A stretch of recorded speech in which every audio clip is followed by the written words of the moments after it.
Special foreword by Bob Proctor. You and I have something in common. We have both selected one of the greatest books ever written, Think and Grow Rich by Napoleon Hill. However, it's almost 50 years since my mind was first exposed to the information that you're listening to now. The content of this book has the potential to improve the quality of your life to a degree that is very likely, at this time, beyond the scope of your imagination. You see, I probably know this book and what it can do as well, if not better, than most people alive today. 50 years of studying the same book does something to you. Let me explain. In 1963, my brother Al handed me a gift that I consider a true treasure. He gave me a copy of Think and Grow Rich that he had bound in black Moroccan leather. Although I had already been studying another copy of the book for a few years, I have carried Al's copy with me every day, everywhere I go, since receiving it. So much in my life has changed for the better since that day. Just a year ago, Al sent me an email explaining how grateful he was that I began studying Think and Grow Rich. He went on to tell me that our entire family enjoys greater prosperity and joy today because of Napoleon Hill's wonderful book. The philosophy contained in the following pages is one of the best perspectives on success that you will find anywhere. It has worked itself into our family's way of thinking and into our way of living. As I am dictating these words, I'm sitting in my library, surrounded by a few thousand books, great books, but none of them have had the impact on my life that Napoleon Hill's Think and Grow Rich has. Henry Ford, John D. Rockefeller, Thomas Edison, and Alexander Graham Bell were a few of the people who were close friends of Napoleon Hill. Even without any research, you have a pretty good idea of the impact that the work of these great individuals has had on the world. We are aware of their accomplishments because, in most cases, their name is associated with it. And yet, to my way of thinking, it's nearly impossible to accurately describe the positive impact that Napoleon Hill and his work have had on the world. Through his books, Napoleon Hill has transformed the lives of millions of people. Today, Hill's incredible research and the organized information that came from his years of dedicated effort percolate in the minds of countless millions of people worldwide, many of whom have never heard of Napoleon Hill. Yet these same individuals enjoy the wisdom that has been shared by others who have been impacted by Napoleon Hill's great work. When Think and Grow Rich was first placed in my hands, I was sitting in a fire hall in a suburb of Toronto, Canada. I was a very confused, unhappy, and broke 26-year-old. I had virtually no formal education and no business experience. My mental focus was always on what I didn't have, what I was lacking, and why I couldn't do the things I dreamed about. However, Hill's work inspired me. It caused me to focus on what I could do. As I studied the powerful information shared in this book, I began to search for ways of how I could do things, rather than why I couldn't. Think and Grow Rich taught me to work at developing my strengths and managing my weaknesses.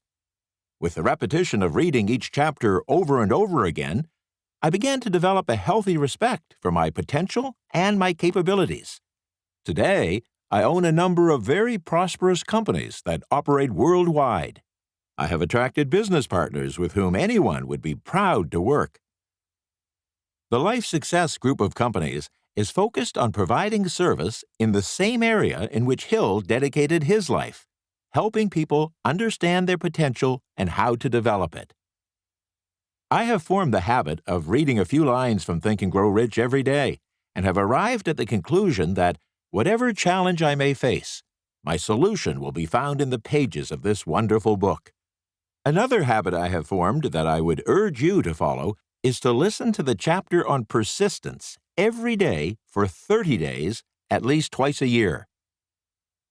Recently, I traveled to Kuala Lumpur, Malaysia, to speak at the International Conference of the Napoleon Hill Foundation, where the Prime Minister of Malaysia was presented with the Napoleon Hill Award. Although Napoleon Hill has moved on to the next phase of his eternal journey, the Napoleon Hill Foundation continues his great work. I clearly remember the moment I walked into the Foundation's library, which houses much of Hill's original work. A deep feeling of gratitude came over me. I felt indebted to him and to the Foundation for the abundant life that I enjoy. Make up your mind right now. Make a firm decision that you are going to harness the philosophy in this book to do for you what it has done for millions of people all over the world. I first read Think and Grow Rich 46 years ago. I strongly urge you to listen to Think and Grow Rich, the original version, restored and revised, over and over again until it becomes a part of your way of thinking, your way of being. You will be richly rewarded for doing so. Bob Proctor, best-selling author, You Were Born Rich. Don't wait. The time will never be just right.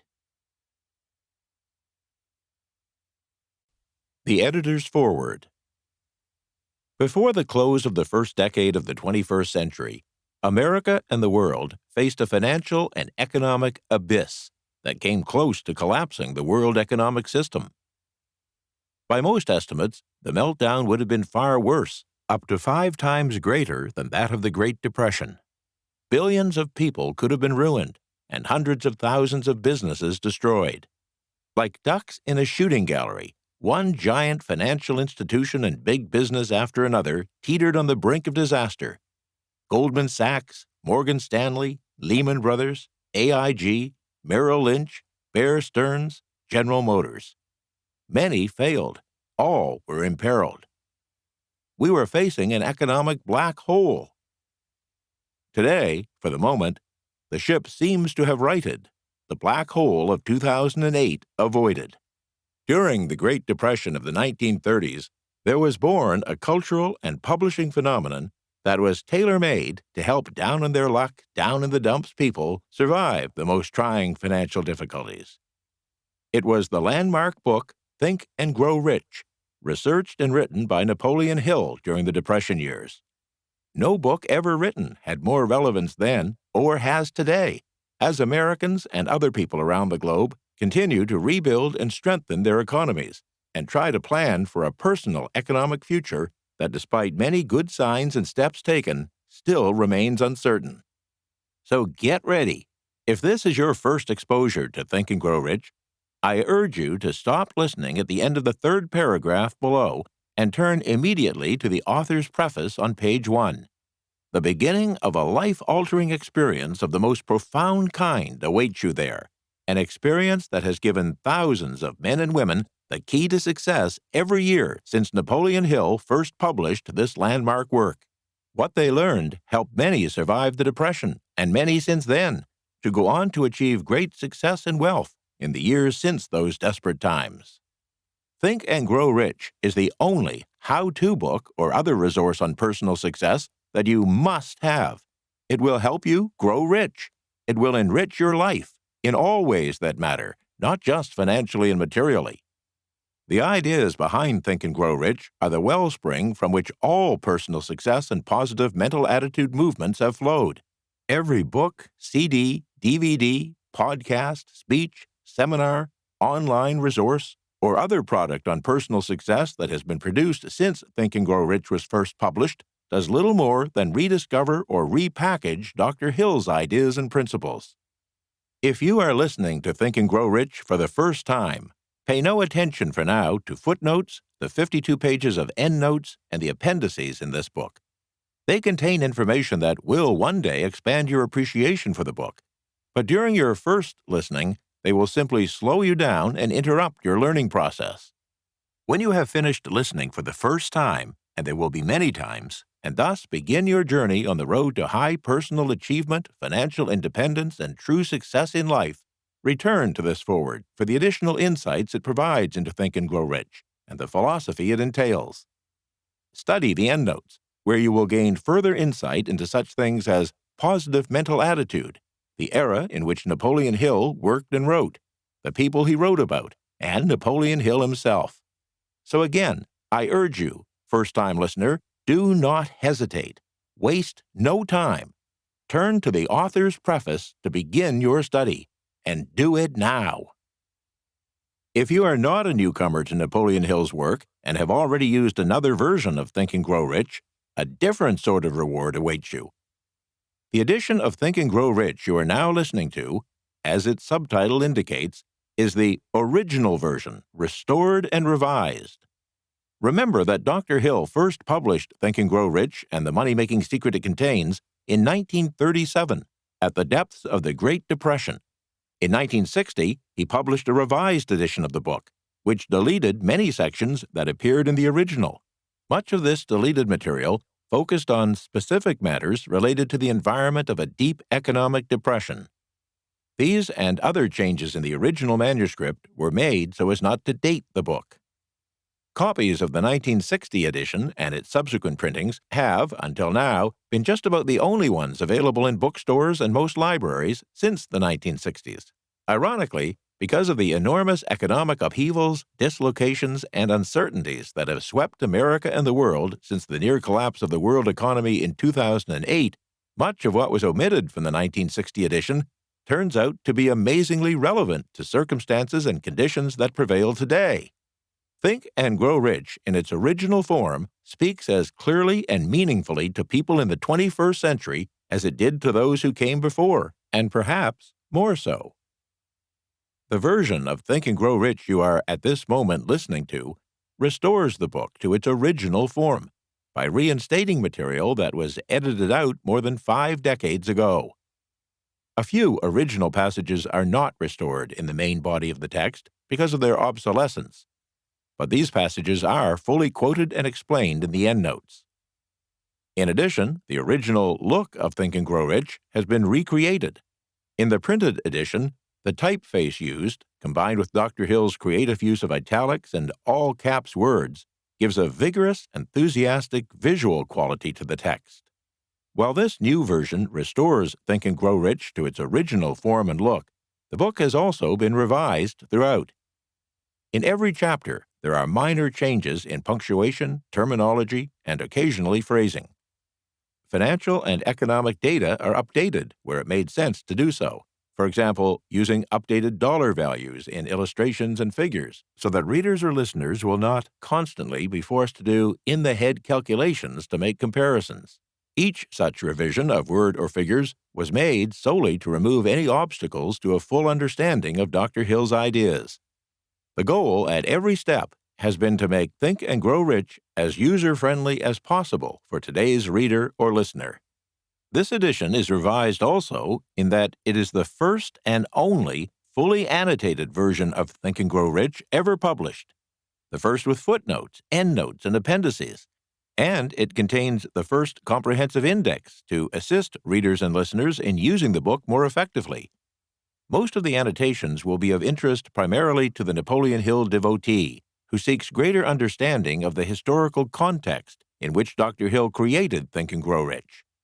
While his message itself is timeless, many of the persons, events, and circumstances he discusses in his commentary and illustrations are no longer familiar to most readers. Think and Grow Rich, the original version, restored and revised, aims, in the sense of a revised standard version, to make all of these things as clear as possible without in any way interfering with or disturbing the integrity and message of the original work. What to make of Think and Grow Rich? Dr. Hill's book is a publishing phenomenon. Year after year, people continue to discover it, tucked away inconspicuously on a bookstore or library shelf, or passed along from a family member, friend, or associate. And they have read it, loved it, and used it to turn their lives around and their powers of creativity and imagination loose. The first copy of Think and Grow Rich was sold in 1937. 11 years later, in February 1948, Coronet magazine polled 300 successful young men and women, asking, "What book or books most influenced your life and contributed to your success?" Think and Grow Rich ranked 4th on the list. In September 1986, 38 years and 8 U.S. presidents later, USA Today published a list of the 10 top-selling paperback books about investments in America for that month. Despite the fact that it is only in the most general sense an investment book, being primarily about investing in yourself and other people, Think and Grow Rich ranked #1 on the list. Books it beat: How to Buy Stocks, The Only Investment Guide You'll Ever Need, and Getting Yours. Some years ago, the Library of Congress conducted a survey asking what books most influenced readers' lives. The top answer, by a wide margin, was the Bible. In second and third place were, respectively, Atlas Shrugged by Ayn Rand and Think and Grow Rich by Napoleon Hill. In 2002, Businessweek magazine published the Businessweek bestseller list in its October 14th edition. Almost incredibly, Think and Grow Rich ranked 10th on the list of the current 15 top-selling paperback business books, 65 years after the first copy of the book was purchased. Walk into any well-stocked bookstore in America or check any online seller, and you will find a few paperback copies of Think and Grow Rich for sale, usually the 1960 version in one of its manifestations, in the business or self-motivation sections. Think and Grow Rich endures because it works. For 3 years, it was my privilege to serve as the first editor-in-chief of Think and Grow Rich newsletter, published by Imagine Inc., for the Napoleon Hill Foundation, a charitable organization he had established. My experience in that position not only provided me with the insight and confidence needed to undertake this restoration or revision of Think and Grow Rich, but also introduced me to the living power of this book in changing people's lives. I was exposed to the kind of correspondence and phone calls that pour in daily from people throughout the world, in all walks of life and in all circumstances, who have read Think and Grow Rich, applied its principles diligently, and attained self-confidence, self-understanding, and levels of success that most people only dare dream of. You may one day find yourself giving such a personal testimonial. Yet, there is more to Think and Grow Rich than the power of the principles it explains. Part of the book's appeal is the uncanny, almost prophetic insights of Napoleon Hill about matters and issues that are very much today. He talked about concepts such as networking, participatory management, excellence in customer service, visualization techniques, brainstorming, and the use of written goals and objectives long before any of these became corporate or psychological buzzwords, even before, in most instances, the terms themselves were created. He spends almost an entire chapter discussing the concept of mentorship, although he never refers to it as such, and puts an unusual Hill twist on it. His speculations on human brain functions anticipate the whole area of right brain, left brain research. Any one of the numerous self-analysis tests scattered throughout his pages is thoroughly applicable today and well worth the price of this book alone. 50 years before the word downsizing would come into vogue, Napoleon Hill spelled out in specific detail the perfect strategy and tactics to use when one finds oneself suddenly forced to look for a job or trying to start a business. His analysis of what capitalism is and means in Chapter 6 is the most compelling and persuasive ever made and should be required reading for everyone. No matter what town, state, province, or country you may live in, your personal success library will never be complete without this restored, revised, fully annotated, and fully indexed version of Think and Grow Rich. It contains all of the book's original contents. It includes restored material that makes it more relevant and valuable to today's economy than it was when it was first written. Teaching the practical steps to the attainment of financial independence and even great wealth is one of the main purposes of Think and Grow Rich. But it turns out that the greatest value of this wonderful book is not that it can make you financially successful, but that it can help you or anyone achieve success however you may define it, and help you get whatever else it is that you desire from life. To paraphrase Napoleon Hill's most famous statement, whatever, friend, you can conceive and believe, you can achieve. Think and Grow Rich, the original version, restored and revised, shows you, step by step, just how to do it. Ross Cornwell. The Author's Preface.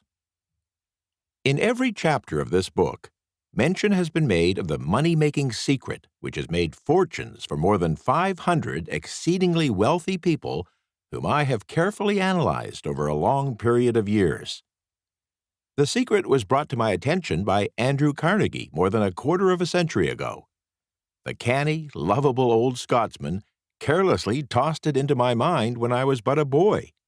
Then he sat back in his chair with a merry twinkle in his eyes and watched carefully to see if I had brains enough to understand the full significance of what he had said to me. When he saw that I had grasped the idea, he asked if I would be willing to spend 20 years or more preparing myself to take it to the world to men and women who, without the secret, might go through life as failures. I said I would, and with Mr. Carnegie's cooperation, I have kept my promise. This book contains the secret, after having been put to a practical test by thousands of people in almost every walk of life. It was Mr. Carnegie's idea that the magic formula which gave him a stupendous fortune ought to be placed within reach of everyone who doesn't have time to investigate how successful people make money. It was his hope that I might test and demonstrate the soundness of the formula through the experience of men and women in every calling. He believed the formula should be taught in all public schools and colleges, and he expressed the opinion that, if it were properly taught, it would so revolutionize the entire educational system that the time spent in school could be reduced to less than half. His experience with Charles M. Schwab and other young associates of Mr. Schwab's type convinced Mr. Carnegie that much of what is taught in schools and colleges is of no value whatsoever in connection with the business of earning a living or accumulating riches. He had arrived at this decision because he had taken into his business one young person after another, many of them with but little schooling, and by coaching them in the use of this formula, developed in them rare leadership. Moreover, his coaching made fortunes for every one of them who followed his instructions. In Chapter 2, on Faith, you will hear the astounding story of the organization of the giant United States Steel Corporation, as it was conceived and carried out by one of the young associates through whom Mr. Carnegie proved that his formula will work for all who are ready for it. This single application of the secret by that young man, Charles M. Schwab, made him a huge fortune in both money and opportunity. Roughly speaking, this particular application of the formula was worth $600 million to the people involved. In today's dollars, that's approximately $12.5 billion. These facts, and they are facts well known to almost everyone who knew Mr. Carnegie, give you a fair idea of what listening to this book may bring to you, provided you know what it is that you want. Even before it had undergone 20 years of practical testing, the secret was passed on to many thousands of men and women who have used it for their personal benefit, as Mr. Carnegie planned that they should. Many have made fortunes with it. Others have used it successfully in creating harmony in their homes. Arthur Nash, a Cincinnati tailor, used his near-bankrupt business as a guinea pig on which to test the formula. The business came to life and made a fortune for its owners. The experiment was so extraordinary that newspapers and magazines gave it more than $1 million worth of laudatory publicity. The secret was passed on to Stewart Austin Weir of Dallas, Texas. He was ready for it, so ready that he gave up his profession and studied law. Did he succeed? That story is told too. I gave the secret to Jennings Randolph the day he was graduated from college, and he'd go on to use it so successfully that it carried him to a seat in the United States Senate and a long and distinguished career in public service at the national level. While serving as advertising manager of LaSalle Extension University, when it was a little more than a name, I had the privilege of seeing J.G. Chaplin, president of the university, use the formula so effectively that he went on to make LaSalle one of the great extension schools of the country. The secret to which I refer is mentioned no fewer than 100 times throughout this book. It hasn't been directly named. for it seems to work more successfully when it's merely uncovered and left in sight, where those who are ready and searching for it may pick it up. That's why Mr. Carnegie tossed it to me so quietly, without giving me its specific name. If you are ready to put it to use, you will recognize this secret at least once in every chapter. I wish I might feel privileged to tell you how you'll know if you're ready, but that would deprive you of much of the benefit you'll receive when you make the discovery in your own way. While this book was being written, my own son, who was then finishing the last year of his college work, picked up the manuscript of Chapter 1, read it, and discovered the secret for himself.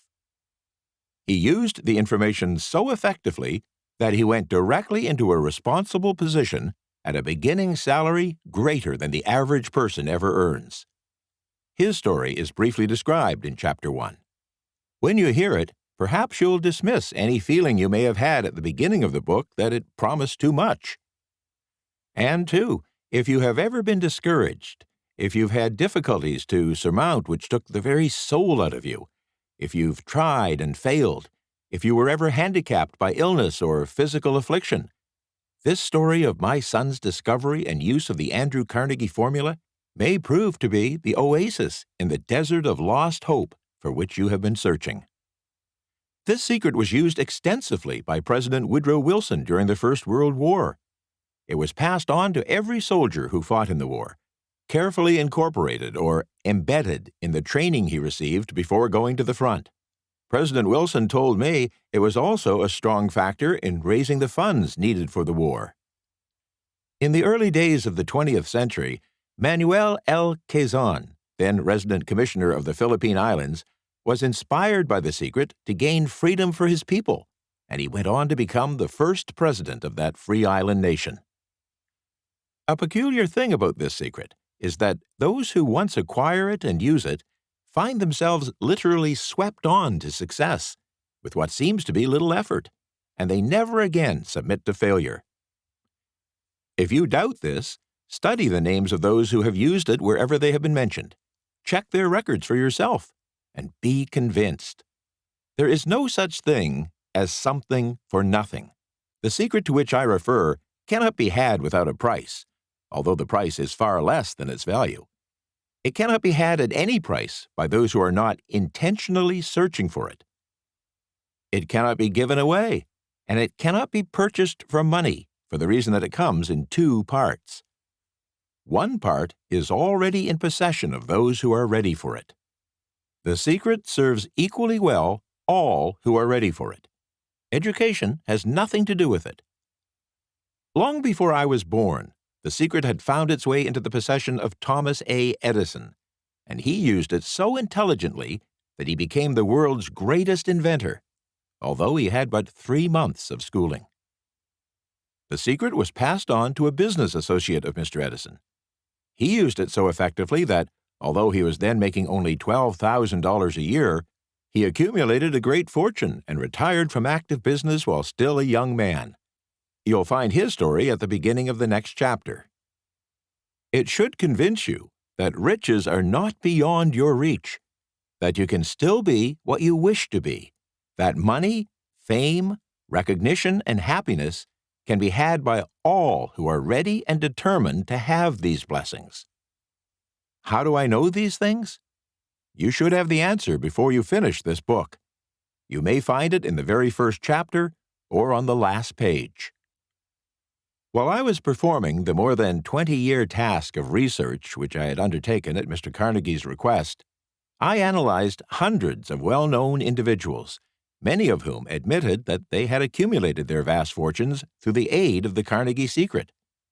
Among these individuals were Henry Ford, William Wrigley, Jr., John Wanamaker, James J. Hill, Fannie Hurst, George S. Parker, E. M. Statler, Henry L. Doherty, Cyrus H. K. Curtis, George Eastman, Theodore Roosevelt, John W. Davis, Marie Dressler, Albert Hubbard, Wilbur Wright, William Jennings Bryan, Dr. David Starr Jordan, J. Ogden Armour, Charles M. Schwab, Ernestina Schumann Heink, Dr. Frank Gonzalez, Daniel Willard, John D. Rockefeller, Thomas A. Edison, Frank A. Vanderlip, F. W. Woolworth, Colonel Robert A. Dollar, Edward A. Filene, Edwin C. Barnes, Arthur Brisbane, Woodrow Wilson, William Howard Taft, Luther Burbank, Edward W. Bok,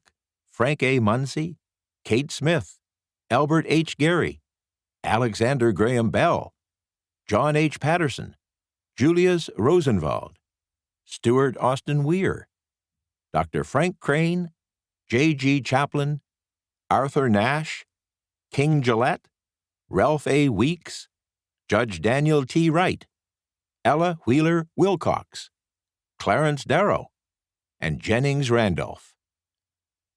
These names represent but a small fraction of the hundreds of well-known Americans whose achievements, financial and otherwise, prove that those who understand and apply the Carnegie Secret reach high stations in life. I have never known anyone who was inspired to use the secret who didn't achieve noteworthy success in his or her chosen calling. I have never known any person to achieve true professional distinction or to accumulate riches of any consequence without possession of the secret in one form or another. From these two facts, I draw the conclusion that the secret is more important as a part of the knowledge essential for self-determination than any which one receives through what is popularly known as education. What is education anyway? This will be answered in full detail. As far as schooling is concerned, many of these individuals had very little. John Wanamaker once told me that what little schooling he had, he acquired in very much the same manner as a steam locomotive takes on water, by scooping it up as it runs. Henry Ford never reached high school, let alone college.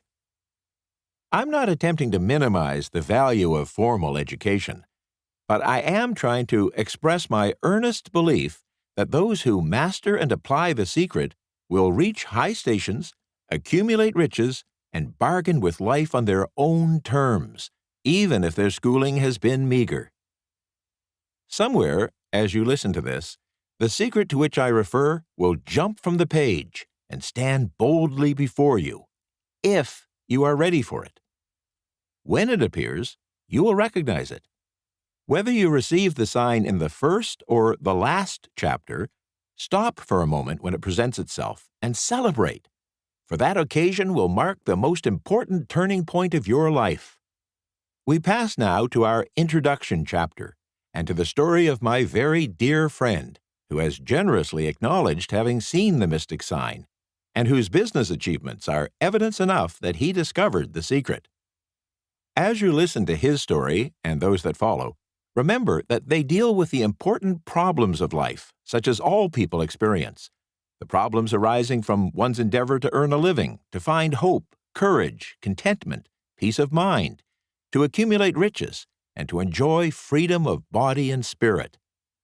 Remember, too, as you go through this book, that it deals with facts and not with fiction, its purpose being to convey a great universal truth through which all who are ready may learn not only what to do, but also how to do it, and receive, as well, the needed stimulus to make a start.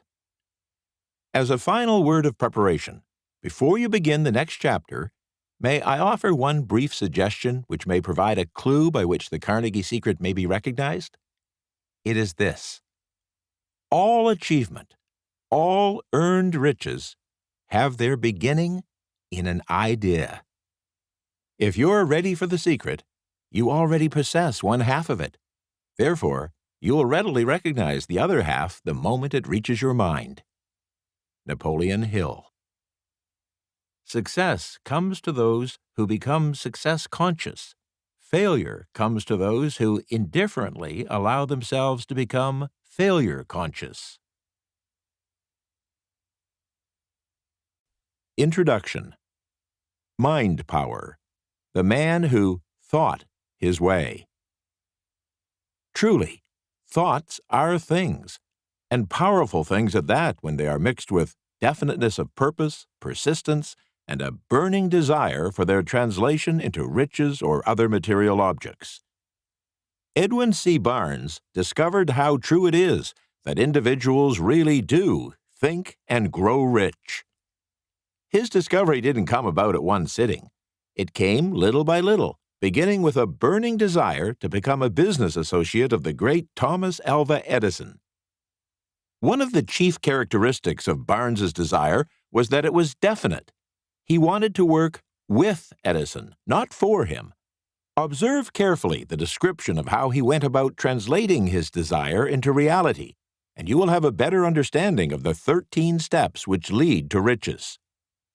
When this desire, or impulse of thought, first flashed into Barnes's mind, he was in no position to act upon it. Two difficulties stood in his way. He didn't know Mr. Edison, and he didn't have enough money to pay his railroad fare to Orange, New Jersey, where Mr. Edison's laboratories were located. These difficulties were sufficient to have discouraged the majority of people from making any attempt to carry out the desire. But his was no ordinary desire. He was so determined to find a way to carry out his desire that he finally decided to travel by blind baggage rather than be defeated.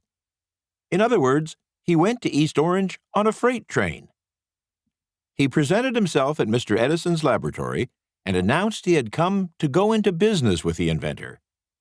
Years later, in speaking of the first meeting between Barnes and Edison, Mr. Edison said, "He stood there before me looking like an ordinary tramp, but there was something in the expression of his face which conveyed the impression that he was determined to get what he had come after." I had learned from years of experience with men that when a man really desires a thing so deeply that he's willing to stake his entire future on a single turn of the wheel in order to get it, he is sure to win.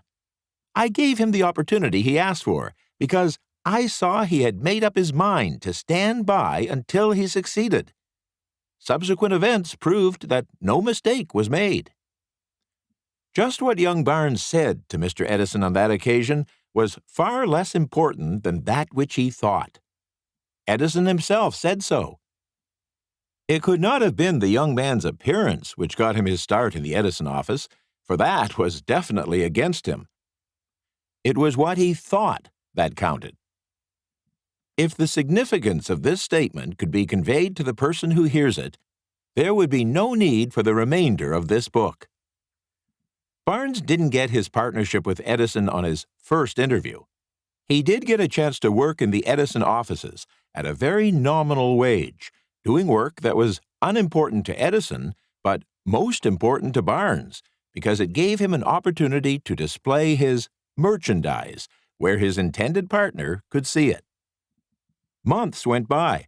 Apparently, nothing happened to bring the coveted goal which Barnes had set up in his mind as his definite major purpose. But something important was happening in Barnes's mind. He was constantly intensifying his desire to become the business associate of Edison. Psychologists have correctly suggested that when one is truly ready for a thing, it puts in its appearance. Barnes was ready for a business association with Edison. Moreover, he was determined to remain ready until he got that which he was seeking. He didn't say to himself, well, what's the use? I guess I'll change my mind and try for a sales job. But he did say, I came here to go into business with Edison, and I'll accomplish this end if it takes the remainder of my life. He meant it. What a different story people would have to tell if only they would adopt a definite purpose and stand by that purpose until it had time to become an all-consuming obsession. Maybe young Barnes didn't know it at the time, but his bulldog determination, his persistence in standing back of a single desire, was destined to mow down all opposition and bring him the opportunity he was seeking. When the opportunity came, it appeared in a different form and from a different direction than Barnes had expected. That's one of the tricks of opportunity. It has a sly habit of slipping in by the back door, and it often comes disguised in the form of a misfortune or temporary defeat. Perhaps this is why so many fail to recognize opportunity. Mr. Edison had just perfected a new office device. known at that time as the Edison dictating machine, later the Ediphone. His sales staff were not enthusiastic about it. They didn't believe it could be sold without great effort. Barnes saw his opportunity. It had crawled in quietly, hidden in an odd-looking machine which interested no one but Barnes and the inventor. Barnes knew he could sell the Edison dictating machine. He suggested this to Edison and promptly got his chance. He did sell the machine. In fact, he sold it so successfully that Edison gave him a contract to distribute and market it all over the nation. Out of that business association grew the famous slogan, "Made by Edison and installed by Barnes." The business alliance was a great success for more than 3 decades. Out of it, Barnes made himself rich in money, but he did something infinitely greater. He proved that one really can think and grow rich. How much actual cash that original desire of Barnes was worth to him, I have no way of knowing. Perhaps it brought in $2 or $3 million. But the amount, whatever it may have been, was insignificant when compared to the far greater asset he acquired in the form of the definite knowledge that an intangible impulse of thought can be transmuted into its physical counterpart by the application of known principles. Barnes literally thought himself into a partnership with the great Edison. He thought himself into a fortune. He had nothing to start with except the capacity to know what he wanted and the determination to stand by that desire until he realized it. He had no money to begin with. He had but little education. He had no influence. But he did have initiative, faith, and the will to win. With these intangible forces, he made himself #1 man with the greatest inventor who ever lived. 3 feet from gold. Now, let us look at a different situation and study someone who had plenty of tangible evidence of riches but lost them because he stopped 3 feet short of the goal he was seeking. One of the most common causes of failure is the habit of quitting when one is overtaken by temporary defeat. Every person is guilty of this mistake at one time or another. An uncle of R.U. Darby was caught by gold fever in the gold rush days and went west to dig and grow rich. He had never heard that more gold has been mined from the human brain than has ever been taken from the earth. He staked a claim and went to work with pick and shovel. The going was hard, but his lust for gold was definite. After weeks of labor, he was rewarded by the discovery of the shining ore. He needed machinery to bring the ore to the surface. Quietly, he covered up the mine, retraced his footsteps to his home in Williamsburg, Maryland, and told his relatives and a few neighbors of the strike. They got together money for the needed machinery and had it shipped. The uncle and Darby went back to work the mine. The first car of ore was mined and shipped to a smelter.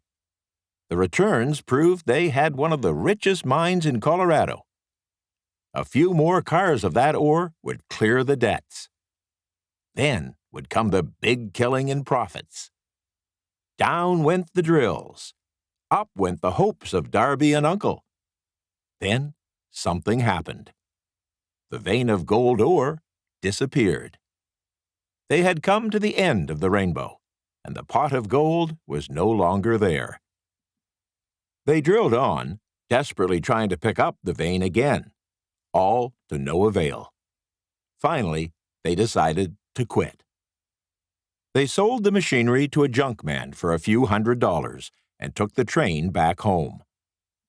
Some junkmen are dumb, but not this one.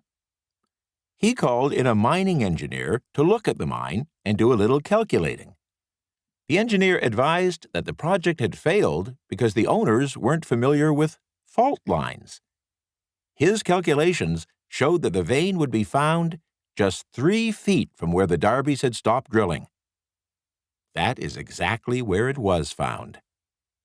The junkman took millions of dollars in ore from the mine because he knew enough to seek expert counsel before giving up. Most of the money which went into the machinery was procured through the efforts of R.U. Darby, who was then a very young man. The money came from his relatives and neighbors because of their faith in him. He paid back every dollar of it, although he was years in doing so. Long afterward, Mr. Darby recouped his loss many times over when he made the discovery that desire can be transmuted into gold.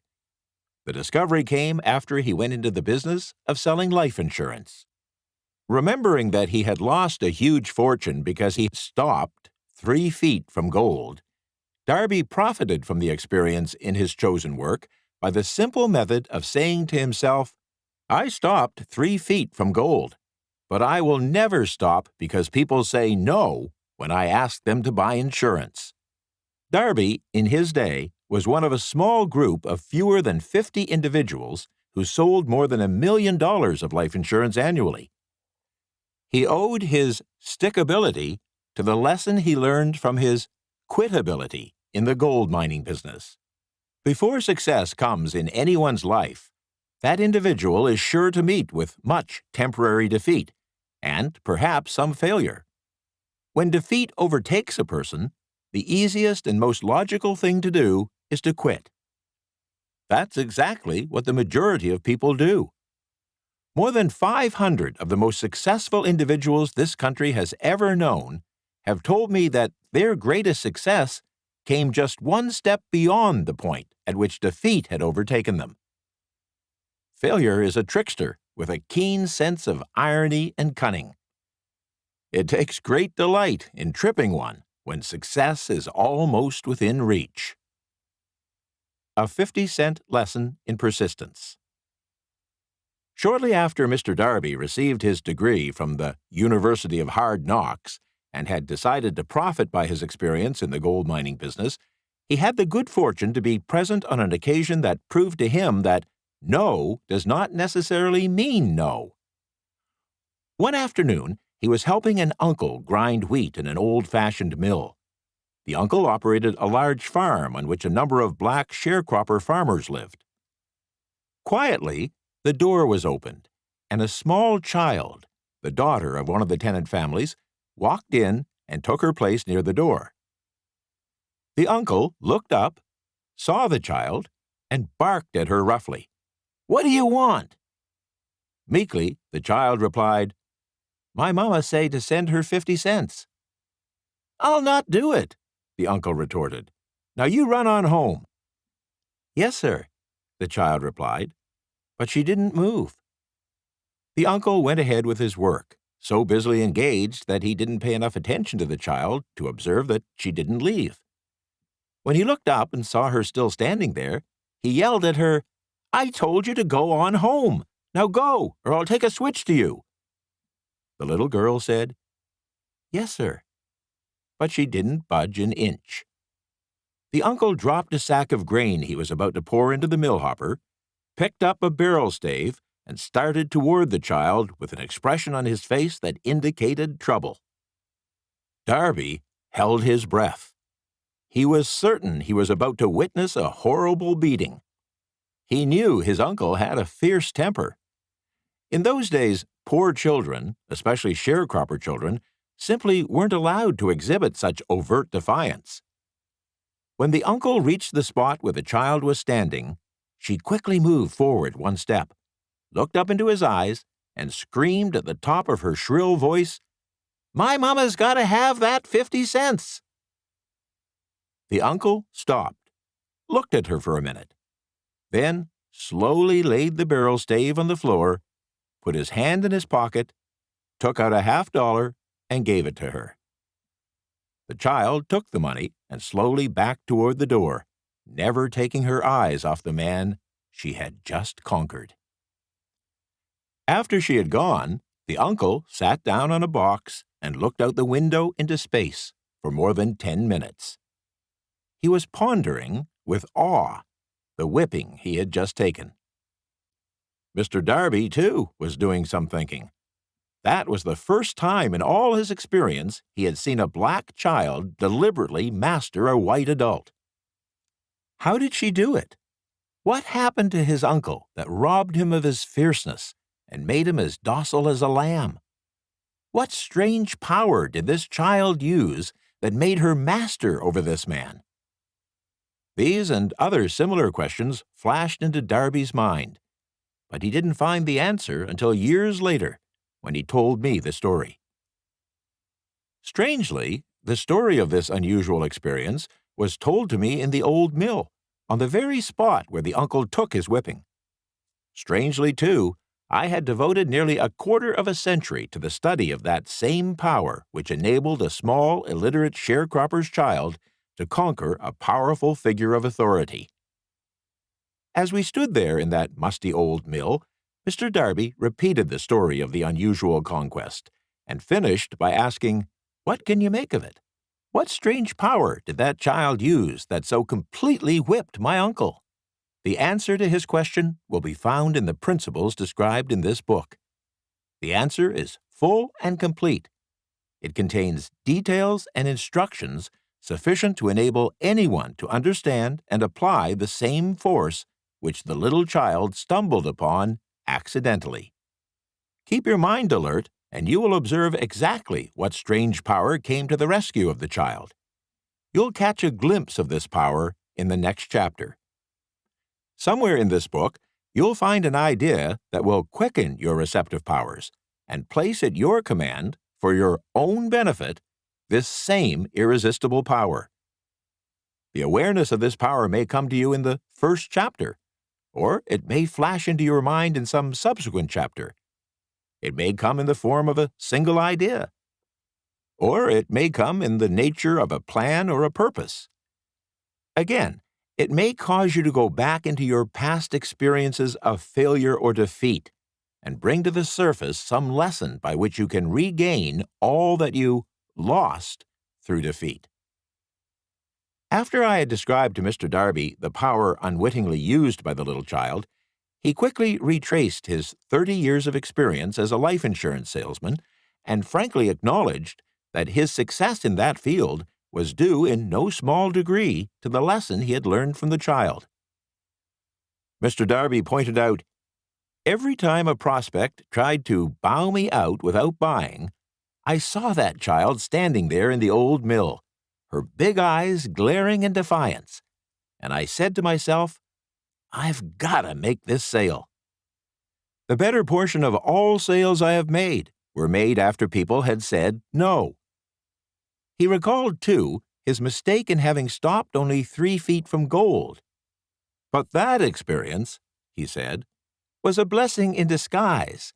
It taught me to keep on keeping on, no matter how hard the going may be, a lesson I needed to learn before I could succeed in anything." This story of Mr. Darby, his uncle, the child, and the gold mine doubtless will be heard by hundreds of men and women who make their living in sales. To all of these, I wish to offer the suggestion that Darby owed to these two experiences his ability to sell more than $1 million of life insurance every year, an incredible feat in his day. Life is strange and often imponderable. Both its successes and its failures have their roots in simple experiences. Mr. Darby's experiences were commonplace and simple enough, yet they held the answer to his destiny in life. Therefore, they were as important, to him, as life itself. He profited by these two dramatic experiences because he analyzed them and found the lesson they taught. But what of the person who has neither the time nor the inclination to study failure in search of knowledge that may lead to success? Where and how is that individual to learn the art of converting defeat into stepping stones to opportunity? To answer these questions, this book was written. The answer calls for a description of 13 steps or principles. But remember as you listen, the answer you may be seeking to the questions which have caused you to ponder over the strangeness of life may be found in your own mind, which, through through some idea, plan, or purpose which may spring into your mind as you read. One sound idea is all that one needs to achieve success. The principles described in this book contain the best and the most practical of all that is known concerning ways and means of creating useful ideas. Before we go any further in our approach to the description of these principles, I believe you are entitled to receive this important suggestion. When riches begin to come, they come so quickly, in such great abundance, that one wonders where they've been hiding during all those lean years. This is an astounding statement, and all the more so when we take into consideration the popular belief that riches come only to those who work hard and long. When you begin to think and grow rich, you'll observe that riches begin with a state of mind, with definiteness of purpose, and with little or no hard work. You and every other person ought to be interested in knowing how to acquire that state of mind, which will attract riches. I spent 25 years in research, analyzing thousands of people, because I too wanted to know how wealthy people become that way. Without that research, this book could not have been written. Here, take notice of a very significant truth. The Great Depression started in 1929 and continued on to an all-time record of economic destruction until sometime after President Franklin D. Roosevelt entered office. Then, the Depression began to fade into nothingness. Just as an usher in a theater raises the lights so gradually that darkness is transmuted into light before you realize it, so did the spell of fear in the minds of the people gradually fade away and become faith. Observe closely that as soon as you master the principles of this philosophy and begin to follow the instructions for applying those principles, your financial status will begin to improve, and everything you touch will begin to transmute itself into an asset for your benefit. Impossible? Not at all. One of the main weaknesses of the human race is the average person's familiarity with the word impossible. People know all the rules which will not work. They know all the things which cannot be done. This book was written for those who seek the rules which have made others successful and who are willing to stake everything on those rules. A great many years ago, I purchased a fine dictionary. The first thing I did with it was to turn to the word impossible and neatly clip it out of the book. That would not be an unwise thing for you to do. Success comes to those who become success-conscious. Failure comes to those who indifferently allow themselves to become failure-conscious. The object of this book is to help all who seek it to learn the art of changing their minds from failure consciousness to success consciousness. Another weakness found in altogether too many people is the habit of measuring everything and everyone by their own impressions and beliefs. Some who hear this will believe that no one can think and grow rich. They cannot think in terms of riches because their thought habits have been steeped in poverty, want, misery, failure, and defeat.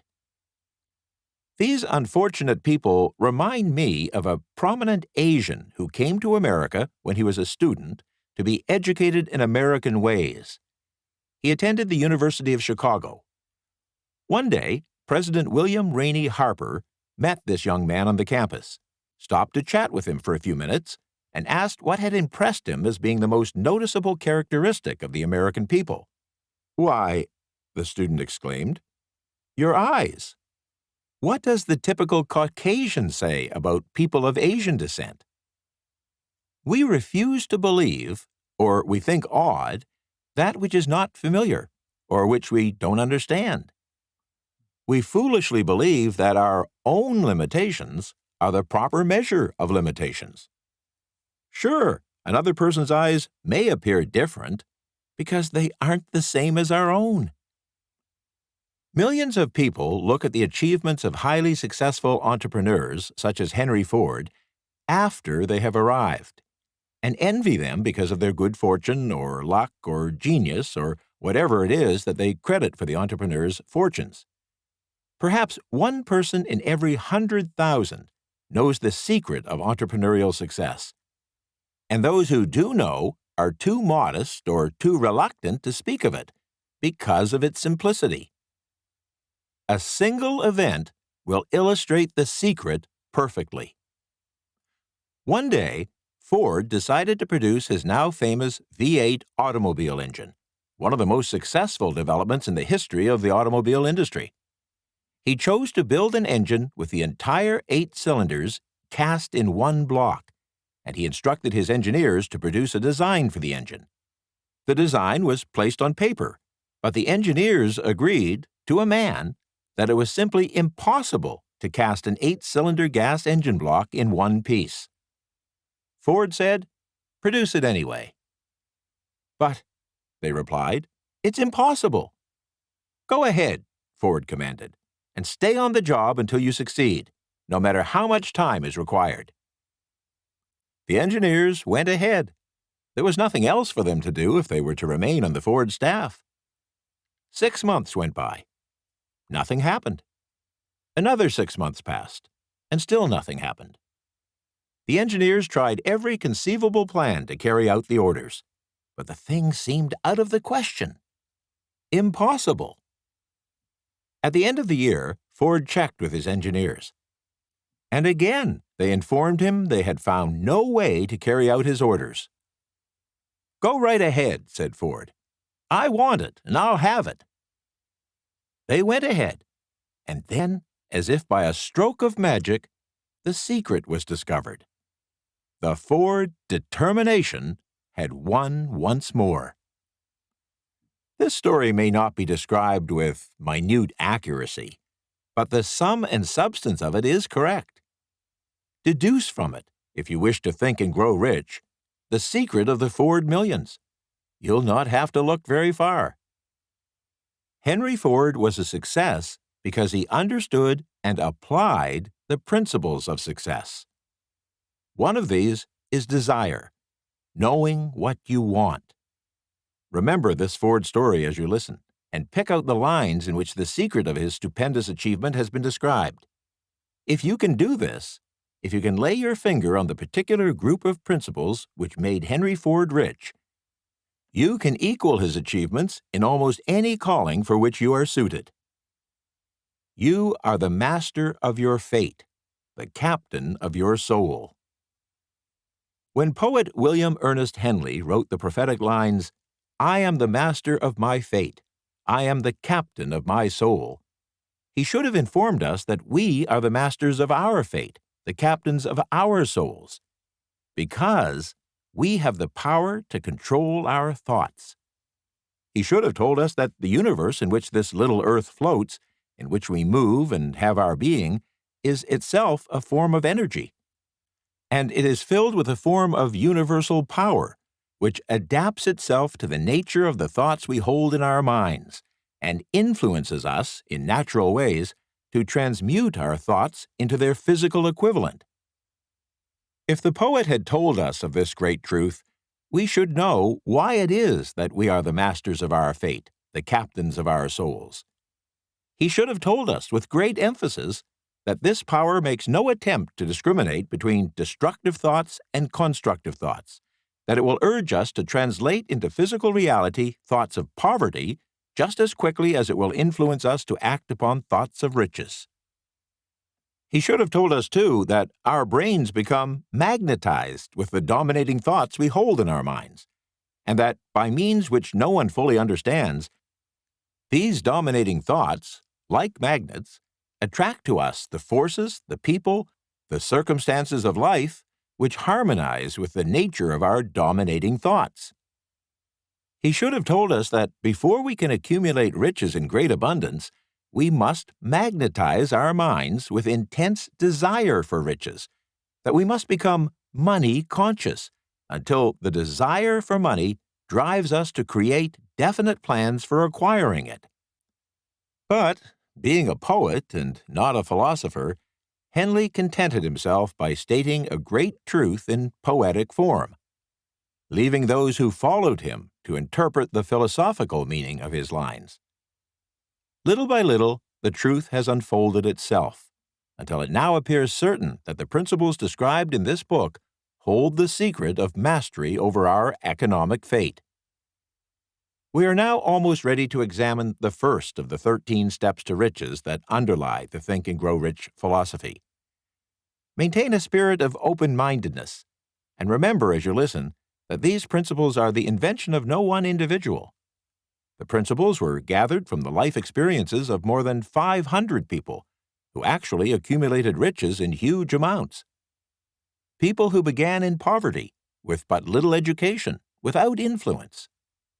The principles worked for these individuals. You can put them to work for your own enduring benefit. You'll find it easy, not hard, to do. Before you hear about the first step to riches in the next chapter, I want you to know that it conveys factual information that might easily change your entire financial destiny, just as it so definitely brought changes of stupendous proportions to two persons to be described. I want you to know also that the relationship between these two individuals and myself is such that I could have taken no liberties with the facts, even if I had wished to do so. One of them was my closest personal friend for more than a quarter of a century. The other is my own son. The unusual success of these two men, success which they generously accredit to the principle described in the next chapter, more than justifies this personal reference as a means of emphasizing the far-flung power of this principle.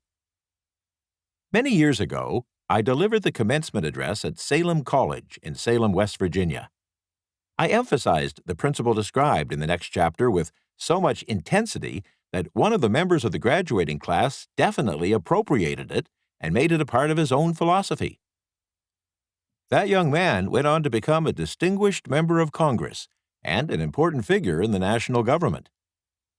Just before this book went to the publisher, this U.S. Senator wrote me a letter in which he so clearly stated his opinion of the principle outlined in the next chapter that I have chosen to publish his letter here as a foreword to that chapter. It gives you an idea of the rewards to come. My dear Napoleon, my service as a member of Congress, having given me an insight into the problems of men and women, I am writing to offer a suggestion which may become helpful to thousands of worthy people. With apologies, I must state that the suggestion, if acted upon, will mean several years of labor and responsibility for you, but I am enheartened to make the suggestion because I know your great love for rendering useful service.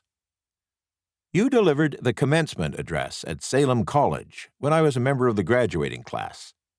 In that address, you planted in my mind an idea which has been responsible for the opportunity I now have to serve the people of my state, and will be responsible, in a very large measure, for whatever success I may have in the future. The suggestion I have in mind is that you put into a book the sum and substance of the address you delivered at Salem College, and in that way give the people of America an opportunity to profit by your many years of experience and association with those who, by their greatness, have made America the richest nation on earth. I recall, as though it were yesterday, the marvelous description you gave of the method by which Henry Ford, with but little schooling, without a dollar, with no influential friends, rose to great heights. I made up my mind then, even before you had finished your speech, that I would make a place for myself, no matter how many difficulties I had to surmount. Thousands of young people will finish their schooling this year and within the next few years. Every one of them will be seeking just such a message of practical encouragement as the one I received from you. They will want to know where to turn, what to do, to get started in life. You can tell them, because you have helped to solve the problems of so many, many people. If there is any possible way that you can afford to render so great a service, may I offer the suggestion that you include with every book one of your personal analysis charts, in order that the purchaser of the book may have the benefit of a complete self-inventory, indicating, as you indicated to me years ago, exactly what is standing in the way of success. Such a service as this, providing the readers of your book with a complete, unbiased picture of their faults and their virtues would mean to them the difference between success and failure. The service would be priceless. Millions of people are now facing the problem of staging a comeback, and I speak from personal experience when I say I know these earnest people would welcome the opportunity to receive your suggestions for the solution. You know the problems of those who face the necessity of beginning all over again. There are thousands of people in America today who would like to know how they can convert ideas into money. People who must start at scratch without finances and recoup their losses. If anyone can help them, you can. If you publish the book, I would like to own the first copy that comes from the press, personally autographed by you. With best wishes, believe me, cordially yours, Jennings Randolph. What that commencement address had kindled in Senator Jennings Randolph as he was about to set out on adult life was his first real understanding of the enormous power of desire, the first step to riches. A burning desire to be and to do is the starting point from which the dreamer must take off. Dreams are not born of indifference, laziness, or lack of ambition. Chapter 1. Desire, the starting point of all achievement, the first step to riches. When Edwin C. Barnes climbed down from that freight train in Orange, New Jersey, he may have resembled a tramp, but his thoughts were those of a king. As he made his way from the railroad tracks to Thomas Edison's office, his mind was at work. He saw himself standing in Edison's presence. He heard himself asking Mr. Edison for an opportunity to carry out the one consuming obsession of his life, a burning desire to become the business associate of the great inventor. Barnes's desire was not a hope. It was not a wish. It was a keen, pulsating desire that transcended everything else.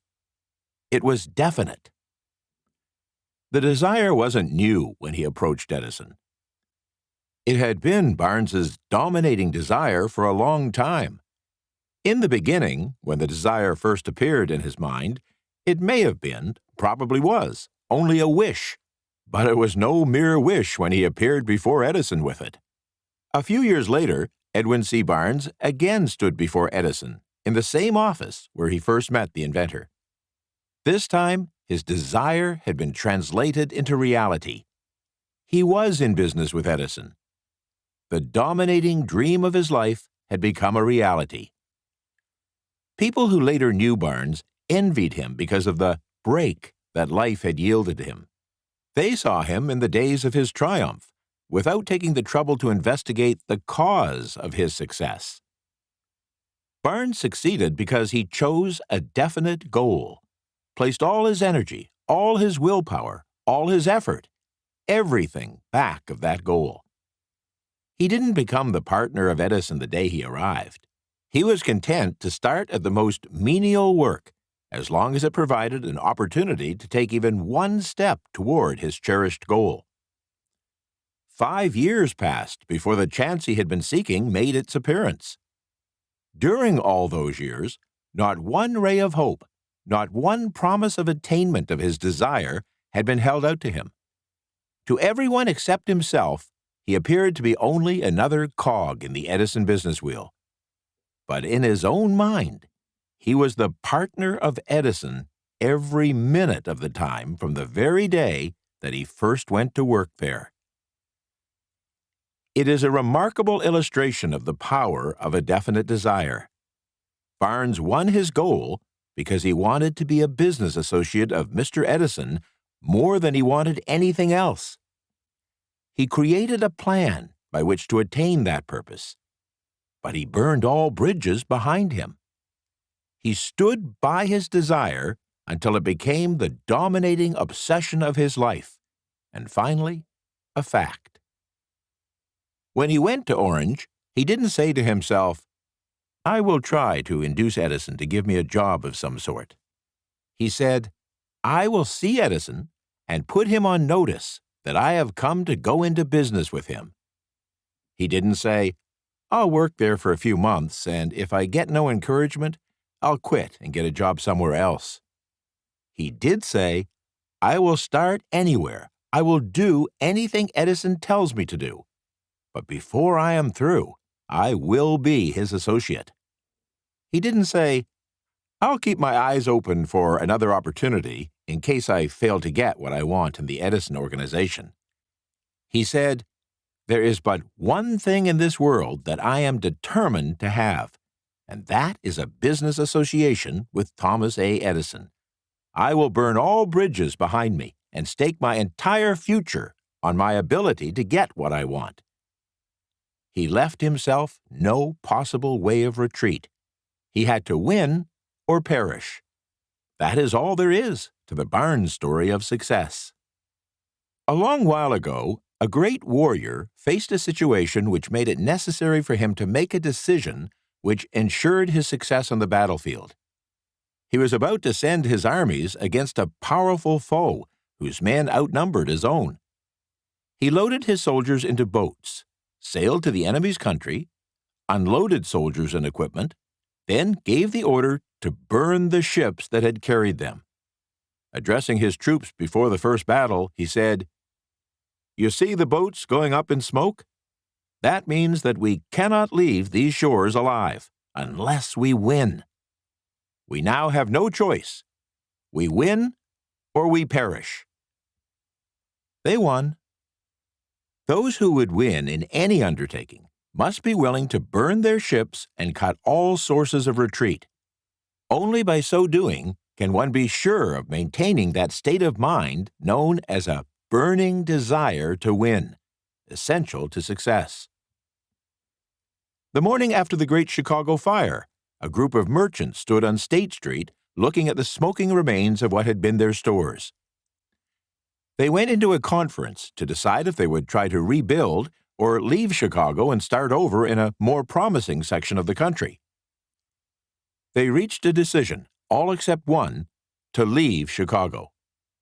The merchant who decided to stay and rebuild pointed a finger at the remains of his store and said, "Gentlemen, on that very spot, I will build the world's greatest store, no matter how many times it may burn down." That was in 1871. The store was built. It became a towering monument to the power of that state of mind known as burning desire. The easy thing for Marshall Field to have done would have been exactly what his fellow merchants did. When the going was hard and the future looked dismal, they pulled up and went where the going seemed easier. Mark well this difference between Marshall Field and the other merchants, because it's the same difference that distinguished Edwin C. Barnes from thousands of other young people who worked in the Edison organization. It's the same difference which distinguishes practically all who succeed from those who fail. Every individual who reaches the age of understanding the purpose of money wishes for it. Wishing will not bring riches. But desiring riches with a state of mind that becomes an obsession, then planning definite ways and means to acquire riches, and backing those plans with persistence which does not recognize failure, will bring riches. The method by which desire for riches can be transmuted into its financial equivalent consists of 6 definite practical actions. First, fix in your mind the exact amount of money you desire. It's not sufficient merely to say, "I want plenty of money." Be definite as to the amount. There is a psychological reason for definiteness which will be described in a subsequent chapter. Second, determine exactly what you intend to give in return for the money you desire. There is no such reality as something for nothing. Third, establish a definite date when you intend to possess the money you desire. Fourth, create a definite plan for carrying out your desire, and begin at once, whether you're ready or not, to put this plan into action. Fifth, write out a clear, concise statement of the amount of money you intend to acquire. Name the time limit for its acquisition. State what you intend to give in return for the money, and describe clearly the plan through which you intend to accumulate it. Sixth, read your written statement aloud, twice daily, once just before retiring at night and once after arising in the morning. As you read, see and feel and believe yourself already in possession of the money. It's important that you follow the instructions described in these 6 actions. It's especially important that you observe and follow the instructions in the 6th. You may complain that it's impossible for you to see yourself in possession of money before you actually have it. Here is where a burning desire will come to your aid. If you truly desire money so keenly that your desire is an obsession, you'll have no difficulty in convincing yourself that you will acquire it. The object is to want money and to become so determined to have it that you convince yourself you will have it. Only those who become money conscious ever accumulate great riches. Money consciousness means that the mind has become so thoroughly saturated with the desire for money that one can see oneself already in possession of it. To the uninitiated, who have not been schooled in the working principles of the human mind, these instructions may appear impractical. It may be helpful to all who fail to recognize the soundness of the 6 actions to know that the information they convey was received from Andrew Carnegie, who began as an ordinary laborer in the steel mills, but managed, despite his humble beginnings, to make these principles yield him a fortune of considerably more than $100 million. It may be of further help to know that the 6 actions here recommended were carefully scrutinized by Thomas A. Edison, who placed his stamp of approval upon them as being not only the steps essential for the accumulation of money, but necessary for the attainment of any definite goal. The steps call for no hard labor. They call for no sacrifice. They don't require one to become ridiculous or unthinking. To apply them calls for no great amount of education. But the successful completion of these 6 actions does call for sufficient imagination to enable one to see and to understand that accumulation of money cannot be left to chance, good fortune, and luck. One must realize that all who have accumulated great fortunes first did a certain amount of dreaming, hoping, wishing, desiring, and planning before they acquired money. You may as well know right here that you can never have riches in great quantities unless you can work yourself into a white heat of desire for money and actually believe you will possess it. You may as well know also that every great leader, from the dawn of civilization down to the present, was a dreamer. Christianity became one of the greatest powers in the world because its founder was an intense dreamer who had the vision and the imagination to see realities in their mental and spiritual form before they had been transmuted into physical form. If you don't see great riches in your imagination, you will never see them in your bank balance. Never in the history of America has there been so great an opportunity for practical dreamers as now exists. The hardships of these recent tough and unsettled economic times have put many people back at square one. A new race is about to be run. The stakes represent huge fortunes which will be accumulated within the next few years. The rules of the race have changed because we now live in a changed world that definitely favors those who have had little or no opportunity to win under the conditions existing recently, when fear often paralyzed personal and economic growth and development. We who are in this race for riches should be encouraged to know that this changed world in which we live is demanding new ideas, new ways of doing things, new leaders, new inventions, new methods of teaching, new methods of marketing, new books, new literature, new features from the mass media, new ideas for entertainment. Back of all this demand for new and better things, there is one quality which one must possess to win, and that is definiteness of purpose, the knowledge of what one wants, and a burning desire to possess it. We have witnessed the death of one age and the birth of another. This changed world requires practical dreamers who can and will put their dreams into action. The practical dreamers have always been and always will be the pattern makers of civilization. We who desire to accumulate riches should remember that the real leaders of the world always have been individuals who harnessed and put into practical use the intangible, unseen forces of unborn opportunity, and converted those forces, or impulses of thought, into skyscrapers, cities, factories, airplanes, automobiles, and every form of convenience that makes life more pleasant. Tolerance and an open mind are practical necessities of the dreamer of today. Those who are afraid of new ideas are doomed before they start. Never has there been a time more favorable to pioneers than the present.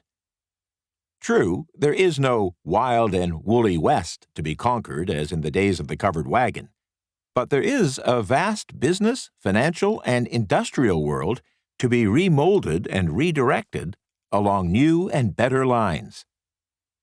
In planning to acquire your share of the riches, let no one influence you to scorn the dreamer.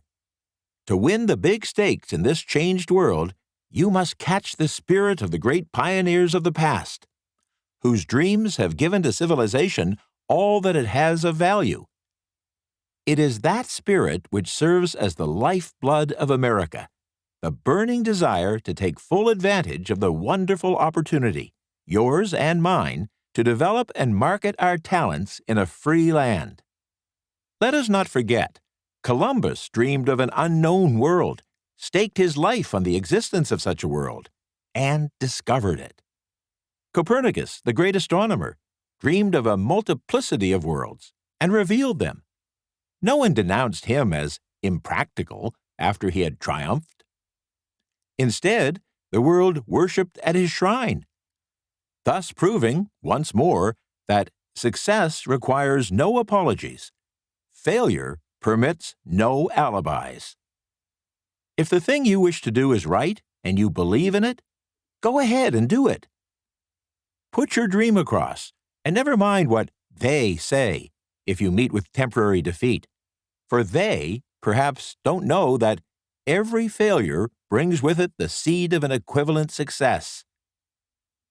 Henry Ford, poor and uneducated, dreamed of a horseless carriage, went to work with what tools he possessed without waiting for opportunity to favor him, and now evidence of his dream belts the entire earth.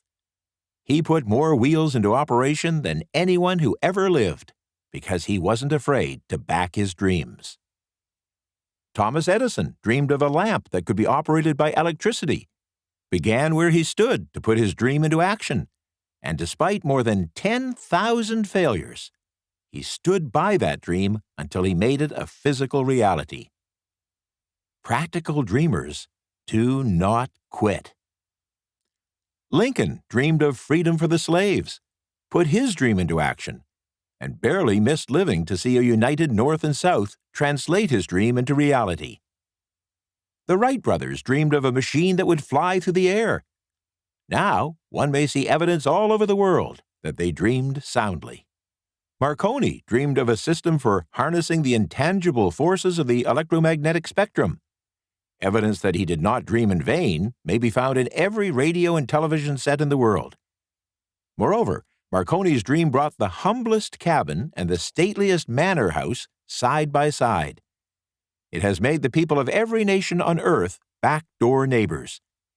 It gave the President of the United States the means by which to talk to all the people of America at one time and on short notice. It may interest you to know that Marconi's friends had him taken into custody and examined in a mental hospital when he announced he had discovered a principle through which he could send messages through the air without the aid of wires or other direct physical means of communication. The dreamers of today fare better. The world has become accustomed to new discoveries. It has shown a willingness to reward the dreamer who gives the world a new idea. James Allen, the author of As a Man Thinketh, said, "The greatest achievement was at first, and for a time, a dream. The oak sleeps in the acorn, the bird waits in the egg, and in the highest vision of the soul, a waking angel stirs. Dreams are the seedlings of realities. Awake, arise, and assert yourself, you dreamers of the world. Your star is in the ascendancy. Worldwide economic uncertainty has brought the opportunity you have been waiting for. It has taught many people humility, tolerance, and open-mindedness. The world is filled with an abundance of opportunity the dreamers of the past never knew. A burning desire to be and to do is the starting point from which the dreamer must take off. Dreams are not born of indifference, laziness, or lack of ambition. The world no longer scoffs at dreamers, nor calls them impractical. If you think it does, take a trip to Tennessee and visit the mighty dams and power plants of the Tennessee Valley Authority to witness what a dreamer president did in the way of harnessing and using the great water power of America. At one time, such a dream would have seemed like madness. You may have been disappointed. You may have suffered setbacks and defeat during hard economic times. You may have felt the great heart within you crushed until it bled. Take courage, for these experiences have tempered the spiritual metal of which you are made. They are assets of incomparable value. Remember, too, that all who succeed in life get off to a bad start and pass through many heartbreaking struggles before they arrive. The turning point in the lives of those who succeed usually comes at the moment of some crisis, through which they are introduced to their other selves. John Bunyan wrote Pilgrim's Progress, which is among the finest works in all of English literature, after he had been confined in prison and sorely punished because of his views on religion. O. Henry discovered the genius which slept within his brain after he had met with great misfortune and was confined in a prison cell in Columbus, Ohio. Being forced, through misfortune, to become acquainted with his other self and to use his imagination, he discovered himself to be a great author instead of a miserable criminal and outcast. Strange and varied are the ways of life, and stranger are the ways of infinite intelligence, through which human beings are sometimes forced to undergo all sorts of trouble and tribulation before discovering their own brains and their own capacity to create useful ideas through imagination. Edison, the world's greatest inventor and scientist, started out as a tramp telegraph operator. He failed innumerable times before he was driven finally to the discovery of the genius that slept within his brain. Charles Dickens began by pasting labels on blacking pots. The tragedy of his first love penetrated the depths of his soul and converted him into one of the world's truly great authors. That tragedy produced first David Copperfield, then a succession of works that made this a richer and better world for all who read his books. Disappointment over love affairs can have the effect of driving many to drink and others to ruin, and this because most people never learn the art of transmuting their strongest emotions into dreams of a constructive nature. This power of transmutation will be dealt with in detail later. Helen Keller became deaf and blind shortly after birth, and for years couldn't speak. Despite her misfortune, she wrote her name indelibly in the pages of the history of the great. Her entire life served as evidence that no one ever is defeated until defeat has been accepted as a reality. Robert Burns was an illiterate country lad who was cursed by poverty and who grew up to be a drunkard in the bargain. The world was made better for his having lived, because he clothed beautiful thoughts in poetry, and thereby plucked a thorn and planted a rose in its place. Booker T. Washington was born in slavery, handicapped by race and color in the society in which he lived. Because he was tolerant, had an open mind at all times and on all subjects, and was a dreamer, he left his imprint for good on an entire nation. Beethoven was deaf. Milton was blind. But their names will last as long as civilization endures, because they dreamed and translated their dreams into organized thought. Before passing to the next chapter, resolve yourself to kindle in your mind the fire of hope, faith, courage, and tolerance. Once you have these states of mind and a working knowledge of the principles described in this book, all else that you need will come to you when you are ready for it. There is a difference between wishing for a thing and being ready to receive it. You are never ready for a thing until you believe you can acquire it. The state of mind must be belief, not mere hope or wish. Open-mindedness is essential for belief. Closed minds do not inspire faith, courage, and belief. Remember, no more effort is required to aim high in life, to demand abundance and prosperity, than is required to accept misery and poverty. Jesse B. Rittenhouse has correctly stated this universal truth through these lines in his poem, My Wage. I bargained with life for a penny, and life would pay no more. However, I begged at evening when I counted my scanty store. For life is a just employer. He gives you what you ask. But once you have set the wages, why, you must bear the task. I worked for a menial's hire only to learn, dismayed, that any wage I had asked of life, life would have willingly paid. Desire outwits Mother Nature. As a fitting conclusion to this chapter, I wish to introduce one of the most unusual persons I have ever known. I first saw him many years ago, a few minutes after he was born. He came into the world without any external physical sign of ears, and the doctor admitted, when pressed for an opinion, that the child would likely be deaf and mute for life. This was long before the advent of the kind of reconstructive surgery that would be commonplace today. I challenged the doctor's opinion. I had the right to do so. I was the child's father. I, too, reached a decision and rendered an opinion. But I expressed the opinion silently, in the secrecy of my own heart. I decided that my son would hear and speak. Nature could send me a child without normal organs of hearing, but nature could not induce me to accept the reality of the affliction. In my own mind, I knew that my son would hear and speak. How? I was sure there must be a way, and I knew I would find it. I thought of the words of the immortal Emerson. The whole course of things goes to teach us faith. We need only obey. There is guidance for each of us, and by lowly listening, we shall hear the right word. The right word? Desire. More than anything else, I desired that my son should not be deaf and mute.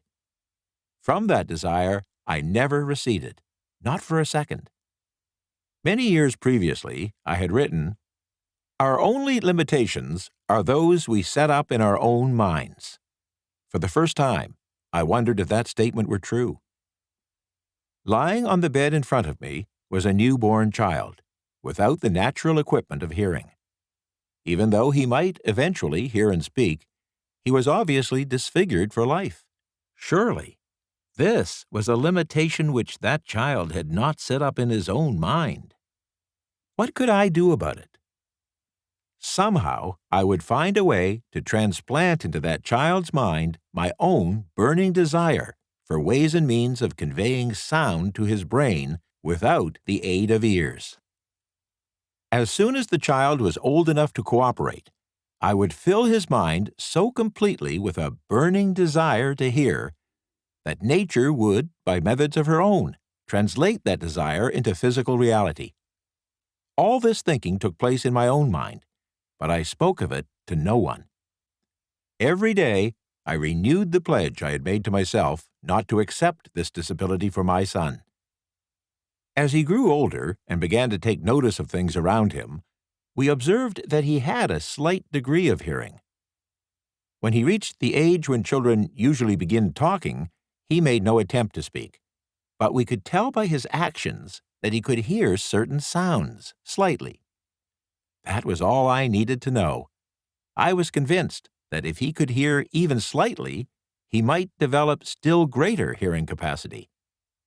Then something happened which gave me hope. It came from an entirely unexpected source. We bought a Victrola, an old-fashioned phonograph. When the child heard the music for the first time, he went into ecstasies and promptly appropriated the machine. He soon showed a preference for certain records. Among them, It's a Long Way to Tipperary. On one occasion, he played that piece over and over for almost 2 hours, standing in front of the Victrola with his teeth clamped on the edge of the case. The significance of this self-formed habit of his didn't become clear to us until years afterward, for we had never heard of the principle of bone conduction of sound at that time. Shortly after he appropriated the Victrola, I discovered that he could hear me quite clearly when I spoke with my lips touching his mastoid bone, at his jawbone near where his ear canal would have been.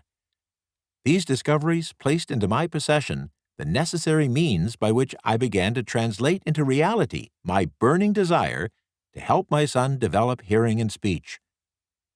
By that time, he was making stabs at speaking certain words. The outlook was far from encouraging, but desire backed by faith knows no such word as impossible. Having determined that he could hear the sound of my voice plainly, I began immediately to transfer to his mind the desire to hear and speak. I soon discovered that the child enjoyed bedtime stories, so I went to work creating stories designed to develop in him self-reliance, imagination, and a keen desire to hear. There was one story in particular which I emphasized by giving it some new and dramatic coloring each time it was told. It was designed to plant in his mind the thought that his disability was not a liability, but an asset of great value. Despite the fact that all the philosophy I had examined clearly indicated that every adversity brings with it the seed of an equivalent advantage, I must confess that I had not the slightest idea how this affliction could ever become an asset. However, I continued my practice of wrapping that philosophy in bedtime stories, hoping the time would come when he would find some plan by which his disability could be made to serve some useful purpose. Reason told me plainly that there was no adequate compensation for the lack of ears and natural hearing equipment. Desire, backed by faith, pushed reason aside and inspired me to carry on. As I analyzed the experience in retrospect, I can see now that my son's faith in me had much to do with the astounding results. He didn't question anything I told him.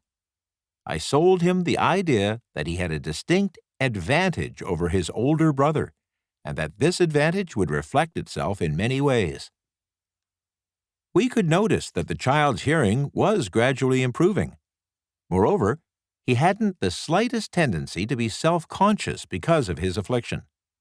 When he was about 7, he showed the first evidence that our method of servicing his mind was bearing fruit. For several months, he begged for the privilege of selling newspapers, but his mother would not give her consent. She was afraid that his deafness made it unsafe for him to go out on the street alone. Finally, he took matters into his own hands. One afternoon, when he was left at home with the servants, he climbed through the kitchen window, shinnied to the ground, and set out on his own.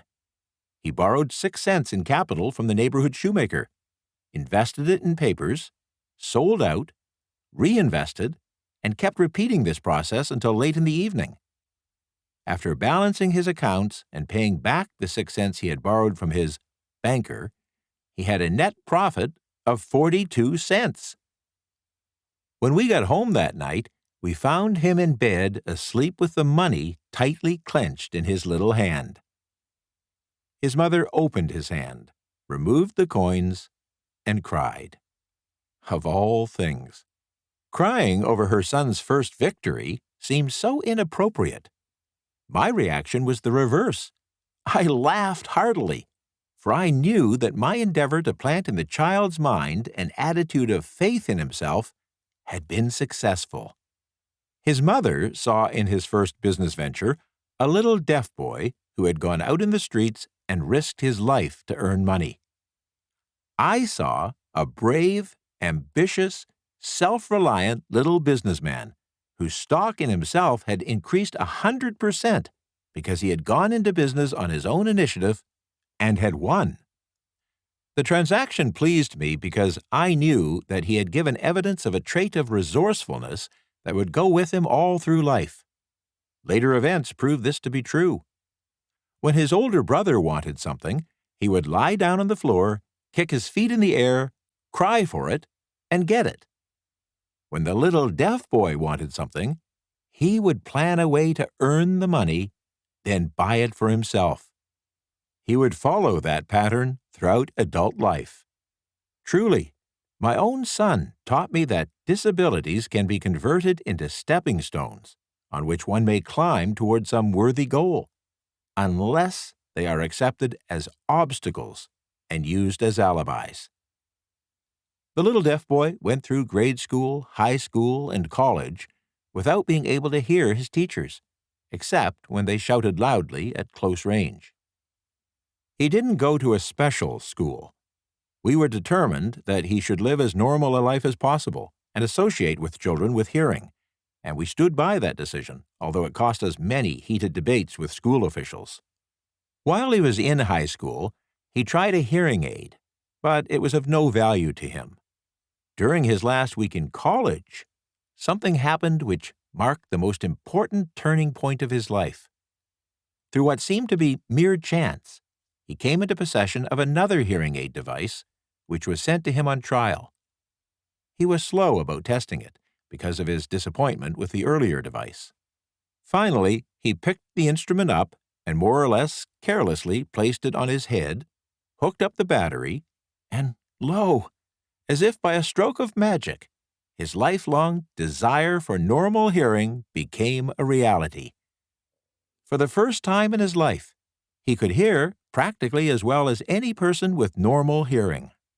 Overjoyed because of the changed world which had been brought to him through his hearing device, he rushed to the telephone, called his mother, and heard her voice perfectly. The next day, he plainly heard the voices of his professors in class for the first time in his life. Previously, he could hear them only when they shouted at short range. He heard the radio. He heard the movies. For the first time in his life, he could converse freely with other people without the necessity of their having to speak loudly. Truly, he had come into possession of a changed world. We had refused to accept nature's error, and by persistent desire, we had induced nature to correct that error through the only practical means available. Desire had commenced to pay dividends, but the victory was not yet complete. The boy still had to find a definite and practical way to convert his disability into an equivalent asset. Hardly realizing the significance of what had already been accomplished, but intoxicated with the joy of his newly discovered world of sound, he wrote a letter to the manufacturer of the hearing aid, enthusiastically describing his experience. Something in his letter, something perhaps which was not written on the lines, but back of them, caused the company to invite him to New York.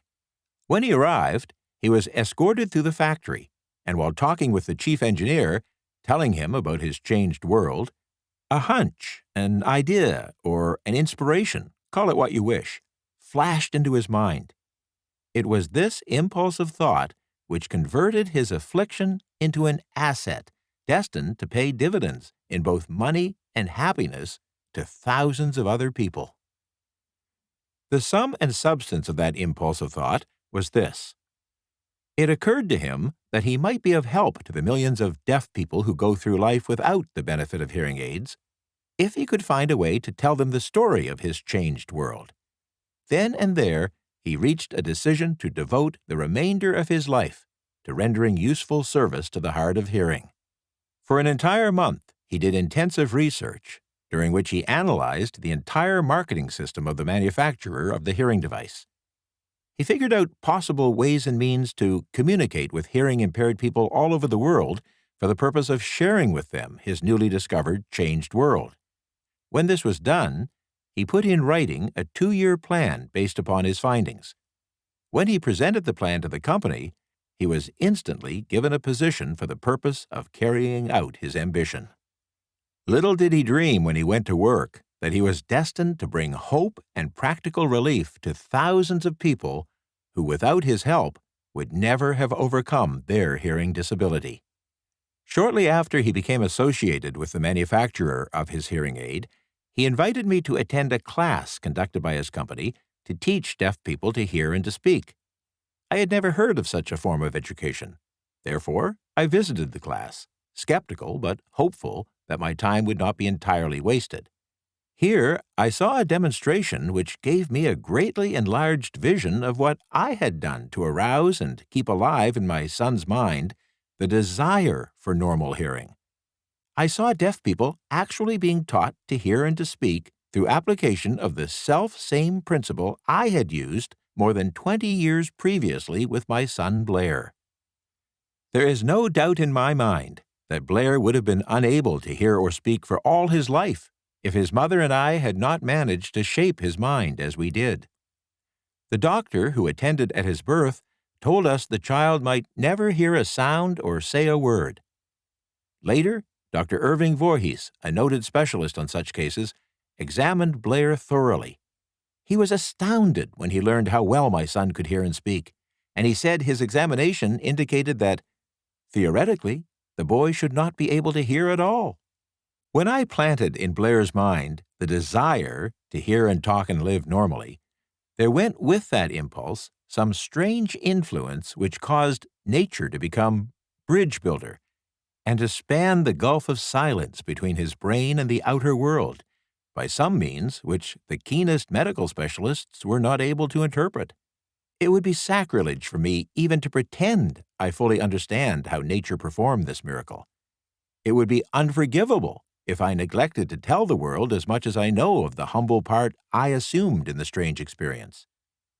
It is my duty and a privilege to say, I believe, and not without reason, that nothing is impossible to the person who backs desire with enduring faith. A burning desire has devious ways of transmuting itself into its physical equivalent. Blair desired normal hearing, and he received it. He was born with a disability which might easily have sent one with a less defined desire to the street with a bundle of pencils and a tin cup. That disability served as the medium by which he would go on to render useful service to many thousands of hearing-impaired people, and it gave him useful employment at adequate financial compensation for years. The little white lie I planted in his mind when he was a child, by leading him to believe his affliction would become a great asset which he could capitalize on, justified itself.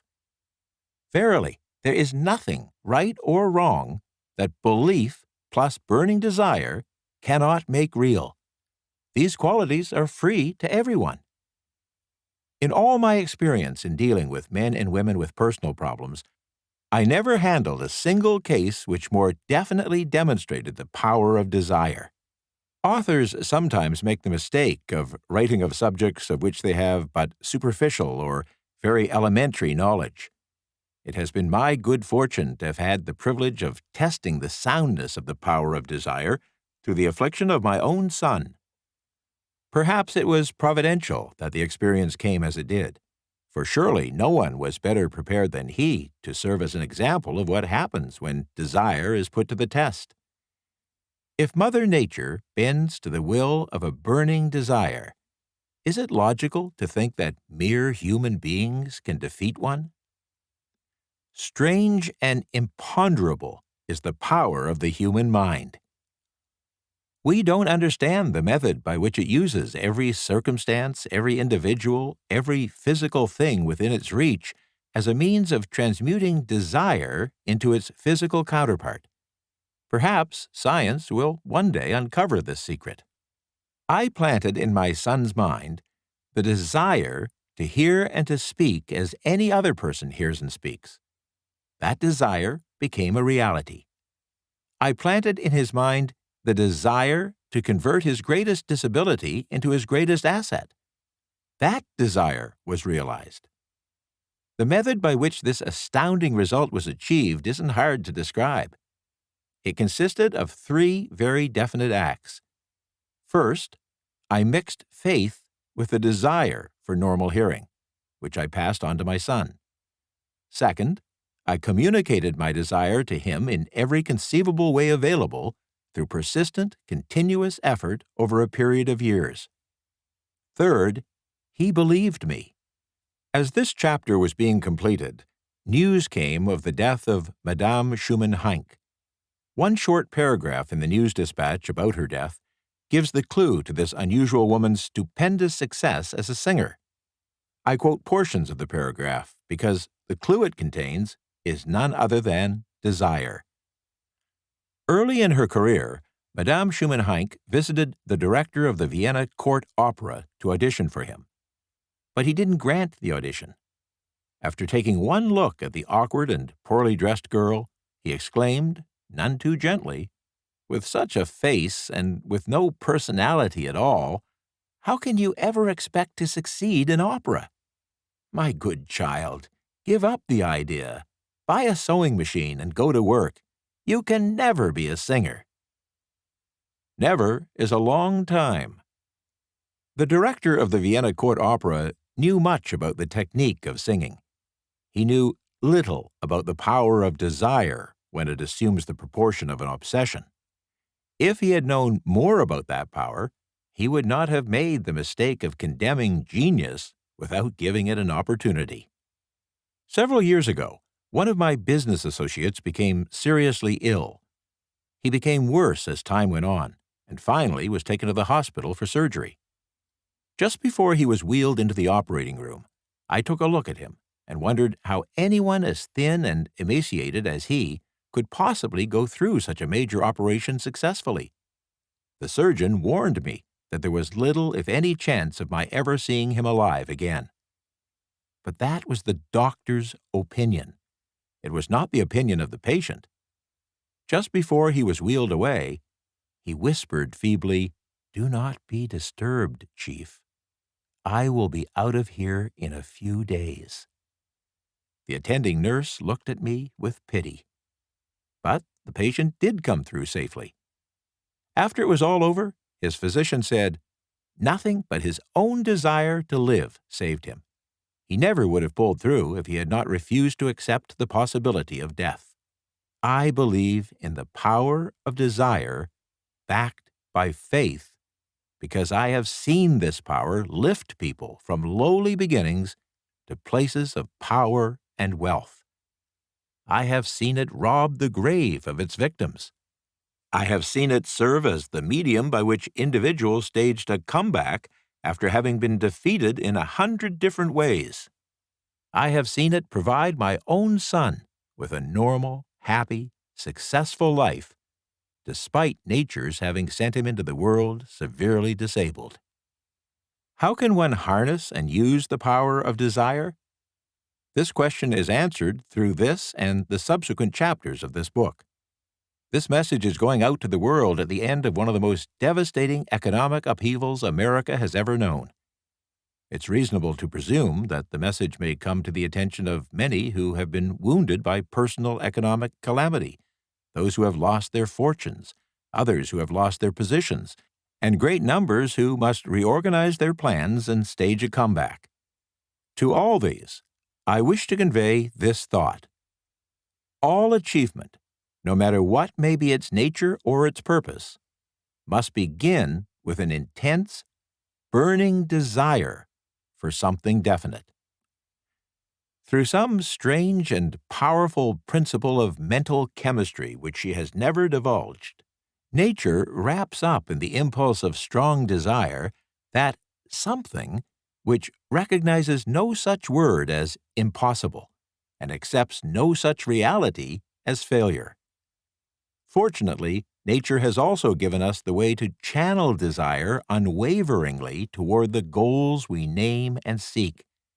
It is the way of faith, the second step to riches.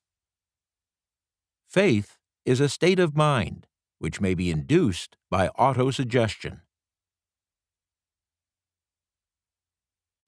Chapter 2. Faith. Visualization and belief in the attainment of desire, the second step to riches. Faith is the head chemist of the mind.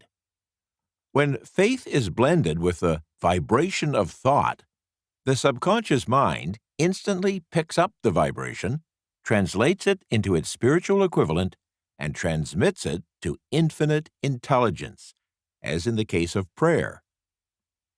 The emotions of faith, love, and sex are the most powerful of all the major positive emotions.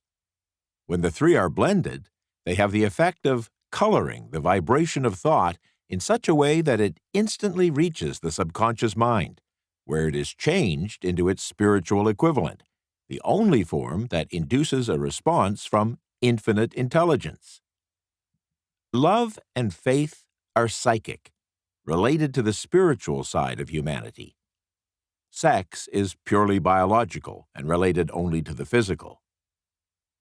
The mixing or blending of these three emotions has the effect of opening a direct line of communication between the finite, thinking human mind and infinite intelligence. How to develop faith.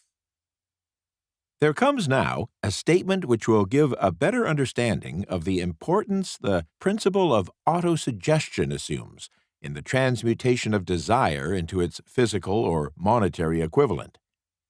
Faith is a state of mind which may be induced or created by affirmations or repeated instructions to the subconscious mind through the principle of autosuggestion.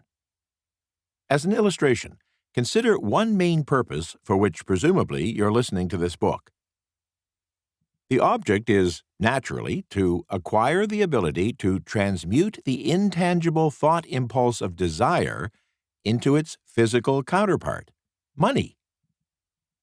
By following the instructions laid down in the chapters on autosuggestion, Chapter 3, and the subconscious mind, Chapter 11, as summarized in the chapter on autosuggestion, you can convince your subconscious mind that you believe you will receive that for which you ask.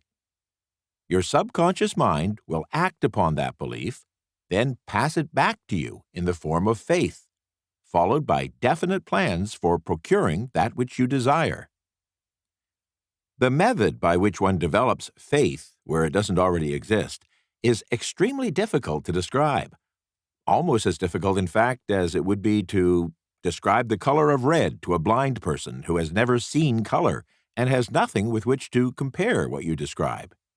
Faith is a state of mind which you can develop at will after you have mastered the 13 principles in this book, because it is a state of mind which develops through voluntary application and use of these principles. Repetition or affirmation of orders to your subconscious mind is the only method of voluntary development of the emotion of faith. Perhaps the meaning will be made clearer through the following explanation of how individuals sometimes become criminals. Stated in the words of a famous criminologist, when people first come into contact with crime, they abhor it.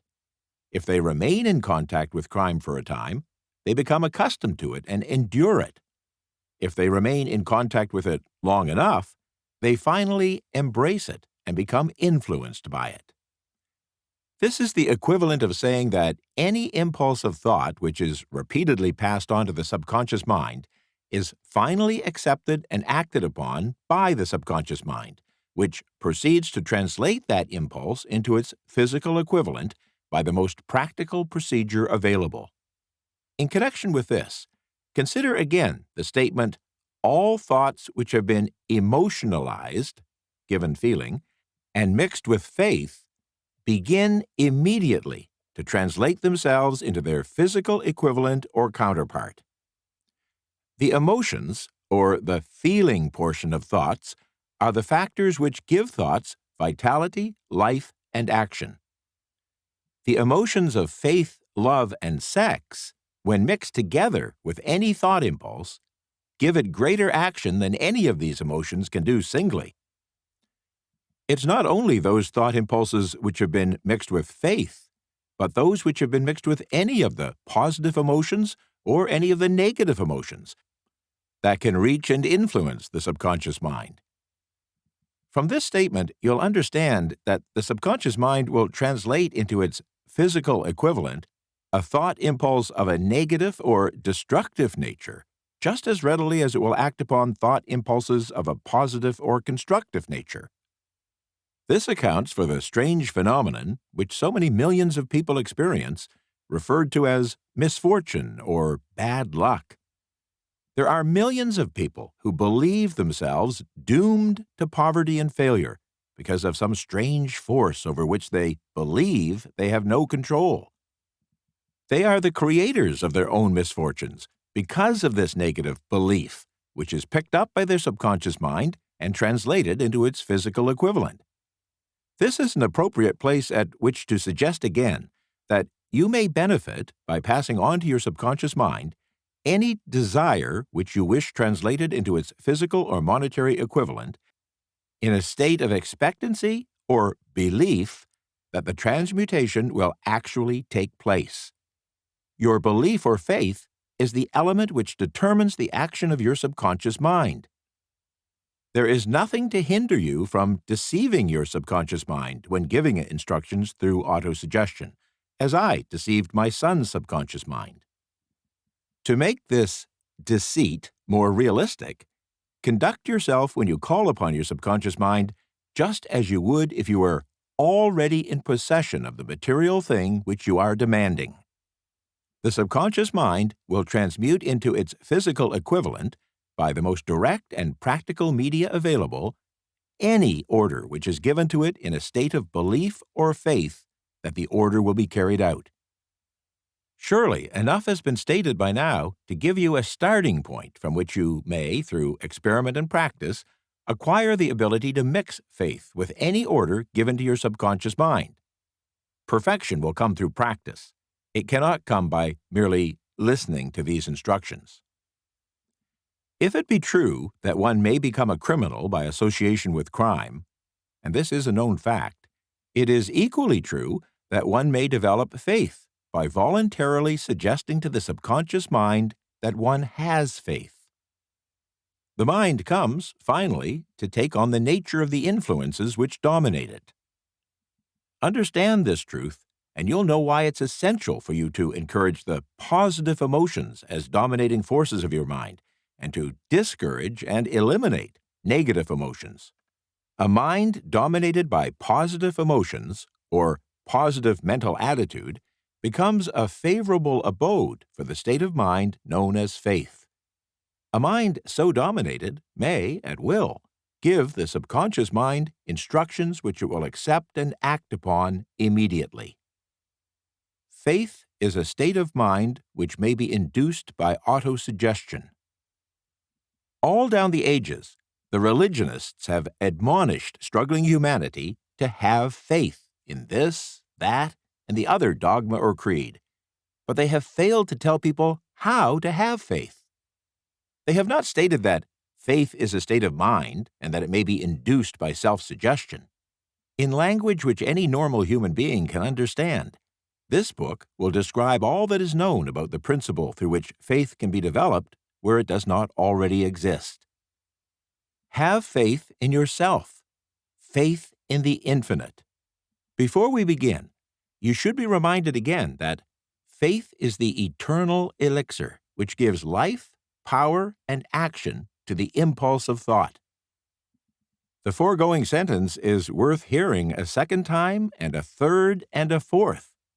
It's worth saying aloud.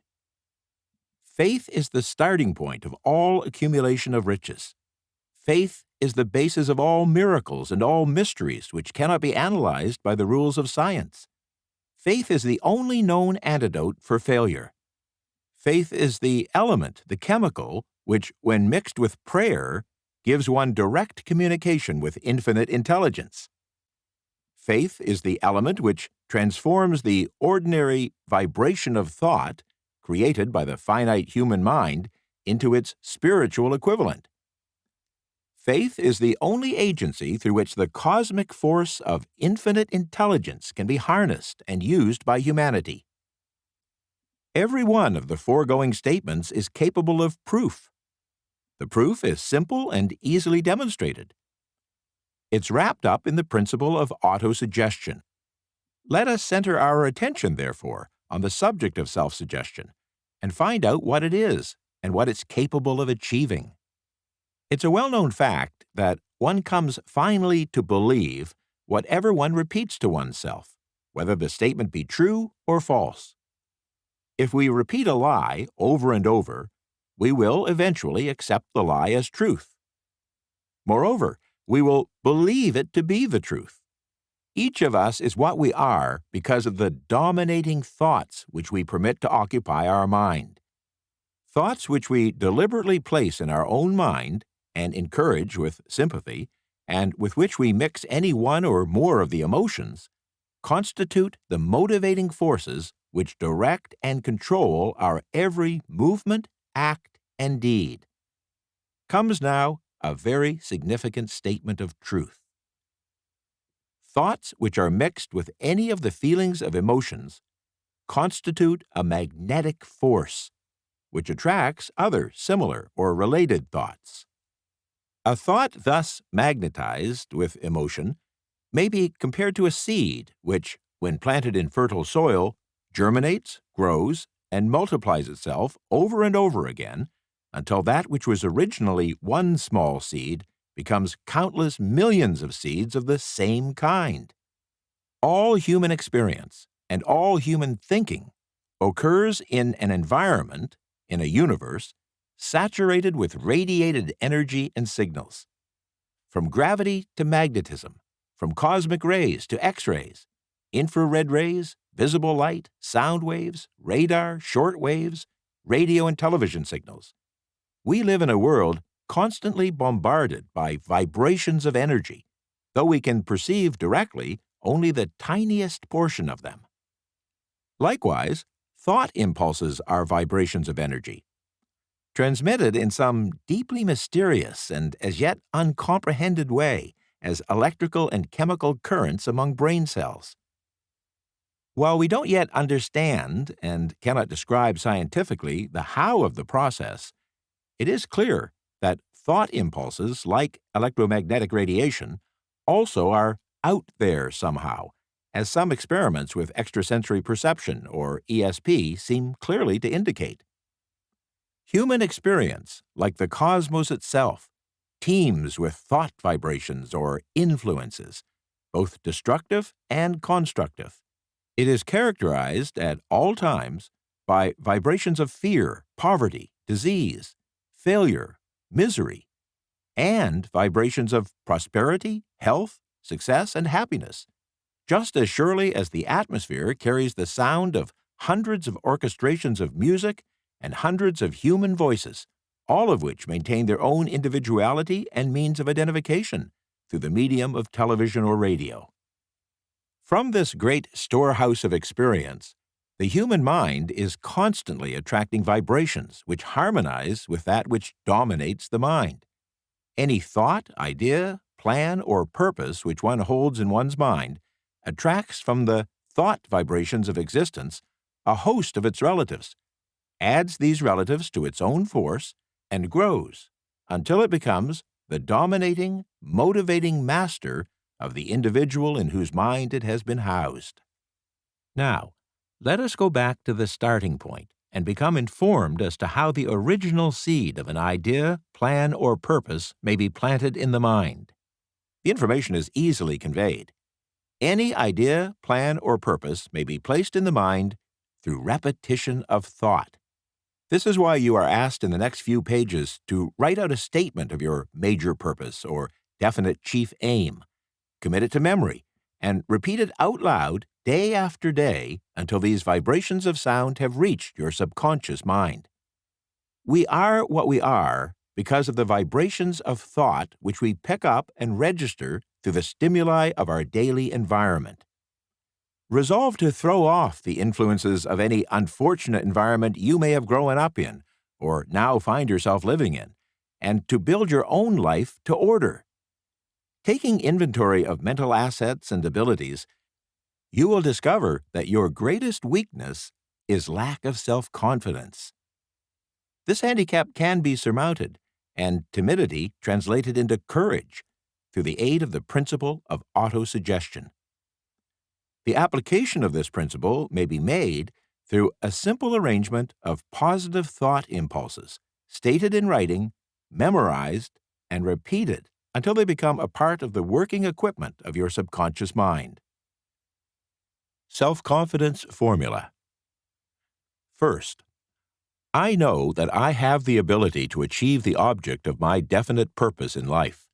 Therefore, I demand of myself persistent, continuous action toward its attainment, and I here and now promise to render such action.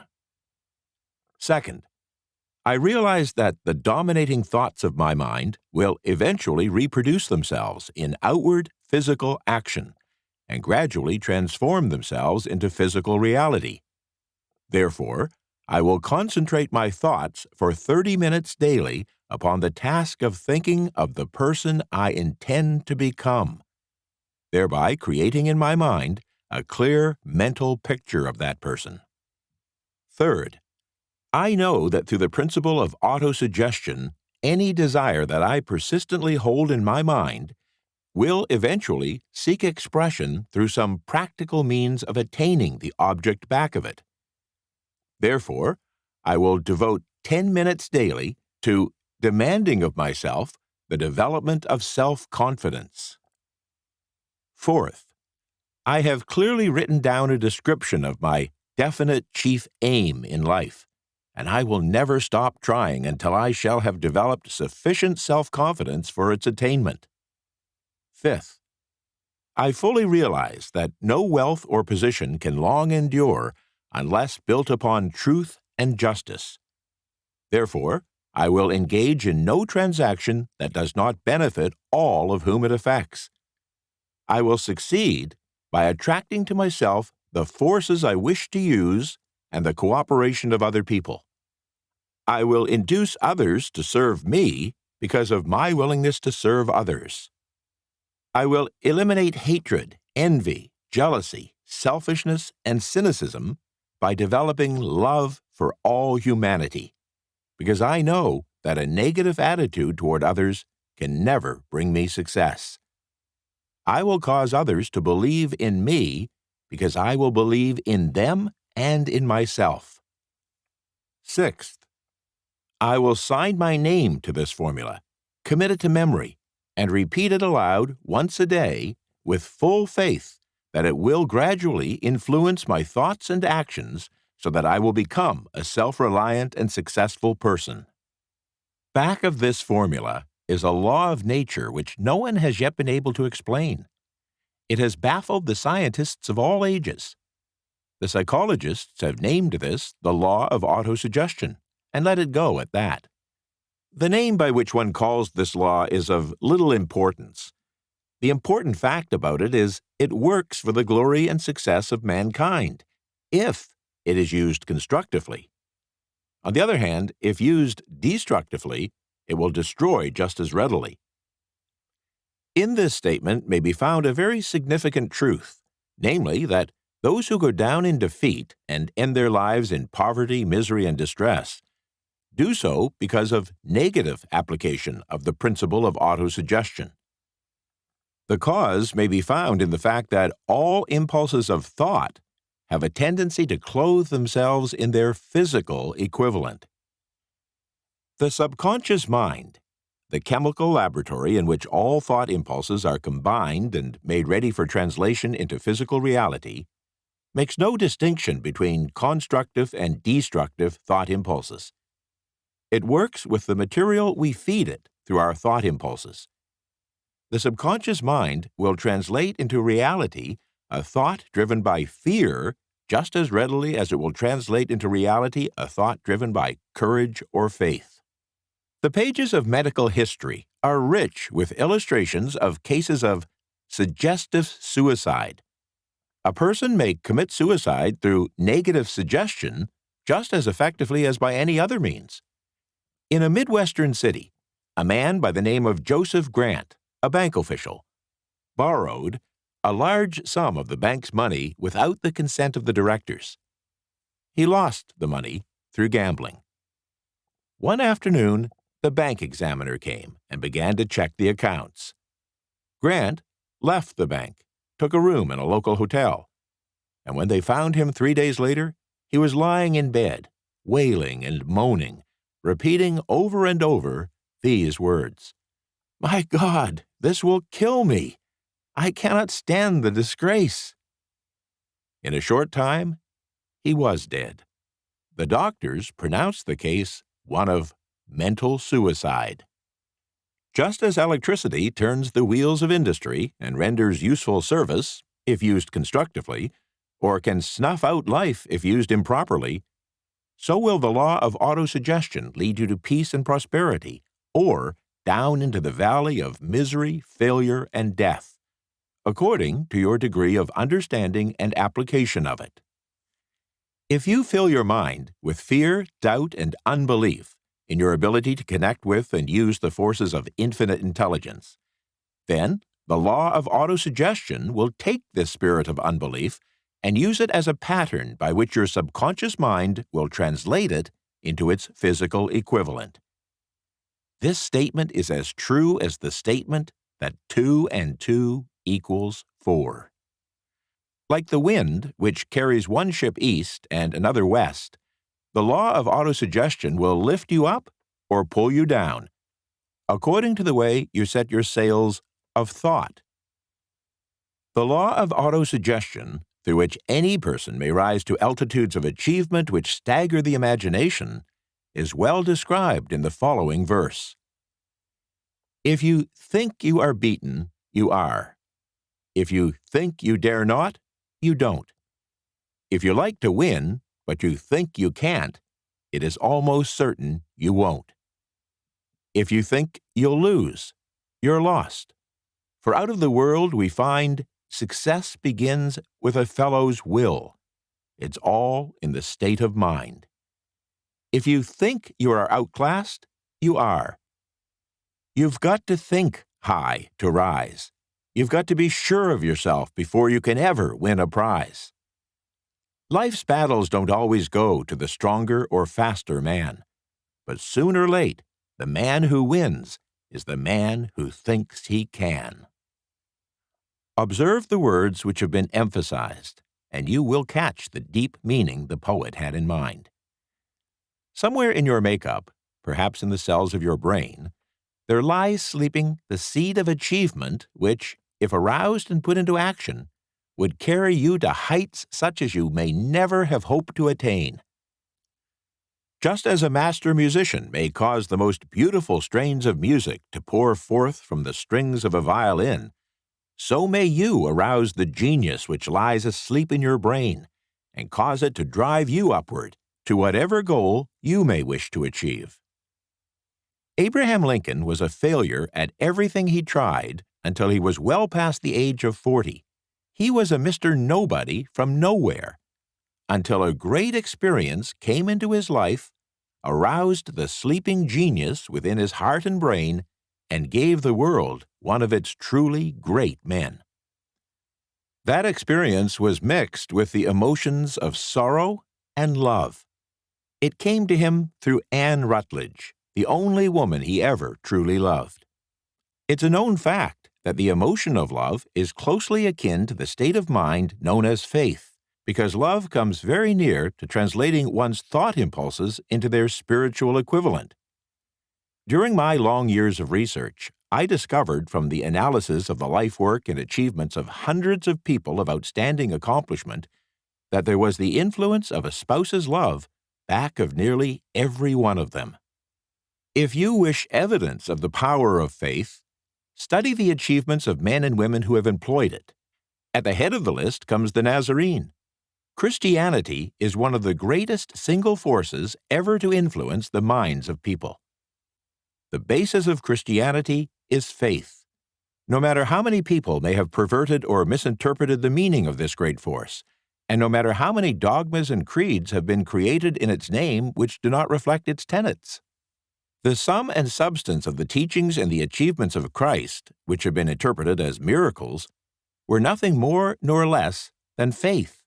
If there are any such phenomena as miracles, they are produced only through the state of mind known as faith. Some teachers of religion and many who call themselves Christians neither understand nor practice faith. Faith is the cornerstone of every great religion.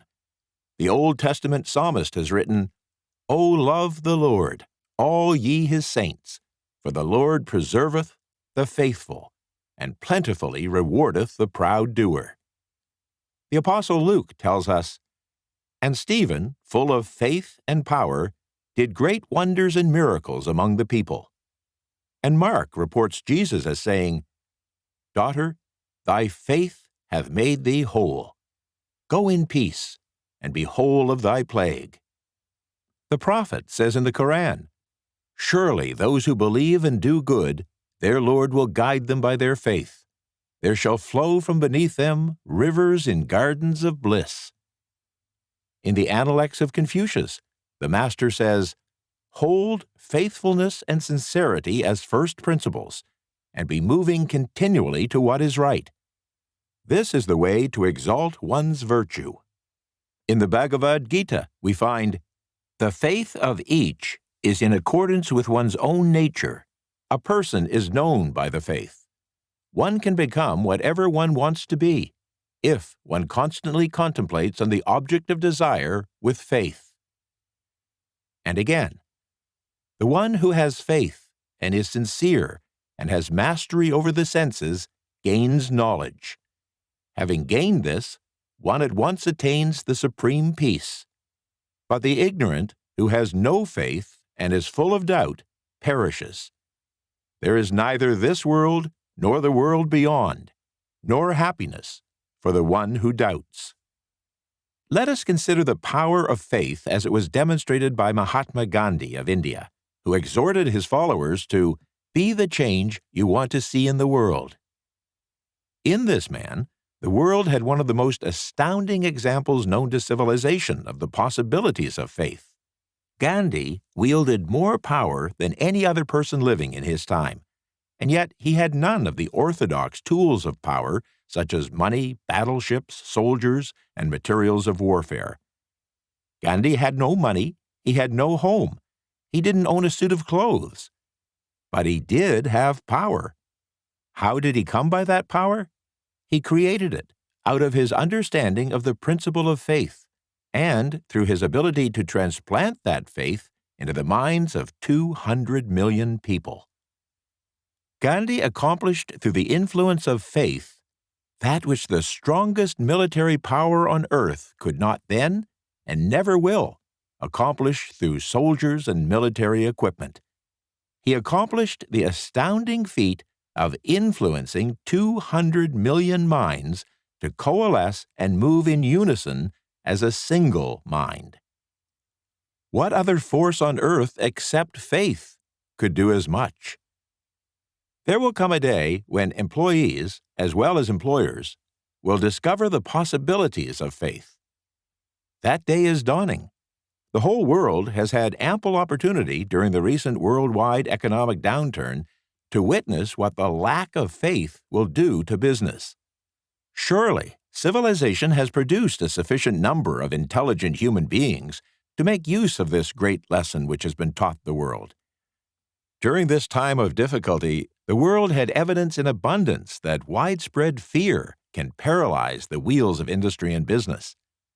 Out of this experience will arise leaders in business and industry who will profit by the example which Gandhi set for the world, and they will apply to business the same tactics which he used in building the greatest following known in the history of the world. These leaders will come from the rank and file of the unknown, who now labor in the steel plants, the coal mines, the factories, and in the small towns and cities of America. Business is due for a reform. Make no mistake about this. The methods of the past, based upon economic combinations of force and fear, will be supplanted by the better principles of faith and cooperation. People who labor will receive more than daily wages. They will share more and more in profits from the business, the same as those who supply the capital for business. But first, they must give more to their employers and stop bickering and bargaining by force at the expense of the public. They must earn the right to profit sharing. Moreover, and this is the most important thing of all, they will be led by leaders who will understand and apply the principles employed by Gandhi. Only in this way can leaders get from their followers the spirit of full cooperation, which constitutes power in its highest and most enduring form. This stupendous age in which we live and from which we are just emerging has taken the soul out of people. Its leaders have driven workers as though they were pieces of cold machinery. They were forced to do so by the employees who bargained at the expense of all concerned to get and not to give. The watchword of the future will be human happiness and contentment. And when this state of mind shall have been attained, the production will take care of itself more effectively than anything that has ever been accomplished where workers did not and could not mix faith and individual interest with their labor. Because of the need for faith and cooperation in operating business and industry, it is both interesting and profitable to analyze an event which provides an excellent understanding of the method by which industrialists and business people accumulate great fortunes, by giving before they try to get. The event chosen for this illustration dates back to 1900, when the United States Steel Corporation was being formed. As you listen to the story, keep in mind these fundamental facts, and you will understand how ideas have been converted into huge fortunes. First, the huge United States Steel Corporation was born in the mind of Charles M. Schwab in the form of an idea he created through his imagination. Second, he mixed faith with his idea.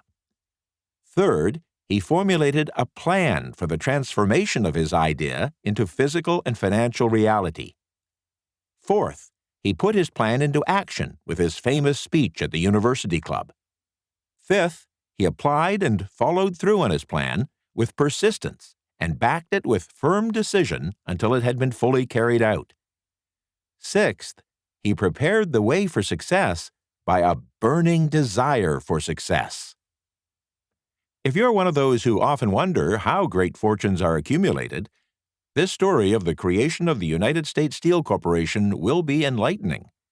If you have any doubt that individuals can think and grow rich, this story should dispel that doubt, because you can plainly see in the story of U.S. Steel the application of a major portion of the 13 steps to riches described in this book.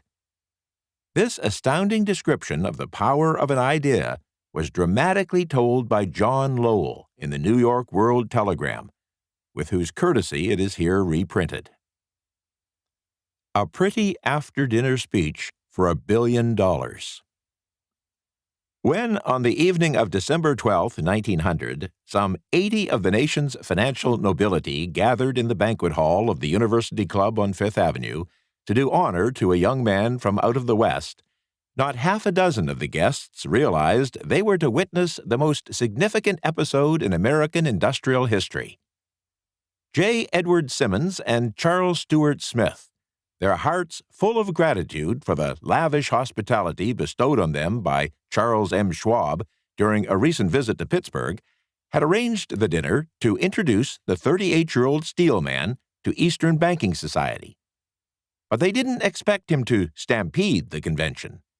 They warned him, in fact, that the bosoms within New York stuffed shirts would not be responsive to oratory, and that, If he didn't want to bore the Stillmans and Harrimans and Vanderbilts, he had better limit himself to 15 or 20 minutes of polite vaporings and let it go at that. Even John Pierpont Morgan, sitting on the right hand of Schwab, as became his imperial dignity, intended to grace the banquet table with his presence only briefly. And so far as the press and public were concerned, the whole affair was of so little moment that no mention of it found its way into print the next day. So the two hosts and their distinguished guests ate their way through the usual 7 or 8 courses. There was little conversation, and what there was of it was restrained. Few of the bankers and brokers had met Schwab, whose career had flowered along the banks of the Monongahela, and none knew him well. But before the evening was over, they, and with them Money Master Morgan, were to be swept off their feet, and $1 billion baby, the United States Steel Corporation, was to be conceived. It is perhaps unfortunate, for the sake of history, that no record of Charlie Schwab's speech at the dinner ever was made. He repeated some parts of it at a later date during a similar meeting of Chicago bankers, and still later, when the government brought suit to dissolve the Steel Trust, he gave his own version from the witness stand of the remarks that stimulated Morgan into a frenzy of financial activity. It is probable, however, that it was a homely speech, somewhat ungrammatical, for the niceties of language never bothered Schwab, full of epigram and threaded with wit. But aside from that, it had a galvanic force and effect upon the 5 billions of estimated capital that was represented by the diners. After it was over and the gathering was still under its spell, although Schwab had talked for 90 minutes, Morgan led the orator to a recessed window, where, dangling their legs from the high, uncomfortable seat, they talked for an hour more. The magic of the Schwab personality had been turned on, full force, but what was more important and lasting was the full-fledged, clear-cut program he laid down for the aggrandizement of steel. Many other men had tried to interest Morgan in slapping together a steel trust, after the pattern of the biscuit, wire and hoop, sugar, rubber, whiskey, oil, or chewing gum combinations. John W. Gates, the gambler, had urged it, but Morgan distrusted him. The Moore boys, Bill and Jim, Chicago stock jobbers who had glued together a match trust and a cracker corporation, had urged it and failed. Albert H. Gary, the sanctimonious country lawyer, wanted to foster it, but he wasn't big enough to be impressive. Until Schwab's eloquence took J.P. Morgan to the heights from which he could visualize the solid results of the most daring financial undertaking ever conceived, the project was regarded as a delirious dream of easy money crackpots. The financial magnetism that began a generation ago to attract thousands of small and sometimes inefficiently managed companies into large and competition-crushing combinations had become operative in the steel world through the devices of that jovial business pirate, John W. Gates. Gates already had formed the American Steel and Wire Company out of a chain of small concerns, and together with Morgan had created the Federal Steel Company. The National Tube and American Bridge Companies were 2 more Morgan concerns, and the Moore brothers had forsaken the match and cookie business to form the American Group, Tin Plate, Steel Hoop, Sheet Steel, and the National Steel Company. But by the side of Andrew Carnegie's gigantic vertical trust, a trust owned and operated by 53 partners, those other combinations were picayune. They might combine to their heart's content, but the whole lot of them couldn't make a dent in the Carnegie organization, and Morgan knew it. The eccentric old Scot knew it too. From the magnificent heights of Skibo Castle, he had viewed, first with amusement and then with resentment, the attempts of Morgan's smaller companies to cut into his business. When the attempts became too bold, Carnegie's temper was translated into anger and retaliation. He decided to duplicate every mill owned by his rivals. Hitherto, he hadn't been interested in wire, pipe, hoops, or sheet. Instead, he was content to sell such companies the raw steel and let them work it into whatever shape they wanted. Now, with Schwab as his chief and able lieutenant, He planned to drive his enemies to the wall.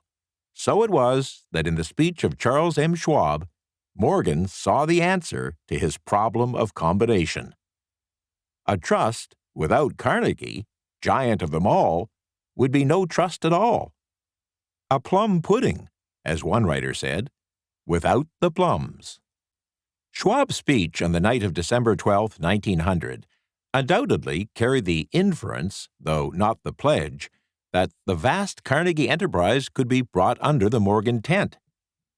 He talked of the world future for steel, of reorganization for efficiency, of specialization, of the scrapping of unsuccessful mills and concentration of effort on the flourishing properties, of economies in the ore traffic, of economies in overhead and administrative departments, of capturing foreign markets. More than that, he told the buccaneers among them wherein lay the errors of their customary piracy. Their purposes, he inferred, had been to create monopolies, raise prices, and pay themselves fat dividends out of privilege. Schwab condemned the system in his heartiest manner. The short-sightedness of such a policy, he told his hearers, lay in the fact that it restricted the market in an era when everything cried for expansion.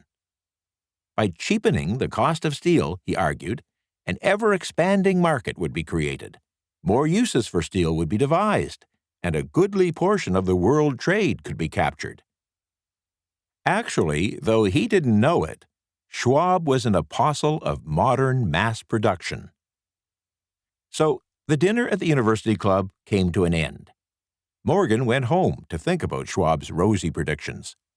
Schwab went back to Pittsburgh to run the steel business for wee Andre Carnegie, while Gary and the rest went back to their stock tickers to fiddle around in anticipation of the next move. It wasn't long coming. It took Morgan about 1 week to digest the feast of reason Schwab had placed before him. When he had assured himself that no financial indigestion was to result, he sent for Schwab and found that young man rather coy. Mr. Carnegie, Schwab indicated, might not like it if he found his trusted company president had been flirting with the Emperor of Wall Street, the street upon which Carnegie was resolved never to tread. Then it was suggested by John W. Gates, the go-between, that if Schwab happened to be in the Bellevue Hotel in Philadelphia, J.P. Morgan might also happen to be there. When Schwab arrived, however, Morgan was inconveniently ill at his New York home, and so, on the elder man's pressing invitation, Schwab went to New York and presented himself at the door of the financier's library. Now, certain economic historians have professed the belief that, from the beginning to the end of the drama, the stage was set by Andrew Carnegie, that the dinner to Schwab, the famous speech, the Sunday night conference between Schwab and the Money King were events arranged by the canny Scot. The truth is exactly the opposite. When Schwab was called in to consummate the deal, he didn't even know whether the little boss, as Andrew was called, would so much as listen to an offer to sell, particularly to a group of men whom Andrew regarded as being endowed with something less than holiness. But Schwab did take into the conference with him, in his own handwriting, 6 sheets of copper-plate figures, representing, to his mind, the physical worth and the potential earning capacity of every steel company he regarded as an essential star in the new metal firmament. 4 men pondered over these figures all night. The chief, of course, was Morgan, steadfast in his belief in the divine right of money. With him was his aristocratic partner, Robert Bacon, a scholar and a gentleman. The third was John W. Gates, whom Morgan scorned as a gambler and used as a tool. The fourth was Schwab, who knew more about the processes of making and selling steel than any whole group of men then living. Throughout that conference, the Pittsburghers' figures were never questioned. If he said a company was worth so much, then it was worth that much, and no more. He was insistent, too, upon including in the combination only those concerns he nominated. He had conceived a corporation in which there would be no duplication, not even to satisfy the greed of friends who wanted to unload their companies upon the broad Morgan shoulders. Thus he left out, by design, a number of the larger concerns upon which the walruses and carpenters of Wall Street had cast hungry eyes. When dawn came, Morgan rose and straightened his back. Only one question remained. "Do you think you can persuade Andrew Carnegie to sell?" he asked. "I can try," said Schwab. "If you can get him to sell, I will undertake the matter," said Morgan. So far, so good. But would Carnegie sell? How much would he demand? Schwab thought about $320 million. What would he take payment in? Common or preferred stocks? Bonds? Cash? Nobody could raise $1/3 billion in cash. There was a golf game in January on the frost-cracking heath of the St. Andrew's Links in Westchester, with Andrew bundled up in sweaters against the cold, and Charlie talking volubly as usual to keep his spirits up. But no word of business was mentioned until the pair sat down in the cozy warmth of the Carnegie cottage hard by. Then, with the same persuasiveness that had hypnotized 80 millionaires at the University Club, Schwab poured out the glittering promises of retirement and comfort, of untold millions to satisfy the old man's social caprices. Carnegie capitulated, wrote a figure on a slip of paper, handed it to Schwab, and said, "All right, that's what we'll sell for." The figure was approximately $400 million, and was reached by taking the $320 million mentioned by Schwab as a basic figure and adding to it $80 million to represent the increased capital value over the previous 2 years. Later, on the deck of a transatlantic liner, the Scotsman said ruefully to Morgan, "I wish I had asked you for $100 million more." "If you had asked for it, you'd have gotten it," Morgan told him cheerfully. There was an uproar, of course. A British correspondent cabled that the foreign steel world was appalled by the gigantic combination. President Hadley of Yale declared that, unless trusts were regulated, the country might expect an emperor in Washington within the next 25 years. But that able stock manipulator, Keene, went at his work of shoving the new stock at the public so vigorously that all the excess water, estimated by some at nearly $600 million, was absorbed in a twinkling. So Carnegie had his millions, and the Morgan Syndicate had $62 million for all its trouble, and all the boys, from Gates to Gary, had their millions. The 38-year-old Schwab had his reward. He was made president of the new corporation and remained in control until 1930. The dramatic story of big business, which you've just heard, was included in this book because it's a perfect illustration of the method by which desire can be transmuted into its physical equivalent. I imagine some listeners will question the statement that a mere intangible desire can be converted into its physical equivalent. Doubtless, some will say, you cannot convert nothing into something.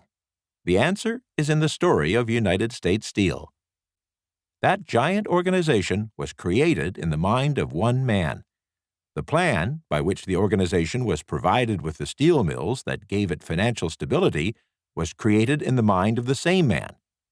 His faith, his desire, his imagination, his persistence were the real ingredients that went into United States Steel. The steel mills and mechanical equipment acquired by the corporation after it had been brought into legal existence were incidental, but careful analysis will disclose the fact that the appraised value of the properties acquired by the corporation increased in value by an estimated $600 million by the mere transaction which consolidated them under one management. In other words, Charles M. Schwab's idea, plus the faith in which he conveyed it to the minds of J.P. Morgan and the others, was marketed for a profit of approximately $600 million. not an insignificant sum for a single idea. What happened to some of those who took their share of the millions of dollars of profit made by this transaction is a matter with which we're not now concerned. The important feature of the astounding achievement is that it serves as unquestionable evidence of the soundness of the philosophy described in this book, because this philosophy was the warp and the woof of the entire transaction. Moreover, the practicability of the philosophy has been established by the fact that the United States Steel Corporation prospered and became one of the richest and most powerful corporations in America, employing thousands of people, developing new uses for steel, and opening new markets, thus proving that the $600 million in profit which the Schwab idea produced was earned. Riches begin in the form of thought. The amount is limited only by the person in whose mind the thought is put into motion. Faith removes limitations. Remember this when you're ready to bargain with life for whatever it is that you ask as your price for having passed this way. Remember also that the man who created the United States Steel Corporation was practically unknown at the time. He was merely Andrew Carnegie's Man Friday until he gave birth to his famous idea. After that, he quickly rose to a position of power, fame, and riches. And he rose, like all great achievers, on the wings of faith, which can be created by a powerful force known as autosuggestion. Chapter 3. Autosuggestion. The medium for influencing the subconscious mind. The third step to riches. Autosuggestion is a term which applies to all suggestions and all self-administered stimuli which reach one's mind through the five senses. Stated in another way, autosuggestion is self-suggestion. It is the agency of communication between that part of the mind where conscious thought takes place and that which serves as the seat of action for the subconscious mind. The dominating thoughts which one permits to remain in the conscious mind, whether these thoughts be negative or positive is immaterial, will reach and influence the subconscious mind through the law of autosuggestion. No thought, whether it be negative or positive, can enter the subconscious mind without the aid of the principle of autosuggestion, with the exception of those thoughts picked up as flashes of insight or inspiration. Stated differently, all sense impressions which are perceived through the five senses are captured and processed by the conscious thinking mind, and may be either passed on to the subconscious mind or rejected at will. The conscious faculty serves, therefore, as an outer guard at the approach to the subconscious. Nature has so wired human beings that they have absolute control over the material which reaches their subconscious mind through the five senses, although this is not meant to be construed as a statement that individuals always exercise this control. In the great majority of instances, they do not exercise it, which explains why so many people go through life in poverty. Recall what has been said about the subconscious mind resembling a fertile garden in which weeds will grow in abundance if the seeds of more desirable crops are not sown therein. Autosuggestion is the agency of control through which an individual may voluntarily feed his or her subconscious mind on thoughts of a creative nature, or, by neglect, permit thoughts of a destructive nature to find their way into this rich garden of the mind.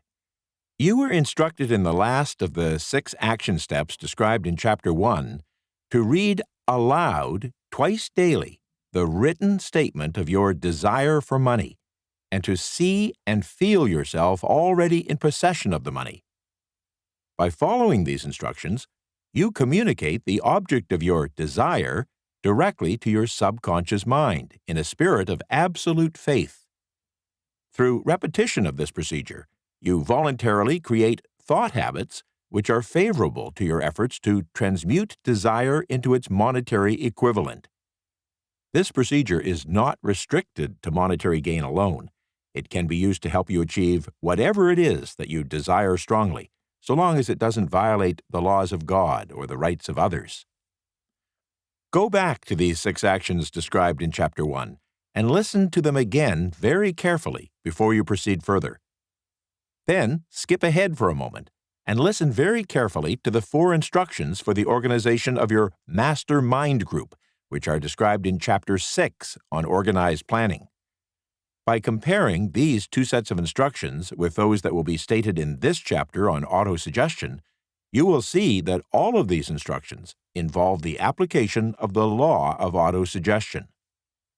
Remember, therefore, when reading aloud the statement of your desire, through which you are endeavoring to develop a money consciousness or any other success consciousness, that the mere reading of the words is of no consequence unless you mix emotion or feeling with your words. If you repeat 1,000,000 times the famous Émile Coué formula, day by day, in every way, I am getting better and better, without mixing emotion and faith with your words, you will experience no desirable results. Your subconscious mind recognizes and acts only upon thoughts which have been well mixed with emotion or feeling. This is a fact of such importance as to warrant repetition in practically every chapter of this book, because the lack of understanding of this truth is the main reason why the majority of people who try to apply the law of autosuggestion get no desirable results. Plain, unemotional words do not influence the subconscious mind.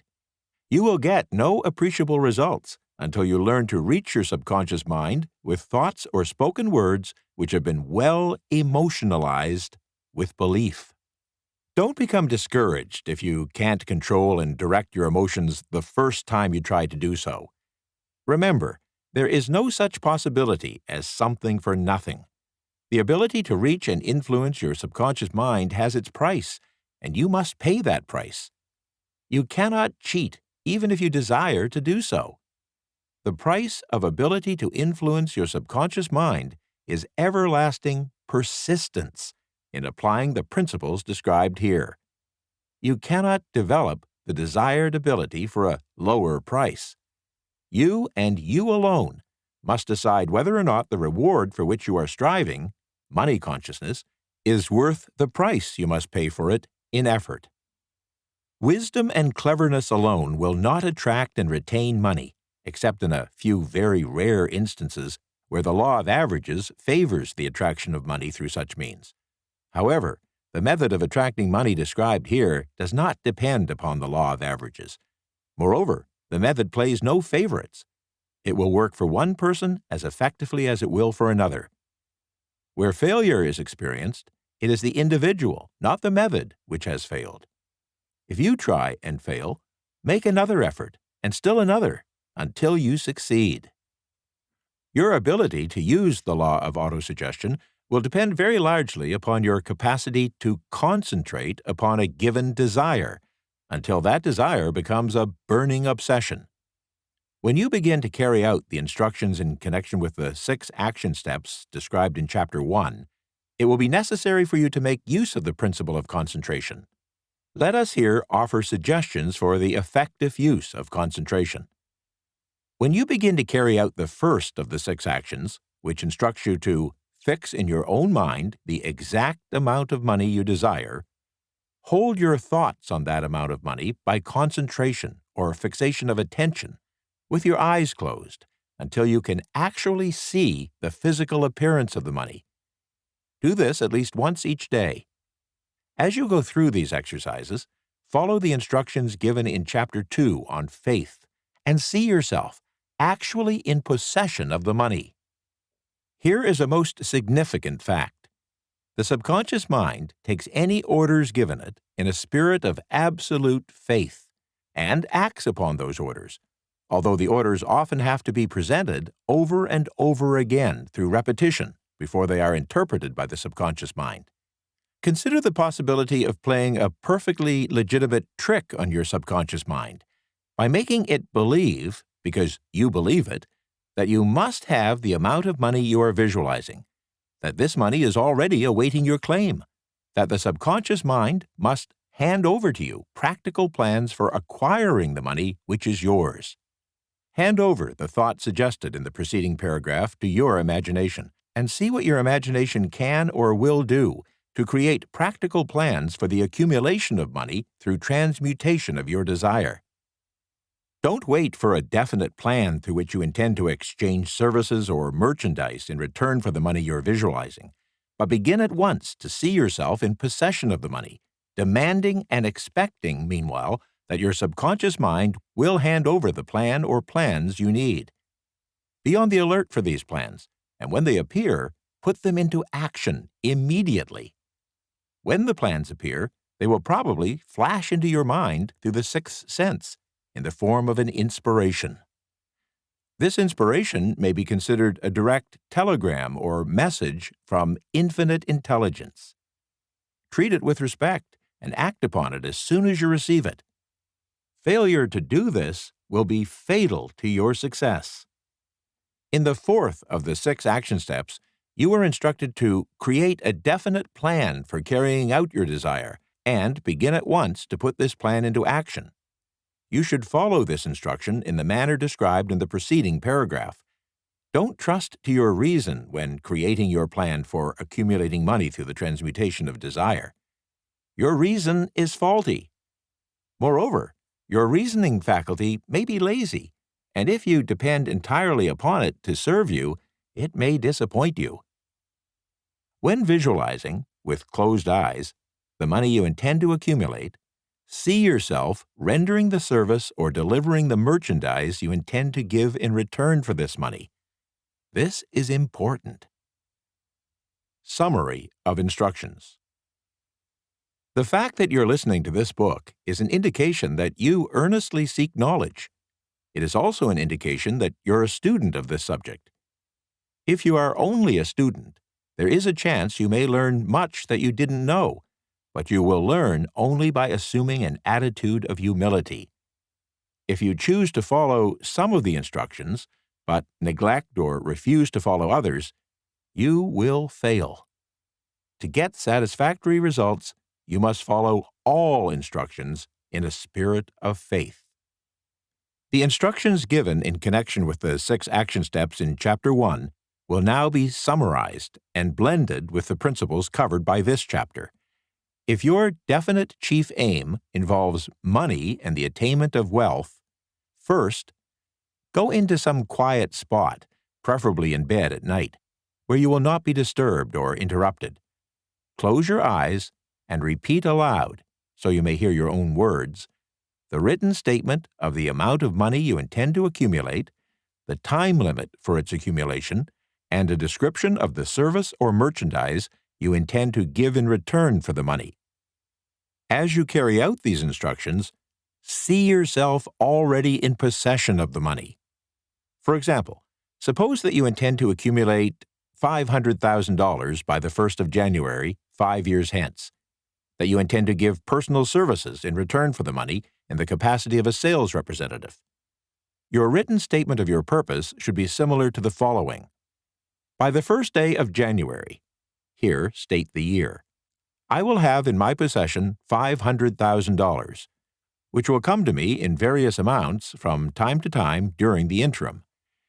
In return for this money, I will give the most efficient service of which I am capable, rendering the fullest possible quantity and the best possible quality of service in the capacity of selling blank. Describe the service or merchandise you intend to sell. I believe that I will have this money in my possession. My faith is so strong that I can now see this money before my eyes. I can touch it with my hands. It is now awaiting transfer to me at the time and in the proportion that I deliver the service I intend to render in return for it. I am awaiting a plan by which to accumulate this money, and I will follow that plan when it is received.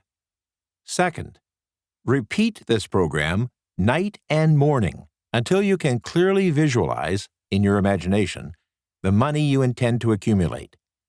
Third, place a written copy of your statement where you can see it night and morning, and read it just before retiring and upon arising until it has been memorized. Remember, as you carry out these instructions, that you are applying the law of autosuggestion for the purpose of giving orders to your subconscious mind. Remember that these instructions apply particularly to the desire for money, but also to any other object you desire or goal you seek. Remember also that your subconscious mind will act only upon instructions which are emotionalized and handed over to it with feeling. Faith is the strongest and most productive of the emotions. Follow the instructions given in Chapter 2. These instructions may at first seem abstract. Don't let this disturb you. Follow the instructions, no matter how abstract or impractical they may at first appear to be. The time will soon come, if you do as you have been instructed, in spirit as well as in fact, when a whole new universe of power will unfold to you. Skepticism in connection with all new ideas is characteristic of all human beings. But if you follow the instructions outlined, your skepticism will soon be replaced by belief, and this in turn will soon become crystallized into absolute faith. Then you will have arrived at the point where you may truly say, "I am the master of my fate. I am the captain of my soul." Many philosophers have made the statement that each person is the master of his or her own earthly destiny, but most of them have failed to say why this is so. The reason that we may be the master of our own earthly status, and especially our financial status, is thoroughly explained in this chapter. We may become the master of ourselves and of our environment because we have the power to influence our own subconscious mind, and through it, to gain the cooperation of infinite intelligence. The chapter you're now listening to represents the keystone in the arch of the Think and Grow Rich philosophy. The instructions contained in this chapter must be understood and applied with persistence if you are to succeed in transmuting desire into money or any other result you seek. The actual performance of transmuting desire into money involves the use of autosuggestion as an agency by which you may reach and influence the subconscious mind. The other principles are simply tools with which to apply autosuggestion. Keep this thought in mind, and you will at all times be conscious of the important part that the law of autosuggestion is to play in your efforts to accumulate money through the methods described in this book. Carry out these instructions as though you were a small child. Inject into your efforts something of the faith of a child. I have been most careful to see that no impractical instructions are included because of my sincere desire to be helpful. After you have listened to the entire book, come back to this chapter and follow in spirit and in action this instruction. Listen to this entire chapter once every night until you become thoroughly convinced that the principle of autosuggestion is sound, that it will accomplish for you all that has been claimed for it. As you listen, take note of every sentence which impresses you favorably. Follow the foregoing instructions to the letter, and it will open the way for a complete understanding and mastery of all the principles of success, including the one to which we now turn, specialized knowledge, the fourth step to riches. I believe that close association with one who refuses to compromise with circumstances he or she does not like is an asset that can never be measured in terms of money. Chapter 4. Specialized Knowledge. Personal Experiences or Observations. The fourth step to riches. There are two kinds of knowledge. One is general, the other specialized. General knowledge, no matter how great in quantity or variety it may be, is of but little use in the accumulation of money. The faculties of the great universities possess, in the aggregate, practically every form of general knowledge known to civilization. Most of the professors have not amassed great wealth. They specialize in teaching knowledge, but they don't specialize in the organization or the use of knowledge for the accumulation of money. Knowledge will not attract money or any other kind of success unless it is organized and intelligently directed through practical plans of action to the definite end of accumulating money. Lack of understanding of this fact has been the source of confusion to millions of people who falsely believe that knowledge is power. It's nothing of the sort. Knowledge is only potential power. It becomes power only when and if it is organized into definite plans of action and directed to a definite end. This missing link in all systems of education known to civilization today may be found in the failure of educational institutions to teach their students how to organize and use knowledge after they acquire it. Many people make the mistake of assuming that because Henry Ford had but little schooling, he was not educated. Those who make this mistake didn't know Henry Ford, nor do they understand the real meaning of the word educate. The word is derived from the Latin word educo, meaning to educe, to draw out, to develop from within. An educated person is not necessarily one who has an abundance of general or specialized knowledge. To be truly educated is to have so developed the faculties of mind that one may acquire anything one wishes, or its equivalent, without violating the rights of others. Henry Ford comes well within the meaning of this definition.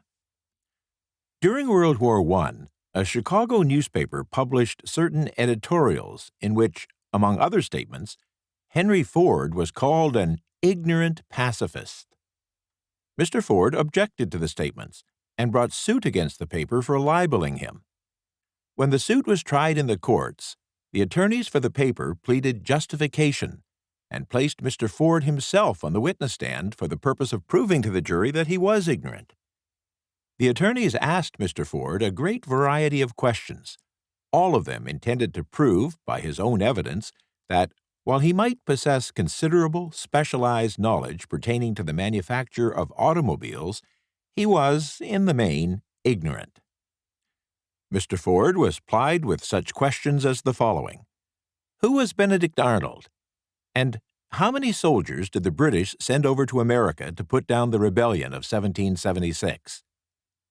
In answer to the last question, Mr. Ford replied, I don't know the exact number of soldiers the British sent over, but I have heard that it was a considerably larger number than ever went back.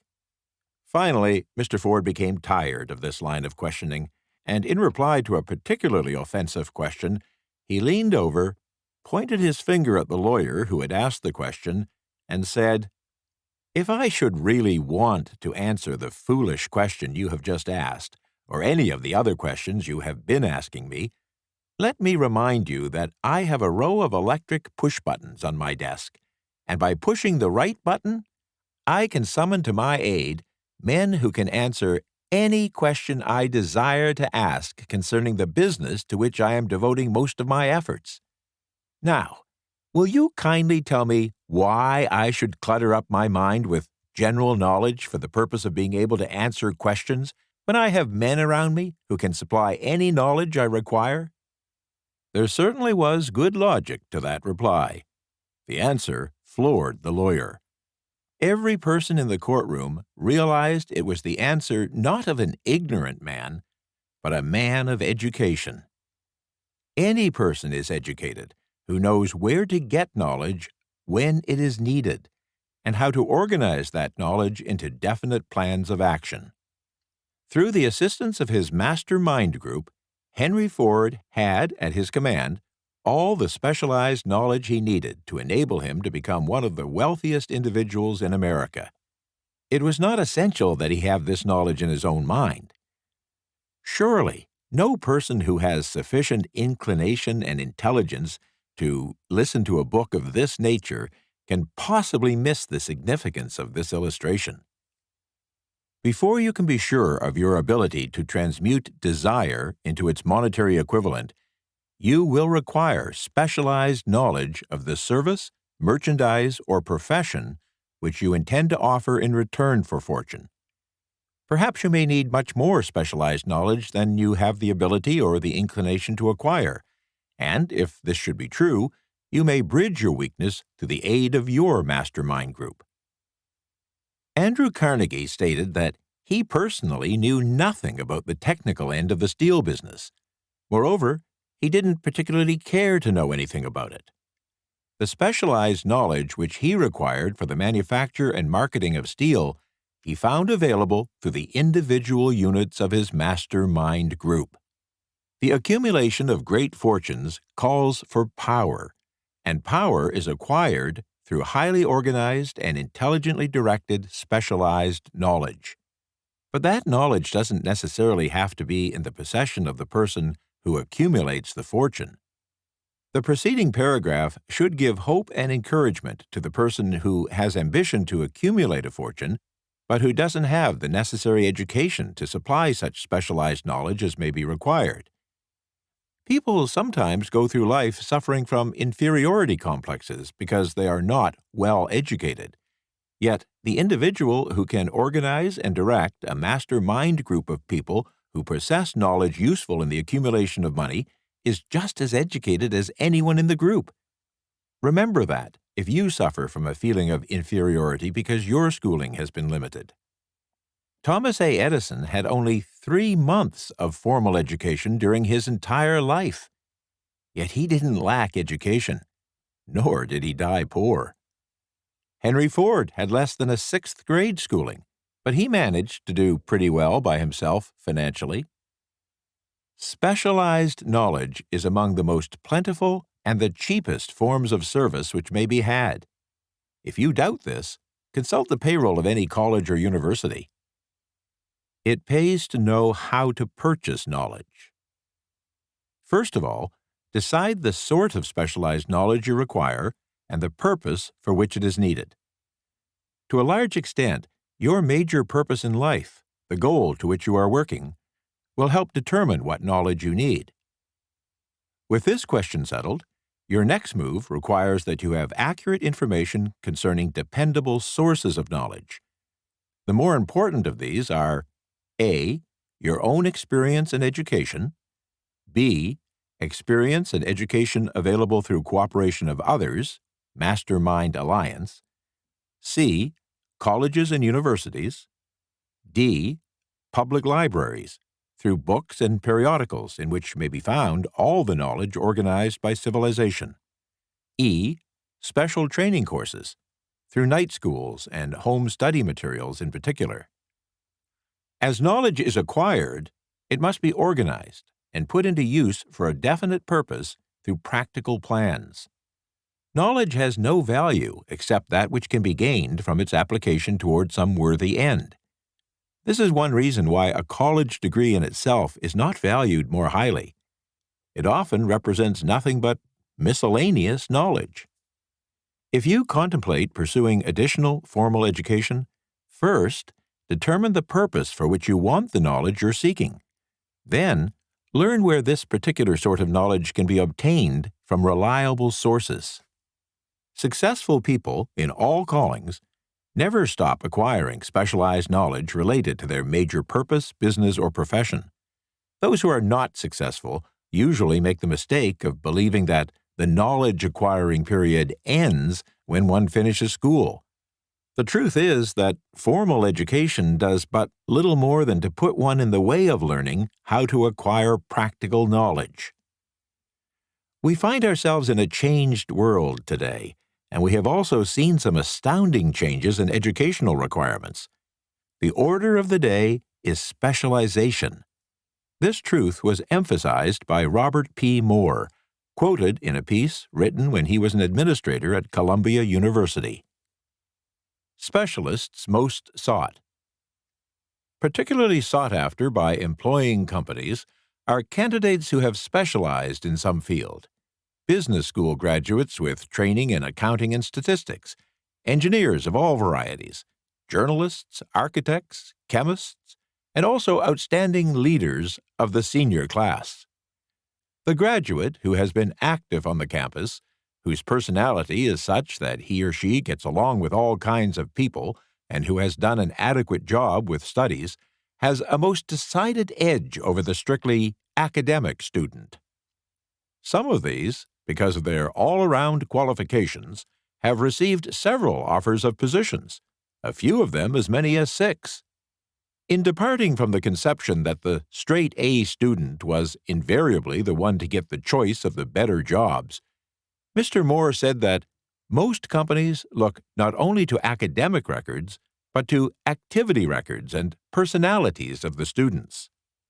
One of the largest industrial companies, the leader in its field, in writing to Mr. Moore concerning prospective seniors at the college, said, "We are interested primarily in finding people who can make exceptional progress in management work.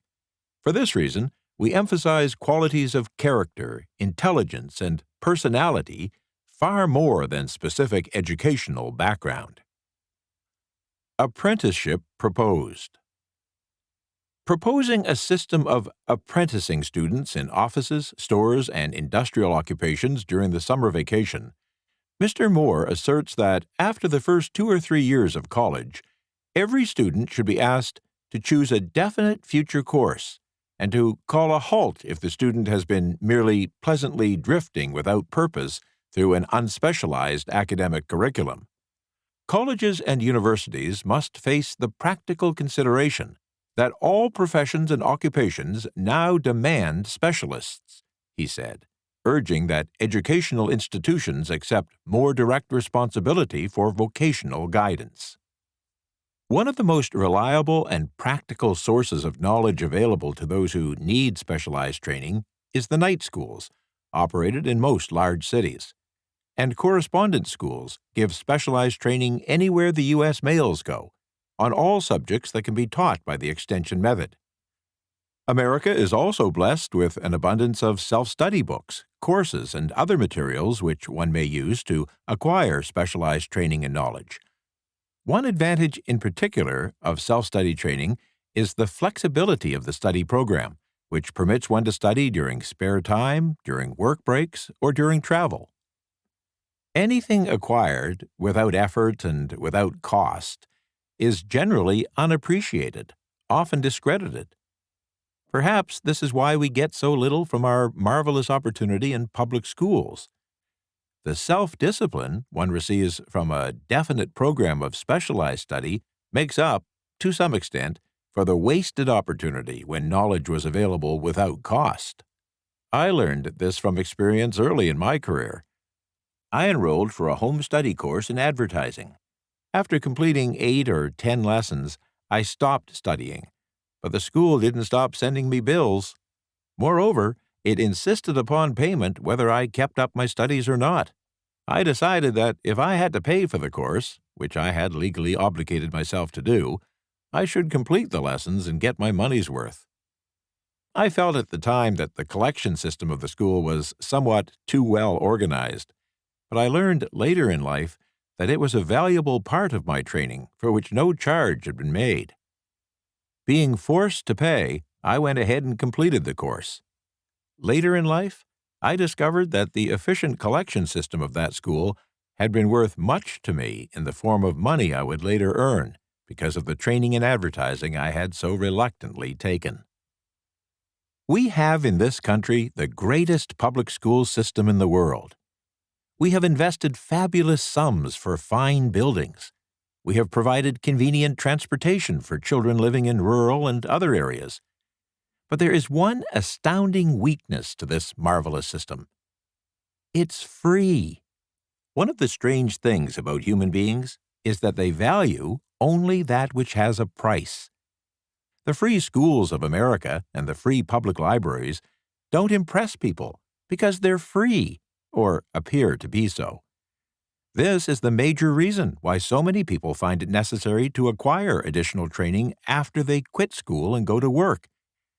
It is also one of the major reasons why employers give greater consideration to employees who participate regularly in self-study courses and other forms of professional development. They have learned from experience that any person who has the ambition to give up a part of his or her spare time or to use slack time at work for professional development, has those qualities which make for leadership. This recognition is not a charitable gesture. It is sound business judgment upon the part of the employers. There is one weakness in people for which there is no remedy. It is the universal weakness of lack of ambition. People, especially those on salary, who schedule their spare time and slack time to provide for self-improvement, seldom remain at the bottom very long. Their action opens the way for the upward climb, removes many obstacles from their path, and gains the friendly interest of those who have the power to put them in the way of opportunity. The self-improvement or home study method of training is especially suited to the needs of employed people who find, after leaving school, that they must acquire additional specialized knowledge, but can't spare the time to go back to school. The changed economic conditions that now prevail have made it necessary for thousands of people to find additional or new sources of income. For the majority of these, the solution to their problem may be found only by acquiring specialized knowledge. Many will be forced to change their occupation entirely. When merchants find that a certain line of merchandise is not selling, they usually supplant it with another that is in demand. The person whose business is that of marketing personal services must also be an efficient merchant. If the services don't bring adequate returns in one occupation, the individual must change to another, where broader opportunities are available. Stuart Austin Weir prepared himself as a construction engineer and followed this line of work until the Depression limited his market to where it did not give him the income he required. He took inventory of himself, decided to change his profession to law, went back to school, and took special courses by which he prepared himself as a corporation lawyer. Despite the fact the Depression had not ended, he completed his training, passed the bar examination, and quickly built a lucrative law practice in Dallas, Texas. He actually had to turn away clients. Just to keep the record straight and to anticipate the alibis of those who will say, "I couldn't go to school because I have a family to support," or "I'm too old," I will add that Mr. Weir was past 40 and married when he went back to school. Moreover, by carefully selecting highly specialized courses in colleges best prepared to teach the subjects chosen, Mr. Weir completed in 2 years the work for which the majority of law students require 4 years. It pays to know how to purchase knowledge. The person who stops studying merely because he or she has finished school is forever hopelessly doomed to mediocrity, no matter what that person's calling. The way of success is the way of continuous pursuit of knowledge. Let us consider a specific instance. During the Depression, a salesman in a grocery store found himself without a position. Having had some bookkeeping experience, he took a special course in accounting, familiarized himself with all the latest bookkeeping and office equipment, and went into business for himself. Starting with the grocer for whom he had formerly worked, he made contracts with more than 100 small merchants to keep their books at a very nominal monthly fee. His idea was so practical that he soon found it necessary to set up a portable office in a light delivery truck, which he equipped with modern bookkeeping equipment. He went on to create a fleet of these bookkeeping offices on wheels, and he employed a large staff of assistants, thus providing small merchants with accounting service equal to the best that money could buy at very nominal cost. Specialized knowledge plus imagination were the ingredients that went into this unique and successful business. In only a short time, the owner of that business was paying an income tax of almost 10 times as much as was paid by the merchant for whom he worked when the Depression forced upon him a temporary adversity which proved to be a blessing in disguise. The beginning of this successful business was an idea. Inasmuch as I had the privilege of supplying the unemployed salesman with that idea, I now assume the further privilege of suggesting another idea, which has within it the possibility of significant income, as well as the possibility of rendering useful service to thousands of people who badly need that service. The idea was initially suggested by the salesman who gave up selling and went into the business of keeping books on a wholesale basis. When that plan was suggested as a solution to his unemployment problem, he quickly exclaimed, "I like the idea, but I wouldn't know how to turn it into cash." In other words, he complained he wouldn't know how to market his bookkeeping knowledge after he acquired it. So that brought up another problem which had to be solved.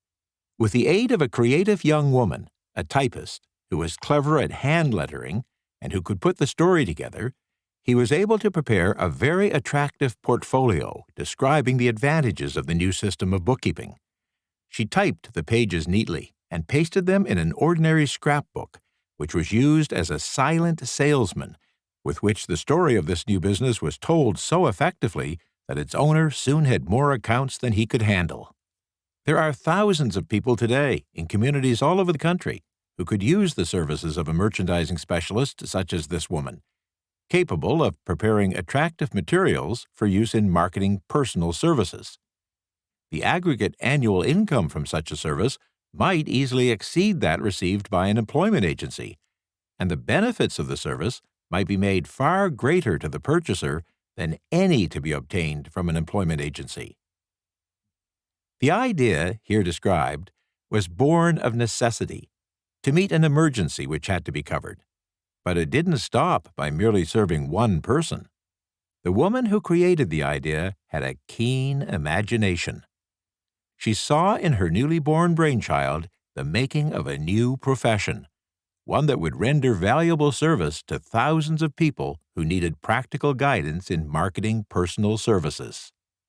Spurred to action by the instantaneous success of the first marketing plan for personal services she prepared, this energetic woman turned next to the solution of a similar problem for her son, who had just finished college but had been totally unable to find a market for his services.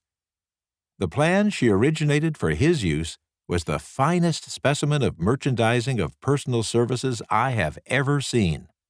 When the plan portfolio had been completed, it contained nearly 50 pages of beautifully typed, properly organized information, telling the story of her son's native ability, schooling, personal experiences, and a great variety of other information too extensive for description here. The portfolio also contained a complete description of the position her son desired, together with a marvelous word picture of the exact plan he would use in filling the position. The preparation of the portfolio required several weeks' labor, during which time its creator sent her son to the public library almost daily to procure information needed to sell his services to best advantage. She sent him also to all the competitors of his prospective employer to gather from them vital information concerning their business methods, which was of great value in the formation of the plan he intended to use in filling the position he sought. When the plan was finished, it contained more than half a dozen excellent suggestions for the use and benefit of the prospective employer. The suggestions were put into use by the company. One may be inclined to ask, why go to all this trouble to secure a job? The answer is straight to the point, also dramatic, because it deals with a subject which assumes the proportion of a tragedy, with millions of men and women whose sole source of income is personal services. The answer is, doing a thing well never is trouble. The plan prepared by this woman for the benefit of her son helped him get the job for which he applied, at the first interview, at a salary fixed by himself. Moreover, and this too is important, the position did not require the young man to start at the bottom. He began as a junior executive at an executive salary. Why go to all this trouble, you ask? Well, for one thing, the planned presentation of this young man's application for a position clipped off no less than 10 years of time he would have required to get to where he began had he started at the bottom and worked his way up. This idea of starting at the bottom and working one's way up may appear to be sound, but the major objection to it is this: too many of those who begin at the bottom never manage to lift their heads high enough to be seen by opportunity, so they remain at the bottom. It should be remembered also that the outlook from the bottom is not so very bright or encouraging. It has a tendency to kill off ambition. We call it getting into a rut, which means that we accept our fate because we form the habit of daily routine, a habit that finally becomes so strong we cease to try to throw it off. And that's another reason why it pays to start 1 or 2 steps above the bottom. By doing so, one forms the habit of looking around, of observing how others get ahead, of seeing opportunity, and of embracing it without hesitation. Dan Halpin is a splendid example of what I mean. During his college days, he was manager of the famous national championship Notre Dame football team when it was under the direction of Knute Rockne. Perhaps he was inspired by the great football coach to aim high and not mistake temporary defeat for failure, just as Andrew Carnegie, the great industrial leader, inspired his young business lieutenants to set high goals for themselves. At any rate, young Halpin finished college at a mighty unfavorable time, when the Depression had made jobs scarce. So, after a fling at investment banking and motion pictures, he took the first opening with a potential future he could find, selling hearing aids on a commission basis. Anyone could start in that sort of job, and Halpin knew it. But it was enough to open the door of opportunity to him. For almost 2 years, he continued in a job not to his liking, and he would never have risen above that job if he had not done something about his dissatisfaction. He aimed first at the job of assistant sales manager of his company and got the job. That one step upward placed him high enough above the crowd to enable him to see greater opportunity. Also, it placed him where opportunity could see him. He made such a fine record selling hearing aids that A.M. Andrews, chairman of the board of the Dictograph Products Company, a business competitor of the company for which Halpin worked, wanted to know something about that man, Dan Halpin, who was taking big sales away from the long-established Dictograph Company. He sent for Halpin. When the interview was over, Halpin was the new sales manager in charge of Dictograph's Acousticon division.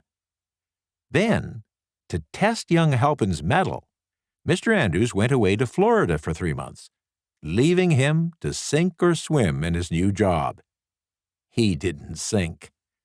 Knute Rockne's spirit of "all the world loves a winner and has no time for a loser" inspired him to put so much into his job that he was eventually elected vice president of the company and general manager of the Acousticon and Silent Radio division, a job most executives would be proud to earn through 10 years of loyal effort.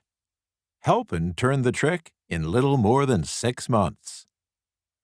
It's difficult to say whether Mr. Andrews or Mr. Halpin is more deserving of eulogy, for the reason that both showed evidence of having an abundance of that very rare quality known as imagination. Mr. Andrews deserves credit for seeing in young Halpin a go-getter of the highest order. Halpin deserves credit for refusing to compromise with life by accepting and keeping a job he didn't want. And that is one of the major points I'm trying to emphasize through this entire philosophy, that we rise to high positions or remain at the bottom because of conditions we can control if we desire to control them. I'm also trying to emphasize another point, namely that both success and failure are largely the results of habit. I haven't the slightest doubt that Dan Halpin's close association with the greatest football coach America ever knew planted in his mind the same brand of desire to excel which made the Notre Dame football team world famous. Truly, there is something to the idea that hero worship is helpful, provided one worships a winner. Halpin told me that Rockne was one of the world's greatest leaders in all of history. My belief in the theory that business associations are vital factors, both in failure and in success, was demonstrated when my son Blair was negotiating with Dan Halpin for a position. Mr. Halpin offered him a beginning salary of almost 1/2 what he could have gotten from a rival company. I brought parental pressure to bear and induced him to accept the position with Mr. Halpin, because I believe that close association with one who refuses to compromise with circumstances he doesn't like is an asset that can never be measured in terms of money.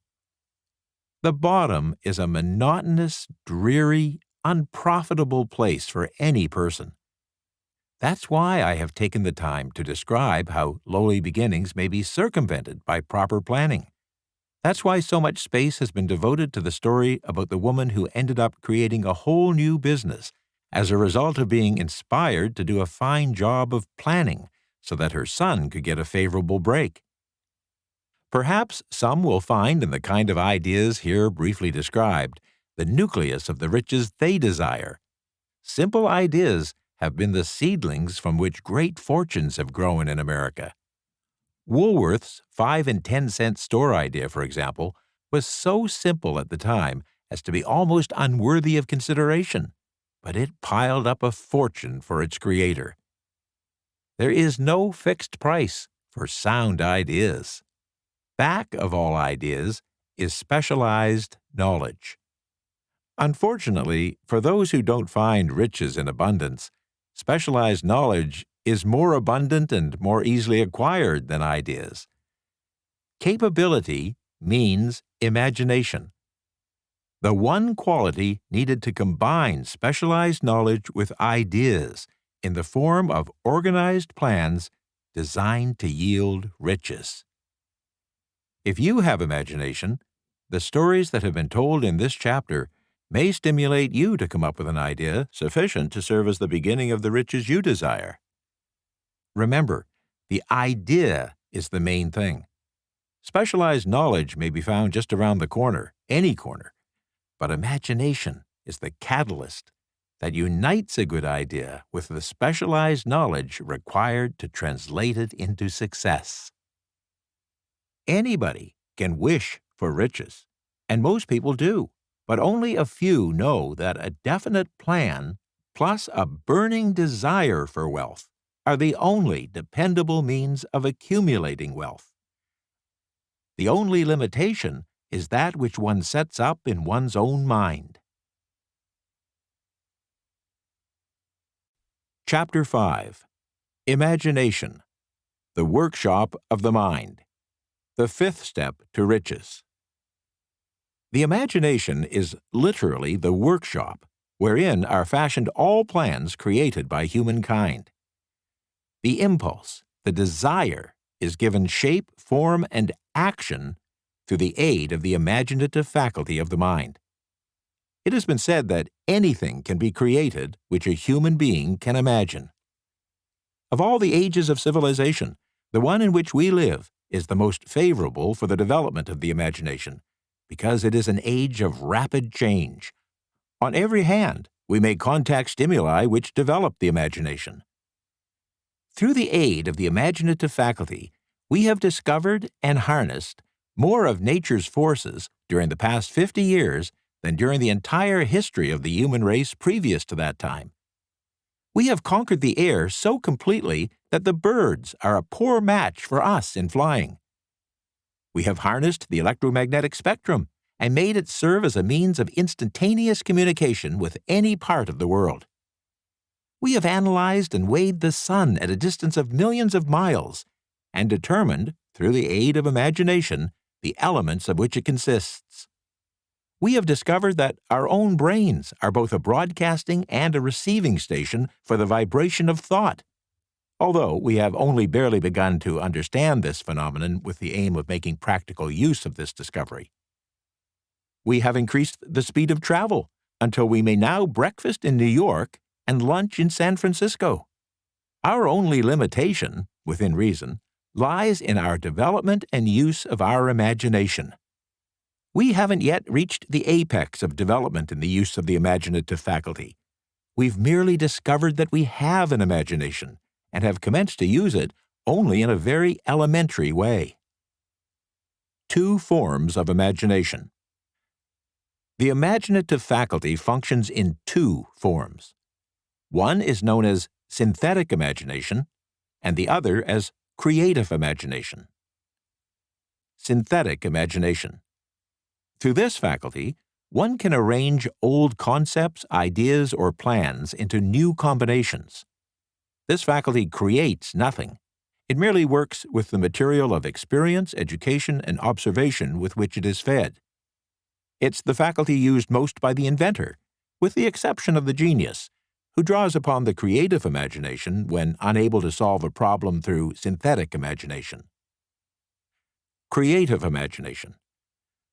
Through the faculty of creative imagination, the finite human mind has direct communication with infinite intelligence. It's the faculty through which hunches and inspirations are received.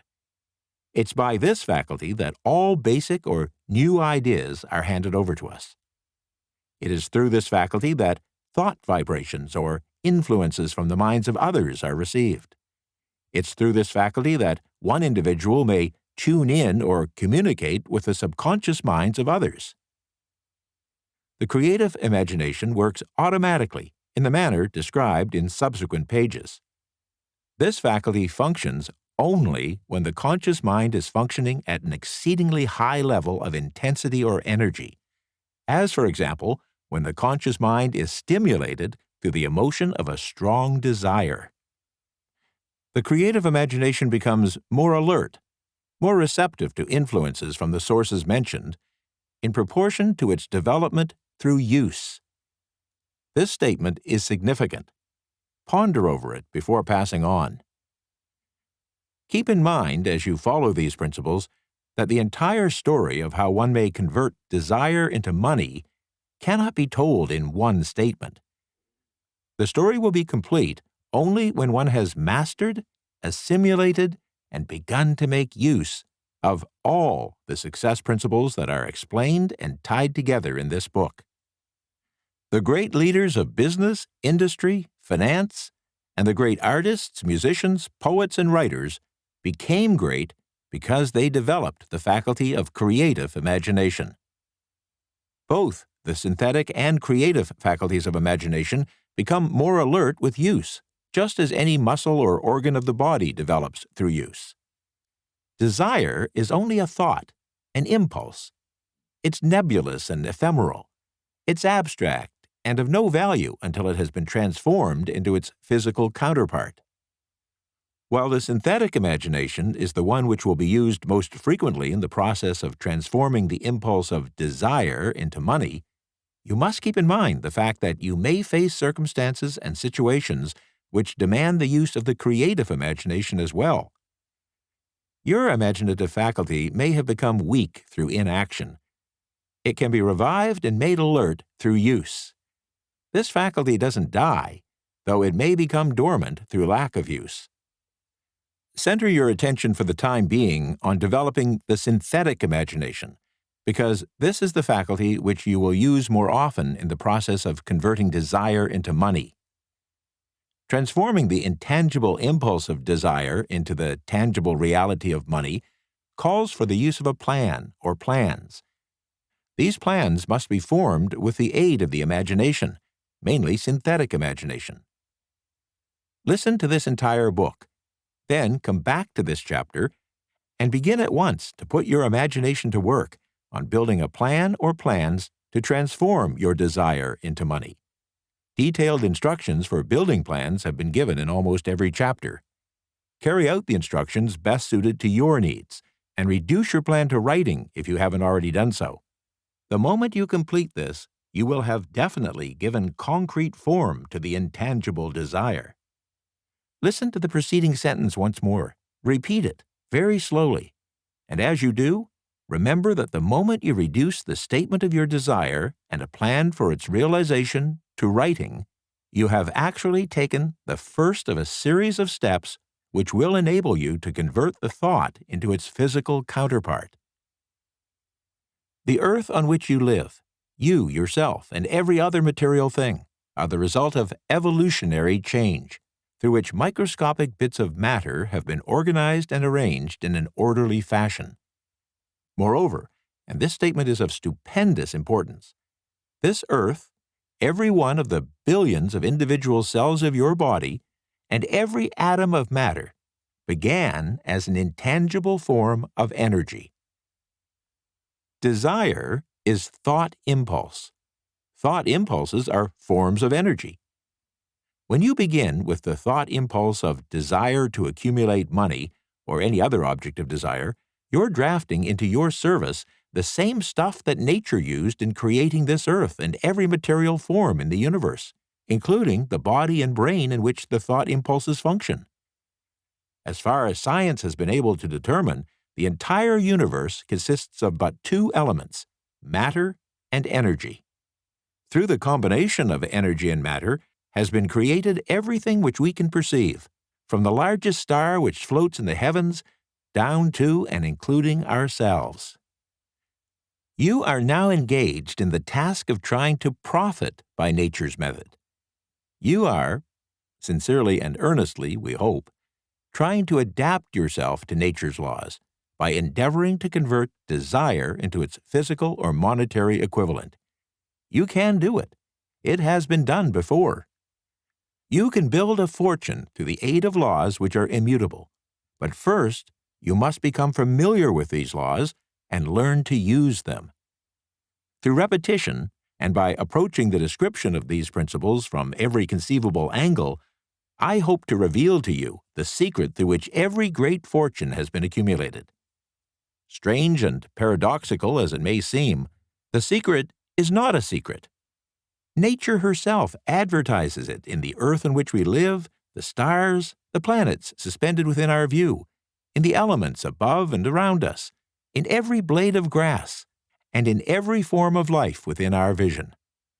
Nature advertises this secret in the terms of biology, in the conversion of a tiny cell, so small that it may be lost on the point of a pin, into the human being now listening to this line. The conversion of desire into its physical equivalent is certainly no more miraculous. Don't become discouraged if you don't fully comprehend all that has been stated. Unless you've long been a student of the mind, it's not to be expected that you will assimilate all that is in this chapter first time around. But you will, in time, make good progress. The principles that follow will open the way for understanding of imagination. Assimilate that which you understand as you listen to this philosophy for the first time. Then, when you listen again and study it, you'll discover that something has happened to clarify it and give you a broader understanding of the whole. Above all, do not stop nor hesitate in your study of these principles until you have listened to the book at least 3 times, for then you will not want to stop. How to make practical use of imagination. Ideas are the beginning points of all fortunes. Ideas are products of the imagination. Let's examine a few well-known ideas which have yielded huge fortunes, with the hope that these illustrations will convey definite information concerning the method by which imagination may be used in accumulating riches. The Enchanted Kettle. 50 years ago, an old country doctor drove to town, hitched his horse, quietly slipped into a drugstore by the back door, and began dickering with the young drug clerk. His mission was destined to yield great wealth to many people. It was destined to bring to the South the most far-flung benefit since the Civil War. For more than an hour, behind the prescription counter, the old doctor and the clerk talked in low tones.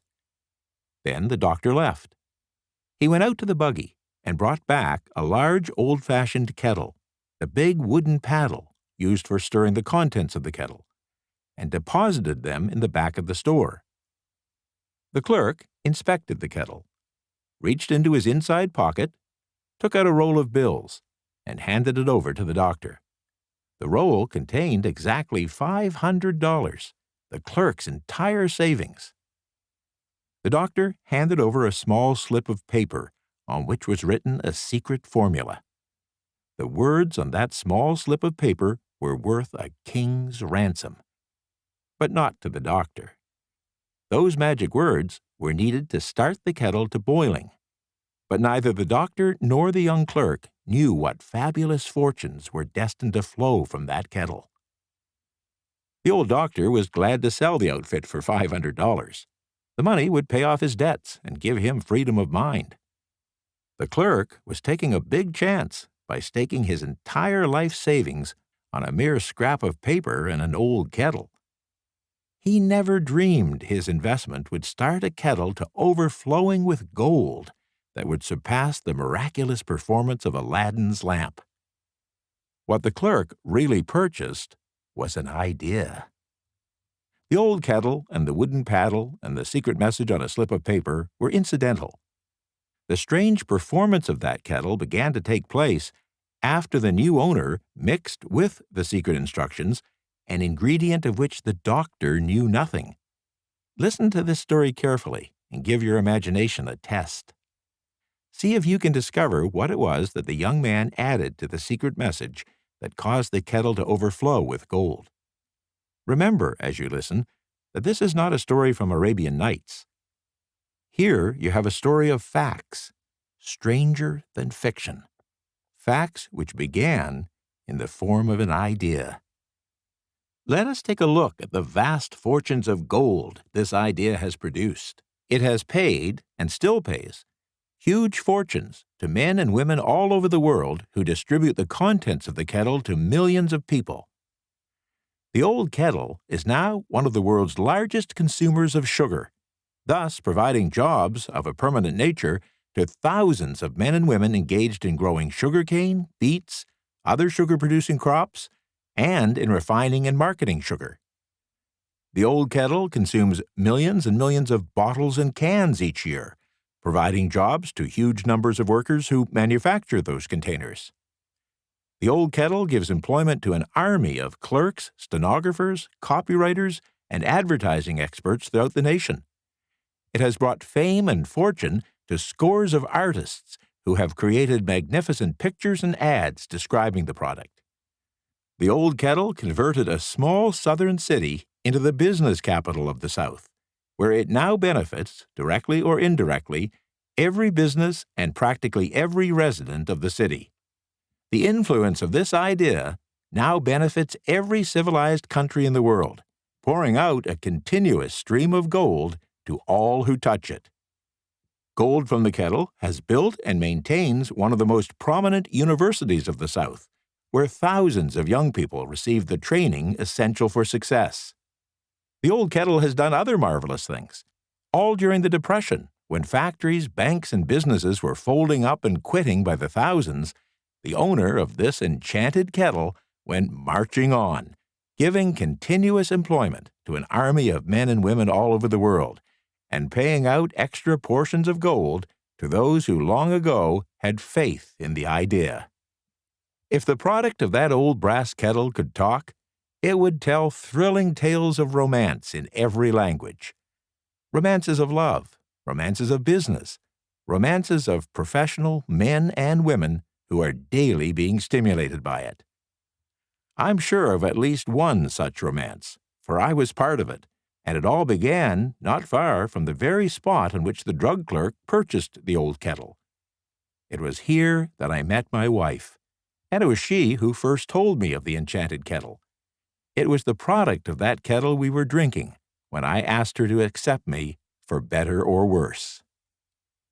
Whoever you are, wherever you may live, whatever occupation you may be engaged in, just remember in the future, every time you see the words Coca-Cola, that its vast empire of wealth and influence grew out of a single idea, and that the mysterious ingredient which the drug clerk, Asa Candler, mixed with the secret formula was imagination. Stop and think of that for a moment.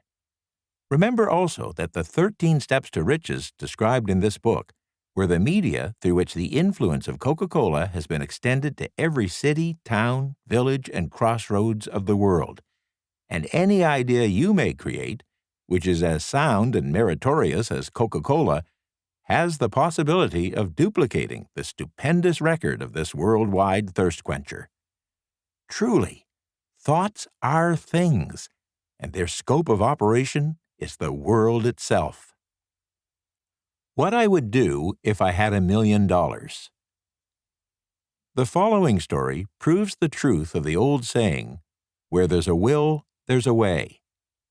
It was told to me by that beloved educator and clergyman, the late Frank W. Gonzalez, who began his preaching career in the stockyards region of South Chicago. While Dr. Gonzalez was going through college, he observed many defects in our educational system, defects which he believed he could correct if he were the head of a college. His deepest desire was to become the head of an educational institution in which young men and women would be taught to learn by doing.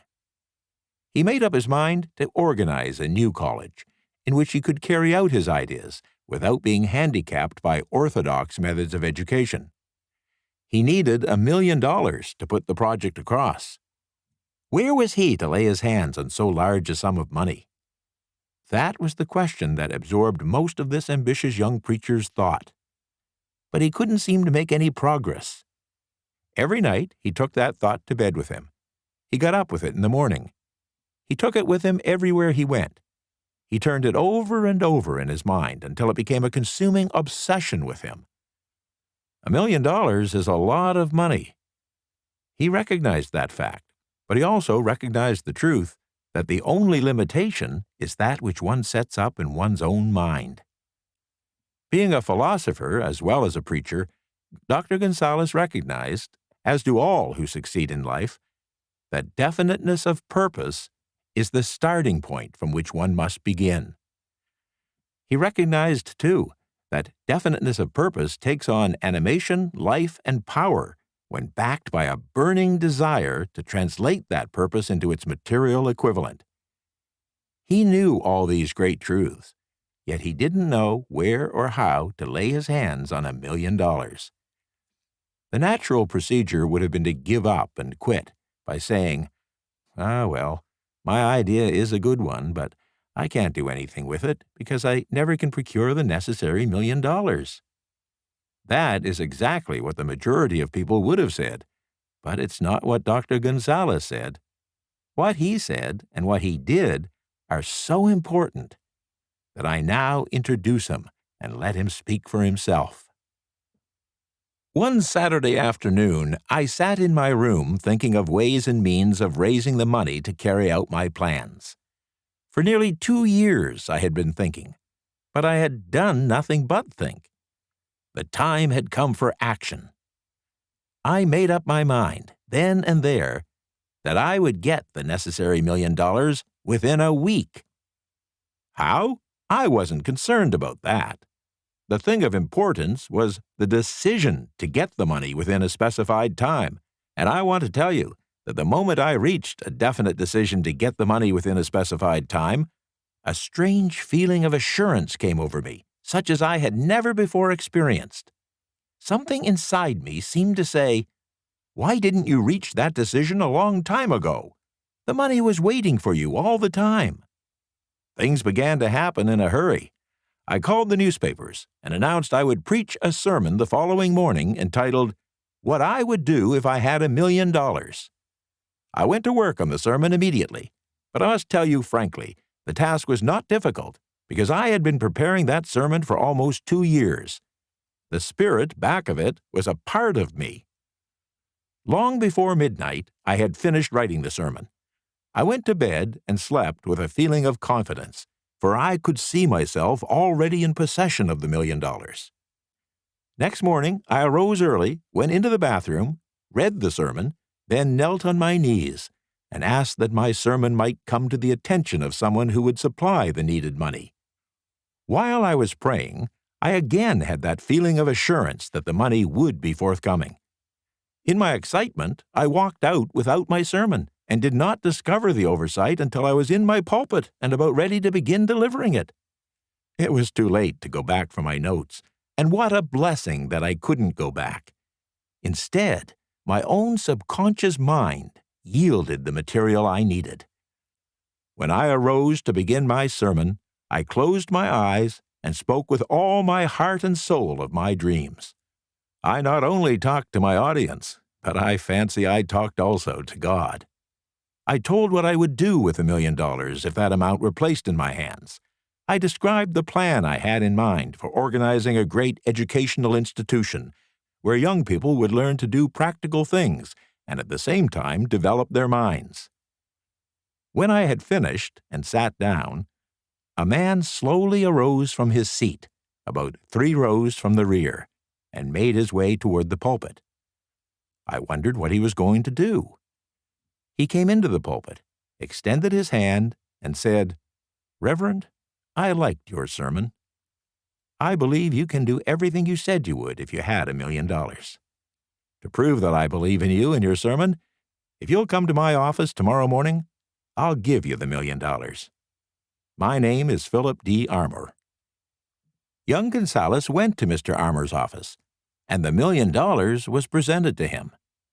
With the money, he founded the Armour Institute of Technology. That is more money than the majority of preachers ever see in an entire lifetime, yet the thought impulse back of the money was created in the young preacher's mind in a fraction of a minute. The necessary $1 million came as a result of an idea. Back of the idea was a desire, which young Gonzalez had been nursing in his mind for almost 2 years. Observe this important fact. He got the money within 36 hours after he reached a definite decision in his own mind to get it and decided upon a definite plan for getting it. There was nothing new or unique about young Gonzalez's vague thinking about $1 million and weakly hoping for it.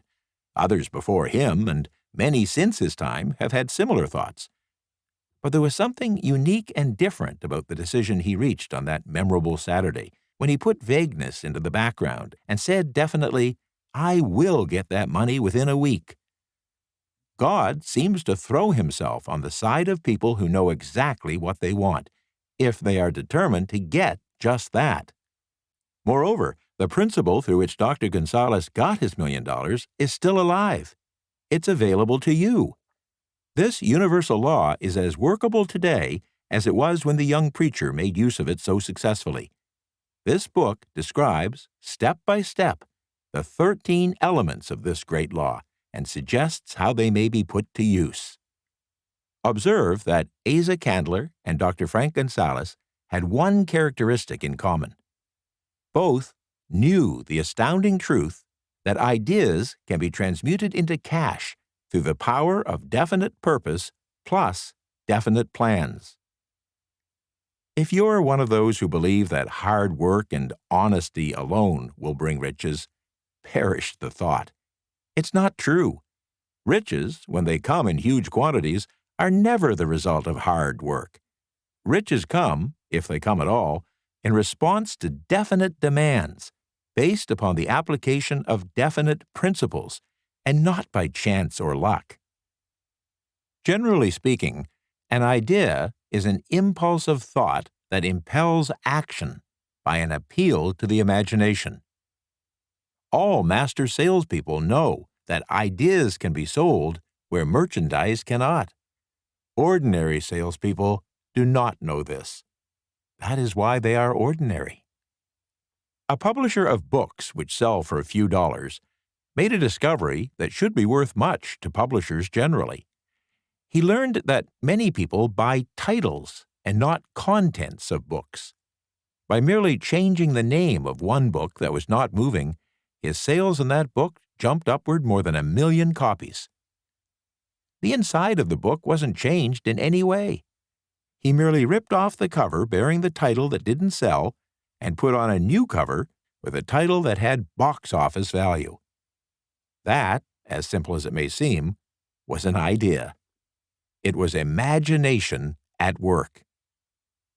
There is no standard price on ideas. Creators of ideas make their own price, and if they're smart, get it. The movie industry created a whole flock of millionaires. Most of them were individuals who couldn't create ideas, but they had the imagination to recognize ideas when they saw them. The story of practically every great fortune starts with a day when a creator of ideas and a seller of ideas get together and work in harmony. Carnegie surrounded himself with people who could do all that he could not do, people who created ideas and people who put ideas into operation, and by so doing made himself and the others fabulously rich. Millions of people go through life hoping for favorable breaks. Perhaps a favorable break can get one an opportunity, but the safest plan is not to depend upon luck. It was a favorable break that gave me the biggest opportunity of my life. But 25 years of determined effort had to be devoted to that opportunity before it became an asset. The break consisted of my good fortune in meeting and gaining the cooperation of Andrew Carnegie. On that occasion, Carnegie planted in my mind the idea of organizing the principles of achievement into a philosophy of success. Thousands of people have profited by the discoveries made in the 25 years of research, and numerous fortunes have been accumulated through the application of the philosophy. The beginning was simple. It was an idea which anyone might have developed. The favorable break came through Andrew Carnegie. But what about the determination, definiteness of purpose, the desire to attain the goal, and the persistent effort of 25 years?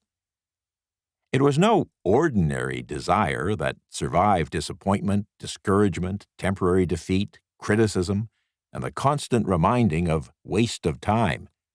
It was a burning desire, an obsession. When the idea was first planted in my mind by Mr. Carnegie, it was coaxed, nursed, and enticed to remain alive. Gradually, the idea became a giant under its own power, and it coaxed, nursed, and drove me. Ideas are like that. First, you give life and action and guidance to ideas.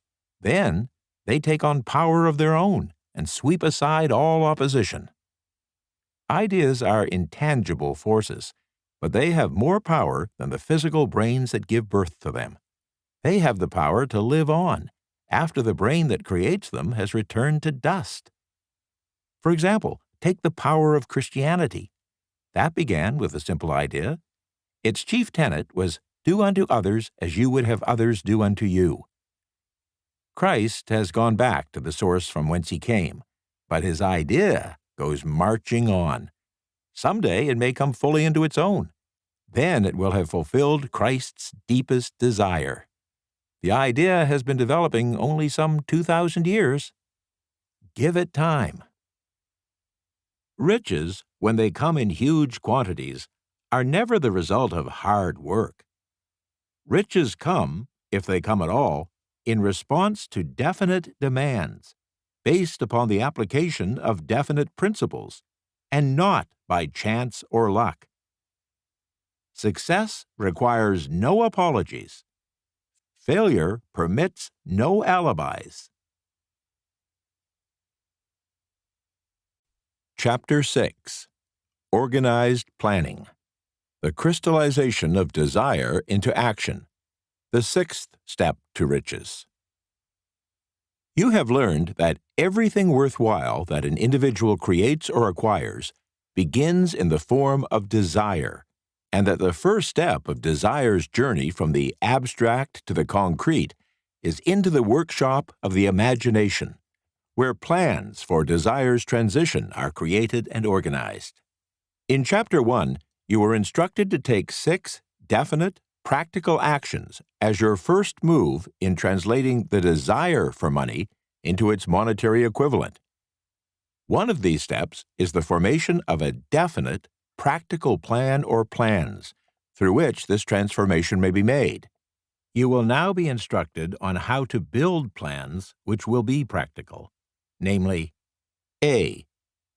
Ally yourself with a group of as many people as you may need to create and carry out your plan or plans for the accumulation of money. To do this, you'll make use of the mastermind principle, which is described in Chapter 9. Compliance with this instruction is absolutely essential.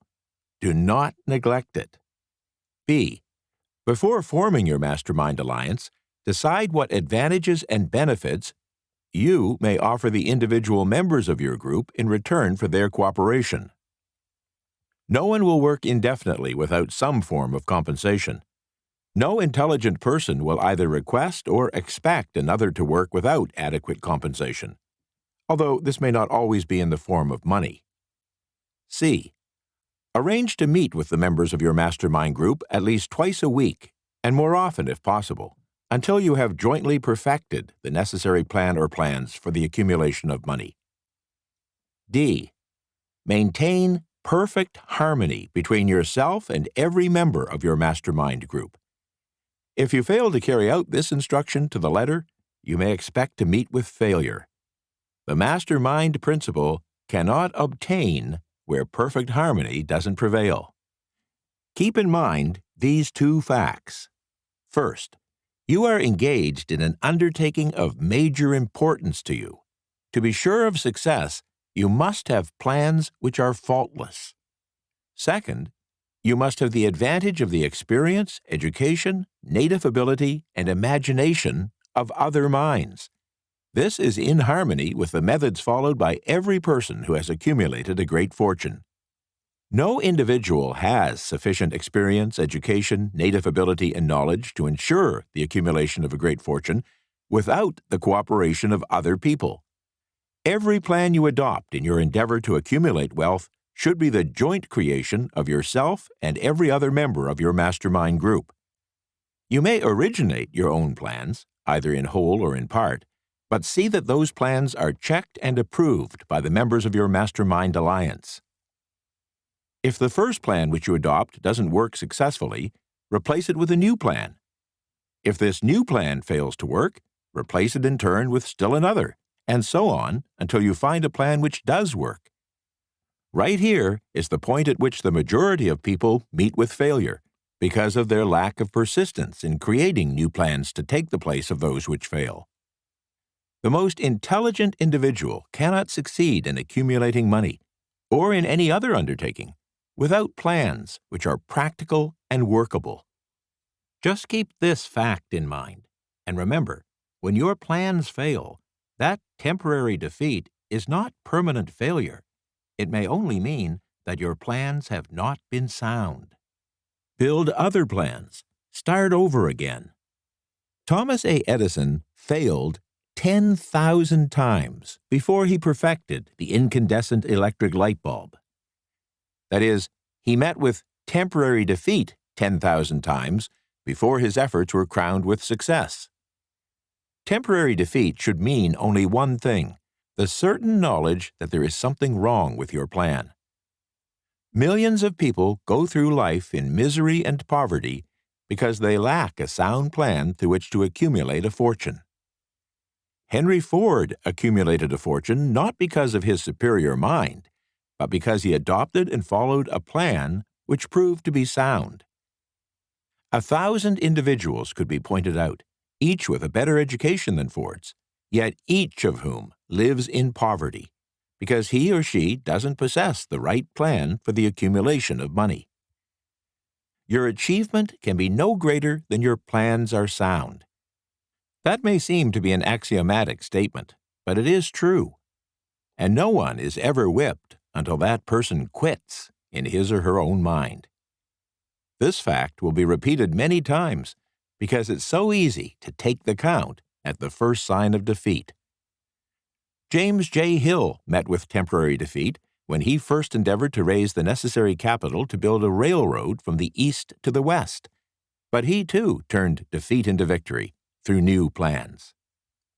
Henry Ford met with temporary defeat, not only at the beginning of his automobile career, but after he had gone far toward the top. He created new plans and went marching on to financial victory. We see people who have accumulated great fortunes, but we often recognize only their triumph, overlooking the temporary defeats which they had to surmount before arriving.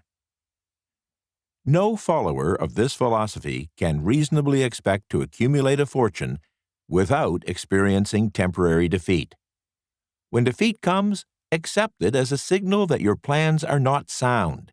Rebuild those plans and set sail once more toward your coveted goal. If you give up before your goal has been reached, you're a quitter. A quitter never wins, and a winner never quits. Lift this sentence out, write it on a piece of paper in letters an inch high, and place it where you'll see it every night before you go to sleep and every morning before you go to work. When you begin to select members for your mastermind group, endeavor to select those who do not take defeat seriously. Some people foolishly believe that only money can make money. This is not true. Desire, transmuted into its monetary equivalent through the principles laid down here, is the agency through which money is made. Money of itself is nothing but inert matter. It can't move, think, or talk, but it can hear when a person who desires it calls it to come. Planning the sale of services. The remainder of this chapter is given over to a description of ways and means of marketing personal services. The information here conveyed will be of practical help to any person having any form of personal services to market, but it will be of priceless benefit to those who aspire to leadership in their chosen occupations. Intelligent planning is essential for success in any undertaking designed to accumulate riches. The following pages provide detailed instructions to those who must begin the accumulation of riches by selling personal services. It should be encouraging to know that practically all the great fortunes began in the form of compensation for personal services or from the sale of ideas. What else except ideas and personal services would one who owns little property have to give in return for riches? Broadly speaking, there are two types of people in the world. One type is known as leaders, and the other as followers.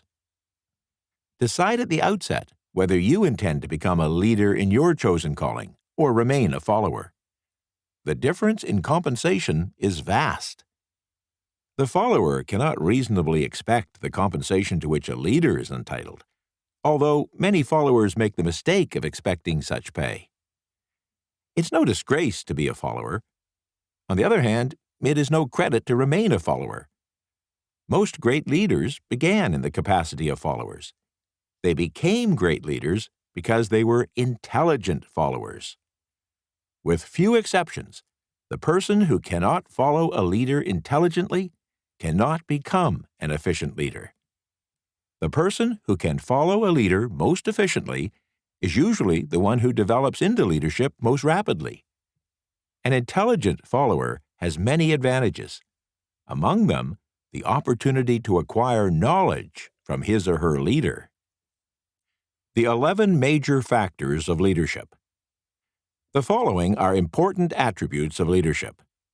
1. Unwavering courage, based upon knowledge of self and one's occupation. No follower wishes to be dominated by a leader who lacks self-confidence and courage.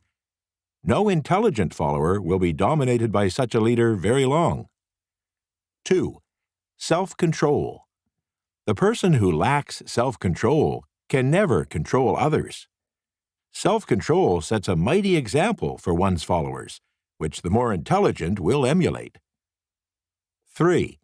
A keen sense of justice. Without a sense of fairness and justice, no leader can command and retain the respect of his or her followers. 4. Definiteness of decision. Individuals who waver in their decisions show that they aren't sure of themselves. They cannot lead others successfully. 5. Definiteness of plans.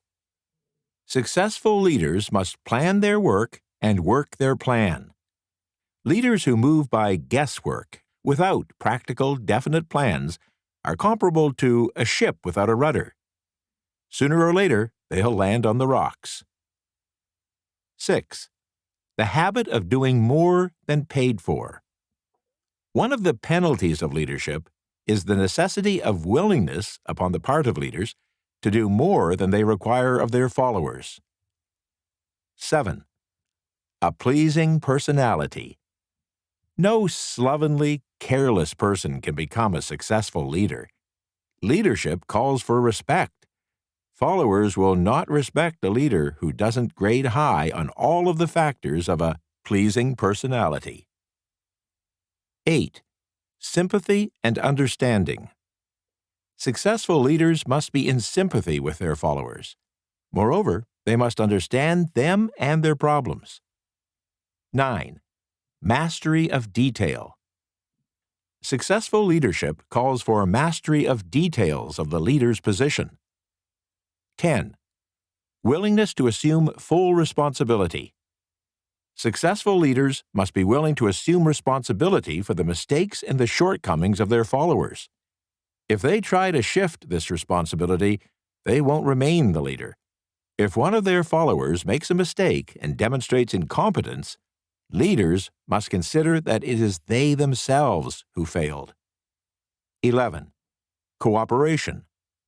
Successful leaders must understand and apply the principle of cooperative effort and be able to induce their followers to do the same. Leadership calls for power, and power calls for cooperation. There are two forms of leadership. The first, by far the most effective, is leadership by consent of and with the sympathy of the followers. The second is leadership by force, without the consent and sympathy of the followers. History is filled with evidence that leadership by force cannot endure. The downfall and disappearance of dictators and kings is significant. It means that people will not follow forced leadership indefinitely. The world has just entered a new era of relationship between leaders and followers, which very clearly calls for new leaders and a new brand of leadership in business and industry. Those who belong to the old school of leadership by force must acquire an understanding of the new brand of leadership, cooperation, or be relegated to the rank and file of the followers. There is no other way out for them. The relationship of employer and employee, or of leader and follower, in the future will be one of mutual cooperation, based upon an equitable division of the profits of business. In the future, the relationship of employer and employee will be more like a partnership than it has been in the past. Napoleon, Kaiser Wilhelm of Germany, the Tsar of Russia, and the King of Spain were examples of leadership by force. Their leadership passed. Without much difficulty, one might point to the prototypes of these ex-leaders among the business, financial, and labor leaders of America who have been dethroned or slated to go. Leadership by consent of the followers is the only brand which can endure. People may follow the forced leadership temporarily, but they will not do so willingly. The new brand of leadership will embrace the 11 major factors of leadership described in this chapter, as well as some other factors. The individual who makes these the basis of his or her leadership will find abundant opportunity to lead in any walk of life. The difficult economic times we have faced have been prolonged in large part because the world lacked leadership of the new brand. Now, the demand for leaders who are competent to apply the new methods of leadership has greatly exceeded the supply. Some of the old type of leaders will reform and adapt themselves to the new brand of leadership, but generally speaking, the world will have to look for new timber for its leadership. This necessity may be your opportunity. The 10 major causes of failure in leadership. We come now to the major faults of leaders who fail, because it's just as essential to know what not to do as it is to know what to do. 1. Inability to organize details. Efficient leadership calls for the ability to organize and to master details. Genuine leaders are never too busy to do anything which may be required of them in their capacity as leaders.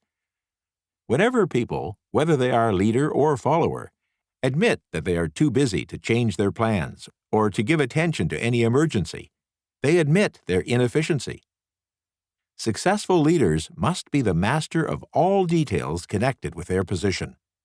That means, of course, that they must acquire the habit of delegating details to capable lieutenants. 2. Unwillingness to render humble service. Truly great leaders are willing, when the occasion demands, to perform any sort of labor which they would ask another to perform. The greatest among ye shall be the servant of all, is a truth which all able leaders observe and respect. 3. Expectation of pay for what they know instead of what they do with that which they know. The world doesn't pay people for that which they know. It pays them for what they do or induce others to do. 4. Fear of competition from followers.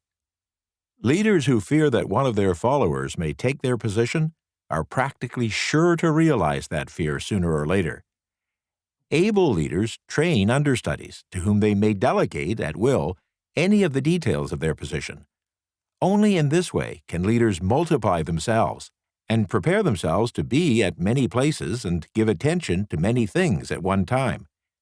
It's an eternal truth that people receive more pay for their ability to get others to perform than they could possibly earn by their own efforts. Efficient leaders may, through their knowledge of their job and the magnetism of their personality, greatly increase the efficiency of others and induce them to render more service and better service than they could render without the leader's aid. 5. Lack of imagination. Without imagination, leaders are incapable of meeting emergencies and of creating plans by which to guide their followers efficiently. 6. Selfishness. Leaders who claim all the honor for the work of their followers are sure to be met by resentment. Great leaders claim none of the honors. They are contented to see the honors, when there are any, go to their followers, because they know that most people will work harder for commendation and recognition than they will for money alone. 7. Intemperance. Followers don't respect an intemperate leader. Moreover, intemperance in any of its various forms destroys the endurance and the vitality of all who indulge in it. 8. Disloyalty. Perhaps this should have come at the head of the list. Leaders who are not loyal to their trust and to their associates, those above and those below, cannot long maintain their leadership. Disloyalty marks one as being less than the dust of the earth and brings down on one's head the contempt he or she deserves. Lack of loyalty is one of the major causes of failure in every walk of life. 9. Overemphasis on the authority of leadership. Efficient leaders lead by encouraging and not by trying to instill fear in the hearts of their followers. Leaders who try to impress their followers with their authority come within the category of leadership by force. If leaders are real leaders, they'll have no need to advertise that fact except by their conduct, their sympathy, understanding, fairness, and a demonstration that they know their job. 10. Overemphasis on title. Competent leaders require no title to give them the respect of their followers. The individual who makes too much over his or her title generally has little else to emphasize. The doors to the office of real leaders are open to all who wish to enter, and their working quarters are free from formality or ostentation. These are among the more common of the causes of failure in leadership. Any one of these faults is sufficient to induce failure. Study the list carefully if you aspire to leadership, and make sure that you're free of these faults. Some fertile fields in which new leadership will be required. Before leaving this chapter, your attention is called to a few of the fertile fields in which there has been a decline of leadership, and in which the new type of leader may find an abundance of opportunity. First, in the field of politics, there is a most insistent demand for new leaders, a demand which indicates nothing less than an emergency. The majority of politicians have seemingly become high-grade, legalized racketeers. They have increased taxes and debauched the machinery of industry and business until the people can no longer stand the burden. Second, the banking business is undergoing a reform. The leaders in this field have almost entirely lost the confidence of the public. Already, the bankers have sensed the need of reform, and they have begun it. Third, industry calls for new leaders. The old type of leaders thought and moved in terms of dividends instead of thinking and moving in terms of human equations. Future leaders in industry, to endure, must regard themselves as quasi-public officials whose duty it is to manage their trust in such a way that it will work hardship on no individual or group of individuals. Exploitation of working people is a thing of the past. Let the man or woman who aspires to leadership in the field of business, industry, and labor remember this. Fourth, religious leaders of the future must give more attention to the temporal needs of their followers in the solution of their present economic and personal problems, and less attention to the dead past and the yet unborn future.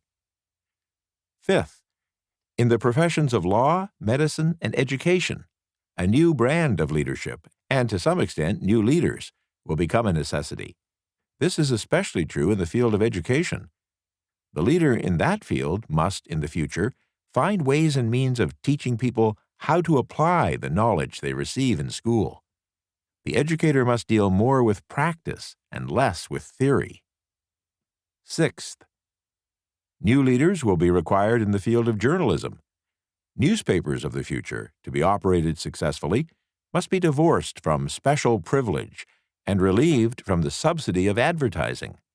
They must cease to be organs of propaganda for the interests which patronize their advertising columns. The type of newspaper which publishes scandal and lewd pictures will eventually go the way of all forces which debauch the human mind. These are but a few of the fields in which opportunities for new leaders and a new brand of leadership are now available.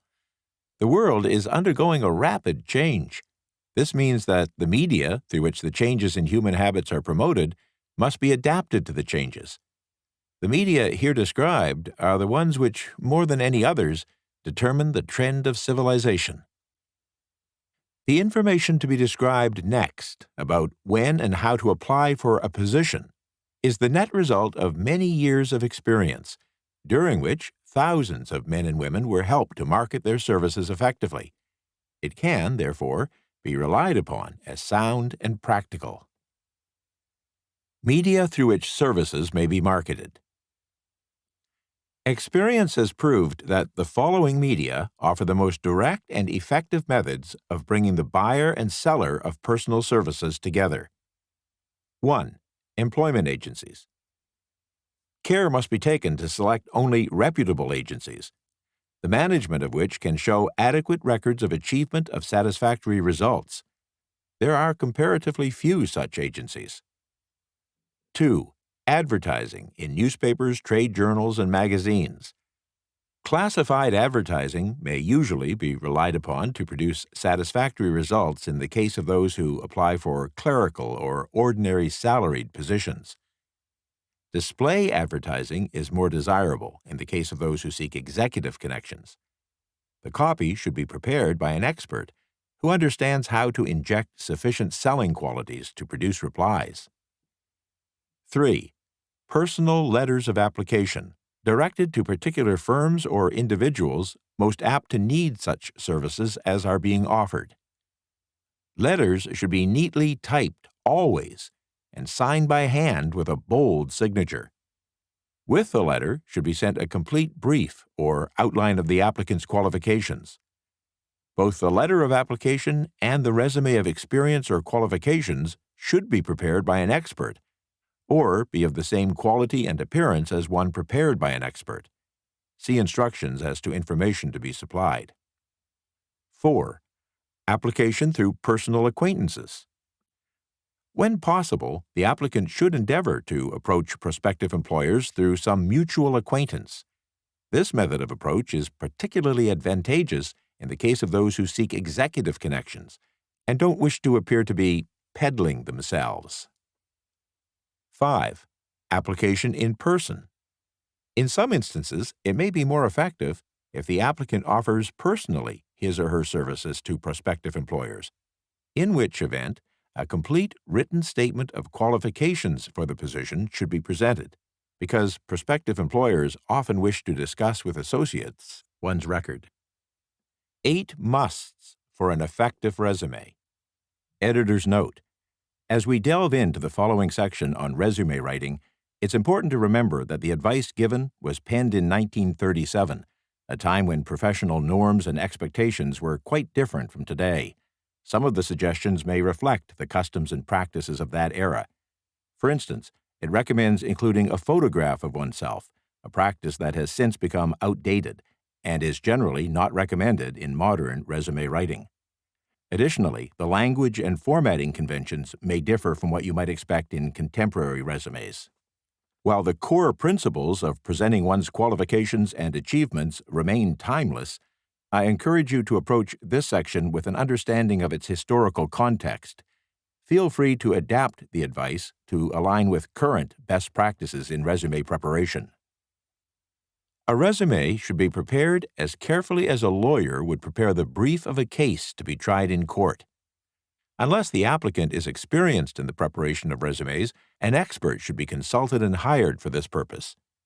Successful merchants employ men and women who understand the art and the psychology of advertising to present the merits of their merchandise.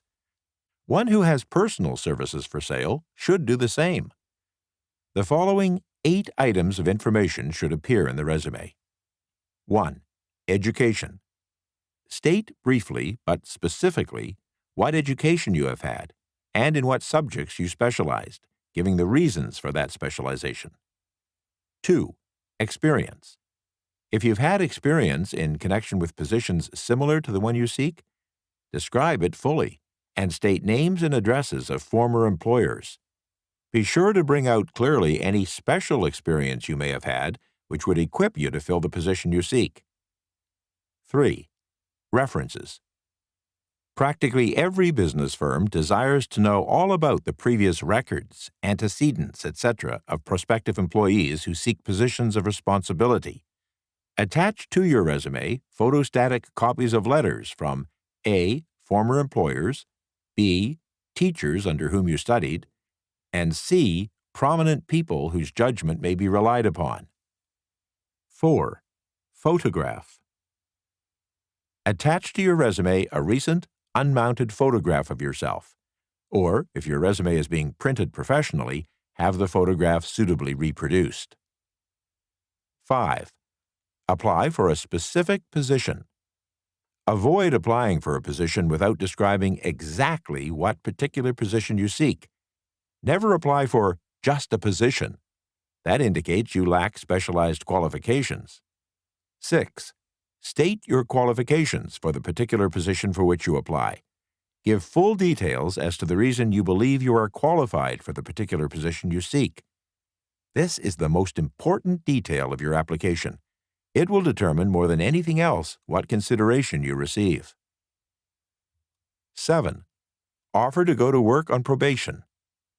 In the majority of instances, if you are determined to have the position for which you apply, it will be most effective if you offer to work for a week or a month, or for a sufficient length of time to enable your prospective employer to judge your value without pay. This may appear to be a radical suggestion, but experience has proved that it seldom fails to win at least a trial. If you're sure of your qualifications, a trial is all you need. Incidentally, such an offer indicates that you have confidence in your ability to fill the position you seek. It is most convincing. If your offer is accepted and you make good, more than likely you'll be paid for your probation period. Make clear the fact that your offer is based upon A. Your confidence in your ability to fill the position, B. Your confidence in your prospective employer's decision to employ you after trial, and C. Your determination to have the position you seek. 8. Knowledge of your prospective employer's business. Before applying for a position, do sufficient research in connection with the business to familiarize yourself thoroughly with that business and indicate in your resume the knowledge you have acquired in this field. This will be impressive, as it will indicate that you have imagination and a real interest in the position you seek. Remember that it's not the lawyer who knows the most law, but the one who prepares the best case who wins. If your case is properly prepared and presented, your victory will have been more than half won at the outset. Don't be afraid of making your resume too long.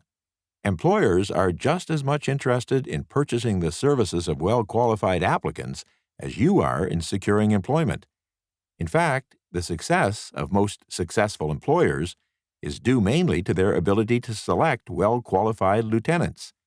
They want all the information available. Remember another thing. Neatness and care in the preparation of your resume will indicate that you are a painstaking person. I have helped to prepare resumes for clients which were so striking and out of the ordinary that they resulted in the employment of the applicant without a personal interview. When your resume has been completed, have it neatly bound and printed by an experienced printer. Its cover should be similar to the following: Resume of Robert K. Smith, applying for the position of Assistant Manager at the Blank Company, Inc. This personal touch is sure to command attention. Have your resume neatly typed or printed on the finest paper you can obtain, and then suitably bound or placed in an appropriate presentation folder. The cover should, of course, be changed and the proper firm name and job title inserted if it is to be shown to more than one company. Your photograph should be pasted or printed on one of the pages of your resume. Follow these instructions to the letter, improving upon them wherever your imagination suggests. Successful salespeople groom themselves with care. They understand that first impressions are lasting. Your resume is your sales representative. Give it a good suit of clothes so it will stand out in bold contrast to anything your prospective employer ever saw in the way of an application for a position. If the position you seek is worth having, it's worth going after with care. Moreover, if you sell yourself to employers in a manner that impresses them with your individuality, you may very well receive more money for your services from the very start than you would if you applied for employment in the usual way. If you seek employment through an employment agency, make sure they use copies of your resume or produce and provide one that meets all the above criteria in marketing your services. This will help to gain preference for you, both with the agency and prospective employers. How to get the exact position you desire. Everyone enjoys doing the kind of work for which they're best suited. An artist loves to work with paints, a craftsman with his or her hands, a writer loves to write. Those with less definite talents have their preferences for certain fields of business or industry. If America does anything well, it offers a full range of occupations, from tilling the soil and manufacturing to marketing, commerce, and the professions. Here are 7 actions to take to guarantee yourself the exact position you wish. First, decide and define briefly in writing exactly what kind of job you desire. If the job doesn't already exist, perhaps you can create it. Second, choose the specific company or the specific individual for whom you wish to work. Third, study your prospective employer as to policies, personnel, and chances of advancement. Fourth, by analysis of yourself, your talents, and capabilities, figure what you can offer and plan ways and means of giving advantages, services, developments, and ideas that you believe you can successfully deliver. Fifth, forget about a job. Forget whether or not there's an opening. Forget the usual routine of, "Have you got a job for me?" Concentrate on what you can give. Sixth, once you have your plan in mind, arrange with an experienced writer to put it on paper in neat form and in full detail. Seventh, present it to the proper person with authority, and he or she will do the rest. Every company is looking for people who can give something of value, whether it be ideas, services, or connections. Every company has room for the individual who has a definite plan of action which is to the advantage of that company. This line of procedure may take a few days or weeks of extra time, but the difference in income, in advancement, and in gaining recognition will save years of hard work at small pay. It has many advantages, the main one being that it will often save from 1 to 5 years of time in reaching a chosen goal. Every person who starts or gets in halfway up the ladder does so by deliberate and careful planning, excepting, of course, the boss's kid. The new way to market services. Jobs are now partnerships. Men and women who market their services to best advantage in the future must recognize the stupendous change which has taken place in connection with the relationship between employer and employee. In the future, the golden rule, not the rule of gold, will be the dominating factor in the marketing of merchandise as well as personal services. The future relationship between employers and their employees will be more in the nature of a partnership consisting of A, the employer, B, the employee, and C, the public they serve. This new way of marketing personal services is called new for many reasons. First, both the employer and the employee of the future will be considered as fellow employees, whose business it will be to serve the public efficiently.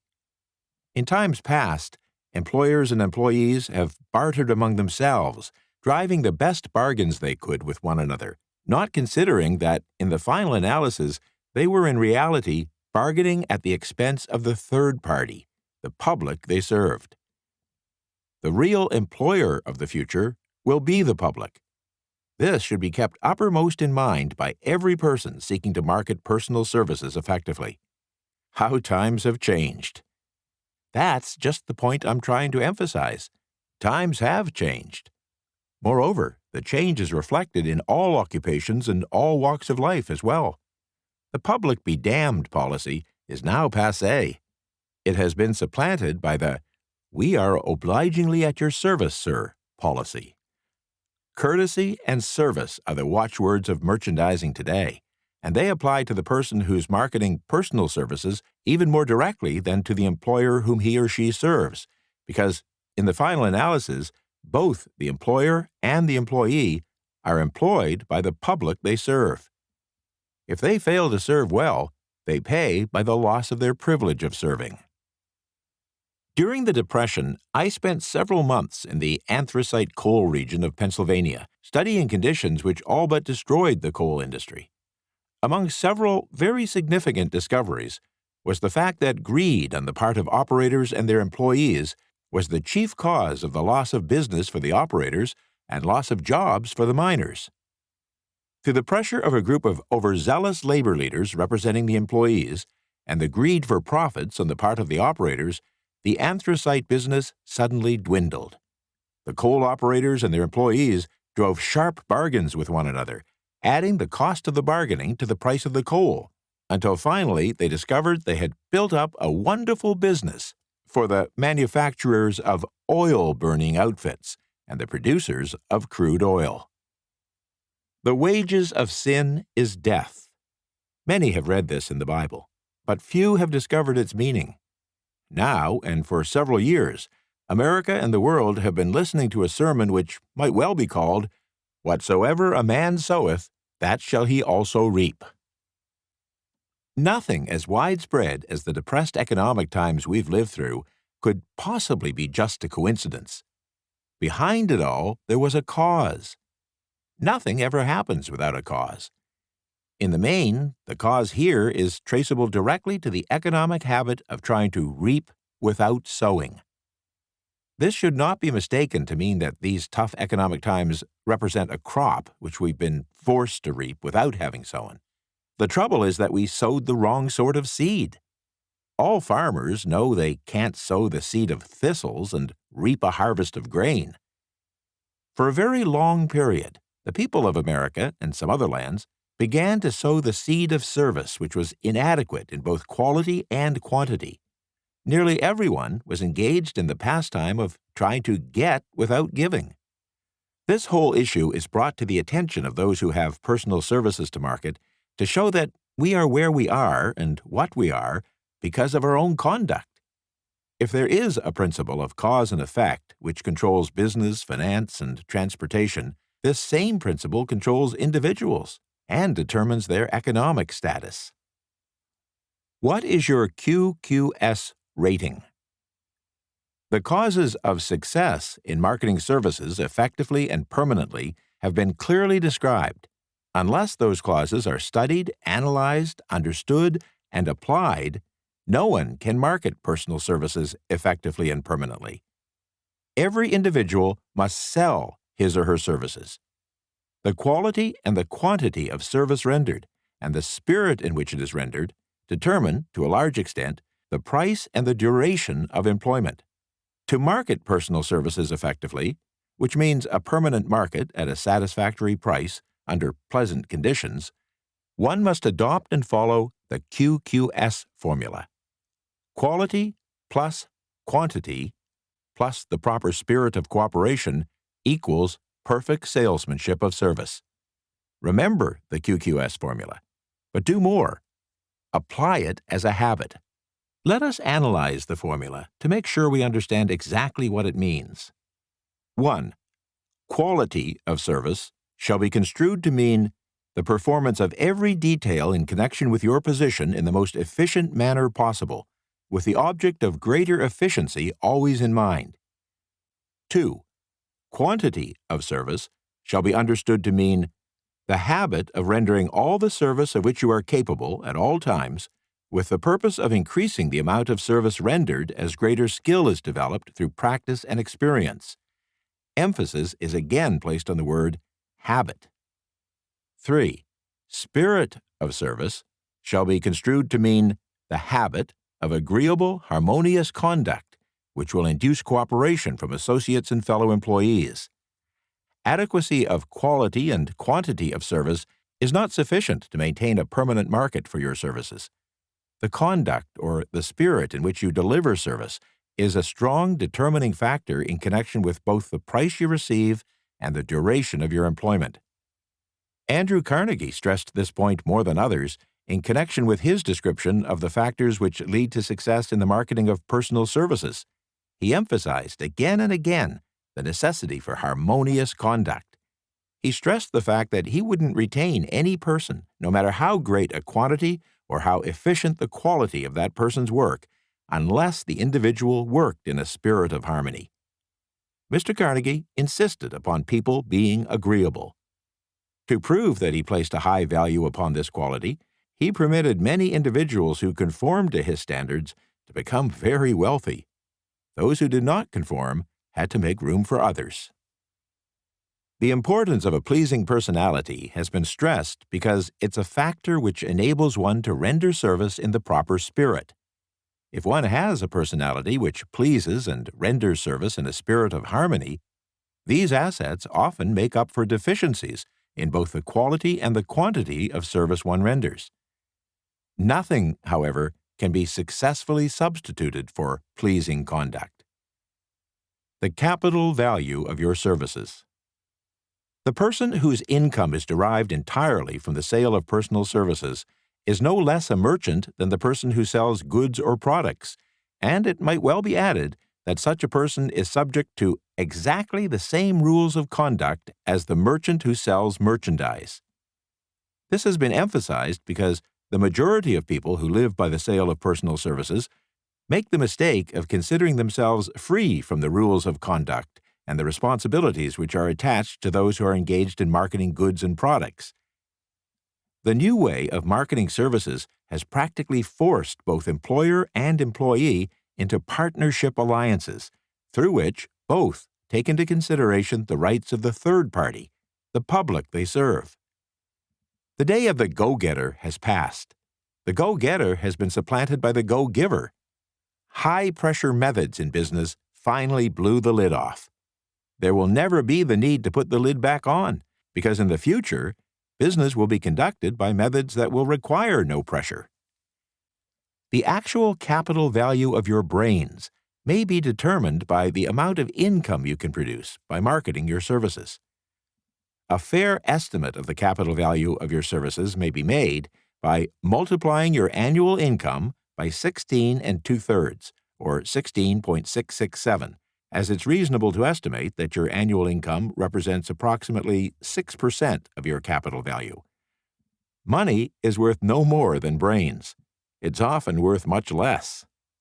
Competent brains, if effectively marketed, represent a much more desirable form of capital than that which is required to conduct a business dealing in goods and products, because brains are a form of capital which cannot be permanently depreciated through economic depressions and cannot be stolen or spent.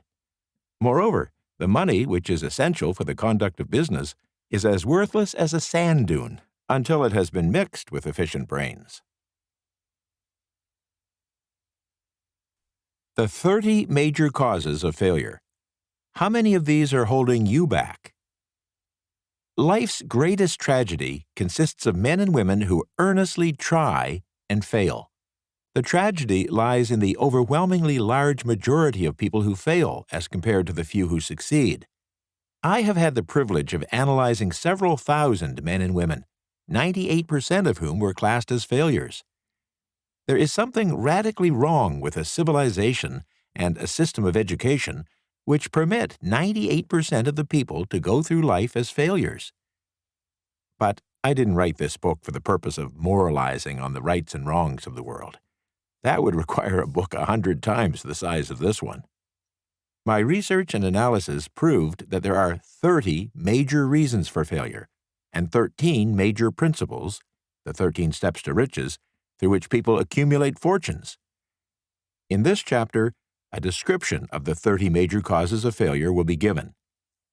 As you go over the list, check yourself by it, point by point, for the purpose of discovering how many of these causes of failure stand between you and success. 1. Unfavorable hereditary background. There is but little, if anything, which can be done for people who are born with a deficiency in brain power. The Think and Grow Rich philosophy offers but one method of bridging this weakness, through the aid of the mastermind. Observe, with profit, however, that this is the only one of the 30 causes of failure which may not be easily corrected by any individual. 2. Lack of a well-defined purpose in life. There's no hope of success for the person who doesn't have a central purpose or definite goal at which to aim. At least 98 out of every 100 of those people whom I have analyzed had no such aim. Perhaps this was the major cause of their failure. 3. Lack of ambition to aim above mediocrity. We offer no hope for the person who is so indifferent as not to want to get ahead in life and who is not willing to pay the price. 4. Insufficient education. This is a handicap which may be overcome with comparative ease. Experience has proven that the best educated people are often those who are known as self-made or self-educated. It takes more than a college degree to make one a person of education. Any person who is educated is one who has learned to get whatever he or she wants in life without violating the rights of others. Education consists not so much of knowledge, but of knowledge effectively and persistently applied. People are paid not merely for what they know, but more particularly for what they do with that which they know. 5. Lack of self-discipline. Discipline comes through self-control. This means that one must control all negative qualities. Before you can control conditions, you must first control yourself. Self-mastery is the hardest job you'll ever tackle. If you don't conquer self, you'll be conquered by self. You may see at one and the same time both your best friend and your greatest enemy by stepping in front of a mirror. 6. Ill health. No person may enjoy outstanding success without good health. Many of the causes of ill health are subject to mastery and control. These, in the main, are A. Overeating of foods that are not nutritious and conducive to good health. B. Wrong habits of thought, giving expression to negatives. C. Wrong use of and overindulgence in sex. D. Inadequate physical exercise. E. An inadequate supply of fresh air resulting from improper breathing. 7. Unfavorable environmental influences during childhood. As the twig is bent, so shall the tree grow. Most people who have criminal tendencies acquire them as the result of bad environment and improper associates during childhood. 8. Procrastination. This is one of the most common causes of failure. Old man procrastination stands within the shadow of every human being, awaiting his opportunity to spoil one's chances of success. Most people go through life as failures because they habitually wait for the time to be right to start doing something worthwhile. Don't wait. The time will never be just right. Start where you stand and work with whatever tools you may have at your command, and better tools will be found as you go along. 9. Lack of persistence. Most of us are good starters, but poor finishers of everything we begin. Moreover, people are prone to give up at the first signs of defeat. There is no substitute for persistence. The person who makes persistence a personal watchword discovers that old man failure finally becomes tired and makes his departure. Failure cannot cope with persistence. 10. Negative personality. There is no hope of success for the person who repels people through a negative personality. Success comes through the application of power, and power is attained through the cooperative efforts of other people. A negative personality will not induce cooperation. 11. Lack of controlled sexual urge. Because of the way human beings are wired, biologically and genetically, sex energy is the most powerful of all the stimuli which move people into action. Because it's the most powerful of the emotions, it must be controlled through a process of transmutation and converted into other channels. More about this in Chapter 10. 12. Uncontrolled desire for something for nothing. The gambling instinct drives millions of people to failure. Evidence of this may be found in a study of the Wall Street crash of 1929, during which millions of people tried to make money by gambling on stock margins. 13. Lack of a well-defined power of decision. People who succeed reach decisions promptly and change them, if at all, very slowly. People who fail reach decisions, if at all, very slowly and change them quickly and frequently. Indecision and procrastination are twin brothers. Where one is found, the other may usually be found also. Kill off this pair before they completely hog-tie you to the treadmill of failure. 14. One or more of the 6 basic fears. These fears are analyzed for you in a later chapter. They must be mastered before you can market your services effectively. 15. Wrong selection of a mate in marriage. This is a most common cause of failure. The relationship of marriage brings people intimately into contact. Unless this relationship is harmonious, failure is likely to follow. Moreover, it will be a form of failure that is marked by misery and unhappiness, destroying all signs of ambition. 16. Over-caution. The person who takes no chances generally has to take whatever is left when others are through choosing. Over-caution is as bad as under-caution. Both are extremes to be guarded against. Life itself is filled with the element of chance. 17. Wrong selection of associates in business. This is one of the most common causes of failure in business. In marketing personal services, one should use great care to select an employer who will be an inspiration and who is intelligent and successful. We emulate those with whom we associate most closely. Pick an employer who is worth emulating. 18. Superstition and prejudice. Superstition is a form of fear. It's also a sign of ignorance. People who succeed keep open minds and are afraid of nothing. 19. Wrong selection of a vocation. No one can succeed in a line of endeavor which he or she doesn't like. The most essential step in the marketing of personal services is that of selecting an occupation into which you can throw yourself wholeheartedly. 20. Lack of concentration of effort. The jack of all trades is seldom good at any. Concentrate all of your efforts on one definite chief aim. 21. The habit of indiscriminate spending. Spendthrifts can't succeed mainly because they stand eternally in fear of poverty. Form the habit today of systematic saving by putting aside a definite percentage of your monthly income. 15% to 20% is ideal, If difficult, 5% is an absolute minimum.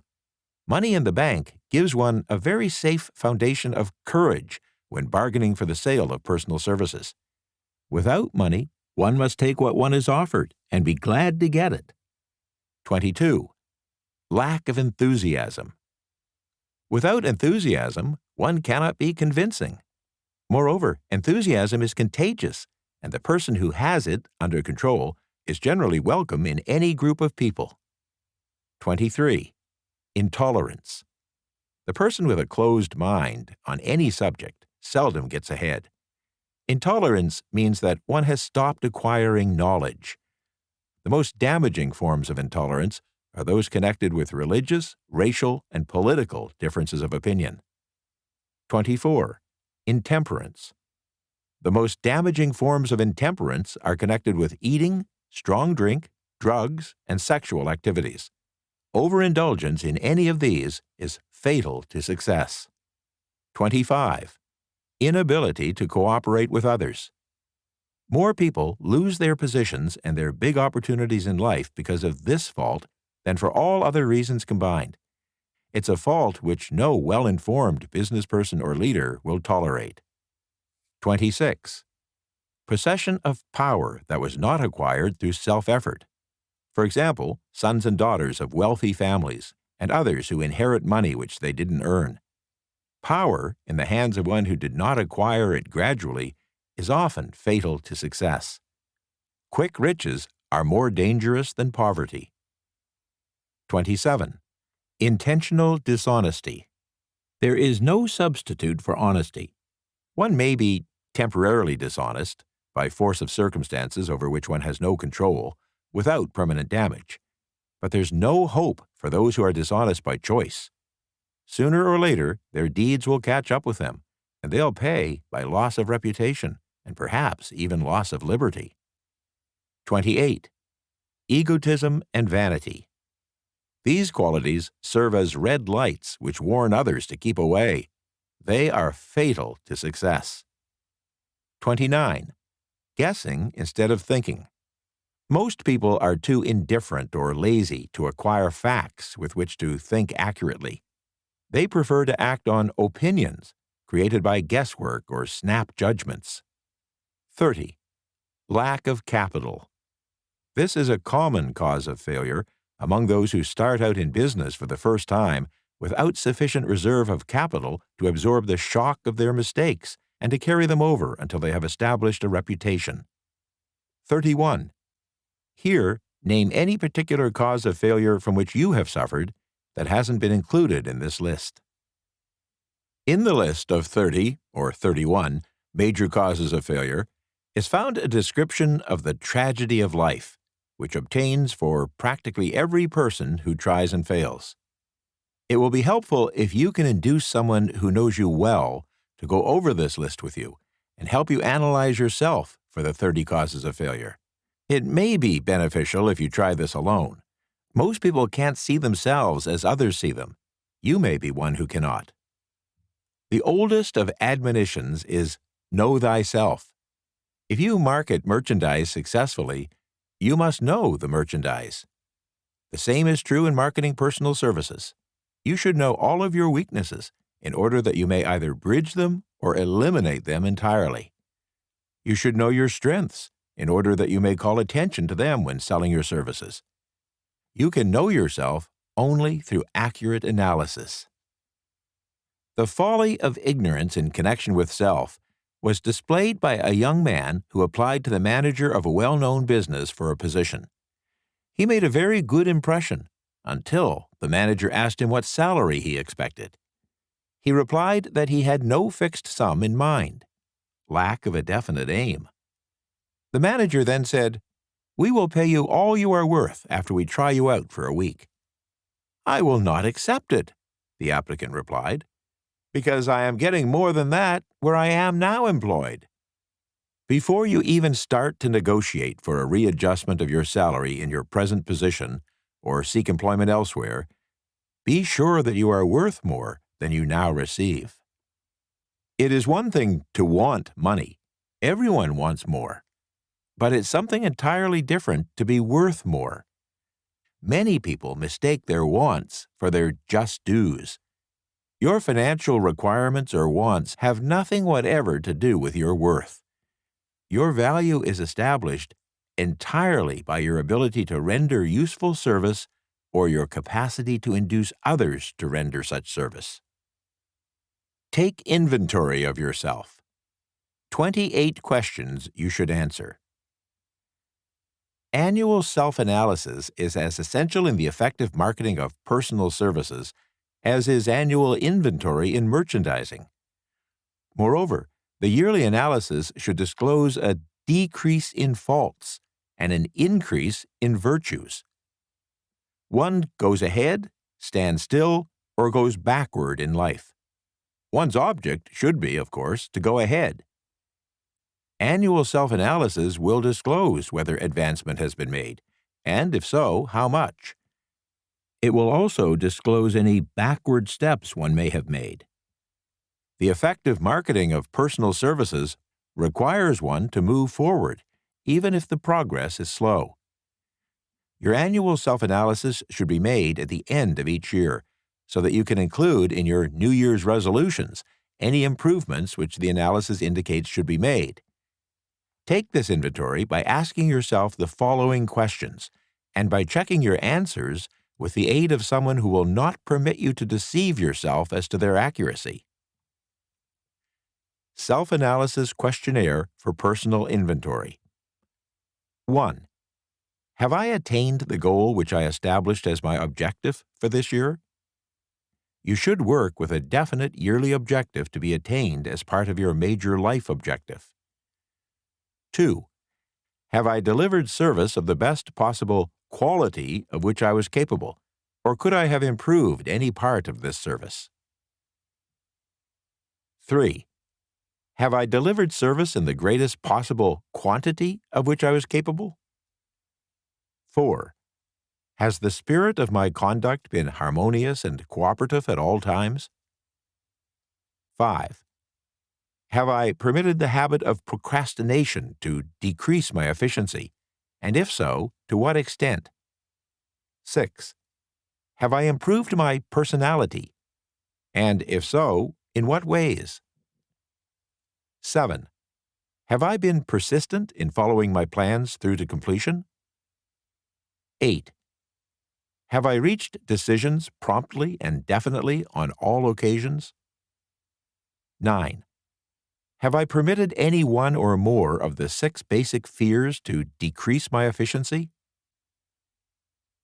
10. Have I been either overcautious or undercautious? 11. Has my relationship with my associates in work been pleasant or unpleasant? If it has been unpleasant, has the fault been partly or wholly mine? 12. Have I dissipated any of my energy through lack of concentration of effort? 13. Have I been open-minded and tolerant in connection with all subjects? 14. In what way have I improved my ability to render service? 15. Have I been intemperate in any of my habits? 16. Have I expressed, either openly or secretly, any form of egotism? 17. Has my conduct toward my associates been such that it has induced them to respect me? 18. Have my opinions and decisions been based upon guesswork or accuracy of analysis and thought? 19. Have I followed the habit of budgeting my time, my expenses, and my income, and have I been conservative in these budgets? 20. How much time have I devoted to unprofitable effort, which I might have used to better advantage? 21. How may I rebudget my time and change my habits so I'll be more efficient during the coming year? 22. Have I been guilty of any conduct which was not approved by my conscience? 23. In what ways have I rendered more service and better service than I was paid to render? 24. Have I been unfair to anyone, and if so, in what way? 25. If I had been the purchaser of my own services for the year, would I be satisfied with my purchase? 26. Am I in the right vocation? And if not, why not? 27. Has the purchaser of my services been satisfied with the service I have rendered? And if not, why not? 28. What is my present rating on the fundamental principles of success? Make this rating fairly and frankly, and have it checked by someone who is courageous enough to do it accurately. Having heard and assimilated the information conveyed through this chapter, you are now ready to create a practical plan for marketing your personal services. In this chapter is found an adequate description of every principle essential in planning the sale of personal services, including the major attributes of leadership, the most common causes of failure in leadership, a description of the fields of opportunity for leadership, the main causes of failure in all walks of life, and the important questions which should be used in self-analysis. This extensive and detailed presentation of accurate information has been included because it will be needed by all those who must begin the accumulation of riches by marketing personal services. Those who have lost their jobs, property, and fortunes, and those who are just beginning to earn money, have nothing but personal services to offer in return for riches. Therefore, it's essential that they have available the practical information needed to market services to best advantage. The information contained in this chapter will be of great value to all who aspire to attain leadership in any calling. It will be particularly helpful to those aiming to market their services as business or industrial executives. Complete assimilation and understanding of the information here conveyed will be helpful in marketing one's own services, and it will also help one to become more analytical and capable of judging people. The information will be priceless to personnel directors and all supervisors and executives charged with the selection of employees and the maintenance of efficient organizations. If you doubt this statement, test its soundness by answering in writing the 28 self-analysis questions. That might be both interesting and profitable, even if you don't doubt the soundness of the statement. Where and how one may find opportunities to accumulate riches. Now that we have analyzed 6 of the 13 steps to riches, we naturally ask, where may one find favorable opportunities to apply these principles? Very well, let us take inventory and see what the United States of America offers the person seeking riches, great or small. To begin with, let us remember that we live in a country where every law-abiding citizen enjoys freedom of thought and freedom of deed unequaled anywhere in the world. Most of us have never taken inventory of the advantages of this freedom. We have never compared our unlimited freedom with the curtailed freedom in other countries. Here, we have freedom of thought and expression, freedom in the choice and enjoyment of education, freedom of religion, freedom in politics, freedom in the choice of a business, profession, or occupation, freedom to accumulate and own without molestation all the property we can accumulate, freedom to choose our place of residence, freedom in marriage, freedom through equal opportunity to all races, freedom of travel from one state to another, freedom in our choices of foods, and freedom to aim for any station in life for which we have prepared ourselves, even for the presidency of the United States. We have other forms of freedom, but this list will give a bird's-eye view of the most important, which constitute opportunity of the highest order. This advantage of freedom is all the more conspicuous because the United States is the only country that guarantees to every citizen, whether native-born or naturalized, so broad and varied a list of freedoms. Next, let us recount some of the blessings which our widespread freedom has placed within our hands.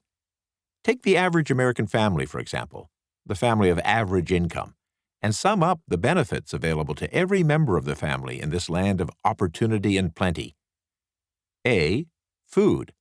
Next to freedom of thought and deed comes food, clothing, and shelter, the 3 basic necessities of life. Because of our universal freedom, the average American family has available at its very door the choicest selection of food to be found anywhere in the world, and at prices within its financial range. A family of 4 living in a small to medium-sized American city, far removed from the source of production of foods, took careful inventory of the cost of a simple breakfast, with this astonishing result. Items of food. Cost at the breakfast table. Orange juice from Florida, 56 cents. Cereal, wheat from a Kansas farm, 44 cents. Tea from China, 20 cents. Bananas from South America, 28 cents. Toasted bread, again wheat from that Kansas farm, 19 cents. Fresh eggs from a regional farm, 18 cents. Sugar from Utah or Texas, 1 cent. Margarine from Illinois, 16 cents. Milk from a local dairy, 74 cents. Grand total, $2.76. It's not very difficult to obtain food in a country where 4 people can have breakfast consisting of all they want or need for 69 cents apiece. Observe that this simple breakfast was gathered, by some strange form of magic, from China, South America, Utah, Kansas, and Illinois, and delivered on the breakfast table, ready for consumption, in the very heart of an average American city, at a cost well within the means of the most humble laborer. The cost included all federal, state, and city taxes. B. Shelter. This family lives in a comfortable apartment, heated by natural gas, lighted with electricity, with gas for cooking, all for $800 a month. In a smaller city, the same apartment could be had for as low as $685 a month. The toast they had for breakfast in the food estimate was toasted in an electric toaster which cost but $15. The apartment is cleaned with a vacuum cleaner that is run by electricity. Hot and cold water is available at all times in the kitchen and the bathroom. The food is kept cool in a refrigerator that is run by electricity. The wife curls her hair, washes the clothes, and dries them with easily operated electrical equipment on power obtained by sticking a plug into the wall. The husband shaves with an electric razor, and they receive entertainment from all over the world, 24 hours a day if they want it, without charge, by merely turning the dial of their television or radio. There are other conveniences in this apartment, but the foregoing list will give a fair idea of some of the concrete evidences of the freedom that we in America enjoy. C. Clothing. Anywhere in the United States, the woman of average clothing requirements can dress very comfortably and neatly for less than $1,500 a year, and the average man can dress for the same or less. Only the 3 basic necessities of food, clothing, and shelter have been mentioned. The average American citizen has other privileges and advantages available in return for modest effort, not exceeding 8 hours per day of labor. Among these is the privilege of automobile transportation, with which one can go and come at will at relatively small cost. Average Americans have security of property rights not found in any other country in the world.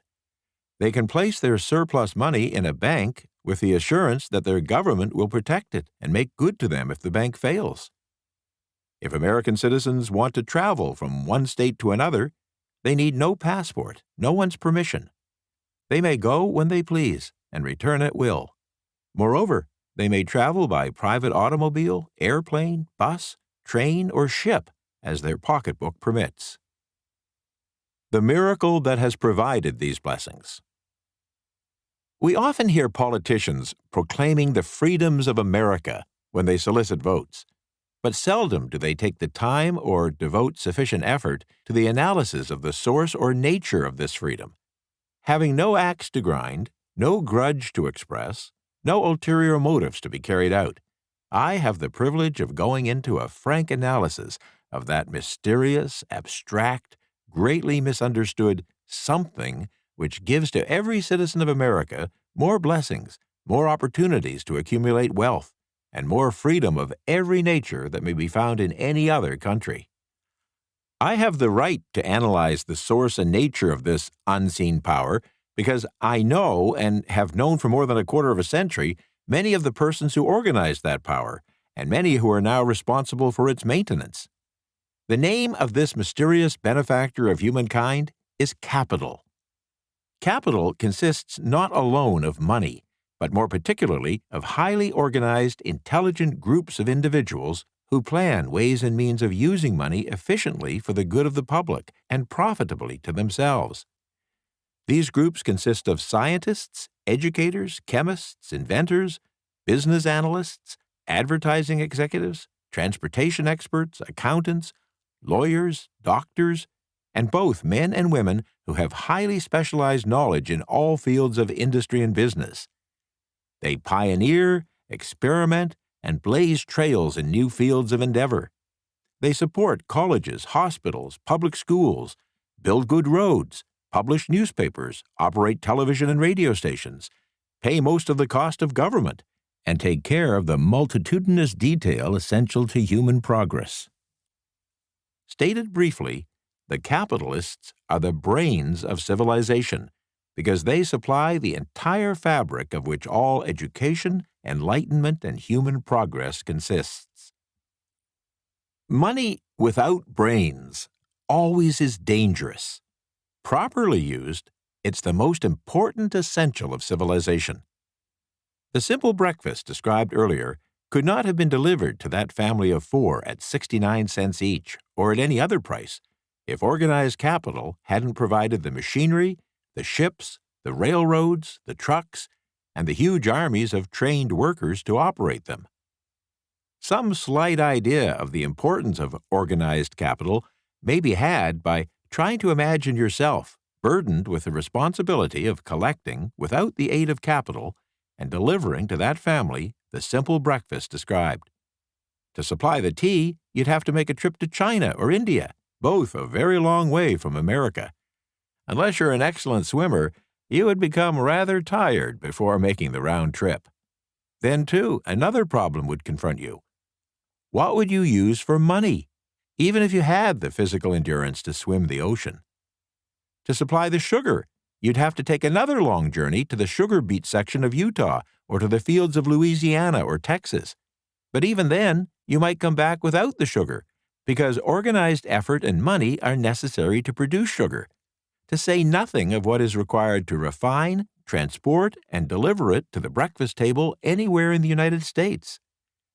The eggs you could deliver easily enough from small farms located in the countryside not far from the city, but you'd have a very long walk to Florida and back before you could serve the 4 glasses of orange juice. You would have another long walk to Kansas or one of the other wheat-growing states when you went after the 4 slices of wheat bread. The breakfast cereal would have to be omitted from the menu because they would not be available except through the labor of a trained organization of workers and suitable machinery, all of which call for capital. While resting, you could take off for another little swim down to South America, where you would pick up a couple of bananas, and, on your return, you could take a short walk to the nearest farm having a dairy and pick up some milk, and perhaps some butter, because you'd have to do without the margarine, which, like the box of cereal, would require capital for its manufacture. Then your family would be ready to sit down and enjoy breakfast, and you could collect your 6 dimes and 7 pennies for your labor. Seems absurd, doesn't it? Well, the procedure described would be the only possible way these simple items of food could be delivered to the breakfast table of the family in that heartland city if we had no capitalistic system. The sum of money required for the building and maintenance of the railroads, ships, and trucking lines used in the delivery of that simple breakfast is so huge that it staggers one's imagination. It runs into billions of dollars, not to mention the armies of trained employees required to operate the ships, truck lines, and trains. But transportation is only a part of the requirements of modern civilization in capitalistic America. Before there can be anything to haul, something must be grown from the ground or manufactured and prepared for market. This calls for more billions of dollars for equipment, machinery, boxing, marketing, and for the wages of millions of men and women. Ships, railroads, airlines, and trucking networks don't spring up from the earth and function automatically. They come in response to the call of civilization through the labor and ingenuity and organizing ability of people who have imagination, faith, enthusiasm, decision, persistence. These individuals are known as capitalists. They are motivated by the desire to build, construct, achieve, render useful service, earn profits, and accumulate riches. And because they render service without which there would be no civilization, they put themselves in the way of great riches. Just to keep the record simple and understandable, I will add that these capitalists are the self-same people of whom most of us have heard soapbox orators speak. They're the same people to whom radicals, racketeers, dishonest politicians, and grafting labor leaders have referred to as the predatory interests, or Wall Street, or big business. I'm not attempting to present an argument for or against any group or any system of economics. I'm not attempting to condemn collective bargaining when I refer to grafting labor leaders, nor do I aim to give a clean bill of health to all individuals known as capitalists or entrepreneurs. The purpose of this book, a purpose to which I have faithfully devoted over a quarter of a century, is to present to all who want the knowledge the most dependable philosophy through which individuals may accumulate riches in whatever amounts they desire.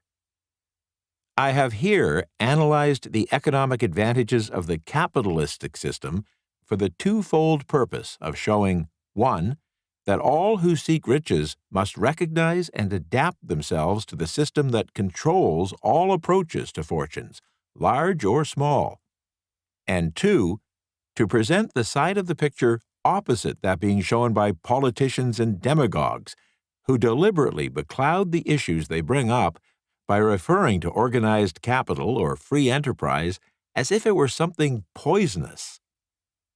This is a free enterprise, capitalistic country. It was developed through the use of capital, and we who claim the right to partake of the blessings of freedom and opportunity, we who seek to accumulate riches here, may as well know that neither riches nor opportunity would be available to us if organized capital had not provided these benefits. For decades, it has been a somewhat popular and growing pastime for radicals, self-seeking politicians, racketeers, crooked labor leaders, and on occasion religious leaders to take potshots at Wall Street and big business. The practice became so general that we witnessed for a time during the Depression the unbelievable sight of high government officials lining up with cheap politicians and labor leaders for the openly avowed purpose of throttling the system which has made industrial America the richest country on earth. The lineup was so general and so well organized that it prolonged the worst depression America had ever known. It cost millions of people their jobs because those jobs were inseparably a part of the industrial and capitalistic system which formed the very backbone of the nation. During this unusual alliance of government officials and self-seeking individuals who were endeavoring to profit by declaring open season on the American system of industry, a certain type of labor leader joined forces with the politicians and offered to deliver voters in return for legislation designed to permit people to take riches away from industry by organized force of numbers, instead of the better method of giving a fair day's work for a fair day's pay. Millions of men and women throughout the nation are still engaged in this popular pastime of trying to get without giving. Some of them are lined up with labor unions, where they demand shorter hours and more pay. Others don't take the trouble to work at all. They demand government relief and are getting it.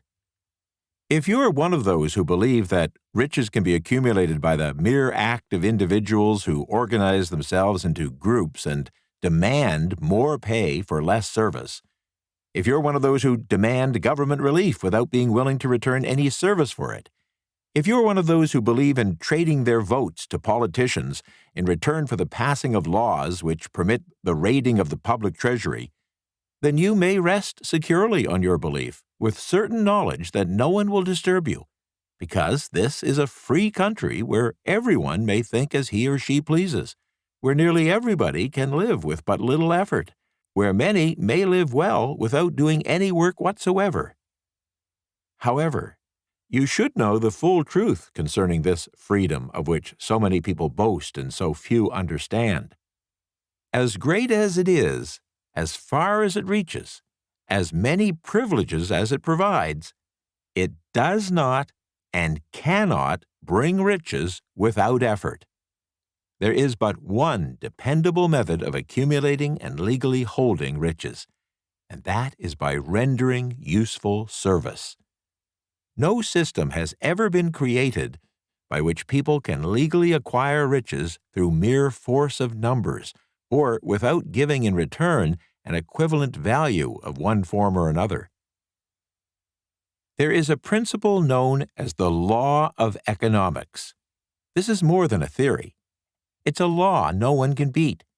Mark well the name of the principle, and remember it because it's far more powerful than all the politicians and political machines.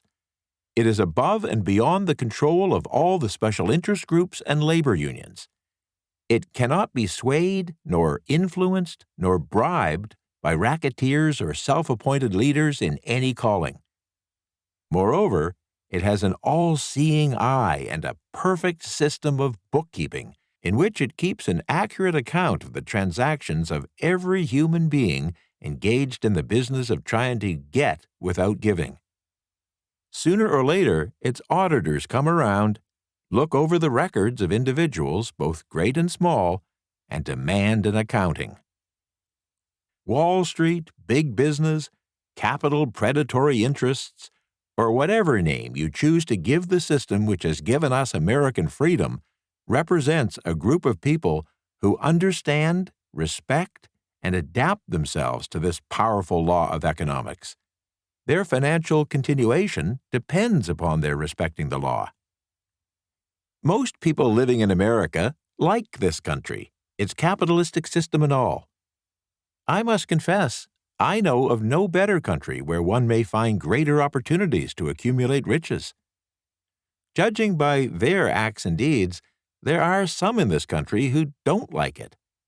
That, of course, is their privilege. If they don't like this country, its capitalistic system, and its boundless opportunities, they have the privilege of clearing out. Always, there are other countries where one may try one's hand at enjoying freedom and accumulating riches, providing one is not too particular. America provides all the freedom and all the opportunity to accumulate riches that any honest person may require. When one goes hunting for game, one selects hunting grounds where game is plentiful. When seeking riches, the same rule would naturally obtain. If it's riches you seek, don't overlook the possibilities of a country whose citizens are so rich that they spend more than $29 billion a year for hair, nail, and skin care. Think twice, you who seek riches, before trying to destroy the capitalistic system of a country whose citizens spend more than $25 billion a year for newspapers, $31 billion on books, almost $14 billion on sound recordings, and almost $54 billion on motion pictures, all of which express the freedom of expression.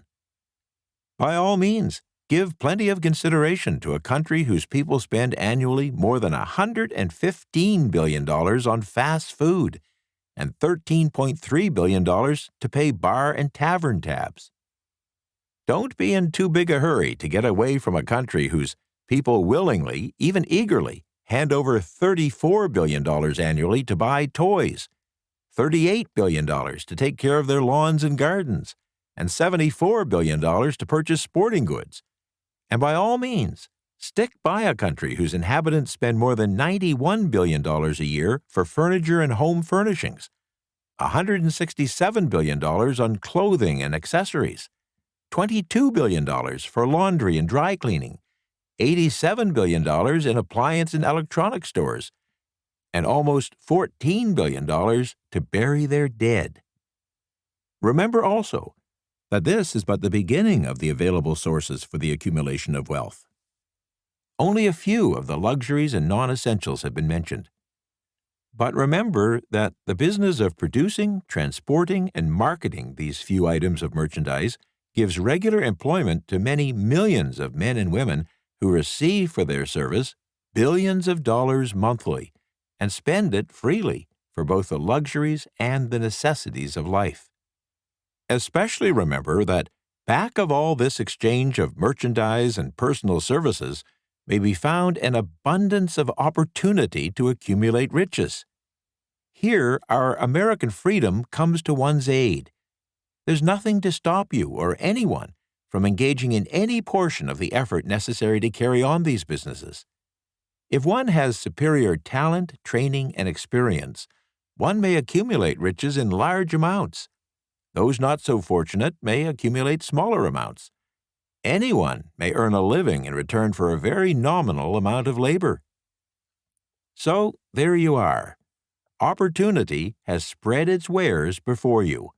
Step up to the front, select what you want, create your plan, put the plan into action, and follow through with persistence. Capitalistic America will do the rest. You can depend upon this much. Capitalistic America ensures every person the opportunity to render useful service and to collect riches in proportion to the value of the service rendered. The system denies no one this right, but it does not and cannot promise something for nothing, because the system itself is irrevocably controlled by the law of economics, which neither recognizes nor tolerates for long getting without giving. The law of economics was passed by nature. There is no Supreme Court to which violators of this law may appeal. The law hands out both penalties for its violation and appropriate rewards for its observance, without interference or the possibility of interference by any human being. The law cannot be repealed. It is as fixed as the stars in the heavens, and subject to, and a part of, the same system that controls the stars. May one refuse to adapt oneself to the law of economics? Certainly. This is a free country where all people are born with equal rights, including the privilege of ignoring the law of economics. What happens then? Well, nothing happens until large numbers of people join forces for the avowed purpose of ignoring the law and taking what they want by force. Then comes the dictator with well-organized firing squads and machine guns. We have never reached that stage in America, but we now know all we want to know about how the system works. Perhaps we shall be fortunate enough not to demand personal knowledge of so gruesome a reality. Doubtless we shall prefer to continue with our freedom of speech, freedom of deed, and freedom to render useful service in return for riches. The practice by government officials of extending to men and women the privilege of raiding the public treasury in return for votes sometimes results in election, but as night follows day, the final payoff will always come when every penny wrongfully used must be repaid with compound interest upon compound interest. If those who make the grab are not forced to repay, the burden falls on their children and their children's children, even unto the third and fourth generations. There is no way to avoid the debt. People can, and sometimes do, form themselves into groups for the purpose of crowding wages up and working hours down. There is a point beyond which they can't go. It's the point at which the law of economics steps in, and the sheriff gets both the employer and the employees. For 6 years, from 1929 to 1935, the people of America, both rich and poor, barely missed seeing old man economics hand over to the sheriff all the businesses, industries, and banks. It wasn't a pretty sight. It did not increase our respect for mob psychology, through which people cast reason to the winds and start trying to get without giving. We who went through those 6 discouraging years, when fear was in the saddle and faith was on the ground, cannot forget how ruthlessly the law of economics exacted its toll from both rich and poor, weak and strong, old and young. We shall not wish to go through another such experience. These observations are not founded upon short-time experience. They are the result of 25 years of careful analysis of the methods of the most successful individuals America has known. These resourceful, hard-working, smart-thinking people, and people like them today and people like them who have gone before, represent the real genius of the American system of free enterprise and the American way of life. Their attributes helped the nation survive the Great Depression and flourish. One of those attributes is definiteness of decision, the mastery of which represents the 7th step to riches, and it is on that step that we will now focus our attention. God seems to throw himself on the side of the individual who knows exactly what he wants, if he is determined to get just that. Chapter 7. Decision. The mastery of procrastination. The 7th step to riches. Careful analysis of thousands of men and women who had experienced failure revealed that lack of decision was near the head of the list of the 30 major causes of failure. Chapter 6. This is no mere statement of a theory. It is a fact. Procrastination, the opposite of decision, is a common enemy which practically every individual must conquer. You'll have an opportunity to test your capacity to reach quick and definite decisions after you finish listening to this book and are ready to begin putting into action the principles which it describes. Analysis of several hundred people who had accumulated fortunes well beyond the $1 million mark disclosed the fact that every one of them had the habit of reaching decisions promptly and of changing these decisions slowly if and when they were changed. People who fail to accumulate money, without exception, have the habit of reaching decisions, if at all, very slowly, and of changing these decisions quickly and often. One of Henry Ford's most outstanding qualities was his habit of reaching decisions quickly and definitely and changing them slowly. This quality was so pronounced in Mr. Ford that it gave him the reputation of being obstinate. It was this quality which prompted Mr. Ford to continue to manufacture his famous Model T, the world's ugliest car, when all of his advisors and many of the purchasers of the car were urging him to change it. Perhaps Mr. Ford delayed too long in making the change, but the other side of the story is that Mr. Ford's firmness of decision yielded a huge fortune before the change in model became necessary. There is but little doubt that Mr. Ford's habit of definiteness of decision assumed the proportion of obstinacy, but this quality is preferable to slowness in reaching decisions and quickness in changing them. The majority of people who fail to accumulate money sufficient for their needs are, in general, easily influenced by the opinions of others. They permit the newspapers and the gossiping neighbors to do their thinking for them. Opinions are the cheapest commodities on earth. Everyone has a flock of opinions ready to be wished upon anyone who will accept them. If you are influenced by others' opinions, when you reach decisions, you will not succeed in any undertaking, much less in that of transmuting your own desire into money. If you are too easily influenced by the opinions of others, you will have no desire of your own. Keep your own counsel when you begin to put into practice the principles described in this book by reaching your own decisions and following them. Take no one into your confidence except the members of your mastermind group, and be very sure in your selection of this group that you choose only those who will be in complete sympathy and harmony with your purpose. Close friends and relatives, while not meaning to do so, often handicap one through opinions, and sometimes through ridicule, which is meant to be humorous. Thousands of men and women carry inferiority complexes with them all through life because some well-meaning but ignorant person destroyed their confidence through opinions or ridicule. You have a brain and a mind of your own. Use them and reach your own decisions.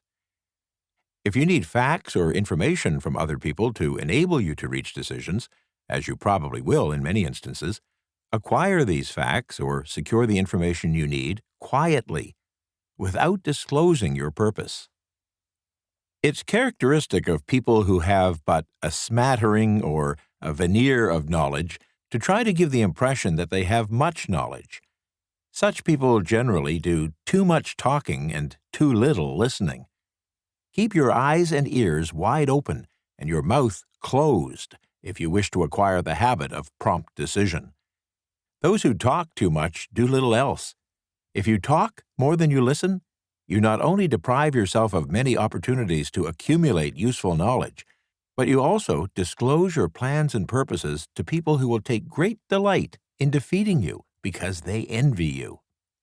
Remember also that every time you open your mouth in the presence of a person who has an abundance of knowledge, you display to that person your exact stock of knowledge, or your lack of it.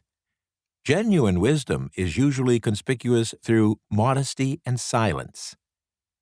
Keep in mind the fact that every person with whom you associate is, like yourself, seeking the opportunity to accumulate money. If you talk about your plans too freely, you may be surprised when you learn that some other person has beaten you to your goal by putting into action ahead of you the plans of which you talked unwisely. Let one of your first decisions be to keep a closed mouth and open ears and eyes. As a reminder to yourself to follow this advice, it will be helpful if you copy the following epigram in large letters and place it where you'll see it daily. Tell the world what you intend to do, but first show it. This is the equivalent of saying that deeds and not words are what count most. Freedom or death on a decision. The value of decisions depends upon the courage required to render them.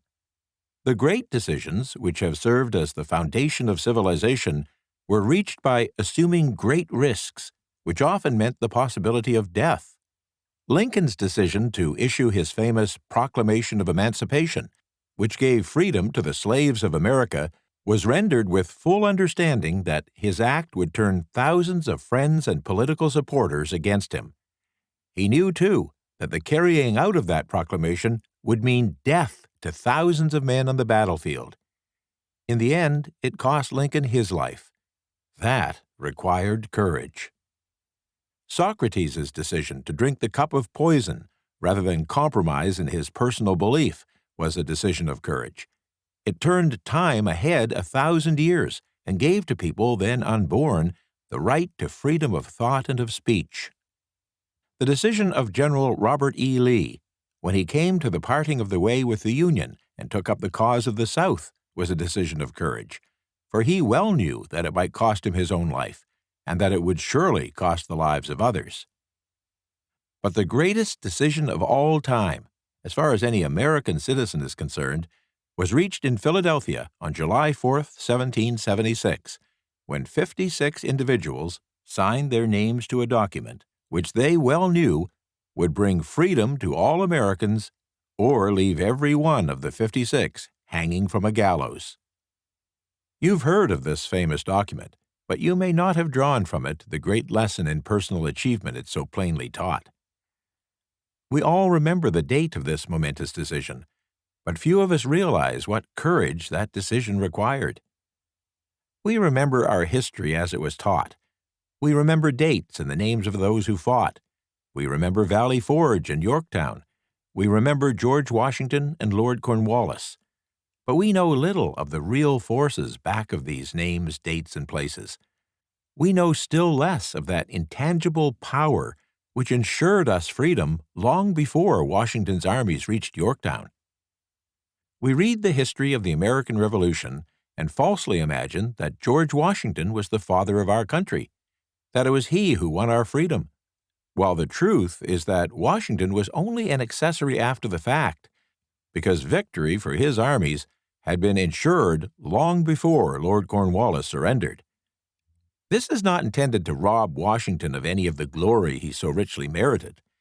The purpose is rather to give greater attention to the astounding power that was the real cause of his victory.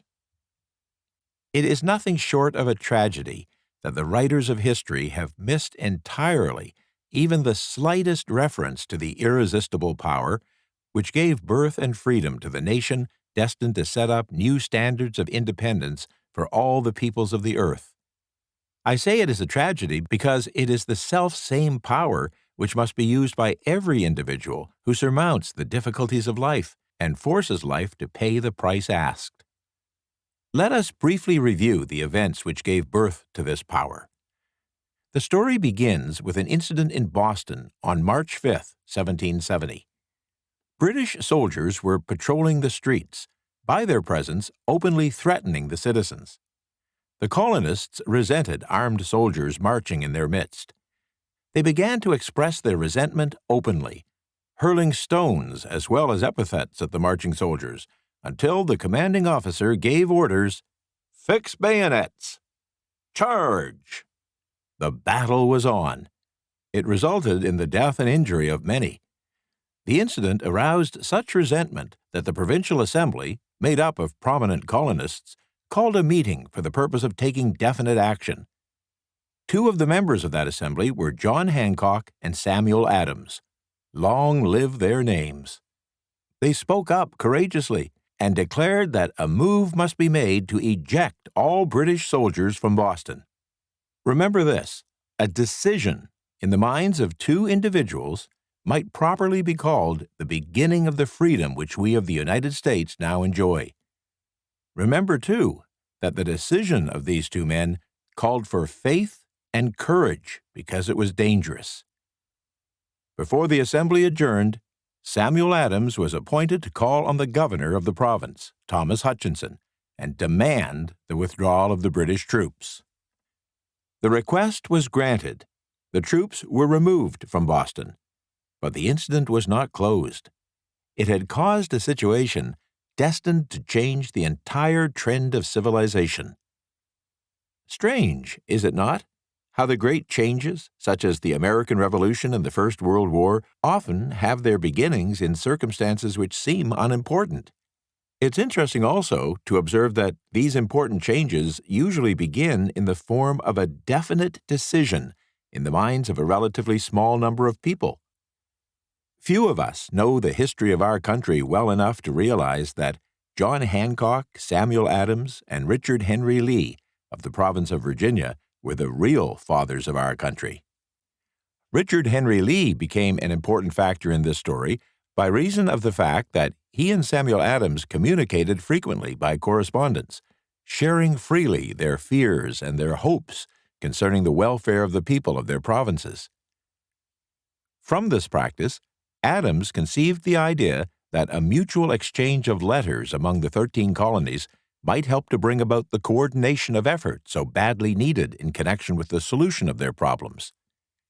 In March 1772, 2 years after the clash with the soldiers in Boston, Adams presented this idea to the Assembly in the form of a motion that a correspondence committee be established among the colonies, with definitely appointed correspondents in each colony for the purpose of friendly cooperation for the betterment of the colonies of British America. Mark well this incident. It was the beginning of the organization of the far-flung power destined to give freedom to you and to me. The mastermind had already been organized. It consisted of Adams, Lee, and Hancock. It's as the gospel writer says in Matthew 18:19, "I tell you further, that if 2 of you agree upon the earth concerning anything for which you ask, it will come to you from my Father who is in heaven." The Committee of Correspondence was organized. Observe that this move provided the way for increasing the power of the mastermind by adding to it people from all the colonies. Take notice that this procedure constituted the first organized planning of the disgruntled colonists. In union, there is strength. The citizens of the colonies had been waging disorganized warfare against the British soldiers through incidents similar to the Boston riot, but nothing of benefit had been accomplished. Their individual grievances had not been consolidated under one master mind.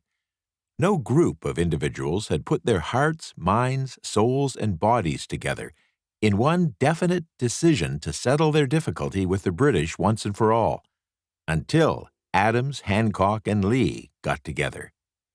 Meanwhile, the British were not idle. They, too, were doing some planning and masterminding on their own account, with the advantage of having back of them money and organized soldiery. The Crown appointed Brigadier General Thomas Gage to supplant Hutchinson as governor of Massachusetts. One of the new governor's first acts was to send a messenger to call on Samuel Adams for the purpose of endeavoring to stop his opposition. Fear. We can best understand the spirit of what happened by quoting the conversation between a Colonel Fenton, the messenger sent by Gage, and Adams. Colonel Fenton: I have been authorized by Governor Gage to assure you, Mr. Adams, that the governor has been empowered to confer upon you such benefits as would be satisfactory, upon the condition that you engage to cease in your opposition to the measures of the government. It is the governor's advice to you, sir, not to incur the further displeasure of His Majesty. Your conduct has been such as makes you liable to penalties of an act of Henry VIII, by which persons can be sent to England for trial for treason or misprision of treason, at the discretion of a governor of a province. But by changing your political course, you will not only receive great personal advantages, but you will make your peace with the king. Misprision is any violation of an official duty, or any failure by an individual who is not actively involved in committing a crime to prevent its commission or report it to the authorities. Samuel Adams had the choice of two decisions. He could cease his opposition and receive personal bribes, or he could continue and run the risk of being hanged. Clearly, the time had come when Adams was forced to reach instantly a decision which could have cost his life. The majority of people would have found it difficult to reach such a decision. The majority would have sent back an evasive reply, but not Adams.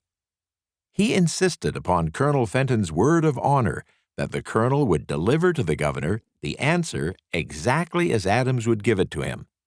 Adams' answer was this: Then you may tell Governor Gage that I trust I have long since made my peace with the King of Kings. No personal consideration shall induce me to abandon the righteous cause of my country, and tell Governor Gage it is the advice of Samuel Adams to him no longer to insult the feelings of an exasperated people. Comment as to the character of this man seems unnecessary. It must be obvious to all who hear this astounding message that its sender possessed loyalty of the highest order. This is important. When Governor Gage received Adams' caustic reply, he flew into a rage and issued a proclamation which read, I do hereby in His Majesty's name offer and promise His most gracious pardon to all persons who shall forthwith lay down their arms and return to the duties of peaceable subjects, excepting only from the benefit of such pardon Samuel Adams and John Hancock, whose offenses are of too flagitious a nature to admit of any other consideration but that of condign punishment. As one might put it more commonly, Adams and Hancock were on the spot. The threat of the irate governor forced the two men to reach another decision, equally dangerous. They hurriedly called a secret meeting of their staunchest followers. Here, the mastermind began to take on momentum. After the meeting had been called to order, Adams locked the door, placed the key in his pocket, and informed all present that it was imperative that a Congress of the colonists be organized, and that no one should leave the room until the decision for such a Congress had been reached. Great excitement followed. Some weighed the possible consequences of such radicalism, old man fear. Some expressed grave doubt as to the wisdom of so definite a decision in defiance of the Crown. Locked in that room were two men immune to fear, blind to the possibility of failure: Hancock and Adams.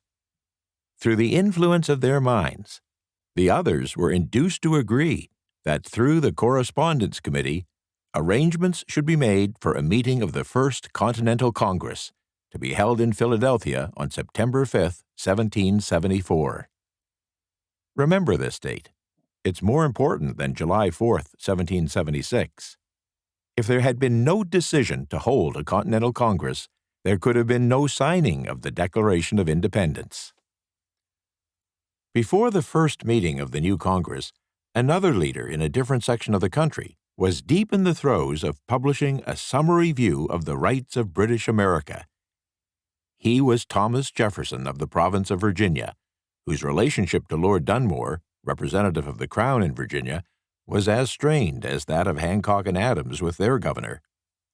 Shortly after his famous Summary of Rights was published, Jefferson was informed that he was subject to prosecution for high treason against His Majesty's government. Inspired by the threat, one of Jefferson's colleagues, Patrick Henry, boldly spoke his mind, concluding his remarks with a sentence which shall remain forever a classic: "If this be treason, then make the most of it." It was such men as these who, without power, without authority, without military strength, and without money, sat in solemn consideration of the destiny of the colonies, beginning at the opening of the First Continental Congress and continuing at intervals for 2 years, until June 7, 1776, when Richard Henry Lee arose, addressed the chair, and to the startled assembly made this motion: "Gentlemen, I make the motion that these united colonies are, and of right ought to be, free and independent states, that they be absolved from all allegiance to the British Crown, and that all political connection between them and the state of Great Britain is, and ought to be, totally dissolved." Lee's astounding motion was discussed fervently, and at such length that he began to lose patience. Finally, after days of argument, he again took the floor and declared in a clear, firm voice, "Mr. President, we have discussed this issue for days. It is the only course for us to follow. Why then, sir, do we longer delay? Why still deliberate? Let this happy day give birth to an American republic. Let her arise, not to devastate and to conquer, but to reestablish the reign of peace and of law. The eyes of Europe are fixed upon us. She demands of us a living example of freedom that may exhibit a contrast in the felicity of the citizen to the ever-increasing tyranny." Before his motion was finally voted upon, Lee was called back to Virginia because of serious family illness. But before leaving, he placed his cause in the hands of his friend Thomas Jefferson, who promised to fight until favorable action was taken. Shortly thereafter, the President of the Congress, Hancock, appointed Jefferson as chairman of a committee to draw up a Declaration of Independence.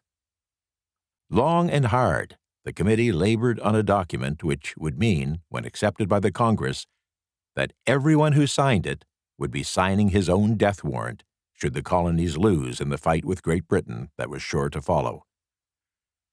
The document was drawn, and on June 28th, the original draft was read before the Congress. For several days, it was discussed, altered, and made ready. On July 4th, 1776, Thomas Jefferson stood before the Assembly and fearlessly read the most momentous decision ever placed upon paper.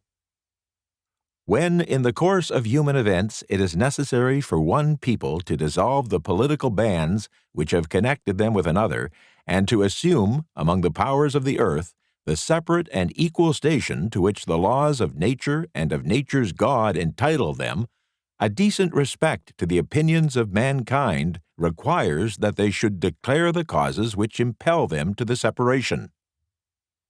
When Jefferson finished, the document was voted upon, accepted, and signed by the 56 representatives, everyone staking his own life upon his decision to write his name. By that decision came into existence a nation destined to bring to people forever the privilege and right of making decisions. By decisions made in a similar spirit of faith, and only by such decisions, can people solve their personal problems and win for themselves high estates of material and spiritual wealth. Let us not forget this. Analyze the events which led to the Declaration of Independence, and be convinced that this nation, which now holds a position of commanding respect and power among all nations of the world, was born of a decision created by a mastermind consisting of 56 persons. Note well the fact that it was their decision which ensured the success of Washington's armies, because the spirit of that decision was in the heart of every soldier who fought with him. It served as a spiritual power which recognizes no such thing as failure. Note also, with great personal benefit, that the power which gave this nation its freedom is the self-same power that must be used by every individual who becomes self-determining. This power is made up of the 13 principles described in this book. It will not be difficult to detect in the story of the Declaration of Independence at least 6 of these principles: desire, decision, faith, persistence, the mastermind, and organized planning. Throughout this philosophy will be found the suggestion that thought, backed by strong desire, has a tendency to transmute itself into its physical equivalent. Before passing on, I wish to leave with you the suggestion that one may find in this story and in the story of the Organization of the United States Steel Corporation, Chapter 2, a perfect description of the method by which thought makes this astounding transformation. In your search for the secret of the method, don't look for a miracle, because you won't find it. You will find only the eternal laws of nature. These laws are available to every person who has the faith and the courage to use them.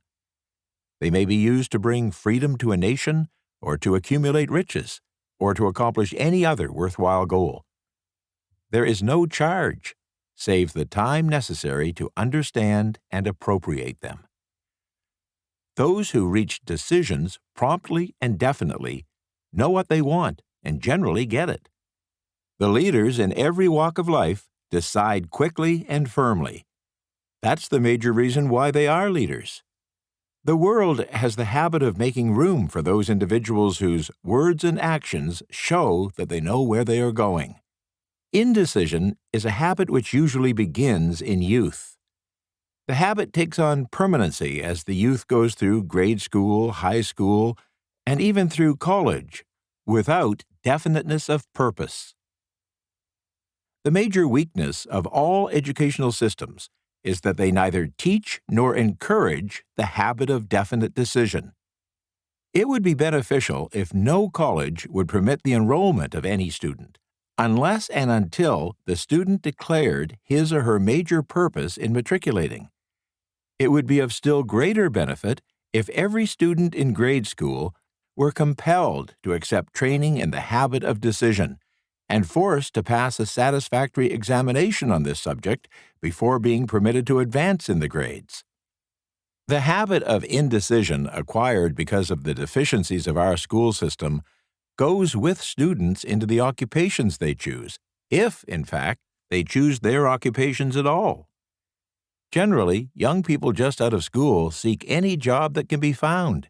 They take the first position they find because they've fallen into the habit of indecision.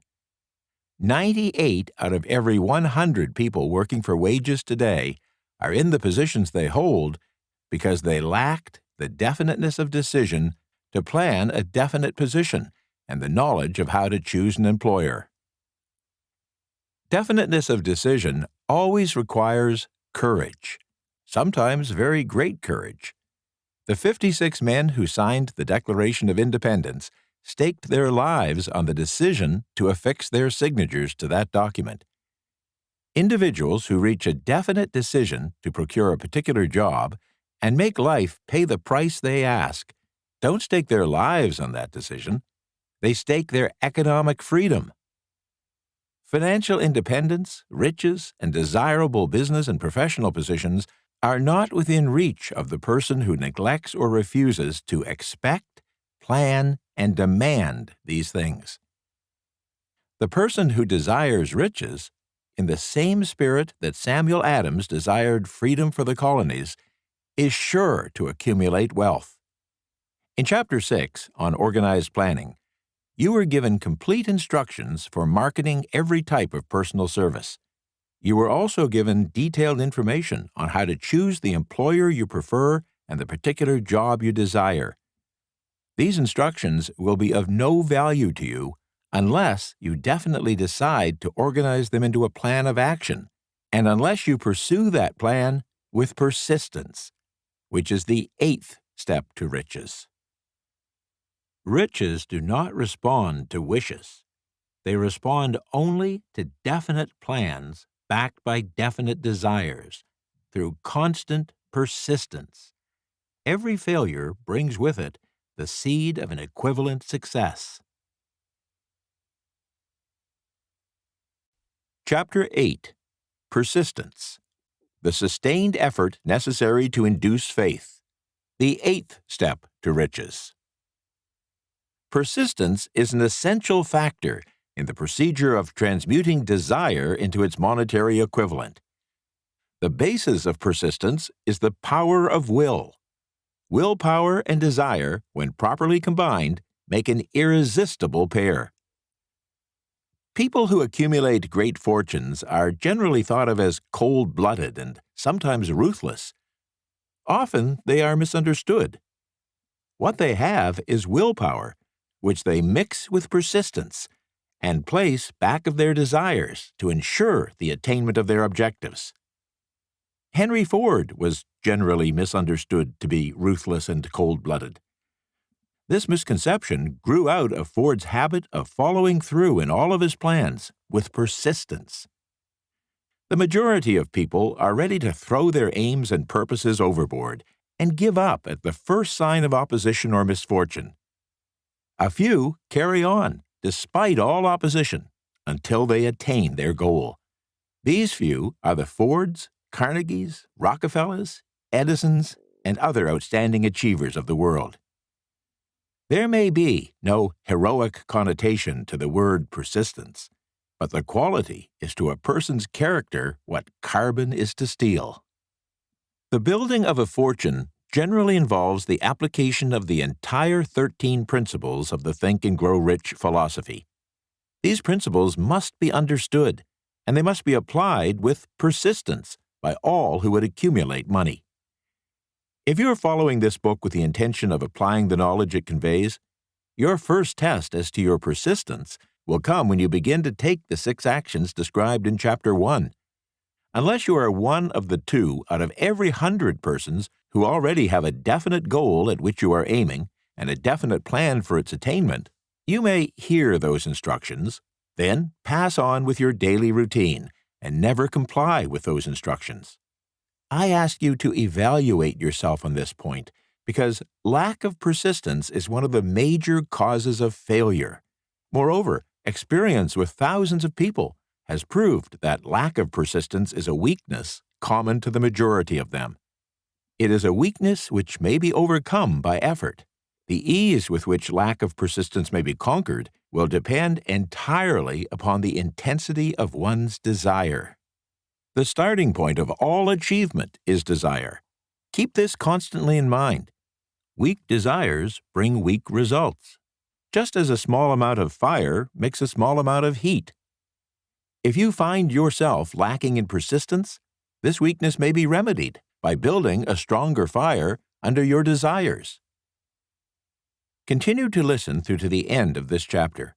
Then go back to Chapter 1 and start immediately to carry out the instructions given in connection with the 6 action steps.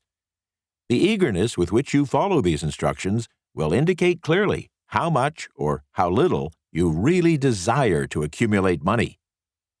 If you find that you're indifferent, you may be sure that you have not yet acquired the money consciousness, which you must possess before you can be sure of accumulating a fortune. Fortunes gravitate to individuals whose minds have been prepared to attract them, just as surely as water gravitates to the ocean. In this book may be found all the stimuli necessary to attune any normal mind to the thought vibrations which will attract the objects of one's desires. If you find you are weak in persistence, center your attention upon the instructions contained in the chapter on Power of the Master Mind, Chapter 9. Surround yourself with a mastermind group, and through the cooperative efforts of the members of this group, you can develop persistence. You will find additional instructions for the development of persistence in the chapters on autosuggestion and the subconscious mind, Chapter 3 and Chapter 11. Follow the instructions outlined in these chapters until your habit nature hands over a clear picture of the object of your desire to your subconscious mind, which works continuously while you are awake and while you are asleep. From that point on, you will not be handicapped by lack of persistence. Spasmodic or occasional effort to apply the rules will be of no value to you. To get results, you must apply all the rules until their application becomes a fixed habit with you. In no other way can you develop the necessary money consciousness. Poverty is attracted to the one whose mind is favorable to it, as money is attracted to the one whose mind has been deliberately prepared to attract it, and through the same laws. Poverty consciousness will voluntarily seize the mind which is not occupied with money consciousness. A poverty consciousness develops without conscious application of habits favorable to it. The money consciousness must be created to order, unless one is born with such a consciousness. Catch the full significance of the statements in the preceding paragraph, and you will understand the importance of persistence in the accumulation of a fortune. Without persistence, you will be defeated even before you start. With persistence, you will win. If you've ever experienced a nightmare, you will realize the value of persistence. You're lying in bed, half awake, with a feeling that you're about to smother. You're unable to turn over or move a muscle. You realize that you must begin to regain control over your muscles. Through persistent effort of willpower, you finally manage to move the fingers of one hand. By continuing to move your fingers, you extend your control to the muscles of one arm until you can lift it. Then you gain control of the other arm in the same manner. You finally gain control over the muscles of one leg, and then extend it to the other leg. Then, with one supreme effort of will, you regain complete control over your muscular system and snap out of your nightmare. The trick has been turned step by step. You may find it necessary to snap out of your mental inertia through a similar procedure, moving slowly at first, then increasing your speed until you gain complete control over your will. Be persistent, no matter how slowly you may at first have to move. With persistence will come success. If you select your mastermind group with care, you will have in it at least one person who will aid you in the development of persistence. Some individuals who have accumulated great fortunes did so because of necessity. They developed the habit of persistence because they were so closely driven by circumstances that they had to become persistent. There is no substitute for persistence. It can't be supplanted by any other quality. Remember this, and it will hearten you in the beginning, when the going may seem difficult and slow. Those who have cultivated the habit of persistence seem to enjoy insurance against failure. No matter how many times they are defeated, they finally arrive at the top of the ladder. Sometimes it appears that they have a hidden guide, whose duty it is to test them through all sorts of discouraging experiences. Those who pick themselves up after defeat and keep on trying arrive, and the world cries, "Bravo! I knew you could do it." The hidden guide lets no one enjoy great achievement without passing the persistence test. Those who can't take it simply don't make the grade. Those who can take it are bountifully rewarded for their persistence. They receive as their compensation whatever goal they're pursuing. That's not all. They receive something infinitely more important than material compensation: the knowledge that every failure brings with it the seed of an equivalent advantage. There are exceptions to this rule. A few people know from experience the soundness of persistence. They're the ones who haven't accepted defeat as being anything more than temporary. They're the ones whose desires are so persistently applied that defeat is finally changed into victory. We who stand on the sidelines of life see the overwhelmingly large number who go down in defeat, never to rise again. We see the few who take the punishment of defeat as an urge to greater effort. These, fortunately, never learn to accept life's reverse gear. But what we don't see, what most of us never suspect of existing, is the silent but irresistible power which comes to the rescue of those who fight on in the face of discouragement. If we speak of this power at all, we call it persistence, and let it go at that. One thing we all know: if one doesn't possess persistence, one does not achieve noteworthy success in any calling. As these lines are being written, I look up from my work and see before me, less than a block away, the great mysterious Broadway of New York, the graveyard of dead hopes, and the front porch of opportunity. From all over the world, people have come to Broadway seeking fame, fortune, power, love, or whatever it is that human beings call success. Once in a great while, someone steps out from the long procession of seekers, and the world hears that another person has mastered Broadway. But Broadway is not easily nor quickly conquered. She acknowledges talent, recognizes genius, and pays off in money only after one has refused to quit. The secret of how to conquer Broadway is always inseparably attached to one word: persistence. The secret is told in the struggle of Fannie Hurst, whose persistence conquered the Great White Way. She came to New York in 1915 to convert writing into riches. The conversion didn't come quickly, but it came. For 4 years, Miss Hurst learned about the sidewalks of New York from first-hand experience. She spent her days laboring and her nights hoping. When hope grew dim, she didn't say, "All right, Broadway, you win." She said, "Very well, Broadway, you may whip some, but not me. I'm going to force you to give up." One publisher, the Saturday Evening Post, sent her 36 rejection slips before she broke the ice and got a story across. The average writer, like the average in other walks of life, would have given up the job when the first rejection slip came. She pounded the pavements for 4 years to the tune of the publisher's no, because she was determined to win. Then came the payoff. The spell had been broken. The unseen guide had tested Fannie Hurst, and she could take it. From that time on, publishers beat a path to her door. Money came so fast she hardly had time to count it. Then the motion picture crowd discovered her, and money came not in small change, but in floods. The movie rights to her novel Great Laughter brought $100,000, said at the time to be the highest price ever paid for a story before publication. Her royalties from the sale of the book increased her fortune further. Briefly, you now have a description of what persistence is capable of achieving. Fannie Hurst is no exception.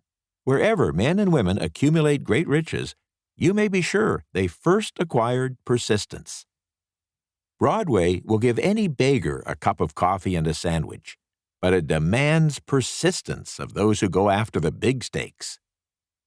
Kate Smith would have said amen in reading this. For years, she sang without money and without price, in front of any microphone she could reach. Broadway said to her, "Come and get it if you can take it." She did take it, until one happy day, Broadway got tired and said, "Ah, what's the use? You don't know when you're whipped. So name your price and go to work in earnest." Miss Smith named her price.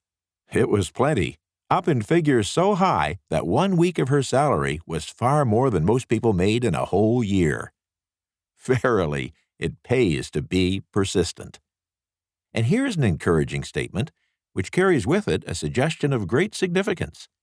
Thousands of singers, whose vocal skills exceed those of Kate Smith, are walking up and down Broadway today looking for a break without success. Countless others have come and gone. Many of them sang well enough, but they failed to make the grade because they lacked the courage to keep on keeping on until Broadway became tired of turning them away. Persistence is a state of mind. Therefore, it can be cultivated. Like all states of mind, persistence is based upon definite causes. Among them, what I call the 8 factors of persistence. 1. Definiteness of purpose. Knowing what one wants is the first and perhaps the most important step toward the development of persistence. A strong motive forces one to surmount many difficulties. 2. Desire. It is comparatively easy to acquire and to maintain persistence in pursuing the object of intense desire. 3. Self-reliance. Belief in one's ability to carry out a plan encourages one to follow the plan through with persistence. Self-reliance can be developed through the principle described in Chapter 3 on autosuggestion. 4. Definiteness of plans. Organized plans, even though they may be weak and entirely impractical, encourage persistence. 5. Accurate knowledge. Knowing that one's plans are sound, based upon experience or observation, encourages persistence. Guessing, instead of knowing, destroys persistence. 6. Cooperation. Sympathy, understanding, and harmonious cooperation with others tend to develop persistence. 7. Willpower. The habit of concentrating one's thoughts upon the building of plans for the attainment of a definite purpose leads to persistence. 8. Habit. Persistence is the direct result of habit. The mind absorbs and becomes a part of the daily experiences upon which it feeds. Fear, the worst of all enemies, can be effectively cured by forced repetition of acts of courage. Everyone who has seen active service in war knows this.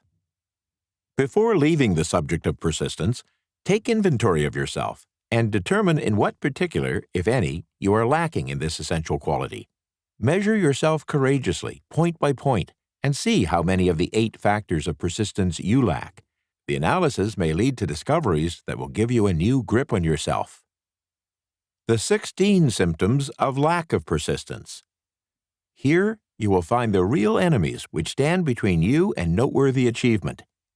Here, you will find not only the 16 symptoms that indicate weakness of persistence, but also the deeply seated subconscious causes of this weakness. Study the list carefully and face yourself squarely if you really wish to know who you are and what you are capable of doing. These are the 16 weaknesses which must be mastered by all who accumulate riches. 1. Failure to recognize and to clearly define exactly what one wants. 2. Procrastination, with or without cause, usually backed up with a formidable array of alibis and excuses. 3. Lack of interest in acquiring specialized knowledge. 4. Indecision, the habit of passing the buck on all occasions instead of facing issues squarely, also backed by alibis. 5. The habit of relying upon alibis instead of creating definite plans for the solution of problems. 6. Self-satisfaction. There is but little remedy for this affliction and no hope for those who suffer from it. 7. Indifference, usually reflected in one's readiness to compromise on all occasions, rather than meet opposition and fight it. 8. The habit of blaming others for one's mistakes and accepting unfavorable circumstances as being unavoidable. 9. Weakness of desire resulting from neglect in the choice of motives that impel action. 10. Willingness, even eagerness, to quit at the first sign of defeat, based upon one or more of the 6 basic fears. 11. Lack of organized plans placed in writing where they may be analyzed. 12. The habit of neglecting to move on ideas or to grasp opportunity when it presents itself. 13. Wishing instead of willing. 14. The habit of compromising with poverty instead of aiming at riches. General absence of ambition to be, to do, and to own. 15. Searching for all the shortcuts to riches, trying to get without giving a fair equivalent, usually reflected in the habit of gambling or endeavoring to drive sharp bargains. 16. Fear of criticism, which leads to failure to create plans and put them into action because of what other people will think, do, or say. This enemy belongs at the head of the list because it generally exists in one's subconscious mind, where its presence is not recognized. See the 6 basic fears on page 240. Let us examine some of the symptoms of number 16, the fear of criticism. The majority of people permit relatives, friends, and the public at large to so influence them that they can't live their own lives because they fear criticism. Huge numbers of people make mistakes in marriage, stand by the bargain, and go through life miserable and unhappy because they fear criticism which may follow if they correct the mistake. Anyone who has submitted to this form of fear knows the irreparable damage it does by destroying ambition, self-reliance, and the desire to achieve. Millions of people neglect to acquire belated educations after having left school because they fear criticism. Countless numbers of men and women, both young and old, permit relatives to wreck their lives in the name of duty because they fear criticism. Duty does not require anyone to submit to the destruction of one's personal ambitions and the right to live one's own life in one's own way. People refuse to take chances in business because they fear the criticism which may follow if they fail. The fear of criticism in such cases is stronger than the desire for success. Too many people refuse to set high goals for themselves, or even neglect selecting a career because they fear the criticism of relatives and friends who may say, "Don't aim so high. People will think you're crazy." When Andrew Carnegie suggested that I devote 20 years to the organization of a philosophy of individual achievement, my first impulse of thought was fear of what people might say. The suggestion set up a goal for me far out of proportion to any I had ever conceived. As quick as a flash, my mind began to create alibis and excuses, all of them traceable to the inherent fear of criticism. Something inside me said, "You can't do it. The job is too big and requires too much time. What will your relatives think of you? How will you earn a living? No one has ever organized a philosophy of success. What right have you to believe you can do it? Who are you, anyway, to aim so high? Remember your humble birth. What do you know about philosophy? People will think you're crazy." And they did. "Why hasn't some other person done this before now?" These and many other questions flashed into my mind and demanded attention. It seemed as if the whole world had suddenly turned its attention to me, with the purpose of ridiculing me into giving up all desire to carry out Mr. Carnegie's suggestion. I had a fine opportunity then and there to kill off ambition before it gained control of me. Later in life, after having analyzed thousands of people, I discovered that most ideas are stillborn and need the breath of life injected into them through definite plans of immediate action. The time to nurse an idea is at the time of its birth. Every minute it lives gives it a better chance of surviving. The fear of criticism is at the bottom of the destruction of most ideas which never reach the planning and action stage. Many people believe that material success is the result of favorable breaks. There is some element of truth in the belief, but people who depend entirely upon luck are nearly always disappointed because they overlook another important factor which must be present before one can be sure of success. It's the knowledge with which favorable breaks can be made to order. During the Depression, W.C. Fields, the comedian, lost all his money and found himself without income, without a job, and with his means of earning a living, vaudeville, made obsolete. Moreover, he was past 60, the age when many people consider themselves old. He was so eager to stage a comeback that he offered to work without pay in a new field, movies. In addition to his other troubles, he fell and injured his neck. To many, that would have been the place to give up and quit. But Fields was persistent. He knew that if he carried on, he would get the breaks sooner or later, and he did get them, but not by chance. Marie Dressler found herself down and out, with her money gone and with no job when she was about 60. She too went after the breaks and got them. Her persistence brought an astounding triumph late in life, long beyond the age when most men and women are done with ambition to achieve. Eddie Cantor lost his money in the 1929 stock market crash, but he still had his persistence and his courage. With these, plus 2 prominent eyes, he exploited himself back into an income of $10,000 a week. Verily, if one has persistence, one can get along very well without many other qualities. The only break anyone can afford to rely upon is a self-made one. These come through the application of persistence. The starting point is definiteness of purpose. Examine the first 100 people you meet. Ask them what they want most in life, and 98 of them will not be able to tell you. If you press them for an answer, some will say security. Many will say money. A few will say happiness. Others will say fame and power, and still others will say social recognition, ease in living, ability to sing, dance, or write. But none of them will be able to define these terms or give the slightest indication of a plan by which they hope to attain these vaguely expressed wishes. Riches do not respond to wishes. They respond only to definite plans, backed by definite desires, through constant persistence. How to develop persistence. There are 4 simple steps which lead to the habit of persistence. They call for no great amount of intelligence, no particular amount of education, and but little time or effort. The necessary steps are: 1. A definite purpose backed by burning desire for its fulfillment. 2. A definite plan expressed in continuous action. 3.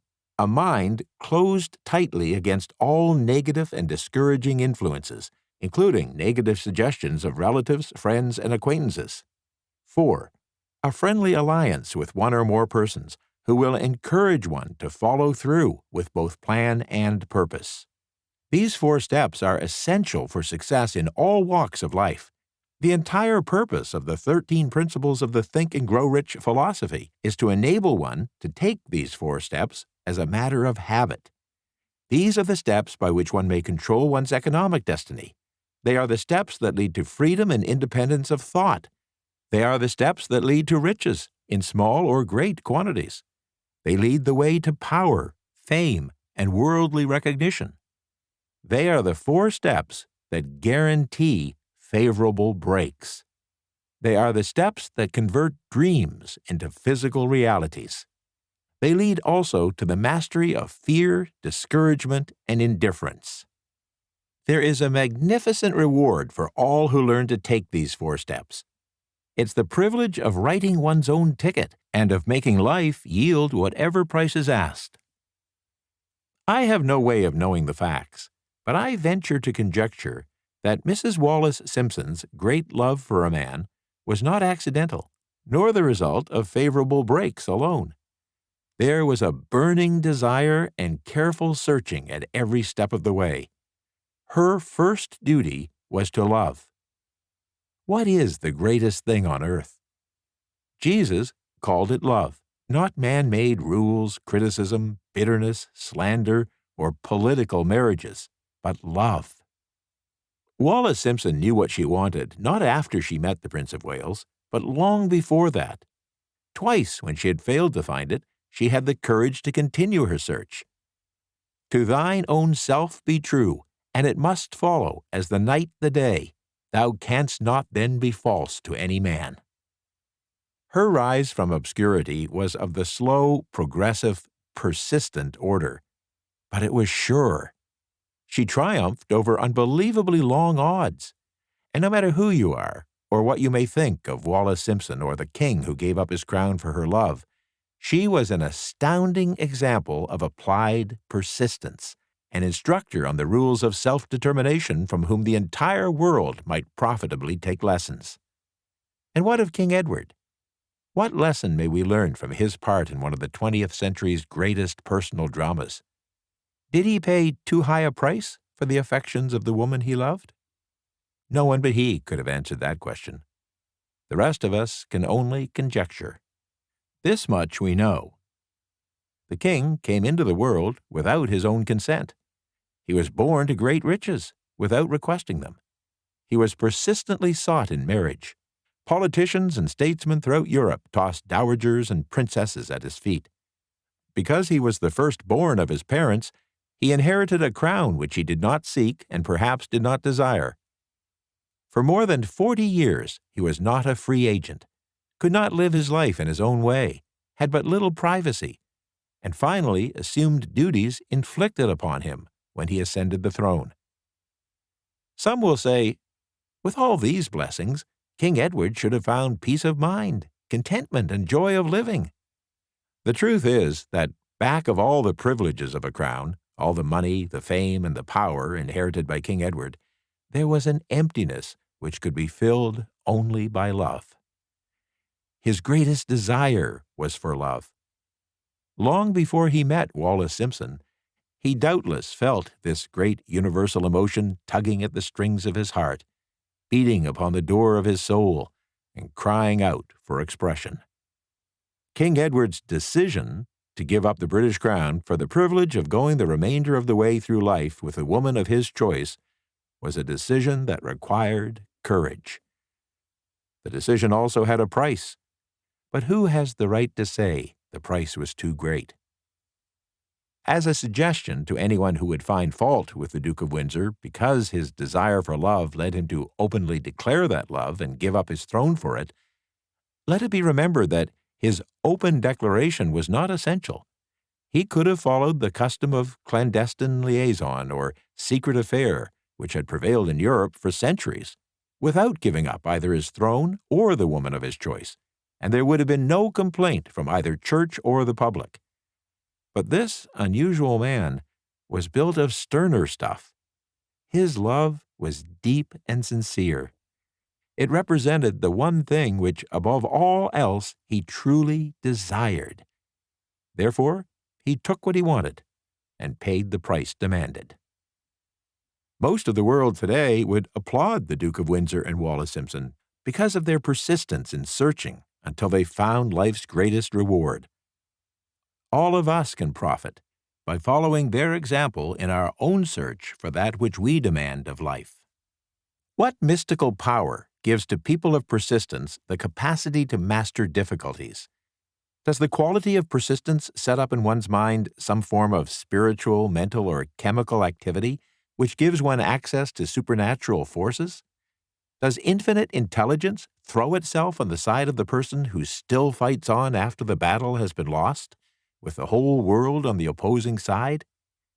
These and many other similar questions have arisen in my mind as I have observed individuals such as Henry Ford, who started from scratch and built an industrial empire of huge proportions with little else in the way of beginning but persistence. Or Thomas A. Edison, who with less than 3 months of schooling became the world's leading inventor and converted persistence into the phonograph, the movie projector, and the incandescent light, to say nothing of 100 other useful inventions. I had the happy privilege of analyzing and studying at close range both Mr. Edison and Mr. Ford year by year over a long period of years, so I speak from first-hand knowledge when I say that I found no quality save persistence in either of them that would even remotely suggest the major source of their stupendous achievements.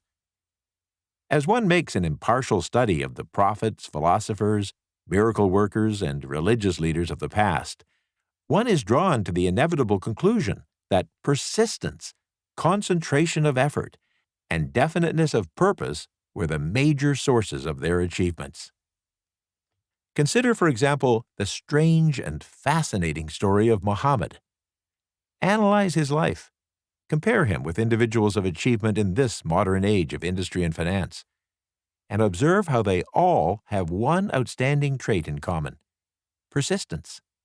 If you're keenly interested in studying the strange power which gives potency to persistence, read a biography of Muhammad, especially the one by Asad Bey.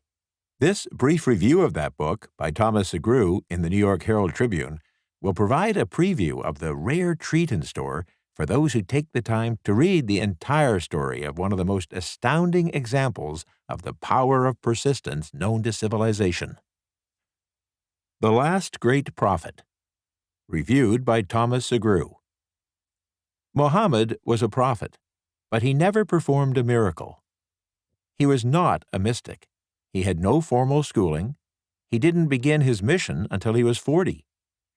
When he announced that he was the messenger of God, bringing word of the true religion, he was ridiculed and labeled a lunatic. Children tripped him, and women threw filth upon him. He was banished from his native city, Mecca, and his followers were stripped of their worldly goods and sent into the desert after him. When he had been preaching 10 years, he had nothing to show for it but banishment, poverty, and ridicule. Yet before another 10 years had passed, he was dictator of all Arabia, ruler of Mecca, and the head of a new world religion, which was to sweep to the Danube and the Pyrenees before exhausting the impetus he gave it. That impetus was threefold: the power of words, the efficacy of prayer, and man's kinship with God. His career never made sense. Muhammad was born to impoverished members of a leading family of Mecca. Because Mecca, the crossroads of the world, home of the magic stone called the Kaaba, great city of trade and the center of trade routes, was unsanitary, its children were sent to be raised in the desert by Bedouins. Muhammad was thus nurtured, drawing strength and health from the milk of nomad, vicarious mothers. He tended sheep and soon hired out to a rich widow as leader of her caravans. He traveled to all parts of the Eastern world, talked with many men of diverse beliefs, and observed the decline of Christianity into warring sects. When he was 28, Khadijah, the widow, looked upon him with favor and married him. Her father would have objected to such a marriage, so she got him drunk and held him up while he gave the paternal blessing. For the next 12 years, Muhammad lived as a rich and respected and very shrewd trader. Then he took to wandering in the desert, and one day he returned with the first verse of the Koran and told Khadijah that the archangel Gabriel had appeared to him and said that he was to be the messenger of God. The Koran, the revealed word of God, was the closest thing to a miracle in Muhammad's life. He had not been a poet. He had no gift of words. Yet the verses of the Koran, as he received them and recited them to the faithful, were better than any verses which the professional poets of the tribes could produce.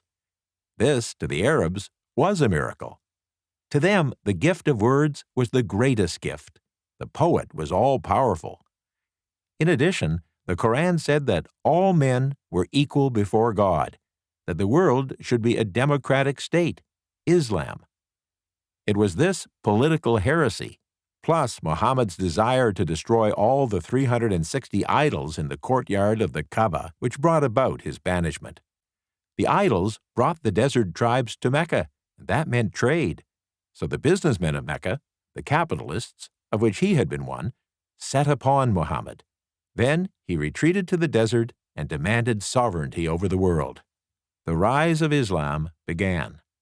Out of the desert came a flame which would not be extinguished, a democratic army fighting as a unit and prepared to die without wincing. Muhammad had invited the Jews and Christians to join him, for he wasn't building a new religion. He was calling all who believed in one God to join in a single faith. If the Jews and Christians had accepted his invitation, Islam would have conquered the world. They didn't. They wouldn't even accept Muhammad's innovation of humane warfare. When the armies of the Prophet entered Jerusalem, not a single person was killed because of his faith. When the Crusaders entered the city centuries later, not a Muslim man, woman, or child was spared. The review ends by noting that the Christians did accept one Muslim idea: the place of learning, the university. Religious visionaries such as Muhammad, business leaders such as Thomas Edison, Henry Ford, and Andrew Carnegie, political leaders such as Samuel Adams, entertainers such as Fannie Hurst, Kate Smith, and W.C. Fields, cosmopolites such as Wallace Simpson and the Duke of Windsor. No matter what their walk of life, individuals such as these, in all eras of human history, have demonstrated the tremendous power of the eighth step to riches: persistence, sustained effort in the face of all odds and all adversity. Persistence creates faith, and faith is the only known antidote for failure. It is the starting point of all accumulation of riches, and it is the only agency through which one can tap the force of infinite intelligence.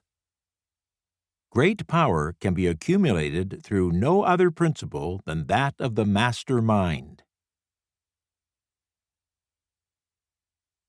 Chapter 9. Power of the Master Mind. The ninth step to riches. The driving force.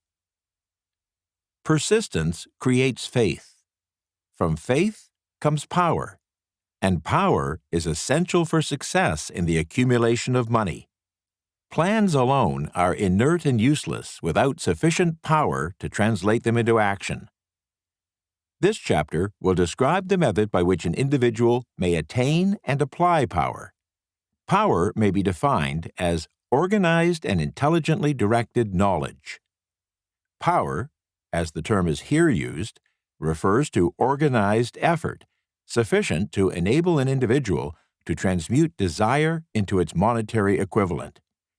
Organized effort is produced through the coordination of effort of two or more people who work toward a definite end in a spirit of harmony. Power is required for the accumulation of money. Power is necessary for the retention of money after it has been accumulated. Let's ascertain how power may be acquired.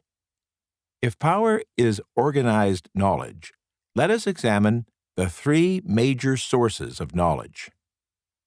1. Infinite intelligence. This source of knowledge may be contacted with the aid of creative imagination through the procedure described in Chapter 5. 2. Accumulated experience. The accumulated experience of civilization, or that portion of it which has been organized and recorded, may be found in any well-equipped public library. An important part of this accumulated experience is taught in public schools and colleges, where it has been classified and organized. 3. Experiment and research.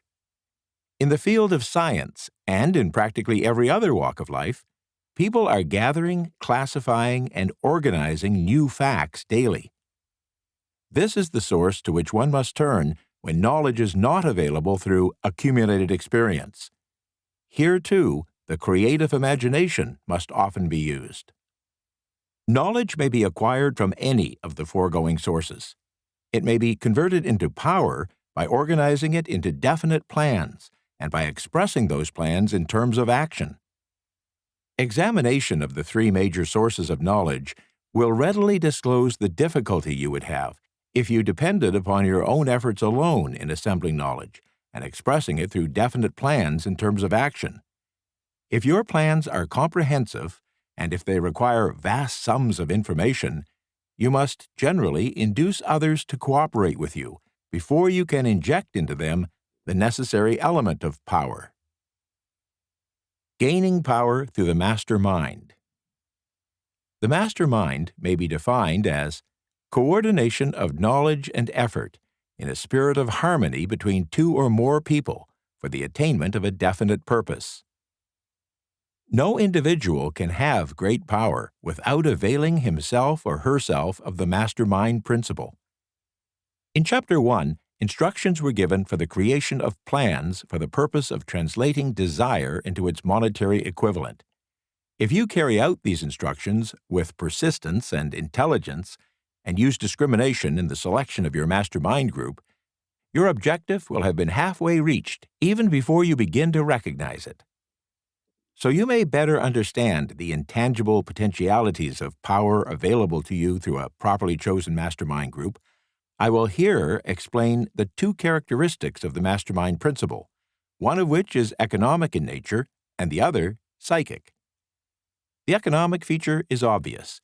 Economic advantages may be created by any person who surrounds himself or herself with the advice, counsel, and personal cooperation of a group of people who are willing to lend wholehearted aid in a spirit of perfect harmony. This form of cooperative alliance has been the basis of nearly every great fortune. Your understanding of this great truth may definitely determine your financial status. The psychic phase of the mastermind principle is much more abstract, much more difficult to comprehend, because it has reference to the spiritual forces with which the human race as a whole is not well acquainted.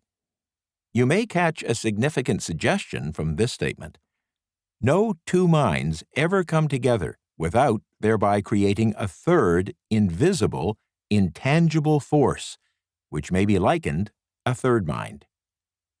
Keep in mind the fact that there are only two known substances in the whole universe, energy and matter. It's a well-known fact that matter may be broken down into units of molecules, atoms, protons, neutrons, and electrons.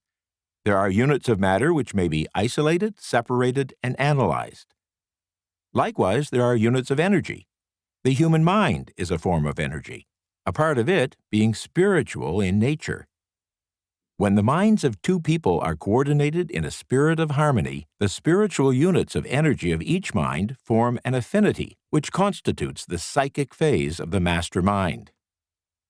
The mastermind principle, or rather the economic feature of it, was first called to my attention by Andrew Carnegie back during the earliest years of my research.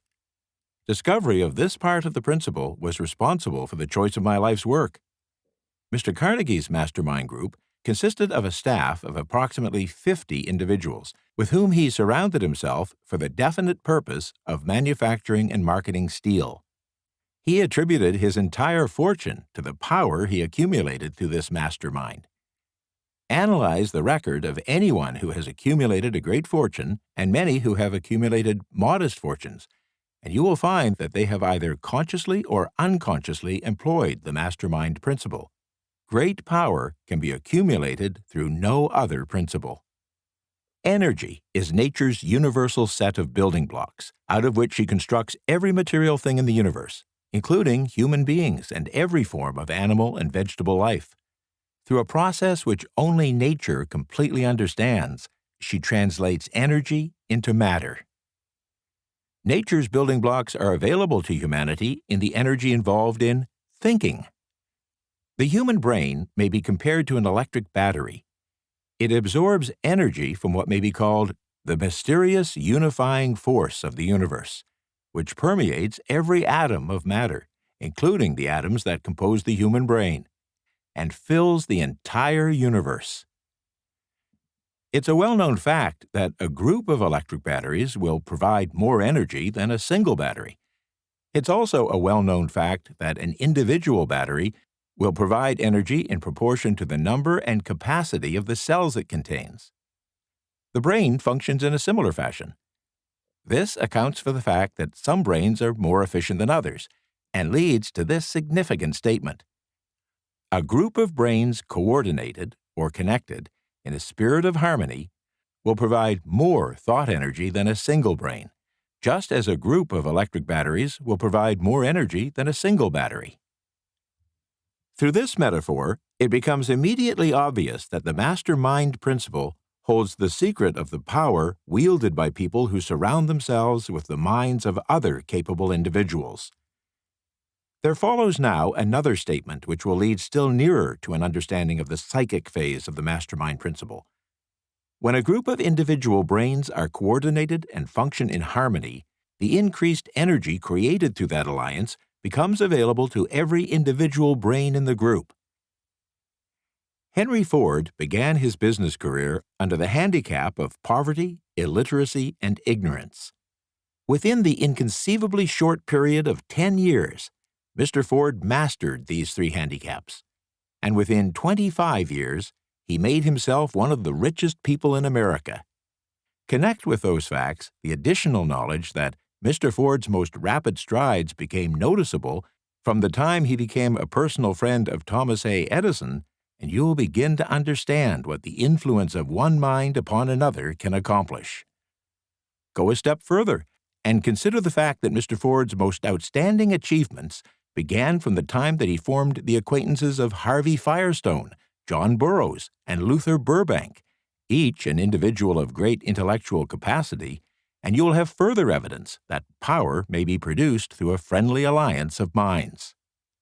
There is little, if any, doubt that Henry Ford was one of the best-informed leaders of the business and industrial world of his time. The question of his wealth needs no discussion. Analyze Mr. Ford's intimate personal friends, some of whom have already been mentioned, and you will be prepared to understand the following statement.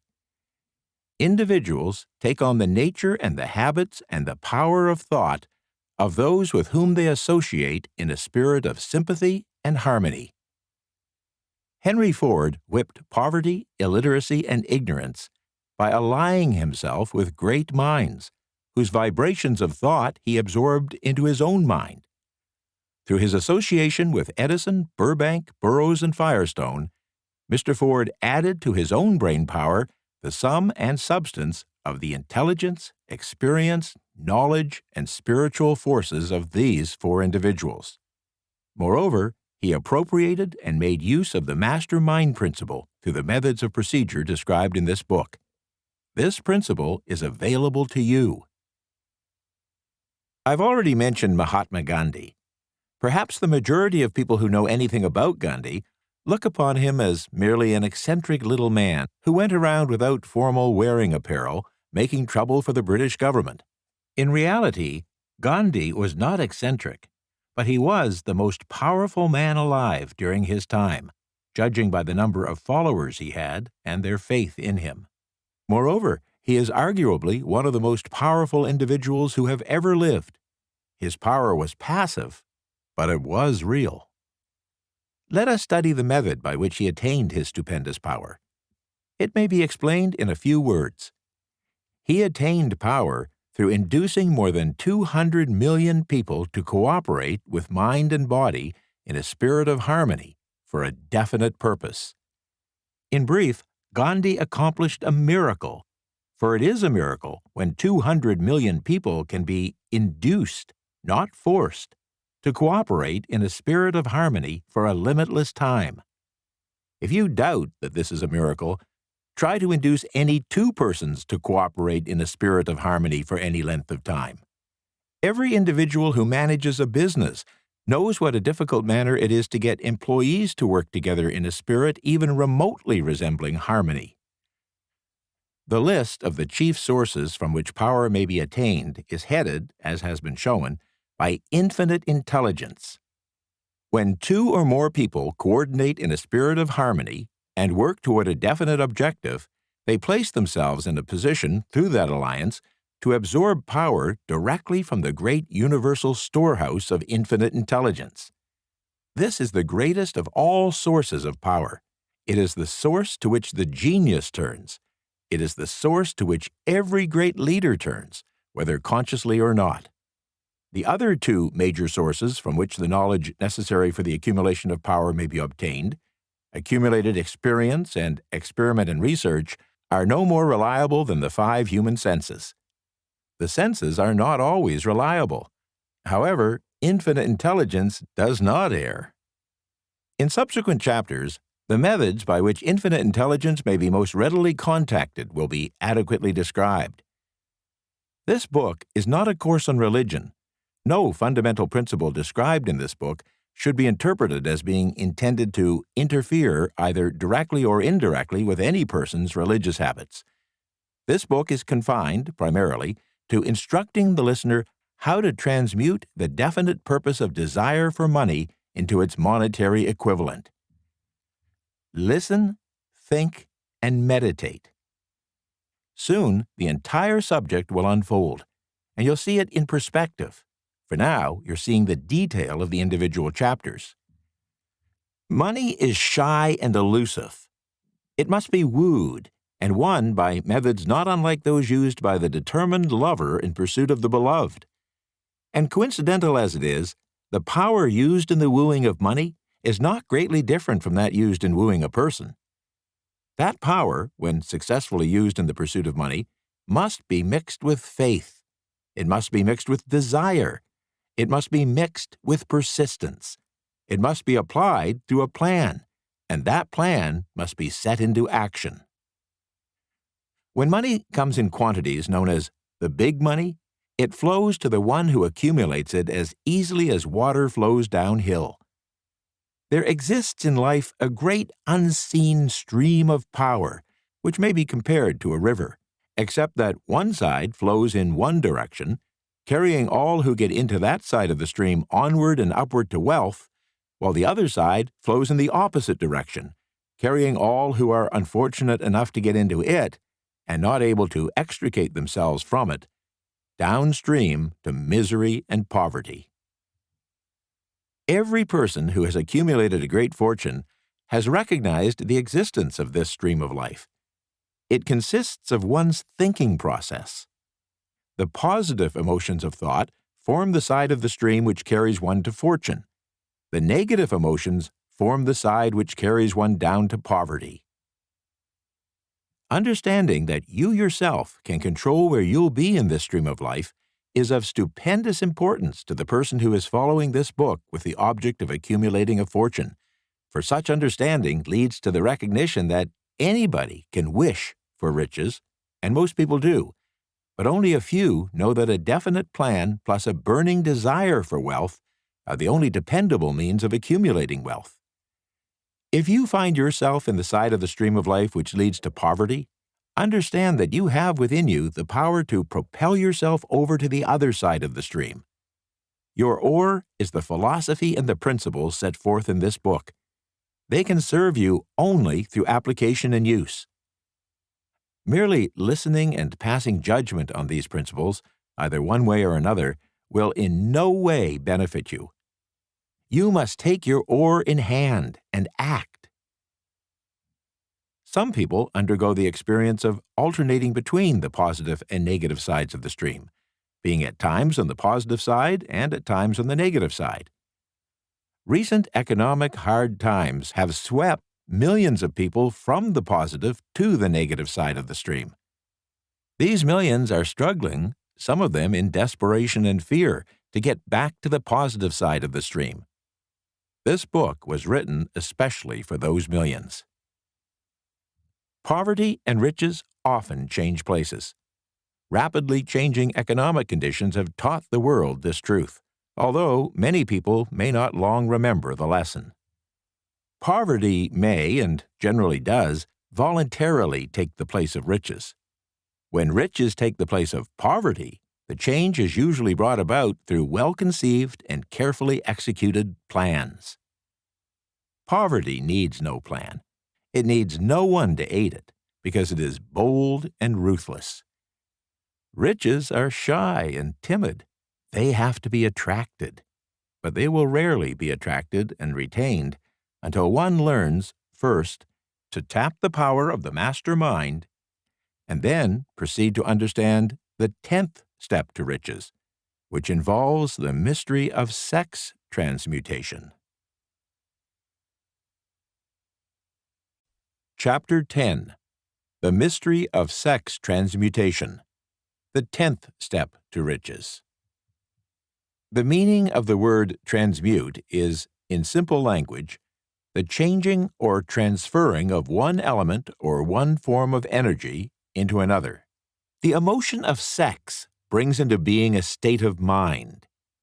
Because of ignorance on the subject, This state of mind is generally associated only with the physical side of human nature. And because of the improper influences to which most people have been subjected in acquiring their knowledge about sex, this emphasis on the purely physical aspects of sex has created strong and often destructive biases in most people's minds.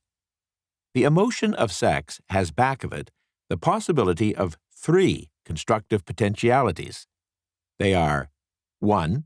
The perpetuation of the human race. 2. The maintenance of sound physical and emotional health. And 3. The transformation of mediocrity into genius through transmutation. Sex transmutation, which is involved in the third constructive potentiality, is simple and easily explained. It means the switching of one's mind or dominating mental focus from thoughts and consequent actions of a merely physical expression to thoughts and consequent actions of another nature. It does not mean in any sense celibacy or repression of natural instincts. It does mean approaching sex and engaging in sexual conduct from a completely positive, completely constructive, balanced, and appropriate state of awareness. Sexual desire is the most powerful of human desires. Its exercise, in proper relation and proportion to all other aspects of life, is positive and healthy. People who are driven by this desire, in a positive, constructive sense, can channel it to develop keenness of imagination, courage, willpower, persistence, and creative ability that are all but unknown at other times. So strong and impelling is the desire for sexual contact that some people freely run the risk of life and reputation to indulge it.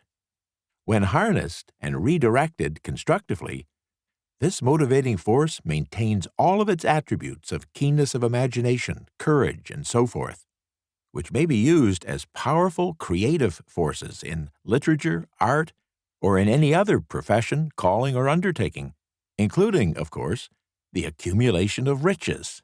The transmutation of sex energy calls for the exercise of willpower, to be sure, but the reward is worth the effort.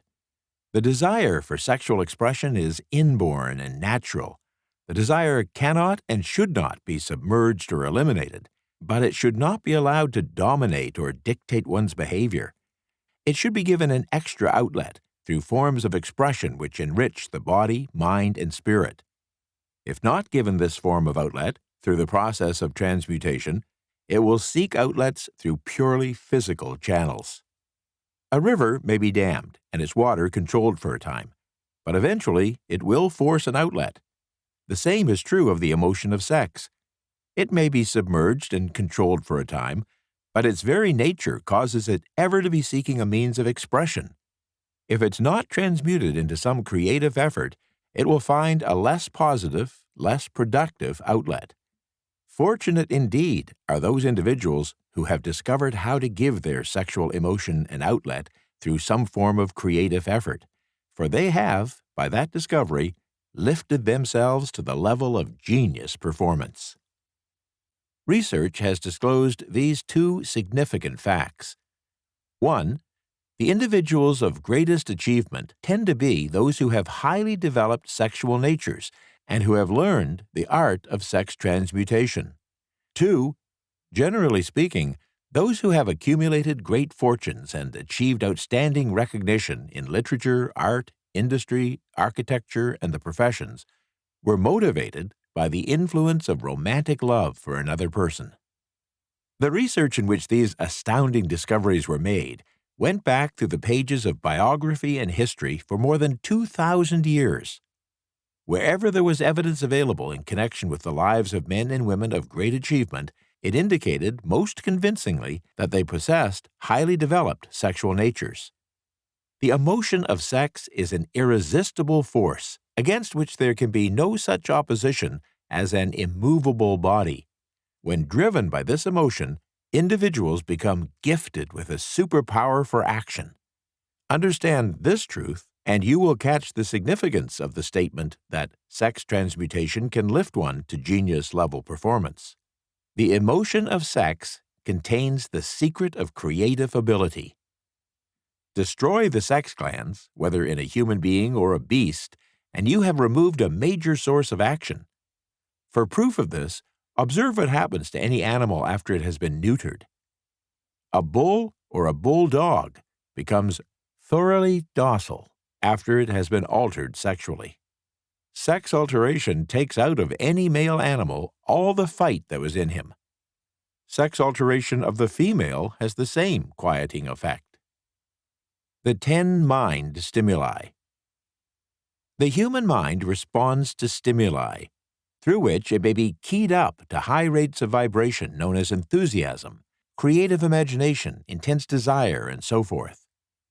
The 10 stimuli to which the mind responds most freely are 1. The desire for sexual expression. 2. Love. 3. A burning desire for fame, power, or financial gain. Money. 4. Music. 5. Close friendship between either those of the same sex or those of the opposite sex. 6. A mastermind alliance based upon the harmony of 2 or more people who ally themselves for spiritual or temporal advancement. 7. Mutual suffering, such as that experienced by people who are persecuted. 8. Autosuggestion. 9. Fear. 10. Narcotics and alcohol. The desire for sexual expression comes at the head of the list of stimuli which most effectively step up the vibrations of the mind and thus start the wheels of physical action. 8 of these stimuli are natural and constructive. 2 are destructive. The list is here presented for the purpose of enabling you to make a comparative study of the major sources of mind stimulation. From this study, it will be readily seen that the emotion of sex is, by great odds, the most intense and powerful of all mind stimuli. This comparison is necessary as a foundation for proof of the statement that transmutation of sex energy may lift one to genius-level performance. Let's find out what constitutes a genius. Some wiseacre once said that a genius is someone who wears long hair, eats odd food, lives alone, and serves as a target for comedians. A better definition of a genius is an individual who has discovered how to increase mental intensity and concentration to the point where he or she can freely communicate with sources of knowledge not available through ordinary levels of thought. The person who thinks will want to ask some questions concerning this definition. The first question will be, how can one communicate with sources of knowledge which are not available through the ordinary intensity and concentration of thought? The next question will be, are there known sources of knowledge which are generally available only to geniuses? And if so, what are these sources, and exactly how can they be reached? I shall offer proof of the soundness of some of the more important statements made in this book, or, at least, I shall offer evidence through which you may secure your own proof through experimentation. In doing so, I shall answer both of these questions. Genius is developed through the sixth sense.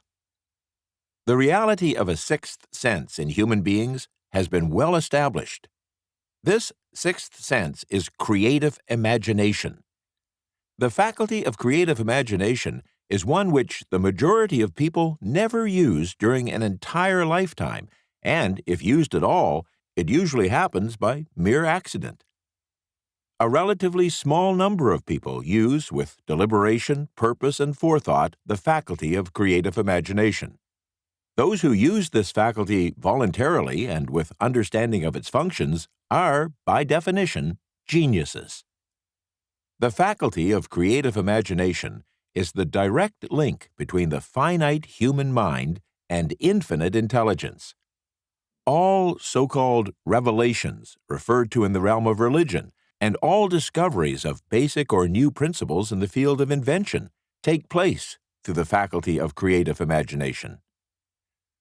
When ideas or concepts flash into one's mind through what is popularly called a hunch, they come from one or more of the following 4 sources. 1. infinite intelligence. 2. One's subconscious mind, wherein is stored every sense impression and thought impulse which ever reached the brain through any of the 5 regular senses. 3. The mind of some other person who has just released the thought or picture of the idea or concept through conscious thought. 4. The other person's subconscious storehouse. The first, third, and fourth sources are tapped through some mysterious process or processes, perhaps extrasensory in nature and manifestation, which we cannot yet explain and which we don't even dimly comprehend. What we do comprehend is that these sources are tapped every day around the globe, and that there are no other known sources from which inspired ideas or hunches may be received. The creative imagination functions best when the mind is operating or functioning, concentrating, vibrating as a result of some form of mind stimulation at a level of intensity and awareness that is significantly higher than that of ordinary, normal thought. When brain action has been stimulated through one or more of the 10 mind stimulants, it has the effect of lifting a person far above the horizon of ordinary thought and permitting that individual to envision distance, scope, quality, and character of thoughts that are not available on lower planes, such as the one where a person is engaged in the solution of the everyday problems of business and professional routine. When lifted to this higher level of thought through any form of mind stimulation, an individual occupies, relatively speaking, the same position as one who has ascended in an airplane to a height from which may be seen objects beyond the horizon line that limits one's vision while on the ground. Moreover, while on this higher level of thought, the individual is not hampered or bound by any of the stimuli which circumscribe and limit one's vision, while wrestling with the problems of gaining the 3 basic necessities of food, clothing, and shelter. The individual is in a world of thought in which ordinary, workaday thoughts have been as effectively removed as are the hills and valleys and other limitations of physical vision when that person rises in the airplane. While on this exalted plane of thought, the creative faculty of the mind is given freedom for action. The way has been cleared for the 6th sense to function. It becomes receptive to ideas which could not reach the individual under any other circumstances. The 6th sense is the defining faculty which marks the difference between a genius and an ordinary individual. The more this creative faculty is used, the more it becomes alert and receptive to thought vibrations originating outside the individual's subconscious mind, and the more the individual will come to rely upon it and make demands upon it for thought impulses, hunches, inspirations, or insights. This faculty can be cultivated and developed only through use. That which is known as one's conscience operates entirely through the faculty of the 6th sense. The great artists, writers, musicians, and poets become great because they acquire the habit of relying upon the still, small voice which speaks from within through the faculty of creative imagination. It's a fact well known to people who have keen imaginations that their best ideas come through so-called hunches. There is a great orator who doesn't reach his performance peak until he closes his eyes and begins to rely entirely upon the faculty of creative imagination. When asked why he closed his eyes just before the climaxes of his oratory, he replied, "I do it because then I speak through ideas which come to me from within." One of America's most successful and best-known financiers followed the habit of closing his eyes for 2 or 3 minutes before making a decision. When asked why he did this, he replied, "With my eyes closed, I am able to draw upon a source of superior intelligence." Dr. Elmer R. Gates of Chevy Chase, Maryland, created more than 200 useful patents, many of them basic, through the process of cultivating and using the creative faculty. His method is both significant and interesting to anyone interested in achieving genius status, a category to which Dr. Gates unquestionably belonged. Dr. Gates was one of the truly great, though generally less publicized, scientists of the world. In his laboratory, he had what he called his personal communication room. It was practically soundproof and so arranged that all light could be shut out. It was equipped with a small table on which he kept a pad of writing paper. When Dr. Gates desired to draw upon the forces available to him through his creative imagination, he would go into this room, seat himself at the table, lower the lights, and concentrate upon the known factors of the invention on which he was working, remaining in that position until ideas began to flash into his mind in connection with the unknown factors of the invention. On one occasion, ideas came so fast that he wrote continuously for almost 3 hours. When the thoughts stopped flowing and he examined his notes, he found they contained a description of principles which had no parallel among known scientific data. Moreover, the answer to his problem was intelligently presented in those notes.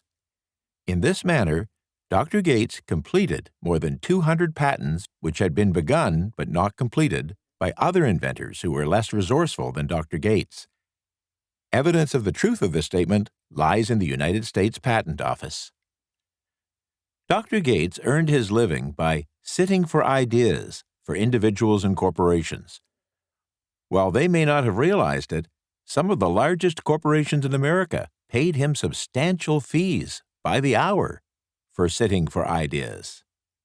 The normal faculty of reason is often faulty because it's largely guided by one's accumulated experience. But not all knowledge which one accumulates through experience is accurate. Ideas received through the creative faculty are much more reliable because they come from sources more reliable than any which are available to the reasoning faculty of the mind. The major difference between the genius and the ordinary crank inventor can be found in the fact that the genius works through the faculty of creative imagination, while the crank knows nothing of this faculty. The scientific inventor, such as Mr. Edison or Dr. Gates, makes use of both the synthetic and the creative faculties of imagination.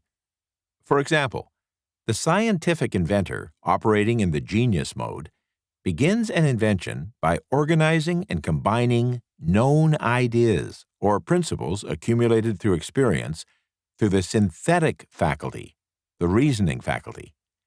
If this accumulated knowledge turns out to be insufficient for the completion of the invention, the scientific inventor then draws upon the other sources of knowledge that are made available through the creative faculty. The exact method by which this is accomplished varies with the individual, but this is the sum and substance of the procedure that genius inventors use. 1. They stimulate their minds so that their brain functions on a higher than average plane and at a higher than average level of intensity, using one or more of the 10 mind stimulants, or some other stimulant of their choice. 2.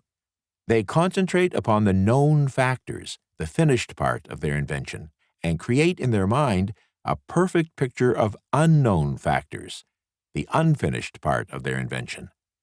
They hold this picture in mind until it has been taken over by their subconscious mind. Then they relax by clearing their mind of all thought and waiting for their answer to flash into their mind. Sometimes the results are both definite and immediate. At other times the results are negative, depending upon the state of development of their sixth sense, or creative faculty. Mr. Edison tried out more than 10,000 different combinations of ideas through the synthetic faculty of his imagination before he tuned in to the creative faculty and got the answer that perfected the incandescent light. His experience was similar when he invented the phonograph. There is plenty of reliable evidence that the faculty of creative imagination exists. This evidence is available through accurate analysis of people who have become leaders in their respective callings without having had extensive educations. Lincoln is a notable example of a great leader who achieved greatness through the discovery and use of his faculty of creative imagination. He discovered and began to use this faculty as a result of the stimulation of love which he experienced after he met Anne Rutledge, a statement of the highest significance in connection with the study of the source of genius. The pages of history are filled with the records of great leaders whose achievements may be traced directly to the influence of their beloved, the person who aroused the creative faculties of their minds through the stimulation of sex desire. Napoleon Bonaparte was one of these. When inspired by his first wife, Josephine, he was irresistible and invincible. When his better judgment or reasoning faculty prompted him to put Josephine aside, he began to decline. His defeat and St. Helena were not far distant. If good taste would permit, I might easily mention scores of individuals well known to the American people who climbed to great heights of achievement under the stimulating influence of their spouses, only to drop back to destruction after money and power went to their heads and they cast aside their original loves for someone new. Napoleon wasn't the only person to discover that sex influence from the right source is more powerful than any substitute of expediency which may be created by mere reason. The human mind responds to stimulation. Among the greatest and most powerful of these stimuli is the sexual urge. When harnessed and transmuted, this driving force is capable of lifting individuals into that higher sphere of thought which enables them to master the sources of worry and petty annoyance which beset their pathway on the lower planes. Unfortunately, only the geniuses have made this discovery. Others have accepted the experience of sexual urge without discovering one of its major potentialities, a fact which accounts for the great number of others as compared to the limited number of geniuses. For the purpose of refreshing the memory in connection with the facts available from the biographies of certain individuals, we here present the names of a few outstanding achievers, each of whom was known to have had a highly sexual nature. The genius which was theirs undoubtedly found its source of power in transmuted sex energy. George Washington, Napoleon Bonaparte, William Shakespeare, Abraham Lincoln, Ralph Waldo Emerson, Robert Burns, Thomas Jefferson, Albert Hubbard, Albert H. Gary, Oscar Wilde, Woodrow Wilson, John H. Patterson, Andrew Jackson, Enrico Caruso. Your own knowledge of biography will enable you to add to this list. Find, if you can, a single individual in all the history of civilization who achieved outstanding success in any calling, who was not driven by a well-developed sexual nature. If you don't wish to rely upon biographies of persons who are no longer alive, take inventory of those whom you know to be individuals of great achievement today and see if you can find one among them who doesn't have high sexual energy. It may be a controversial contention, but sexual energy is the creative energy of virtually all geniuses.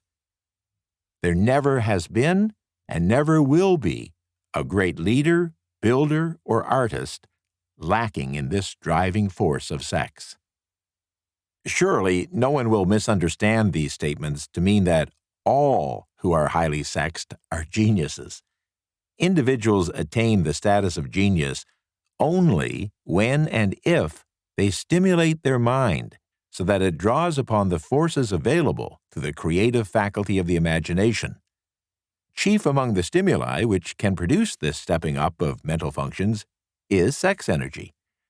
The mere possession of this energy itself is not sufficient to produce a genius.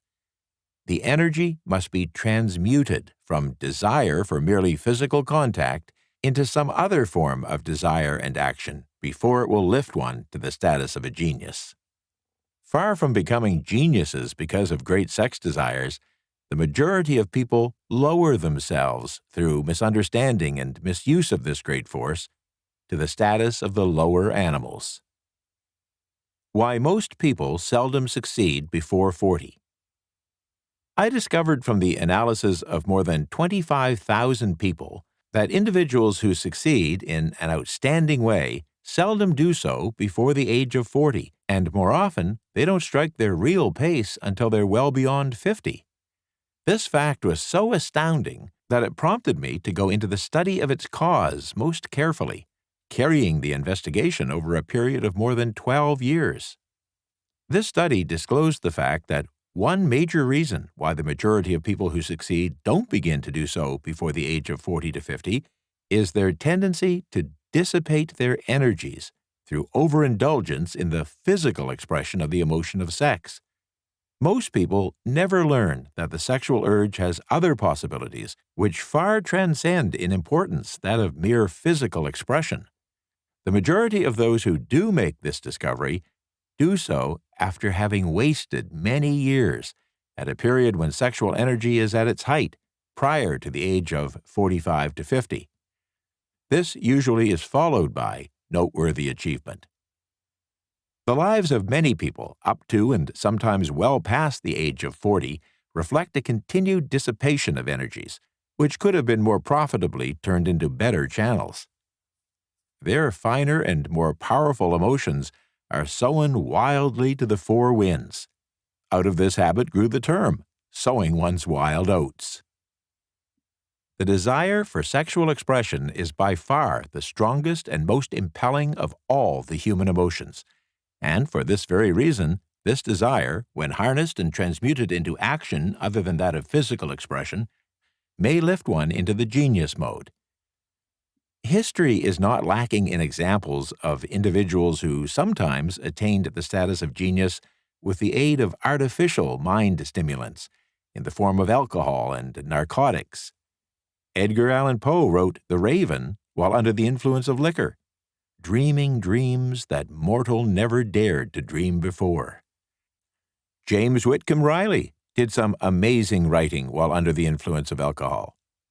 Perhaps it was thus he saw, quote, the ordered intermingling of the real and the dream, the mill above the river, and the mist upon the stream.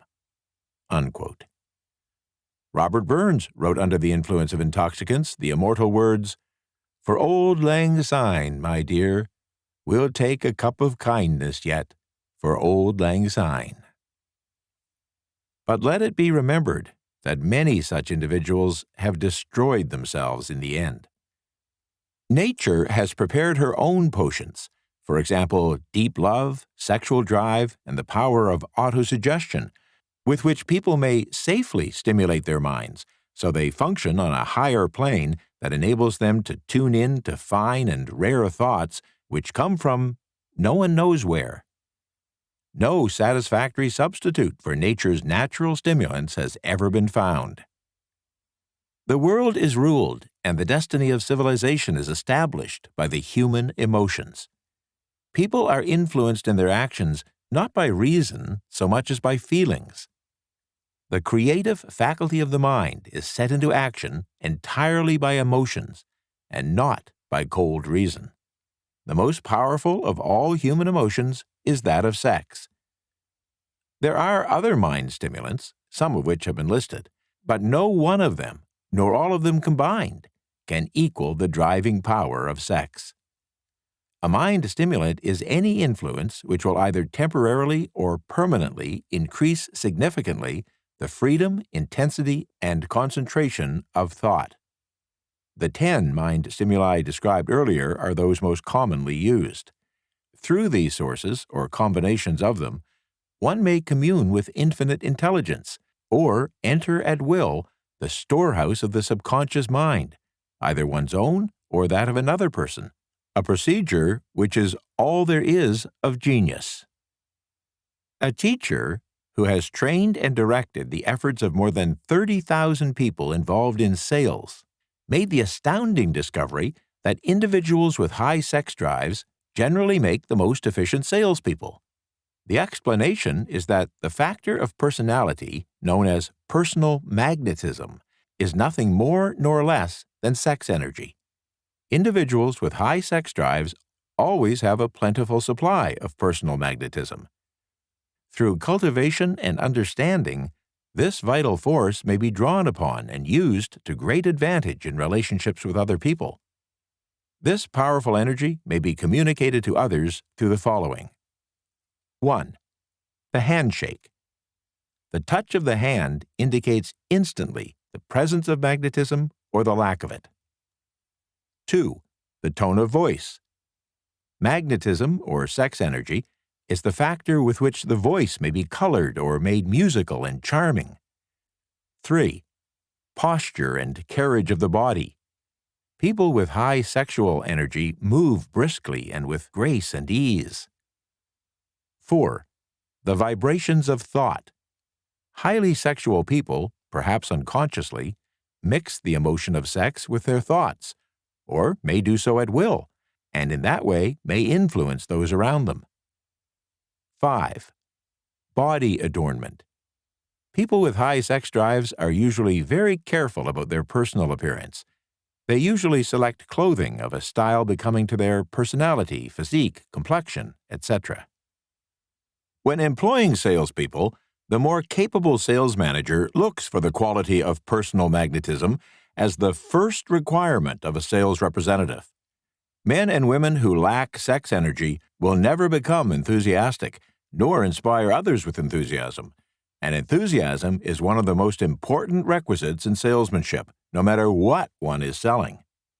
The public speaker, orator, preacher, lawyer, or salesperson who is lacking in sex energy is generally a flop when it comes to being able to influence others. Coupled with this, the fact that most people can be influenced only through an appeal to their emotions, and you will understand the importance of sexual energy as a part of the salesperson's native ability. Top salespeople attain the status of mastery in selling because they either consciously or unconsciously transmute the energy of sex into sales enthusiasm. In this statement may be found a very practical suggestion as to the actual meaning of sex transmutation. Salespeople who know how to take their mind off the subject of sex itself and direct that energy into sales effort with as much enthusiasm and determination as they would apply it to its original purpose have already acquired the art of sex transmutation, whether they know it or not. The majority of salespeople who transmute their sex energy do so without being in the least aware of what they are doing or how they are doing it.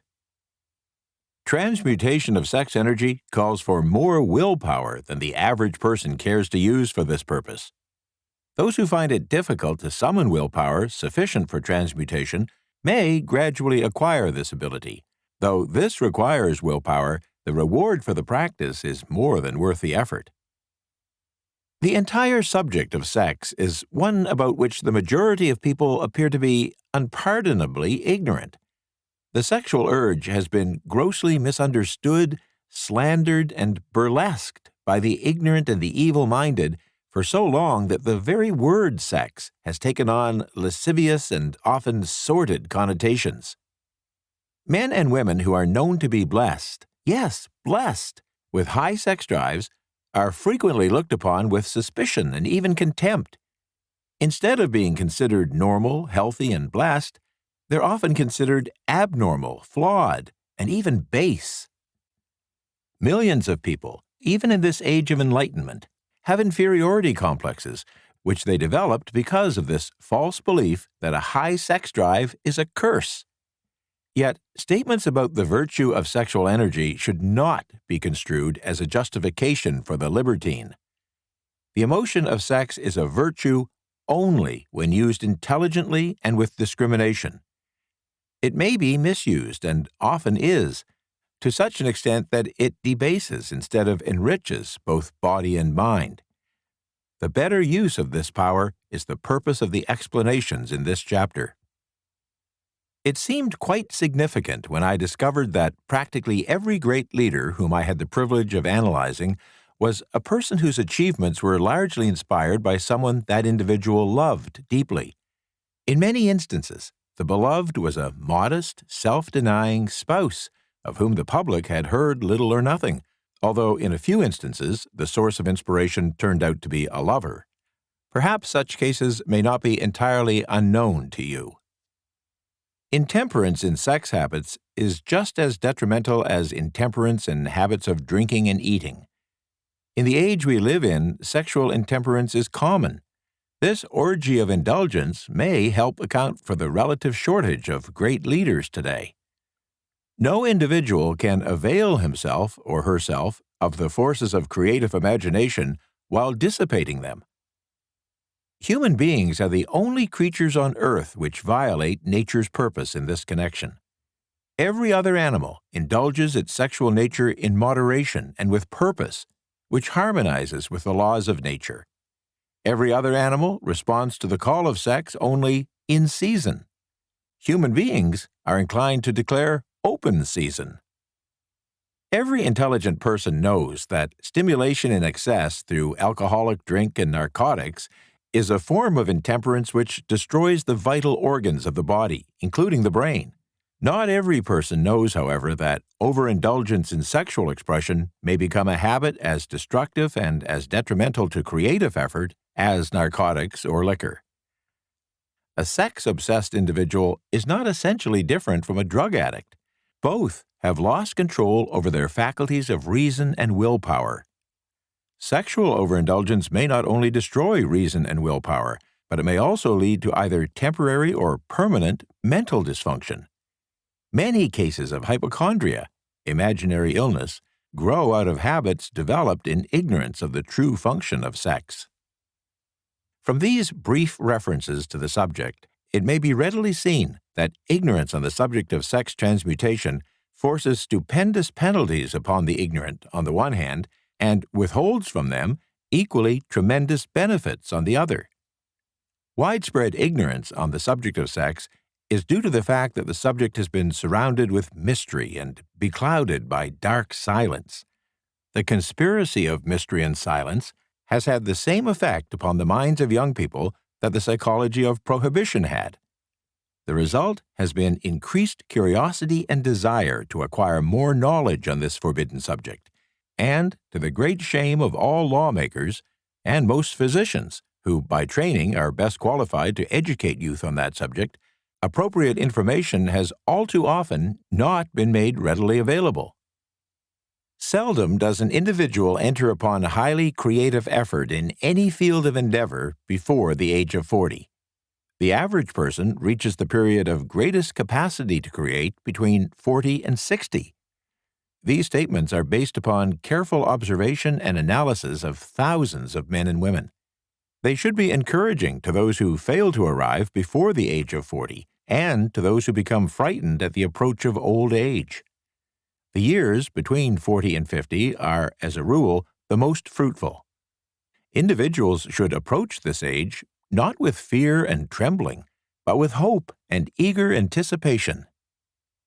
If you want evidence that most people don't begin to do their best work before the age of 40, study the records of the most successful individuals known to the American people, and you will find it. Henry Ford hadn't hit his pace of achievement until he had passed the age of 40. Andrew Carnegie was well past 40 before he began to reap the reward of his efforts. James J. Hill was still running a telegraph key at the age of 40. His stupendous achievements took place after that age. Biographies of American industrialists and financiers are filled with evidence that the period from age 40 to 60 is the most productive age for almost everyone. Between the ages of 30 and 40, people begin to learn, if they ever learn, the art of sex transmutation. This discovery is generally accidental, and more often than otherwise, individuals who make it are totally unconscious of their discovery. They may observe that their powers of achievement have increased around the age of 35 to 40, but in most cases, they're not familiar with the cause of this change, the fact that nature begins to harmonize the emotions of love and sex in the individual between the ages of 30 and 40, so that they may draw upon these great forces and apply them jointly as stimuli to action.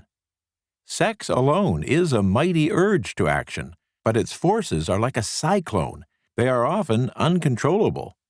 When the emotion of love begins to mix itself with the emotion of sex, the result is calmness of purpose, poise, accuracy of judgment, and balance. What person who has attained the age of 40 is so unfortunate as to be unable to analyze these statements and to corroborate them by his or her own experience? When driven by the desire to please a member of the opposite sex, based solely upon the emotion of sex, Individuals may be, and usually are, capable of great achievement, but their actions may be disorganized, distorted, and totally destructive. When driven by their desire to please someone they love, based upon the motive of sex alone, an individual may steal, cheat, even in an extreme case, commit murder. But when the emotion of love is mixed with the emotion of sex, these same individuals will guide their actions with sanity, balance, and reason. Criminologists have discovered that some of the most hardened criminals can be reformed through the influence of a strong love. There is no record of a criminal's having been reformed solely through the influence of sex. These facts are well known, but their cause is not. Reformation comes, if at all, through the heart or the emotional side, not through the head or the reasoning side. Reformation means a change of heart. It doesn't mean a change of head. A person may, because of reason, make certain changes in his or her personal conduct to avoid the consequences of undesirable effects, but genuine reformation comes only through a change of heart, through a desire to change. Love, romance, and sex are all emotions capable of driving individuals to heights of superachievement. Love is the emotion which serves as a safety valve and ensures balance, poise, and constructive effort. When combined, these three emotions may lift one to the altitude of a genius. There are geniuses, however, who know but little of the emotion of love. Most of them may be found engaged in some form of action which is destructive, or at least not based upon justice and fairness toward others. If good taste would permit, a dozen geniuses could be named in the field of industry and finance who ride ruthlessly over the rights of their fellow human beings. They seem totally lacking in conscience. The listener can easily supply his own list of such individuals. The emotions are states of mind. Nature has provided human beings with a chemistry of the mind which operates in a manner similar to the principles of chemistry of matter.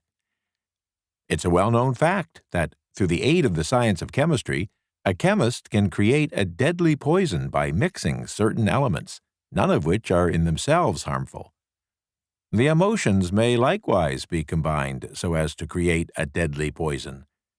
The emotions of sex and jealousy, when mixed, may turn a person into an insane beast. The presence of any one or more of the destructive emotions in the human mind, through the chemistry of the mind, creates a poison which may destroy one's sense of justice and fairness.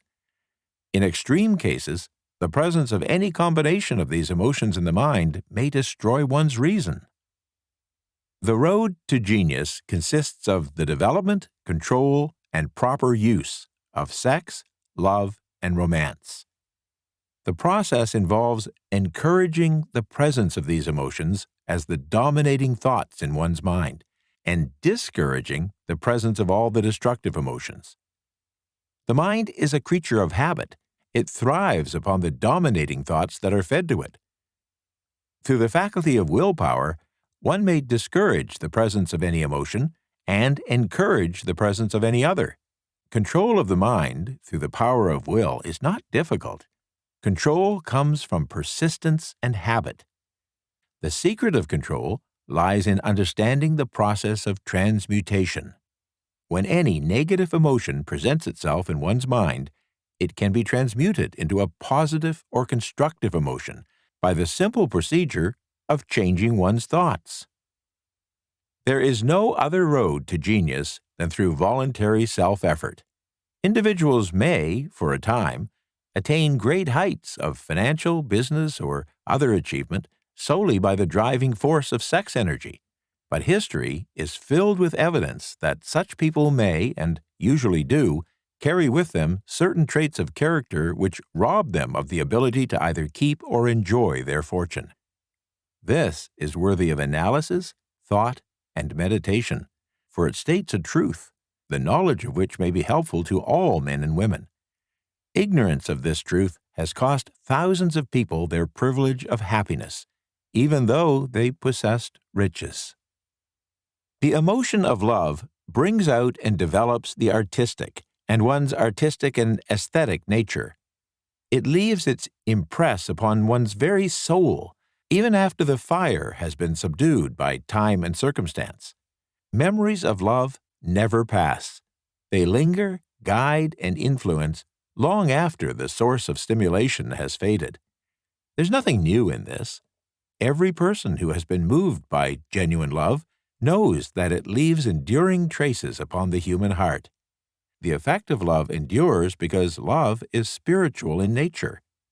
Individuals who can't be stimulated to great heights of achievement by love are, sadly, hopeless. They're dead, though they may seem to live. Even the memories of love are sufficient to lift one to a higher plane of creative effort. The major force of love may spend itself and pass away, like a fire which has burned itself out, but it leaves behind indelible marks as evidence that it passed that way. Its departure often prepares the human heart for still greater love.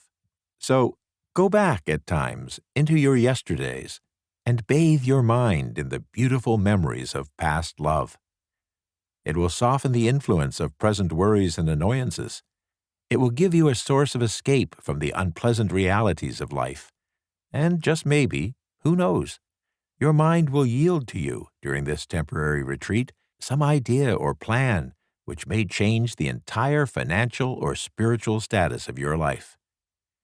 If you believe yourself unfortunate because you have loved and lost, perish the thought. One who has loved truly can never lose entirely. Love is whimsical and temperamental. Its nature is ephemeral and transitory. It comes when it pleases and goes away without warning. Accept and enjoy it while it remains, but spend no time worrying about its departure. Worry will never bring it back. Dismiss also the thought that love never comes but once. Love may come and go times without number, but there are no two love experiences which affect one in just the same way. There may be, and there usually is, one love experience which leaves a deeper imprint on the heart than all the others. But all love experiences are beneficial, except to the person who becomes resentful and cynical when love makes its departure. There should be no disappointment over love, and there would be none if people understood the difference between the emotion of love and the emotion of sex. The major difference is that love is spiritual, while sex is biological. Love is chemistry. Sex is physics. No experience that touches the human heart with a spiritual force can possibly be harmful, except through ignorance or jealousy. Love is, without question, life's greatest experience. It brings one into communion with infinite intelligence. When mixed with the emotions of romance and sex, it may lead one far up the ladder of creative effort. The emotions of love, sex, and romance are sides of the eternal triangle of achievement-building genius. Nature creates geniuses through no other force. Love is an emotion with many sides, shades, and colors. The love which one feels for parents or children is quite different from that which one feels for one's sweetheart. The one is mixed with the emotion of sex, while the other is not.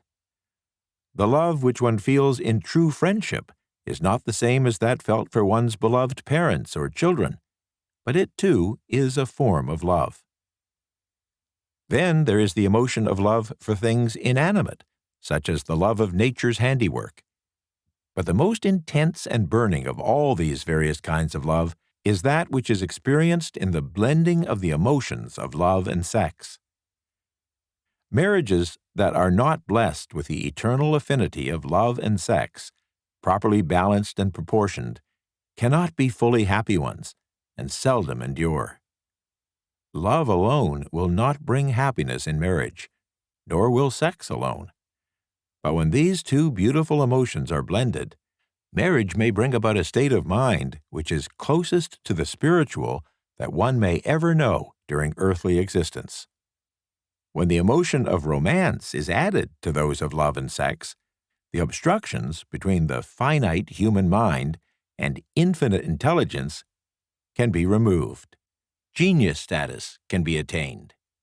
And the 10th step to riches can be mastered. Positive and negative emotions cannot occupy the mind at the same time. One or the other must dominate. Chapter 11. The Subconscious Mind. The Connecting Link. The 11th Step to Riches. The subconscious mind consists of a field of consciousness in which every impulse of thought or sensation that reaches the objective mind through any of the five senses is classified and recorded, and from which thoughts may be recalled or withdrawn, as letters may be taken from a filing cabinet. The subconscious mind receives and files sense impressions or thoughts regardless of their nature. You may voluntarily plant in your subconscious mind any plan, thought, or purpose which you desire to translate into its physical or monetary equivalent. The subconscious acts first on the dominating desires which have been mixed with emotional feeling, such as faith. Consider this in connection with the instructions given in Chapter 1 on desire for taking the 6 actions there outlined, and also the instructions given in Chapter 6 on formulating and executing plans, and you will understand the importance of the thought conveyed in the preceding paragraph. The subconscious mind works day and night. Through a method or procedure that is not yet understood, the subconscious mind draws upon the forces of infinite intelligence for the power with which it voluntarily transmutes one's desires into their physical equivalent, making use always of the most practical media by which this end may be accomplished. You cannot entirely control your subconscious mind, but you can voluntarily hand over to it any plan, desire, or purpose which you wish transformed into concrete form.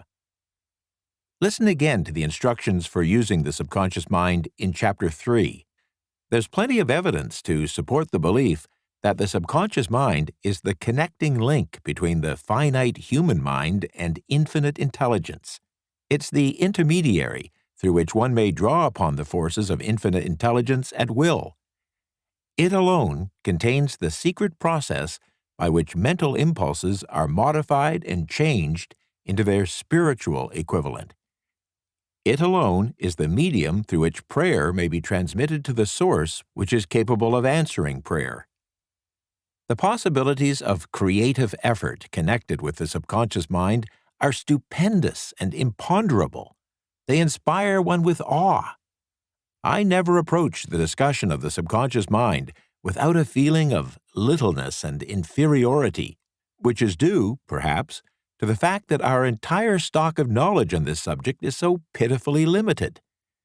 The very fact that the subconscious mind is the medium of communication between the thinking human mind and infinite intelligence is in itself a thought which almost paralyzes one's reason.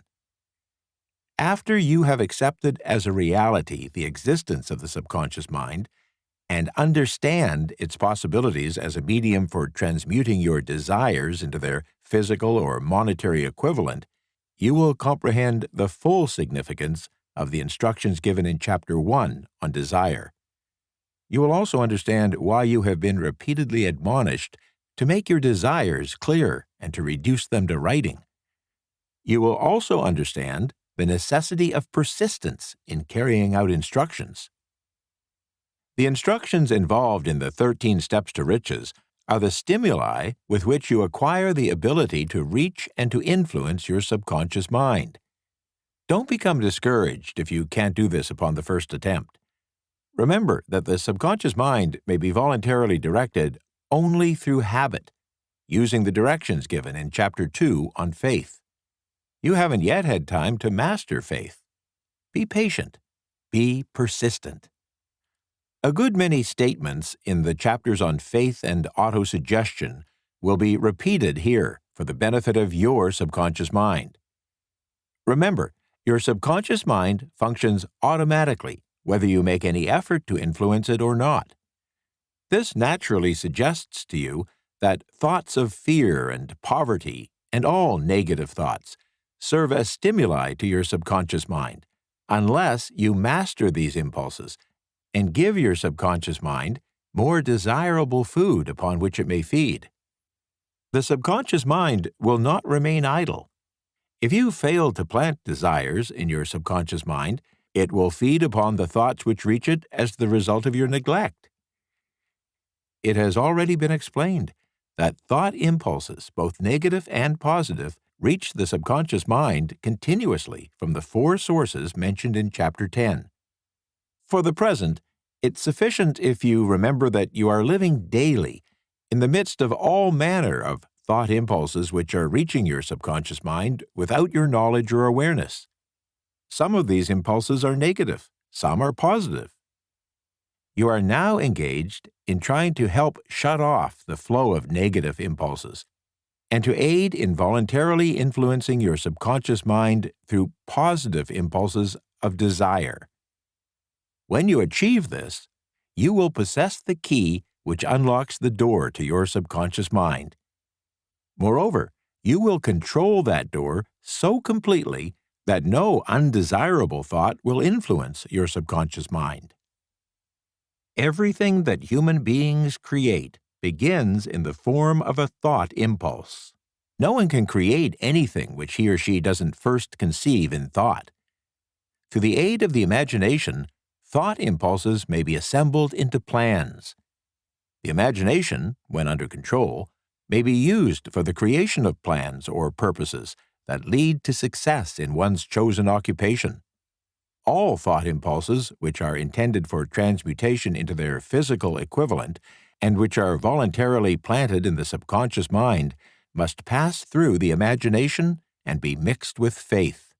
The mixing of faith with a plan or purpose intended for submission to the subconscious mind may be done only through the imagination. From these statements, you will readily observe that the voluntary use of the subconscious mind calls for the coordination and application of all the principles of success explained in this book. Ella Wheeler Wilcox gave evidence of her understanding of the power of the subconscious mind when she wrote, "You never can tell what a thought will do in bringing you hate or love, for thoughts are things, and their airy wings are swifter than carrier doves. They follow the law of the universe. Each thing creates its kind, and they speed o'er the track to bring you back whatever went out from your mind."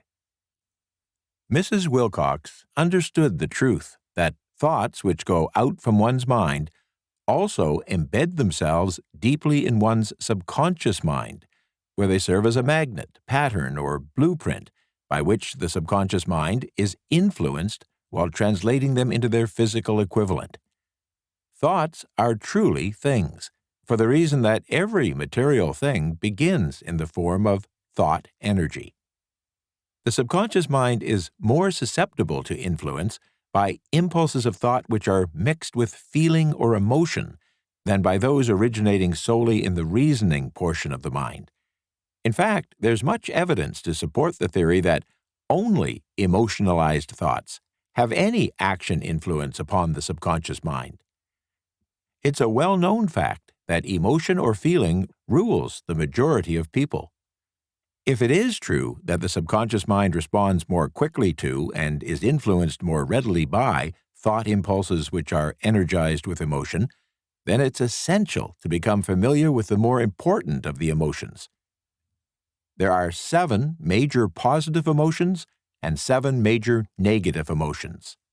The negatives automatically inject themselves into the thought impulses, which ensures their passage into the subconscious mind. The positives must be injected through the principle of autosuggestion into the thought impulses which an individual wishes to pass on to his or her subconscious mind. Instructions for accomplishing this are given in Chapter 3 on autosuggestion. These emotions, or feeling impulses, may be likened to yeast in a loaf of bread because they constitute the action element, which transforms thought impulses from the passive to the active state. Thus may one understand why thought impulses which have been well mixed with emotion are acted upon more readily than thought impulses originating in cold reason. You are preparing yourself to influence and control the inner audience of your subconscious mind in order to hand over to it the desire for money, which you wish transmuted into its monetary equivalent. It is essential, therefore, that you understand the method of approach to this inner audience. You must speak its language, or it will not heed your call. It understands best the language of emotion or feeling. Let me therefore describe here the 7 major positive emotions and the 7 major negative emotions, so that you may draw upon the positives and avoid the negatives when giving instructions to your subconscious mind. The 7 major positive emotions: the emotion of desire, the emotion of faith, the emotion of love, the emotion of sex, the emotion of enthusiasm, the emotion of romance, the emotion of hope. There are other positive emotions, but these are the 7 most powerful and the ones most commonly used in creative effort. Master these 7 emotions. They can be mastered only by use, and the other positive emotions will be at your command when you need them. Remember in this connection that you are studying a book which is intended to help you develop money consciousness by filling your mind with positive emotions.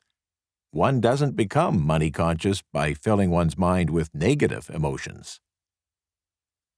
The 7 major negative emotions to be avoided: the emotion of fear, the emotion of jealousy, the emotion of hatred, the emotion of revenge, the emotion of greed, the emotion of superstition, the emotion of anger.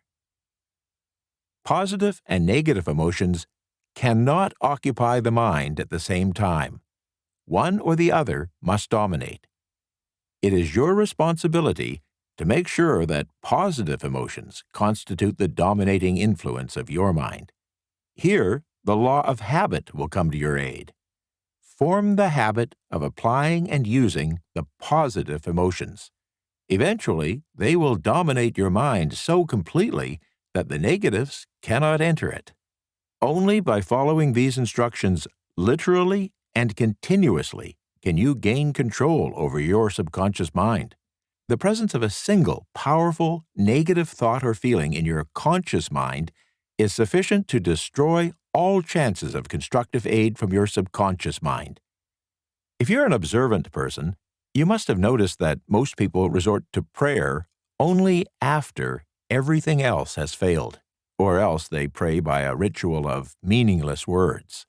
And because it is a fact that most people who pray do so only after everything else has failed, they go to prayer with their minds filled with fear and doubt, which are the emotions the subconscious mind acts upon and passes on to infinite intelligence. Likewise, those are the emotions which infinite intelligence receives and acts upon. If you pray for a thing, but have fear as you pray that you may not receive it, or that your prayer will not be acted upon by infinite intelligence, your prayer will have been in vain. Prayer does sometimes result in the realization of that for which one prays. If you've ever had the experience of receiving that for which you prayed, go back in your memory and recall your actual state of mind while you were praying, and you'll know for sure that the theory here described is more than a theory. The time may come when the schools and educational institutions of the country will teach the science of prayer. When that time comes, it will come as soon as humanity is ready for it and demands it, no one will approach the universal mind, infinite intelligence, in a state of fear, for the very good reason that there will be no such emotion as fear. Ignorance, superstition, and false teaching will have disappeared, and human beings will have attained their true status as children of infinite intelligence. A few have already attained this blessing. If you believe this prophecy is far-fetched, take a look at the human race in retrospect. Less than 100 years ago, people believed that lightning was evidence of the wrath of God and feared it. Now, thanks to the power of faith, We have harnessed lightning and made it turn the wheels of industry. Much less than 100 years ago, people believed the space between the planets to be nothing but a great void, a stretch of dead nothingness. Now, thanks to this same power of faith, we know that far from being either dead or a void, the space between the planets is very much alive, that it's filled with mysterious substances and pulsates with energy, the highest form of energy known, except, perhaps, for the energy of thought. Moreover, there is evidence that this living, pulsating, vibratory energy which permeates every atom of matter and fills every niche of space connects every human brain with other human brains in mysterious ways we do not yet understand. Why should we not believe that this same energy connects every human brain with infinite intelligence? There are no toll gates between the finite human mind and infinite intelligence. The communication costs nothing except patience, faith, persistence, understanding, and a sincere desire to communicate. Moreover, the approach can be made only by each individual. Paid prayers are worthless. Infinite intelligence does no business by proxy. You either go direct or you do not communicate. You may buy prayer books and repeat them until the day of your doom without avail. Thoughts which you wish to communicate to infinite intelligence must undergo transformation such as can be given only through your own subconscious mind. The method by which you may communicate with infinite intelligence is analogous to that through which the vibration of sound is communicated by radio. If you understand the working principle of radio, you know that sound cannot be communicated through the airwaves until it has been stepped up or changed into a rate of vibration which the human ear can't detect. The radio processing and transmitting equipment takes the sound of the human voice and scrambles or modifies it by stepping up the vibration millions of times. Only in this way can the vibration of sound be communicated hundreds or thousands of miles away. After this transformation has taken place, the original vibrations of sound, now in the forms of highly energized electromagnetic waves, are broadcast across the airwaves to radio receivers, which step that energy back down to its original state so that it is recognized as sound. Similarly, the subconscious mind is the intermediary which translates one's prayers into terms which infinite intelligence utilizes, presents the message, and receives back the answer in the form of a definite plan or idea for procuring the object of the prayer. Understand this principle, and you'll know why mere words read from a prayer book, while they may provide comfort and give one cause for reflection and meditation, cannot and will never serve as an agency of active communication between the human mind and infinite intelligence. Before your prayer will reach infinite intelligence, a statement of this author's theory only, it is transformed in some way from its original thought vibration into terms of spiritual vibration. Faith is the only known agency which will give your thoughts a spiritual nature in this way. Faith and fear make poor bedfellows. Where one is found, the other cannot exist. Chapter 12. The Brain, a broadcasting and receiving station for thought. The 12th step to riches.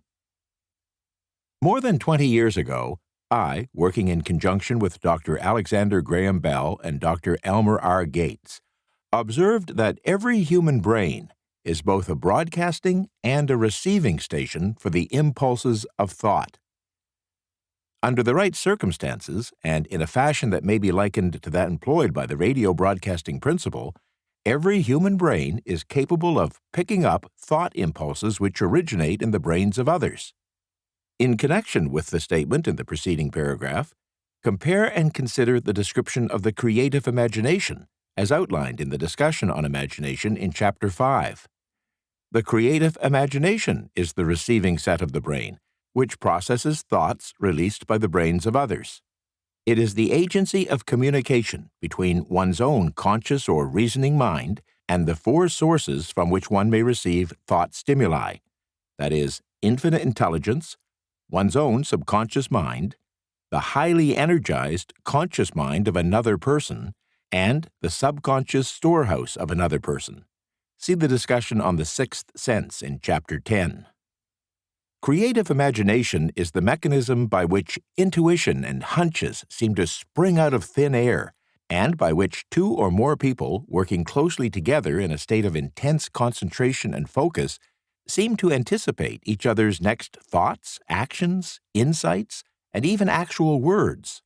When thus highly stimulated or stepped up, the mind becomes more receptive to thought impulses that somehow reach it from sources outside itself.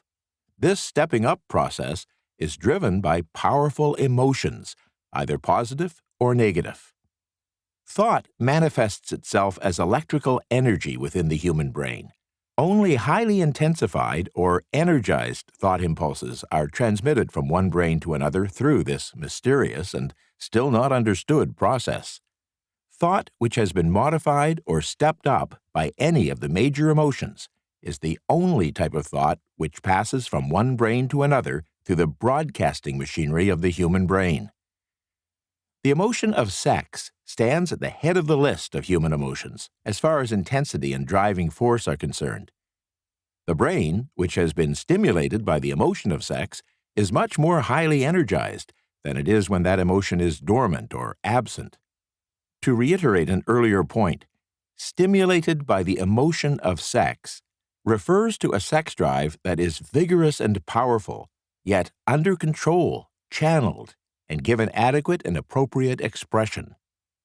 The result of sex transmutation is the increase of this energizing effect on thoughts and thought processes to such a pitch that the creative imagination becomes highly receptive to ideas, which it seems to literally pluck out of thin air. When the brain is operating in this highly energized state, it not only attracts thoughts and ideas released by other brains, but it also gives to its own thoughts that feeling which is essential before those thoughts will be picked up and acted upon by one's own subconscious mind. Thus, you will see that the broadcasting principle is the factor through which you mix feeling or emotion with your thoughts and pass them on to your subconscious mind. The subconscious mind is the sending station of the brain, through which thought impulses are broadcast. The creative imagination is the receiving set, through which thought impulses are picked up.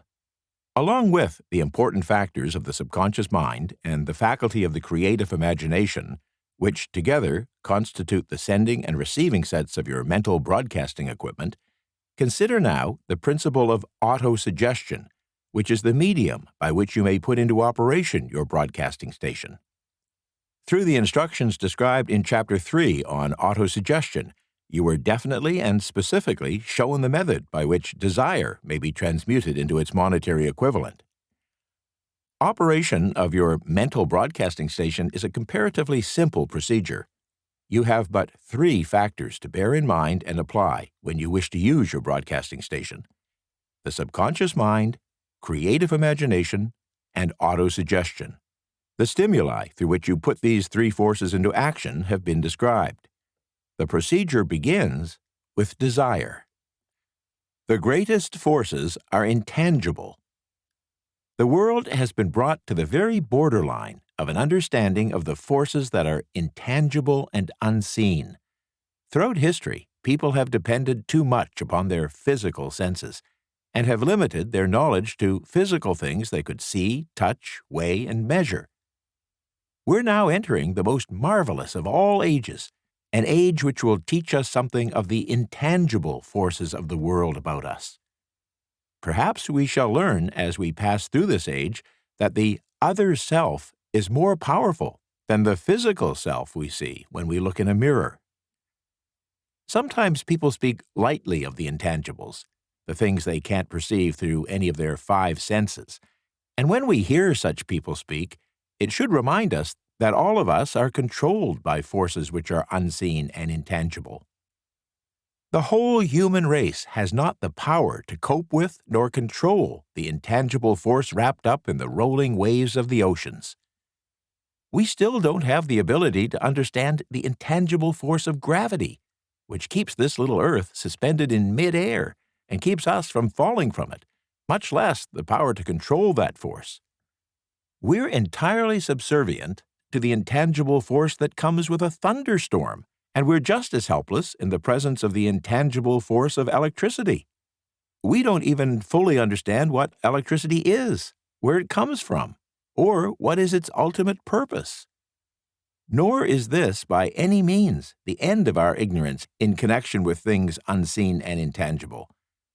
We don't understand the intangible force and intelligence wrapped up in the soil and resources of the earth, the force which provides us with every morsel of food we eat, every article of clothing we wear, every dollar we carry in our pockets.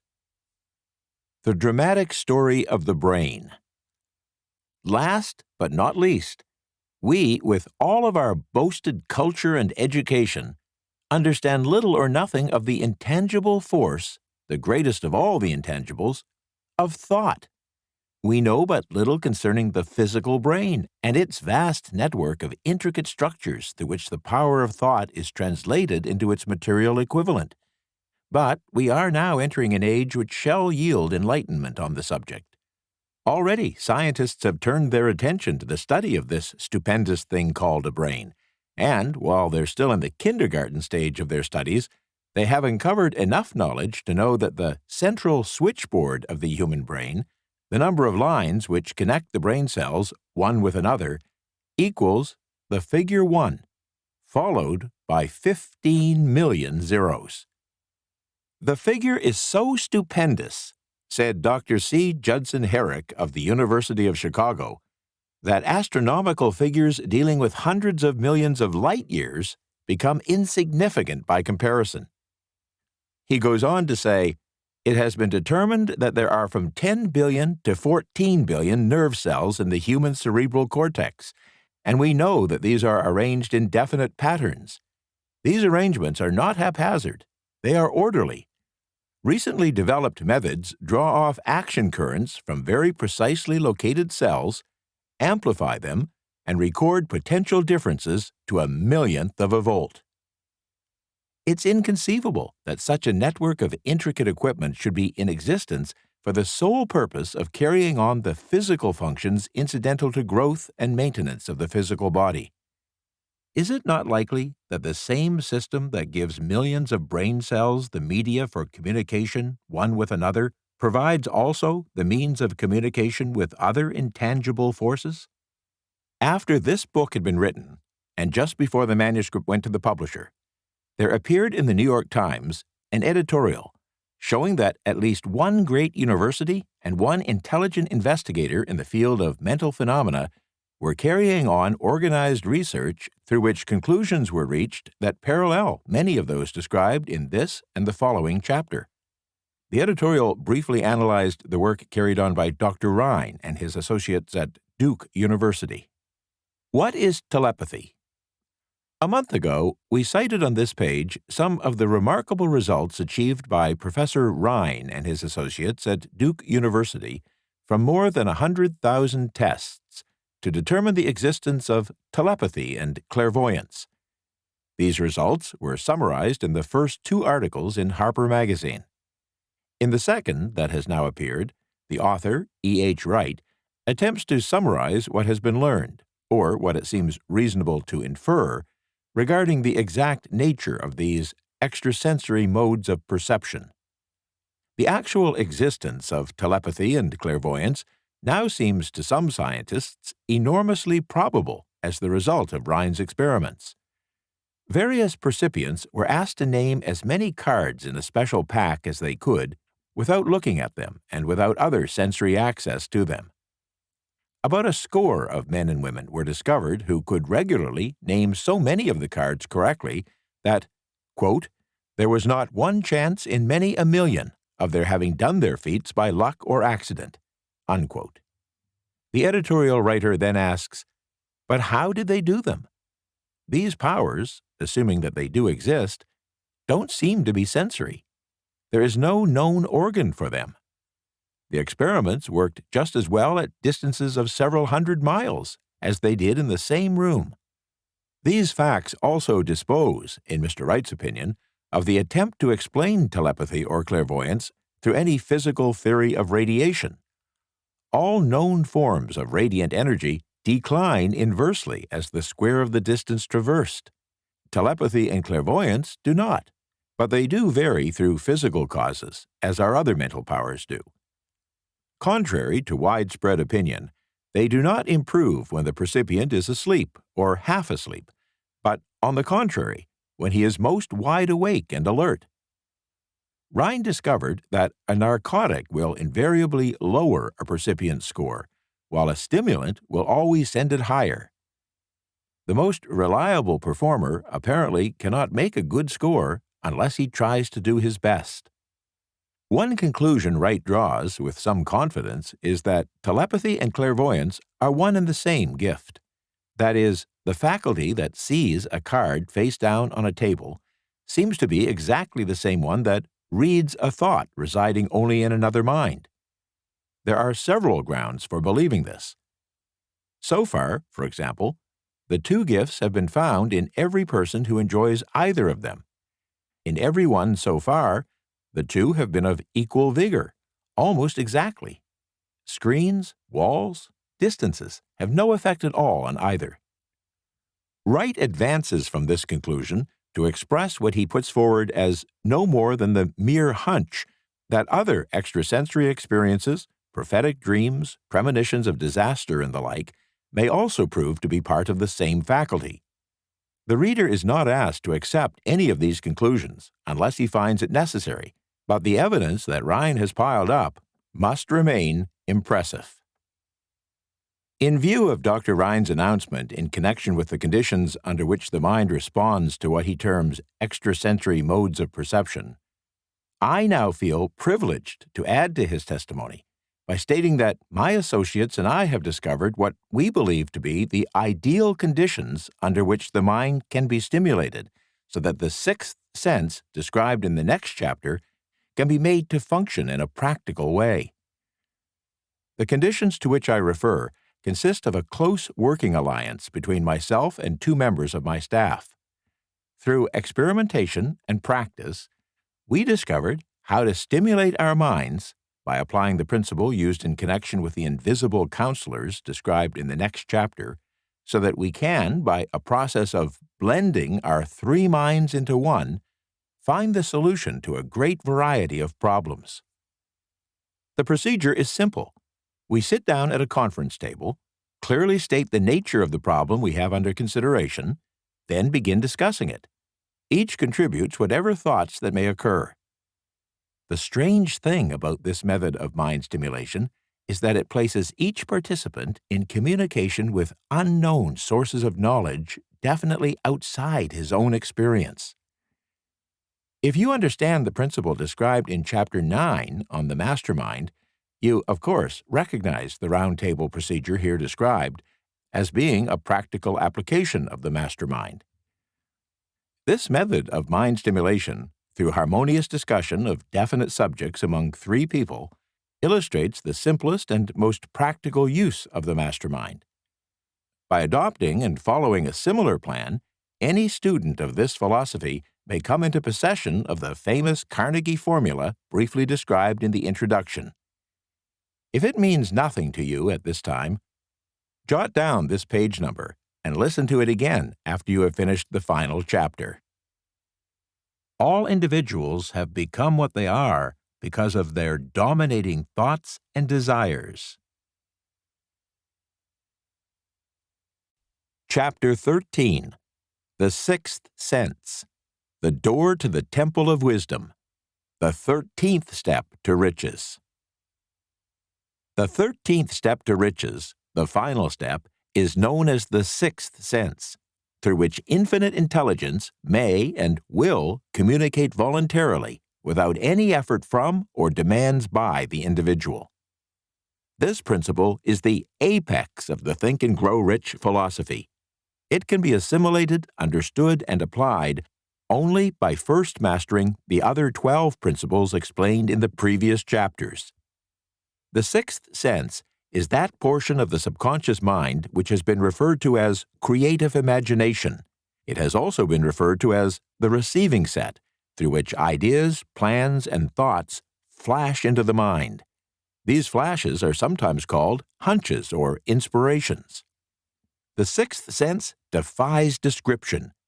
It cannot be described to a person who has not mastered the other principles of this philosophy, because such a person has no knowledge and no experience with which the sixth sense may be compared. Understanding of the sixth sense comes only by meditation through mind development from within. The sixth sense most likely is the medium of contact between the finite human mind and infinite intelligence, and for this reason, it's a mixture of both the mental and the spiritual. It is believed to be the point at which the human mind contacts the universal mind. After you have mastered all of the success principles explained in this book, you will be prepared to accept as truth a statement which may otherwise be incredible to you, namely, through the aid of the sixth sense, you will be warned of impending dangers in time to avoid them, and notified of opportunities in time to embrace them. With the development of the sixth sense, there comes to your aid, to do your bidding, a guardian angel, who will open to you at all times the door to the temple of wisdom.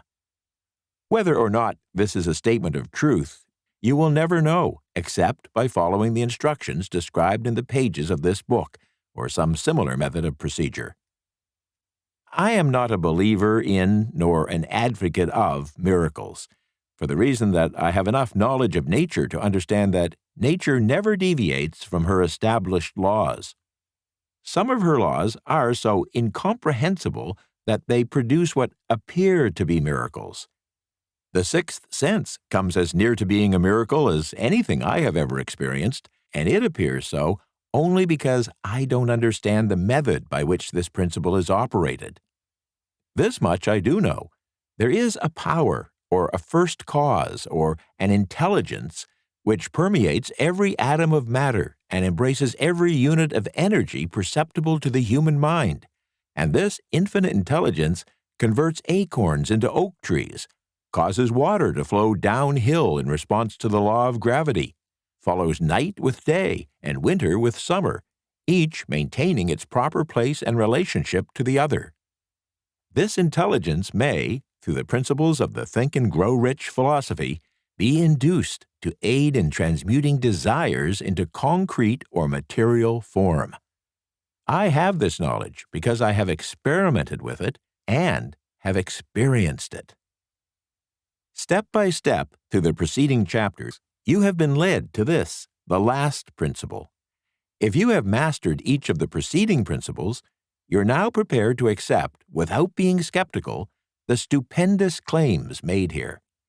If you have not mastered the other principles, you must do so before you may determine definitely whether or not the claims made in this chapter are fact or fiction. While I was passing through the age of hero worship, I found myself trying to imitate those whom I most admired. Moreover, I discovered that the element of faith, with which I endeavored to imitate my idols, gave me great capacity to do so quite successfully. I have never entirely divested myself of this habit of hero worship, although I have passed the age commonly given over to such. My experience has taught me that the next best thing to being truly great is to emulate the great by feeling and action as nearly as possible. Long before I had ever written a line for publication or endeavored to deliver a speech in public, I followed the habit of reshaping my own character by trying to imitate the 9 individuals whose lives and life's work had been most impressive to me. These 9 were Ralph Waldo Emerson, Thomas Paine, Thomas A. Edison, Charles Darwin, Abraham Lincoln, Luther Burbank, Napoleon Bonaparte, Henry Ford, and Andrew Carnegie. Every night, over a long period of years, I held an imaginary council meeting with this group, whom I called my invisible counselors. The procedure was this. Just before going to sleep at night, I would shut my eyes and see in my imagination this group of men seated with me around my council table.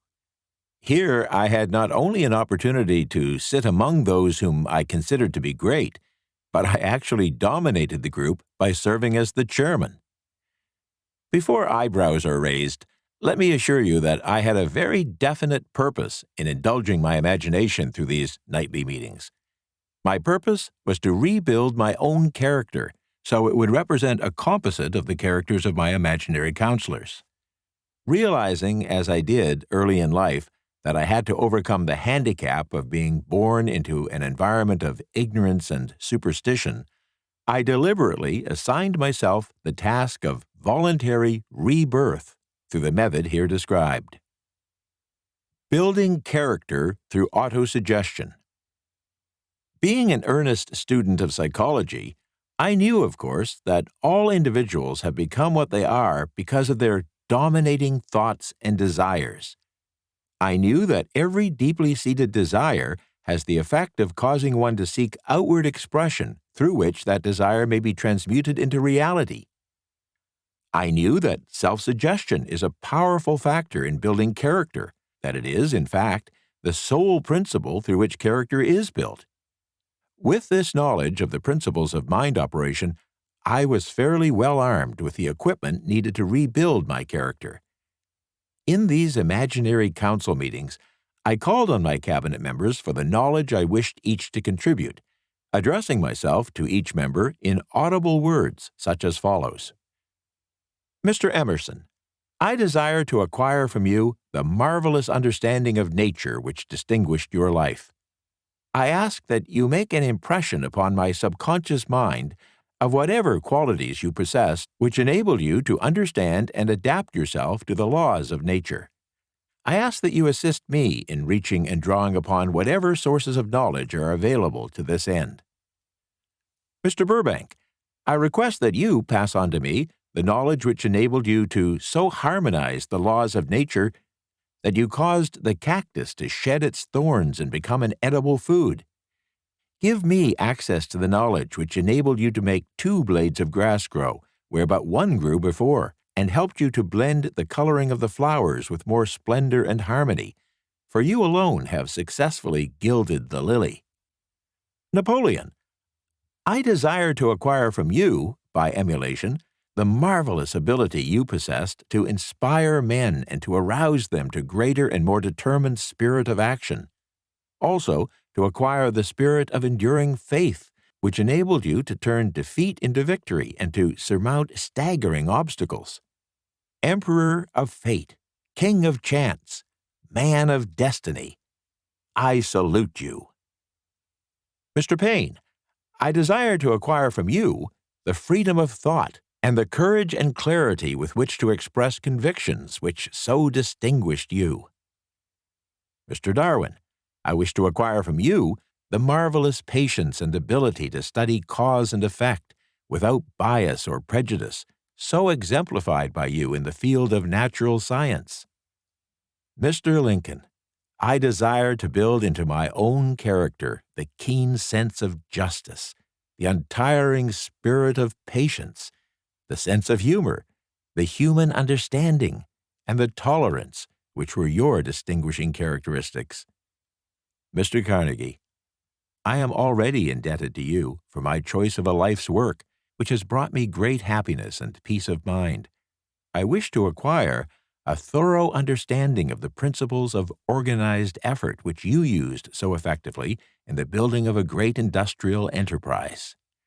Mr. Ford, you have been among the most helpful of the people who have supplied much of the material essential to my work.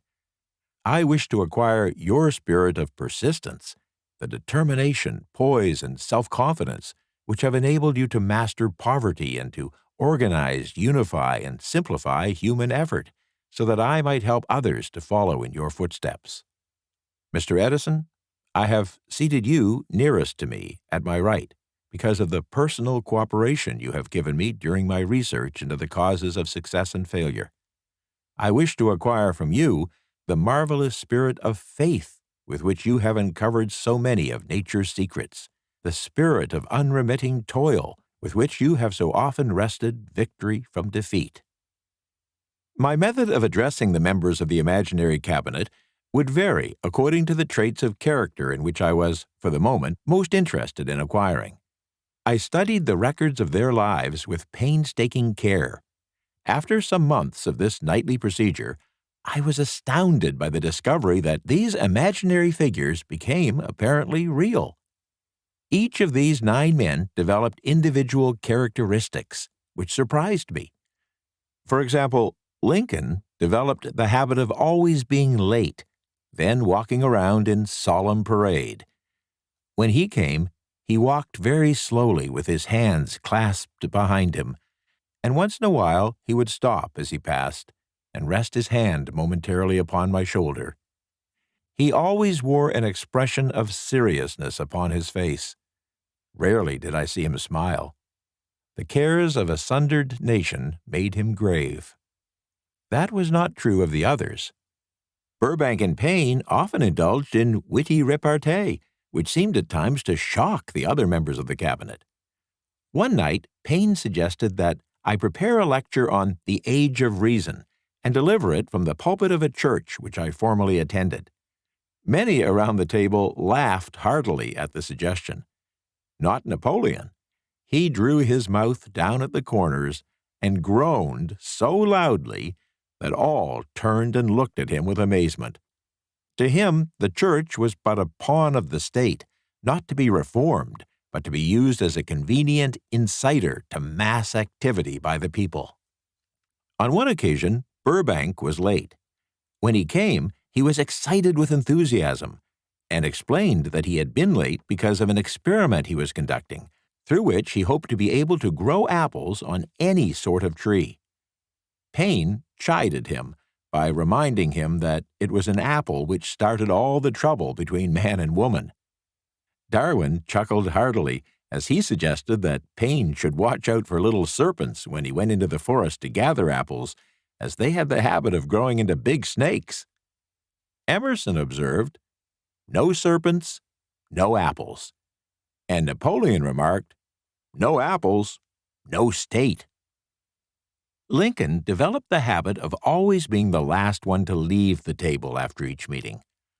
On one occasion, he leaned across the end of the table, his arms folded, and remained in that position for many minutes.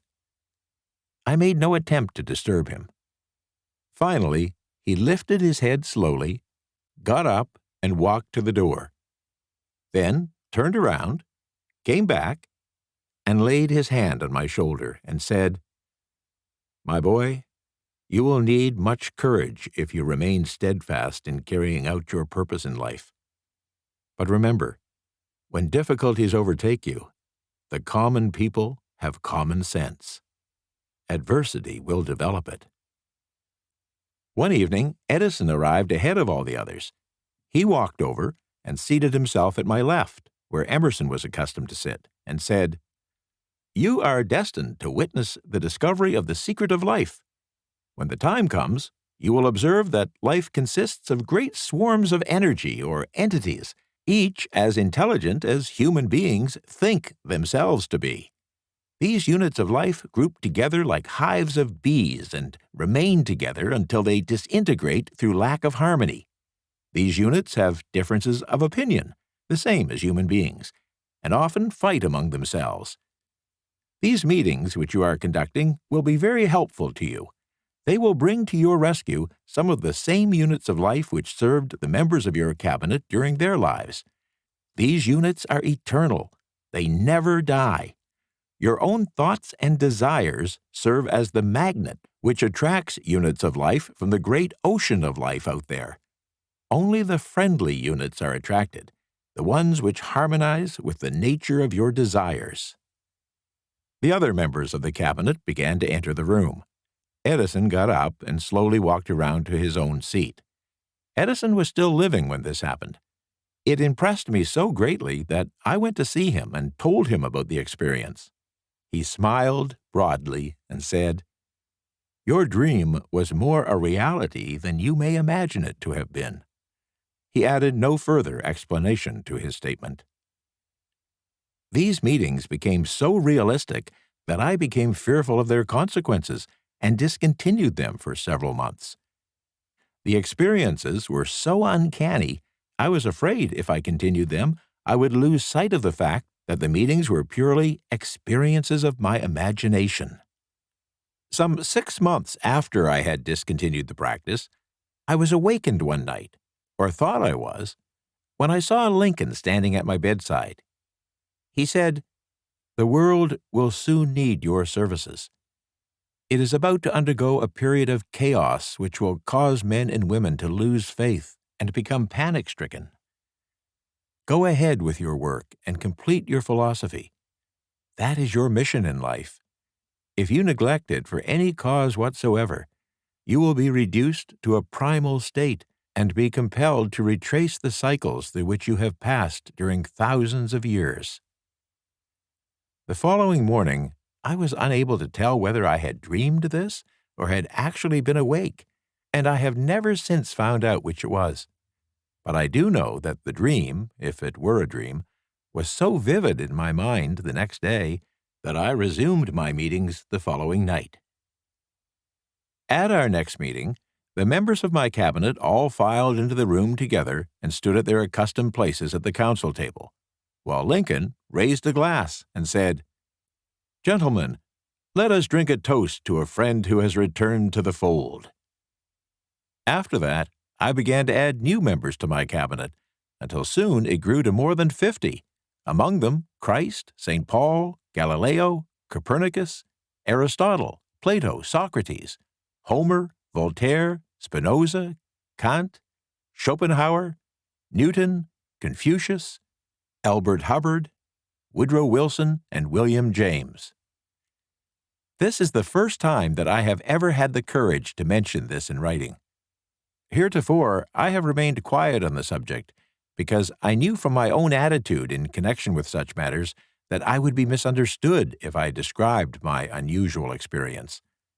I have been emboldened now to reduce my experience to the printed page because I am now less concerned about what they say than I was in the years that have passed. One of the blessings of maturity is that it sometimes brings one greater courage to be truthful, regardless of what those who don't understand may think or say.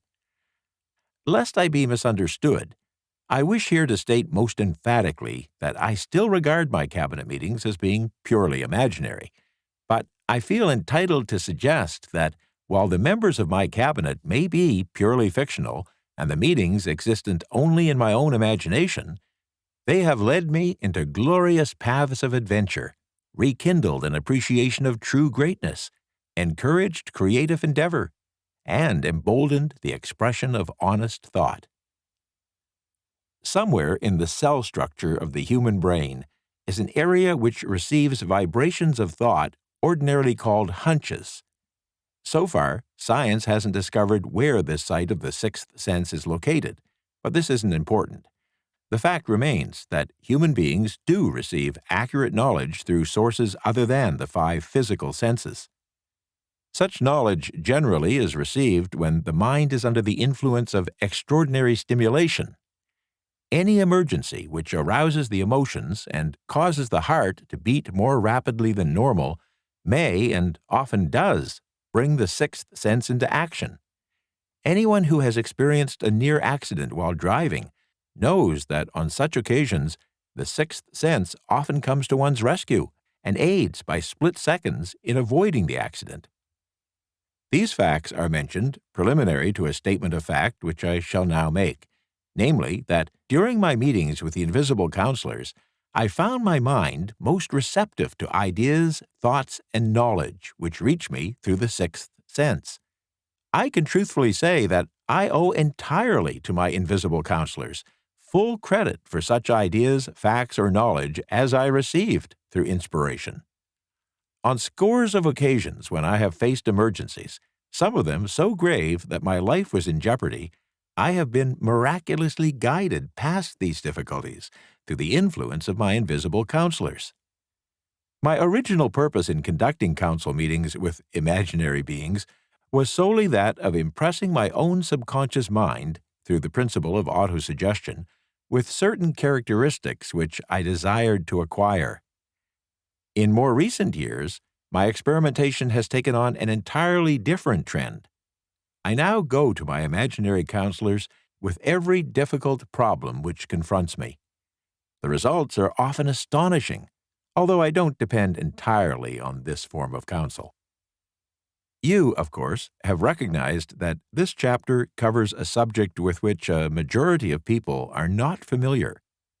The sixth sense is a subject that will be of great interest and benefit to the person whose aim is to accumulate vast wealth or accomplish a great achievement of any kind, but it need not claim the attention of those whose desires are more modest. Henry Ford undoubtedly understood and made practical use of the sixth sense. His vast business and financial operations made it necessary for him to understand and use this principle.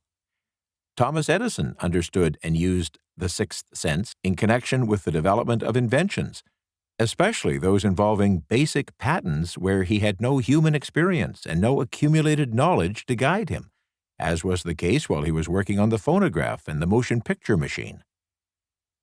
Nearly all great leaders, such as Napoleon, Bismarck, Joan of Arc, Christ, Buddha, Confucius, and Muhammad, understood and made use of the sixth sense almost continuously. The major portion of their greatness consisted of their knowledge of this principle. The sixth sense is not something that one can take off and put on at will. Ability to use this great power comes slowly, through application of the other principles outlined in this book. Seldom does any individual come into workable knowledge of the sixth sense before the age of 40. More often, the knowledge is not available until one is well past 50, because the spiritual forces, with which the sixth sense is so closely related, don't mature and become usable, except through years of meditation, self-examination, and serious thought. No matter who you are or what may have been your purpose in listening to this book, you can profit by it without understanding the principle described in this chapter. This is especially true if your major purpose is that of accumulation of money or other material things. This chapter on the sixth sense was included because the book is designed to present a complete philosophy by which individuals may unerringly guide themselves in attaining whatever they ask of life. The starting point of all achievement is desire. The finishing point is that brand of knowledge which leads to understanding of self, understanding of others, understanding of the laws of nature, and understanding and recognition of happiness. This sort of understanding comes in its fullness only through familiarity with and use of the principle of the sixth sense. Hence, that principle had to be included as a part of this philosophy for the benefit of those who demand more than money. Having listened to this chapter, you must have observed that while listening, you were lifted to a high level of mental stimulation. Splendid! Come back to this chapter again a month from now. Listen to it once more, and observe that your mind will soar to a still higher level of stimulation. Repeat this experience from time to time, giving no concern as to how much or how little you learn at the time, and eventually you will find yourself in possession of a power that will enable you to throw off discouragement, master fear, overcome procrastination, and draw freely upon your imagination. Then you will have felt the touch of that unknown something which has been the moving spirit of every truly great thinker, leader, artist, musician, writer, scientist, or statesman. Then you will be in a position to transmute your desires into their physical or financial counterpart as easily as you may lie down and quit at the first sign of opposition. Faith versus fear. Previous chapters have described how to develop faith through autosuggestion, desire, and the subconscious mind. The final pages of this book will present detailed instructions for the mastery of fear. Here will be found a full description of the 6 fears which are the cause of all discouragement, timidity, procrastination, indifference, indecision, and the lack of ambition, self-reliance, initiative, self-control, and enthusiasm. Search yourself carefully as you study these 6 enemies, as they may exist only in your subconscious mind, where their presence will be hard to detect. Remember, too, as you analyze the 6 ghosts of fear, that they are nothing but ghosts, because they exist only in one's mind. Remember also that ghosts, creations of uncontrolled imagination, have caused most of the damage people have done to their own minds. Therefore, ghosts can be as dangerous as if they lived and walked on the earth in physical bodies. Without doubt, the most common weakness of all human beings is the habit of leaving their minds open to the negative influence of other people. Epilogue: How to outwit the 6 ghosts of fear. Take inventory of yourself as you listen to this, and find out how many of the ghosts stand in your way. Before you can put any portion of the Think and Grow Rich philosophy into successful use, your mind must be prepared to receive it. The preparation isn't difficult. It begins with study, analysis, and an understanding of 3 enemies which you shall have to clear out. These are indecision, doubt, and fear. The 6th sense will never function while these 3 negatives, or any one of them, remains in your mind. The members of this unholy trio are closely tied. Where one is found, the other 2 are close at hand. Indecision is the seedling of fear. And remember this as you listen. Indecision crystallizes doubt. The 2 blend and become fear. This blending process is often slow. This is one reason why these 3 enemies are so dangerous. They germinate and grow without their presence being observed. The remainder of this chapter describes an end which must be attained before the Think and Grow Rich philosophy as a whole can be put into practical use. It also analyzes a condition which has reduced large numbers of people to poverty, and it states a truth which must be understood by all who would accumulate riches, whether measured in terms of money or a state of mind of far greater value than money. Let us now turn the spotlight on the cause and the cure of the 6 basic fears. Before we can master an enemy, we must know its name, its habits, and its place of abode. As you listen, analyze yourself carefully and determine which, if any, of the 6 common fears have attached themselves to you. Don't be deceived by the habits of these subtle enemies. Sometimes they remain hidden in the subconscious mind, where they're difficult to locate and still more difficult to eradicate. The 6 basic fears. There are 6 basic fears, with some combination of which every human being suffers at one time or another. Most people are fortunate if they don't suffer from the entire 6.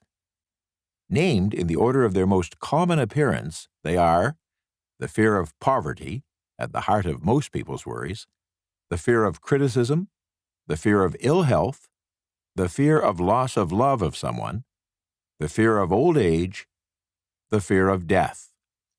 All other fears are of minor importance. They can be grouped under these 6 headings. The prevalence of these fears, as a curse to the world, runs in cycles.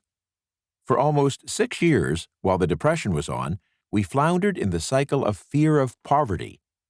During World War I, we were in the cycle of fear of death.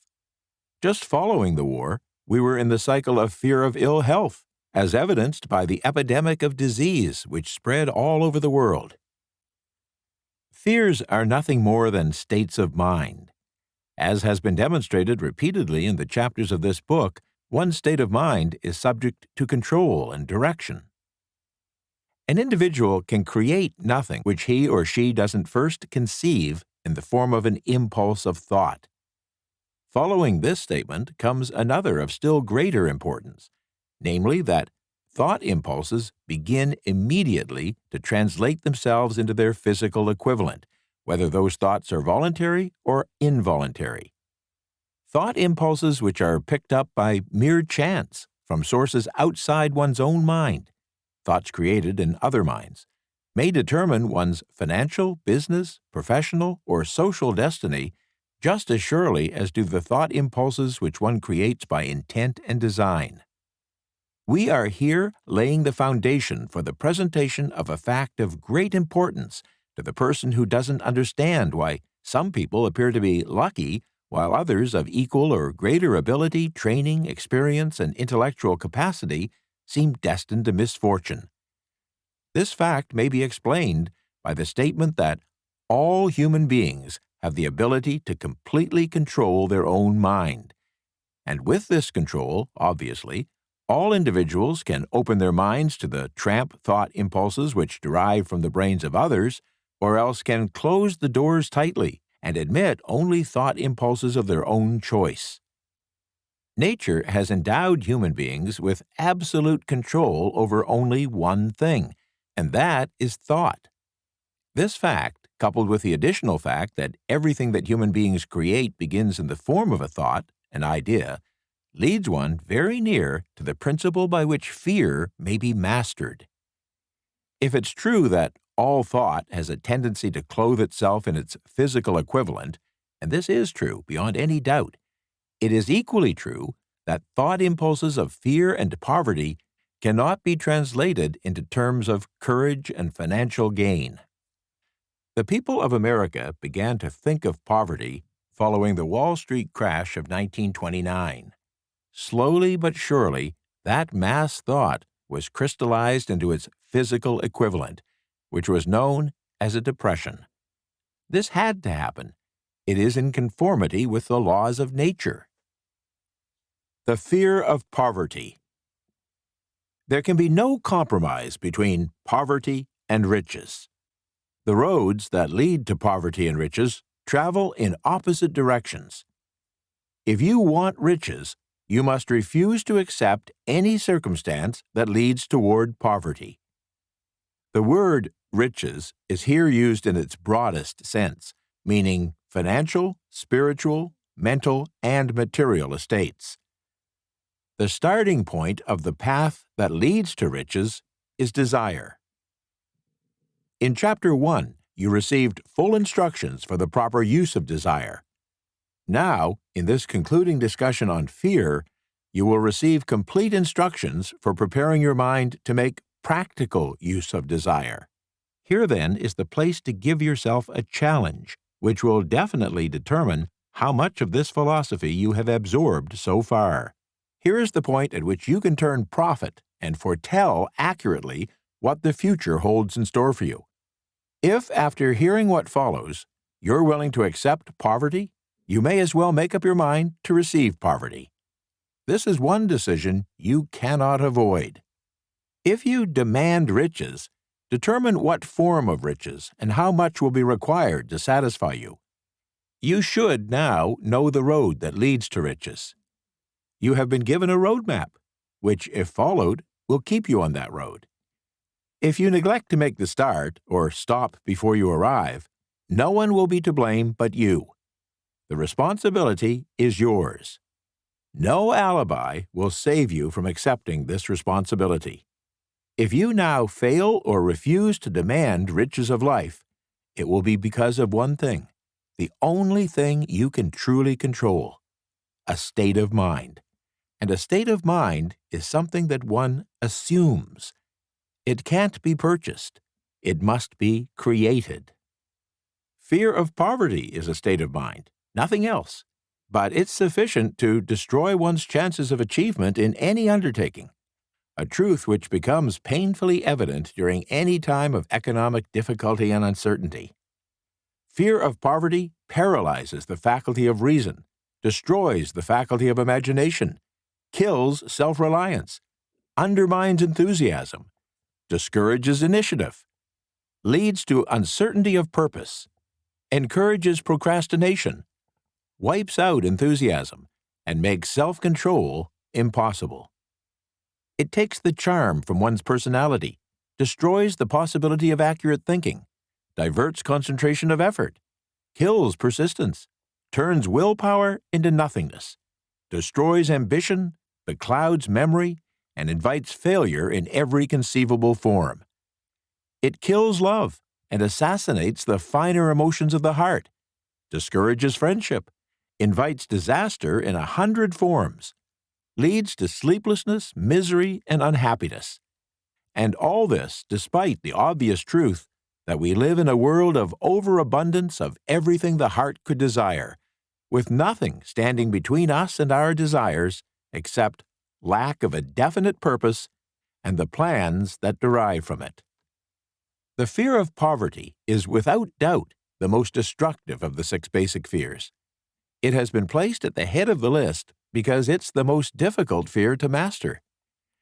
Considerable courage is required to state the truth about the origin of this fear, and still greater courage to accept the truth after it has been stated. The fear of poverty grew out of human beings' inherited tendency to prey upon others economically. Nearly all animals are motivated by instinct, but their capacity to think is limited. Therefore, they prey upon one another physically. Human beings, with their superior sense of intuition and the capacity to think and to reason, don't eat other human beings bodily. They get more satisfaction out of eating them financially. Human beings by nature are so avaricious that every conceivable law has been passed to safeguard them from each other. Of all the ages of the world of which we know anything, the age in which we live seems to be one that is most characterized by money madness. People are almost considered less than the dust of the earth unless they can display a fat bank account. But if they have money, never mind how they acquired it, they are royalty or big shots. They seem above the law. They rule in politics. They dominate in business. And the whole world about them bows in respect when they pass. Nothing brings a person so much suffering and humility as poverty. Only those who have experienced poverty understand the full meaning of this. It's no wonder that people fear poverty. Through a long line of inherited experiences, people have learned, for sure, that some individuals cannot be trusted where matters of money and earthly possessions are concerned. This is a stinging but true indictment. The majority of marriages continue to be motivated by the wealth possessed by one or both of the contracting parties. It's no wonder, therefore, that the divorce courts stay busy. So eager are people to possess wealth that they will acquire it in whatever manner they can, through legal methods if possible, through other methods if necessary or expedient. Self-analysis may disclose weaknesses which one doesn't like to acknowledge. This form of examination is essential for all who demand of life more than mediocrity and poverty. Remember, as you check yourself point by point, that you are both the court and the jury, the prosecuting attorney and the attorney for the defense, the plaintiff and the defendant, and it is you who are on trial. Face the facts squarely. Ask yourself definite questions and demand direct replies. When your examination is over, you will know more about yourself. If you don't feel that you can be an impartial judge in this self-examination, call upon someone who knows you well to serve as judge while you cross-examine yourself. You're after the truth. Get it, no matter at what cost, even though it may temporarily embarrass you. The majority of people, if asked what they fear most, would reply, "I fear nothing." The reply would be inaccurate because few people realize that they are bound, handicapped, and whipped spiritually and physically by some form of fear. So subtle and deeply seated is the emotion of fear that one may go through life burdened with it, never recognizing its presence. Only a courageous analysis will disclose the presence of this universal enemy. When you begin such an analysis, search deeply into your character. Here is a list of the symptoms for which you should look. Symptoms of the fear of poverty. Indifference, commonly expressed through lack of ambition, willingness to tolerate poverty, acceptance of whatever compensation life may offer without protest, mental and physical laziness, lack of initiative, imagination, enthusiasm, and self-control. Indecision, the habit of permitting others to do one's thinking, staying on the fence. Doubt, generally expressed through alibis and excuses, designed to cover up, explain away, or apologize for one's failures, sometimes expressed in the form of envy of those who are successful or by criticism of them. Worry, usually expressed by finding fault with others, a tendency to spend beyond one's income, neglect of personal appearance, scowling and frowning, intemperance in the use of alcohol, sometimes through the use of narcotics, nervousness, lack of poise, self-consciousness, and lack of self-reliance. Overcaution, the habit of looking for the negative side of every circumstance, thinking and talking of possible failure instead of concentrating upon the means of succeeding, knowing all the roads to disaster but never searching for the plans to avoid failure, waiting for the right time to begin putting ideas and plans into action until the waiting becomes a permanent habit, remembering those who have failed and forgetting those who have succeeded, seeing the hole in the donut but overlooking the donut. Pessimism, leading to indigestion, poor elimination, auto-intoxication, bad breath, and bad disposition. Procrastination, the habit of putting off until tomorrow that which should have been done last year, spending enough time in creating alibis and excuses to have done the job. This symptom is closely related to overcaution, doubt, and worry. Refusal to accept responsibility when it can be avoided. Willingness to compromise rather than put up a stiff fight. Compromising with difficulties instead of harnessing and using them as stepping stones to advancement. Bargaining with life for a penny instead of demanding prosperity, opulence, riches, contentment, and happiness. Planning what to do if and when overtaken by failure, instead of burning all bridges and making retreat impossible. Weakness of, and often total lack of, self-confidence, definiteness of purpose, self-control, initiative, enthusiasm, ambition, thrift, and sound reasoning ability. Expecting poverty instead of demanding riches. Association with those who accept poverty instead of seeking the company of those who demand and receive riches. Money talks. Some will ask, why did you write a book about money? Why measure riches in dollars alone? Some will believe, and rightly so, that there are other forms of riches more desirable than money. Yes, there are riches which can't be measured in terms of dollars, but there are millions of people who will say, "Give me all the money I need, and I will find everything else I want." The major reason I wrote this book on how to get money is the fact that the world has but lately passed through an experience that left millions of men and women paralyzed with the fear of poverty. What this sort of fear does to one was well described by Westbrook Pegler in the New York World Telegram. Money is only clamshells or metal discs or scraps of paper, and there are treasures of the heart and soul which money cannot buy. But most people, being broke, are unable to keep this in mind and sustain their spirits. When a man is down and out and on the street, unable to get any job at all, something happens to his spirit, which can be observed in the droop of his shoulders, the set of his hat, his walk, and his gaze.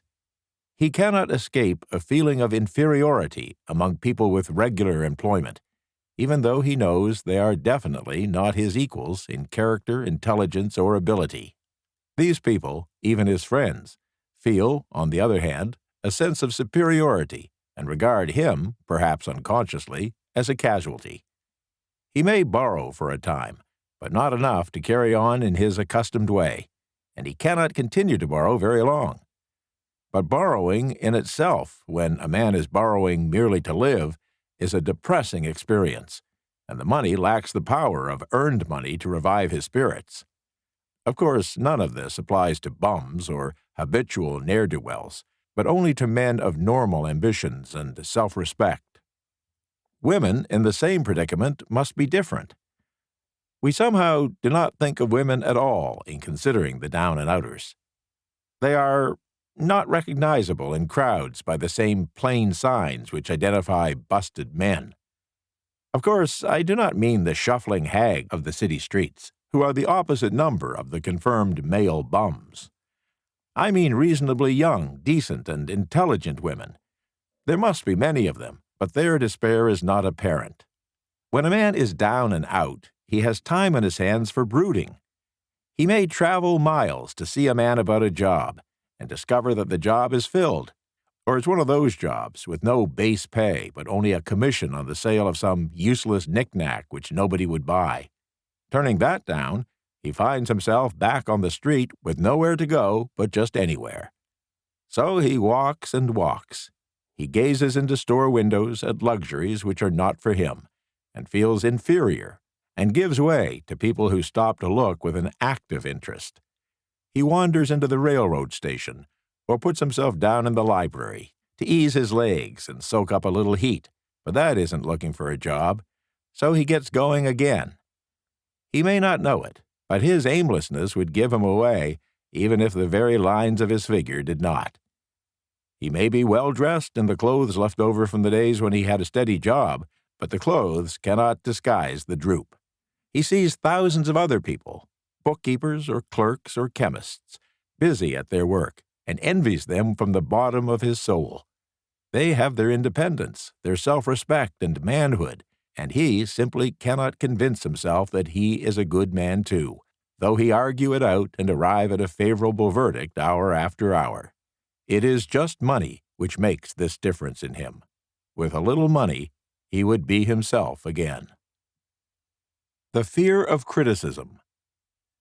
Just how humanity originally came by this fear, no one can state definitely. But one thing is certain: people have it in a highly developed form. I'm inclined to attribute the basic fear of criticism to that part of inherited human nature which prompts people not only to take away the goods and wares of others, but to justify their action by criticism of their victim's character. It's a well-known fact that thieves will criticize those from whom they steal, and that politicians seek office not by displaying their own virtues and qualifications, but by attempting to besmirch their opponents.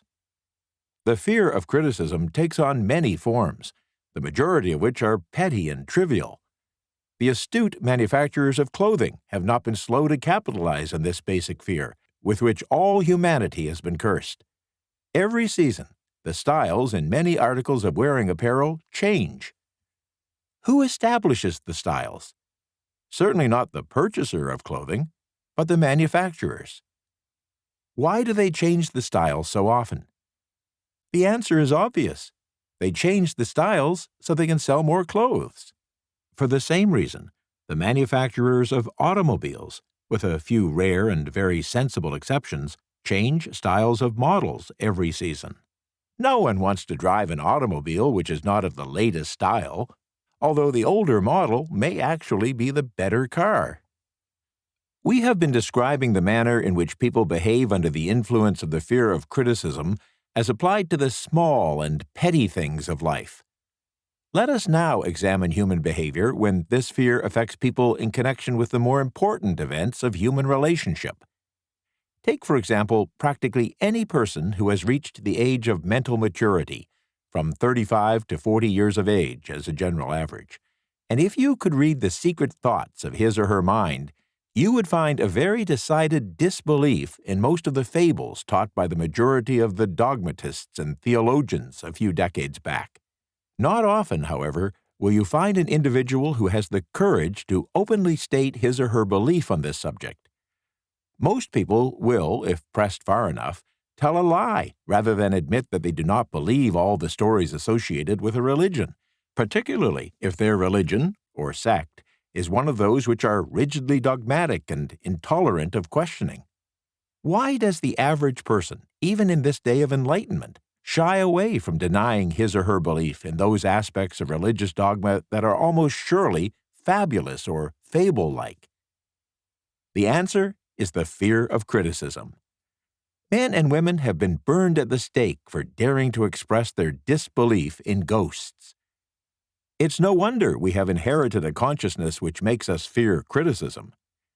The time was, and not so far in the past, when criticism carried severe punishments, and still does in many countries. The fear of criticism robs people of their initiative, destroys their power of imagination, limits their individuality, takes away their self-reliance, and does them damage in 100 other ways.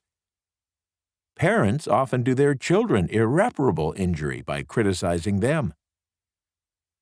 The mother of one of my boyhood chums used to punish him with a switch almost daily, always completing the job with the statement, "You'll land in the penitentiary before you are 20."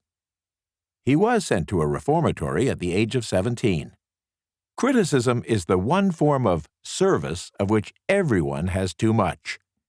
Everyone has a stock of it, which is handed out gratis, whether asked for or not. One's nearest relatives often are the worst offenders. It should be recognized as a crime, in reality it is a crime of the worst nature, for any parent to create an inferiority complex in the mind of a child through unnecessary criticism.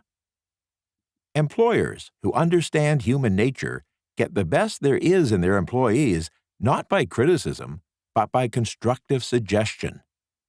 Parents may accomplish the same results with their children. Criticism will plant fear in the human heart, or resentment, but it will not build love or affection. Symptoms of the fear of criticism. This fear is almost as universal as the fear of poverty, and its effects are just as fatal to personal achievement, mainly because this fear destroys initiative and discourages the use of imagination.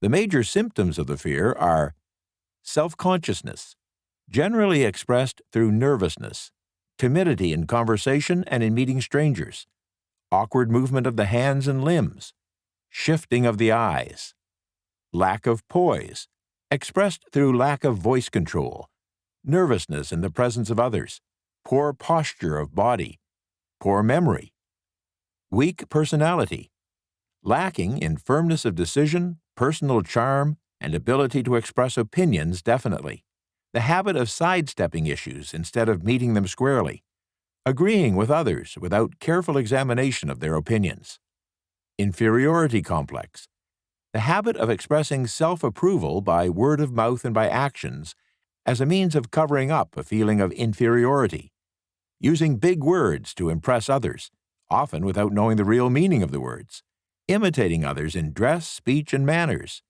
boasting of imaginary achievements. This sometimes gives a surface appearance of a feeling of superiority. Extravagance, the habit of trying to keep up with the Joneses, spending beyond one's income.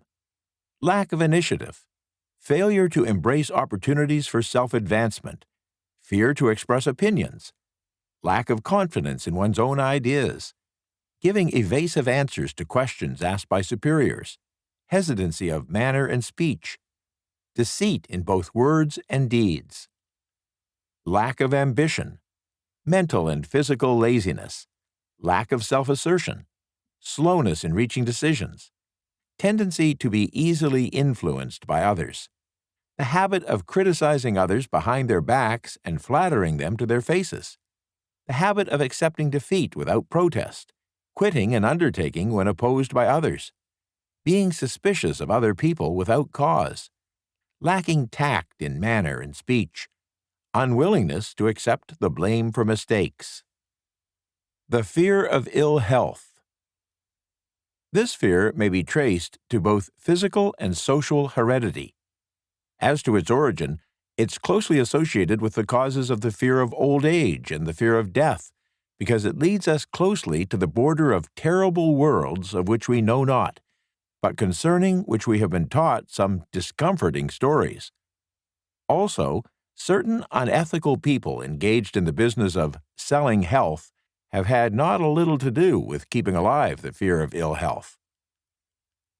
In the main, we fear ill health because of the terrible pictures which have been planted in our mind of what may happen if death should overtake us. We also fear it because of the economic toll which it may claim. A reputable physician estimated that 75% of all people who visit physicians for professional service suffer from hypochondria, imaginary illness. It has been shown most convincingly that the fear of disease, even where there is not the slightest cause for fear, often produces the physical symptoms of the disease feared. Powerful and mighty is the human mind. It builds or it destroys. Playing upon this common weakness of fear of ill health, dispensers of patent medicines have reaped fortunes. This form of imposition upon credulous humanity became so prevalent some years ago that Collier's Weekly magazine conducted a bitter campaign against some of the worst offenders in the patent medicine business. Through a series of experiments conducted some years ago, it was demonstrated that people can be made ill by suggestion alone. We conducted this experiment by causing 3 acquaintances to visit the victims. Each visitor asked the question, "What ails you? You look terribly ill." The first questioner usually provoked a grin and a nonchalant, "Oh, nothing, I'm all right," from the victim. The second questioner usually was answered with the statement, "I don't know exactly, but I do feel badly." The third questioner was usually met with the frank admission that the victim was actually feeling ill. Try this on acquaintances if you doubt that it will make them uncomfortable, but don't carry the experiment too far, because some people may actually develop serious physical symptoms in response to suggestion. There is a certain religious sect whose members take vengeance upon their enemies by the hexing method. They call it placing a spell on the victim, and there are reliable reports that some individuals have actually died after being hexed. There is overwhelming evidence that disease sometimes begins in the form of negative thought impulse. Such an impulse may be passed from one mind to another by suggestion, or created by an individual in his or her own mind. A man who was blessed with more wisdom than this incident might indicate once said, "When anyone asks me how I feel, I always want to answer by knocking him down." Physicians sometimes send patients into new climates for their health because a change of mental attitude is necessary. The seed of the fear of ill health lives in every human mind.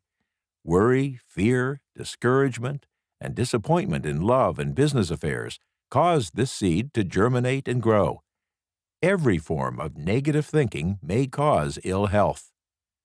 Disappointments in business and in love stand at the head of the list of causes of the fear of ill health.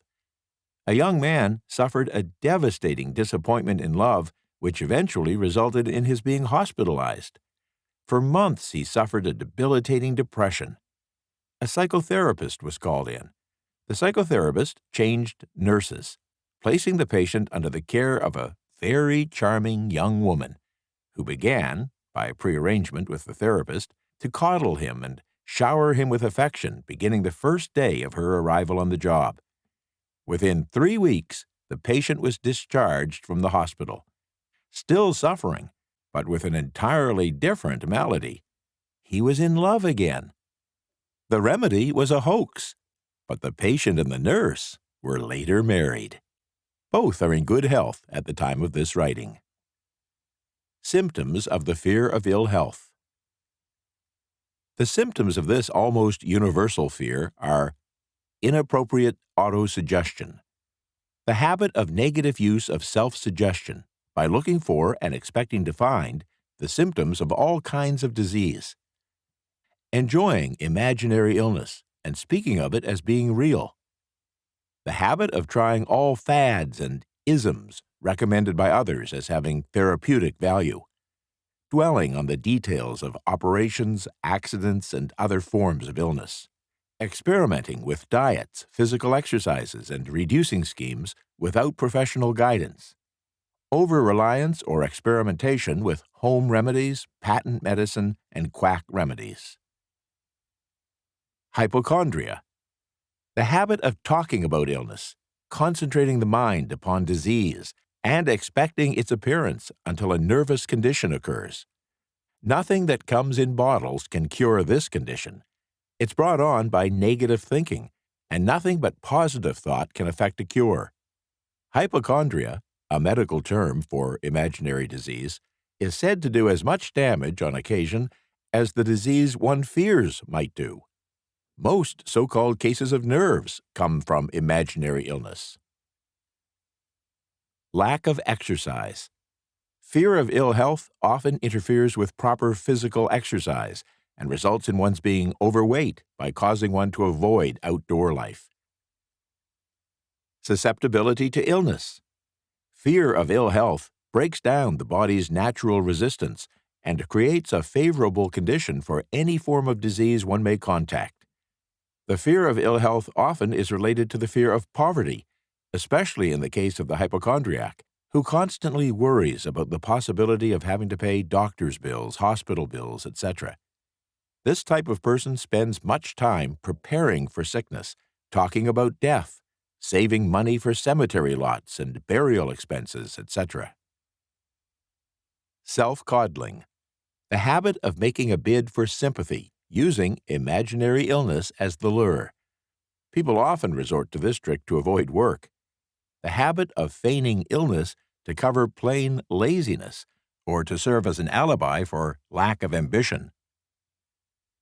Intemperance, the habit of using alcohol or narcotics to deaden pains such as headaches, neuralgia, etc., instead of eliminating the cause.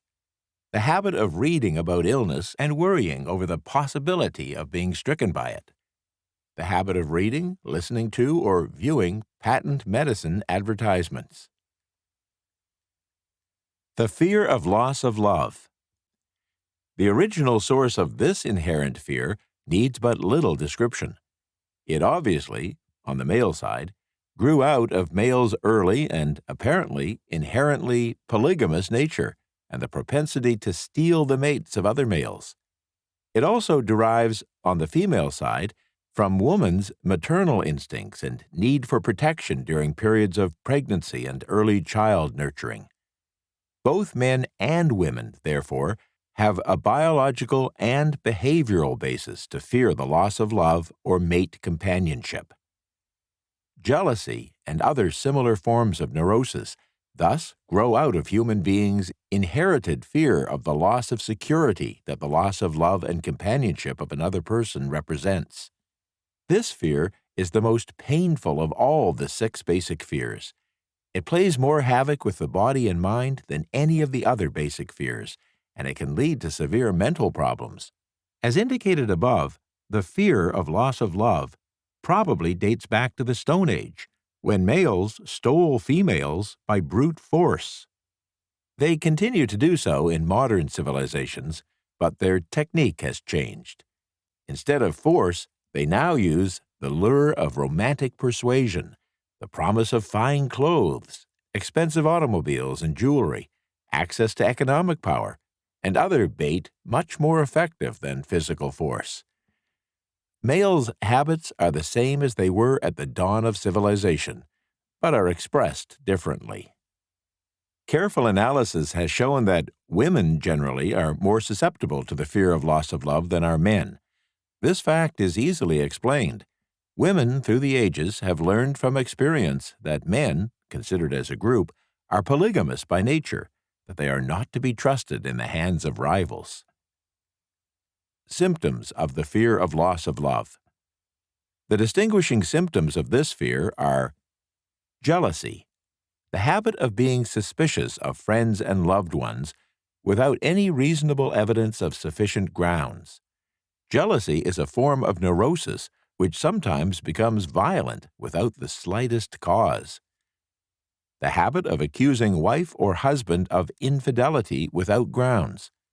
General suspicion of everyone, absolute faith in no one. Fault finding. The habit of finding fault with friends, relatives, business associates, and loved ones upon the slightest provocation or without any cause whatsoever. Gambling. The habit of gambling, stealing, cheating, and otherwise taking risky chances to provide money for loved ones with the belief that love can be bought. The habit of spending beyond one's means or incurring debts to provide gifts for loved ones with the object of making a favorable showing.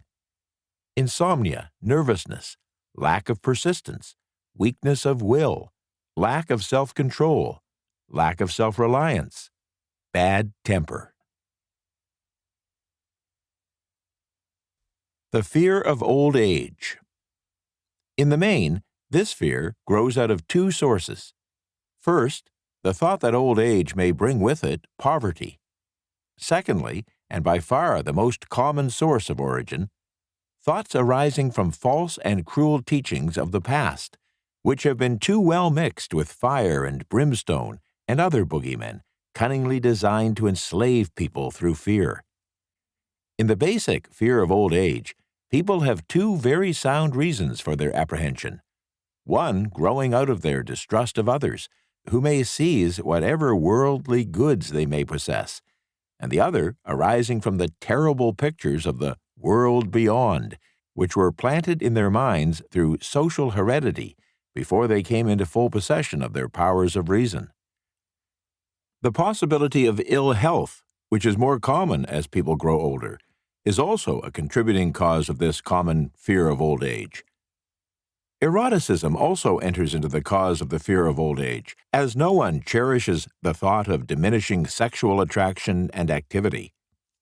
The most common cause of fear of old age is associated with the possibility of poverty. Poorhouse, and everything the term conveys, is not a pretty word. It throws a chill into the mind of every person who faces the possibility of having to spend his or her declining years impoverished and worried constantly about meeting both the necessities of daily life and the special needs of old age. Another contributing cause of the fear of old age is the possibility of loss of freedom and independence, as old age may bring with it the loss of both physical and economic freedom. Symptoms of the fear of old age. The commonest symptoms of this fear are the tendency to slow down and develop an inferiority complex at the age of mental maturity, around the age of 50, falsely believing oneself to be slipping because of age. The truth is that one's most useful years, mentally and spiritually, are those between 50 and 60. The habit of speaking apologetically of oneself as being old merely because one has reached the age of 60 or 70, instead of reversing the rule and expressing gratitude for having reached the age of wisdom and understanding. The habit of killing off initiative, imagination, and self-reliance by falsely believing oneself too old to exercise these qualities. The habit of the man or woman of 50 or 60 dressing with the aim of trying to appear much younger and affecting mannerisms of youth, thereby inspiring ridicule by both friends and strangers. The fear of death. To some, this is the cruelest of all the basic fears. The reason is obvious. In the majority of cases, the terrible pangs of fear associated with the thought of death may be charged directly to religious fanaticism. So-called heathen are less afraid of death than are the more civilized. For thousands of years, human beings have been asking the still unanswered questions: whence and whither? Where did I come from, and where am I going? During the darker ages of history, the more cunning and crafty were not slow to offer the answer to these questions, for a price. Witness now the major source of the origin of the fear of death. Come into my tent, embrace my faith, accept my dogmas, and I will give you a ticket that will admit you straight away into heaven when you die, cries a leader of sectarianism. Remain out of my tent, says the same leader, and may the devil take you and burn you throughout eternity. Eternity is a long time. Fire is a terrible thing. The thought of eternal punishment by fire not only causes people to fear death, it often causes them to lose their reason. It can destroy interest in life and make happiness impossible. During my research, I reviewed a book entitled A Catalogue of the Gods, in which were listed the 30,000 gods which humankind has worshipped through the ages. Think of it, 30,000 of them, represented by everything from a crawfish to a man. It's little wonder that people have become frightened at the approach of death. While the religious leader may not be able to provide safe conduct into heaven, nor, by lack of such provision, force the unfortunate to descend into hell, the possibility of the latter seems so terrible that the very thought of it lays hold of the imagination in such a realistic way that it paralyzes reason and sets up the fear of death. In truth, no one knows for certain what heaven or hell is like, or in what sense either exists. This very lack of positive knowledge opens the door of people's minds to the charlatans, so that they may enter and control those minds with their stock of legerdemain and various brands of pious fraud and trickery. The fear of death is not as common now as it was during the age when there were no great colleges and universities. Scientists have turned the spotlight of truth upon the world, and this truth is rapidly freeing men and women from this terrible fear of death. The young men and women who attend our colleges and universities are not so easily impressed by fire and brimstone any longer. Through the aid of biology, astronomy, geology, and other related sciences, the fears of the Dark Ages that gripped the minds of humanity and destroyed people's reason have been dispelled. Insane asylums have been filled with people who have gone mad because of the fear of death. This fear is useless. Death will come, no matter what anyone may think about it. Accept it as a necessity and pass the thought out of your mind. It must be a necessity, or it would not come to all. Perhaps it's not as bad as it has been pictured. The entire world is made up of only two things: energy and matter. In elementary physics, we learn that neither matter nor energy, the only two realities known, can be created or destroyed. Both matter and energy can be transformed, but neither can be destroyed. Life is energy, if it's anything. If neither energy nor matter can be destroyed, then life cannot truly be destroyed. Life, like other forms of energy, may be passed through various processes of transition or change, but it cannot be destroyed. Death is a mere transition. But if death is not a mere change or transition, then nothing comes after death except a long, eternal, peaceful sleep. And sleep is nothing to be feared. Either way, you may thus wipe out forever the fear of death. Symptoms of the fear of death. The general symptom of this fear is the habit of thinking about dying instead of making the most of life, a habit which is due generally to lack of purpose or lack of a suitable occupation. This fear is more prevalent among the aged, but sometimes the more youthful are victims of it.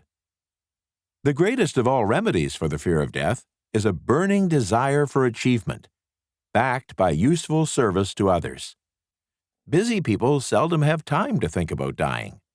They find life too thrilling to worry about death.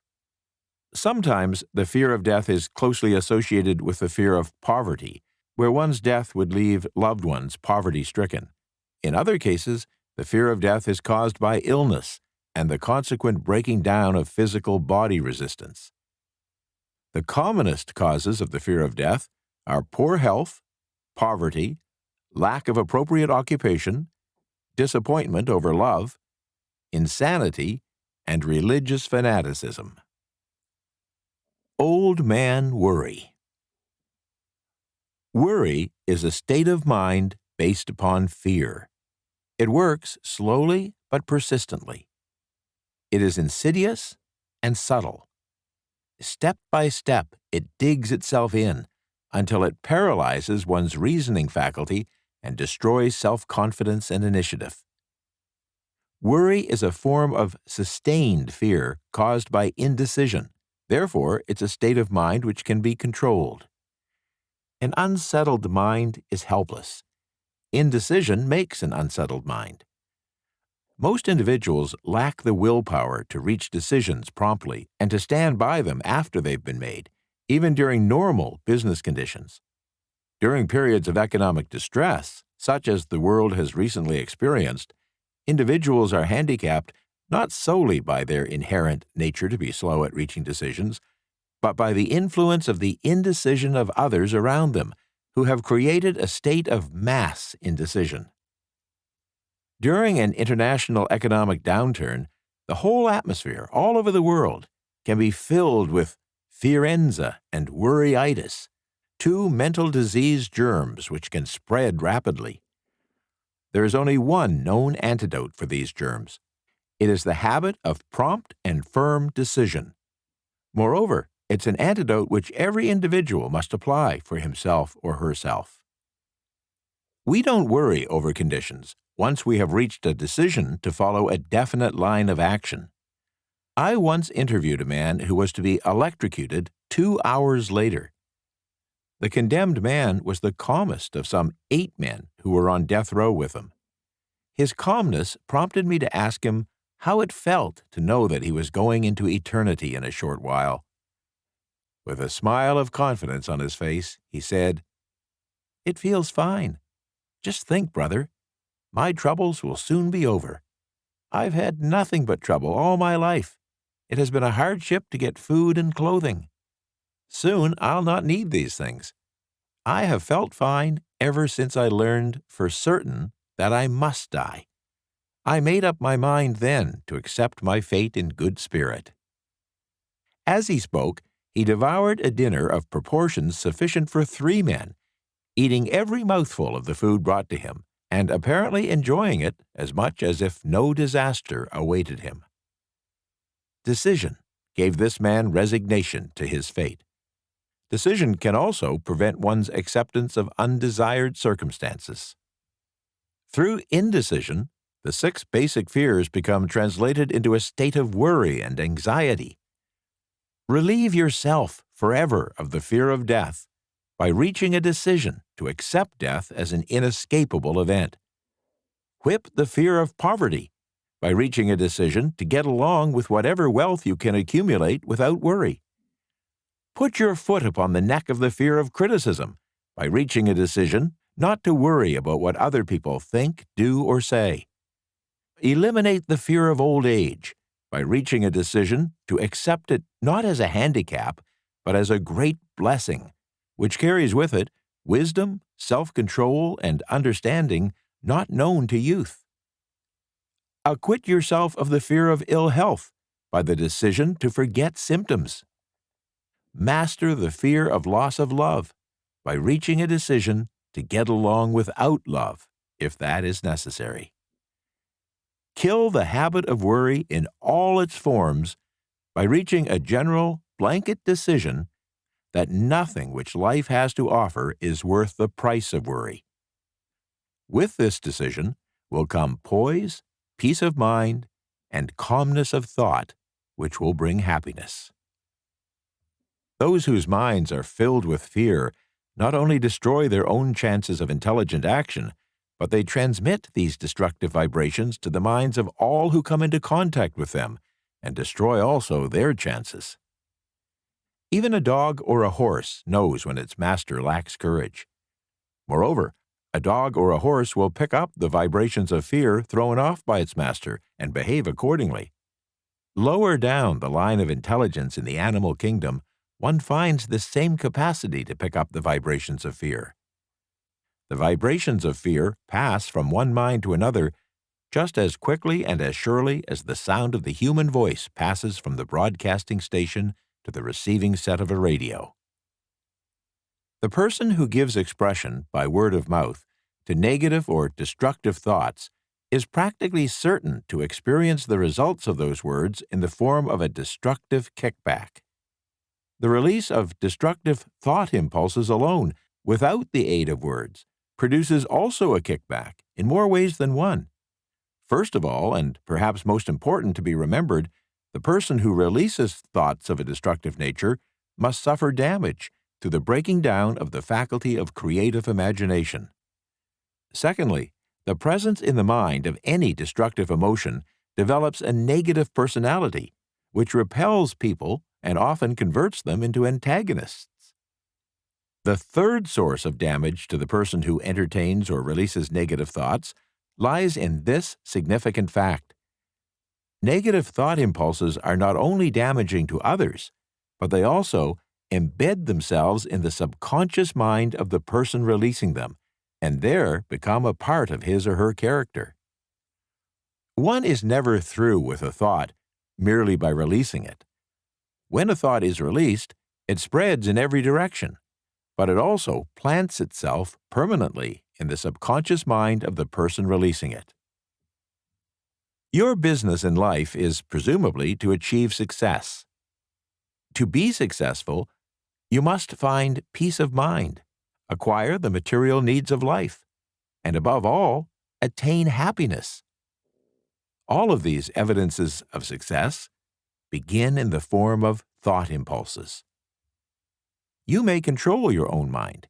You have the power to feed it whatever thought impulses you choose. With this privilege goes also the responsibility of using it constructively. You are the master of your own earthly destiny, just as surely as you have the power to control your own thoughts. You may influence, direct, and eventually control your own environment, making your life what you want it to be.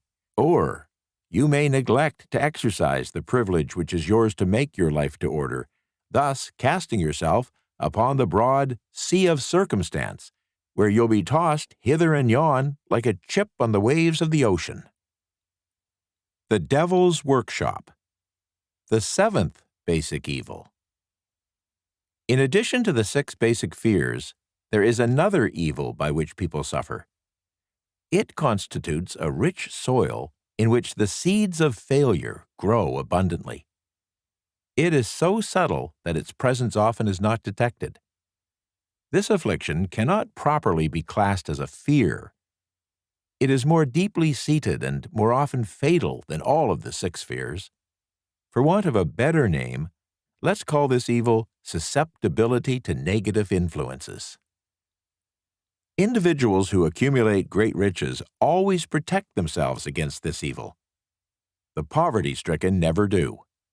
Those who succeed in any calling must prepare their minds to resist the evil. If you're listening to this philosophy for the purpose of accumulating riches in whatever form, you should examine yourself very carefully to determine whether you are susceptible to negative influences. If you neglect this self-analysis, you will forfeit your right to attain the object of your desires. Make the analysis searching. After you hear the questions prepared for this self-analysis, hold yourself to a strict accounting in your answers. Go at the task as carefully as you would search for any other enemy you knew to be awaiting you in ambush, and deal with your own faults as you would with a more tangible enemy. You can easily protect yourself against robbers, because the law provides organized cooperation for your benefit. But the 7th basic evil is more difficult to master, because it strikes when you're not aware of its presence, when you're asleep and while you are awake.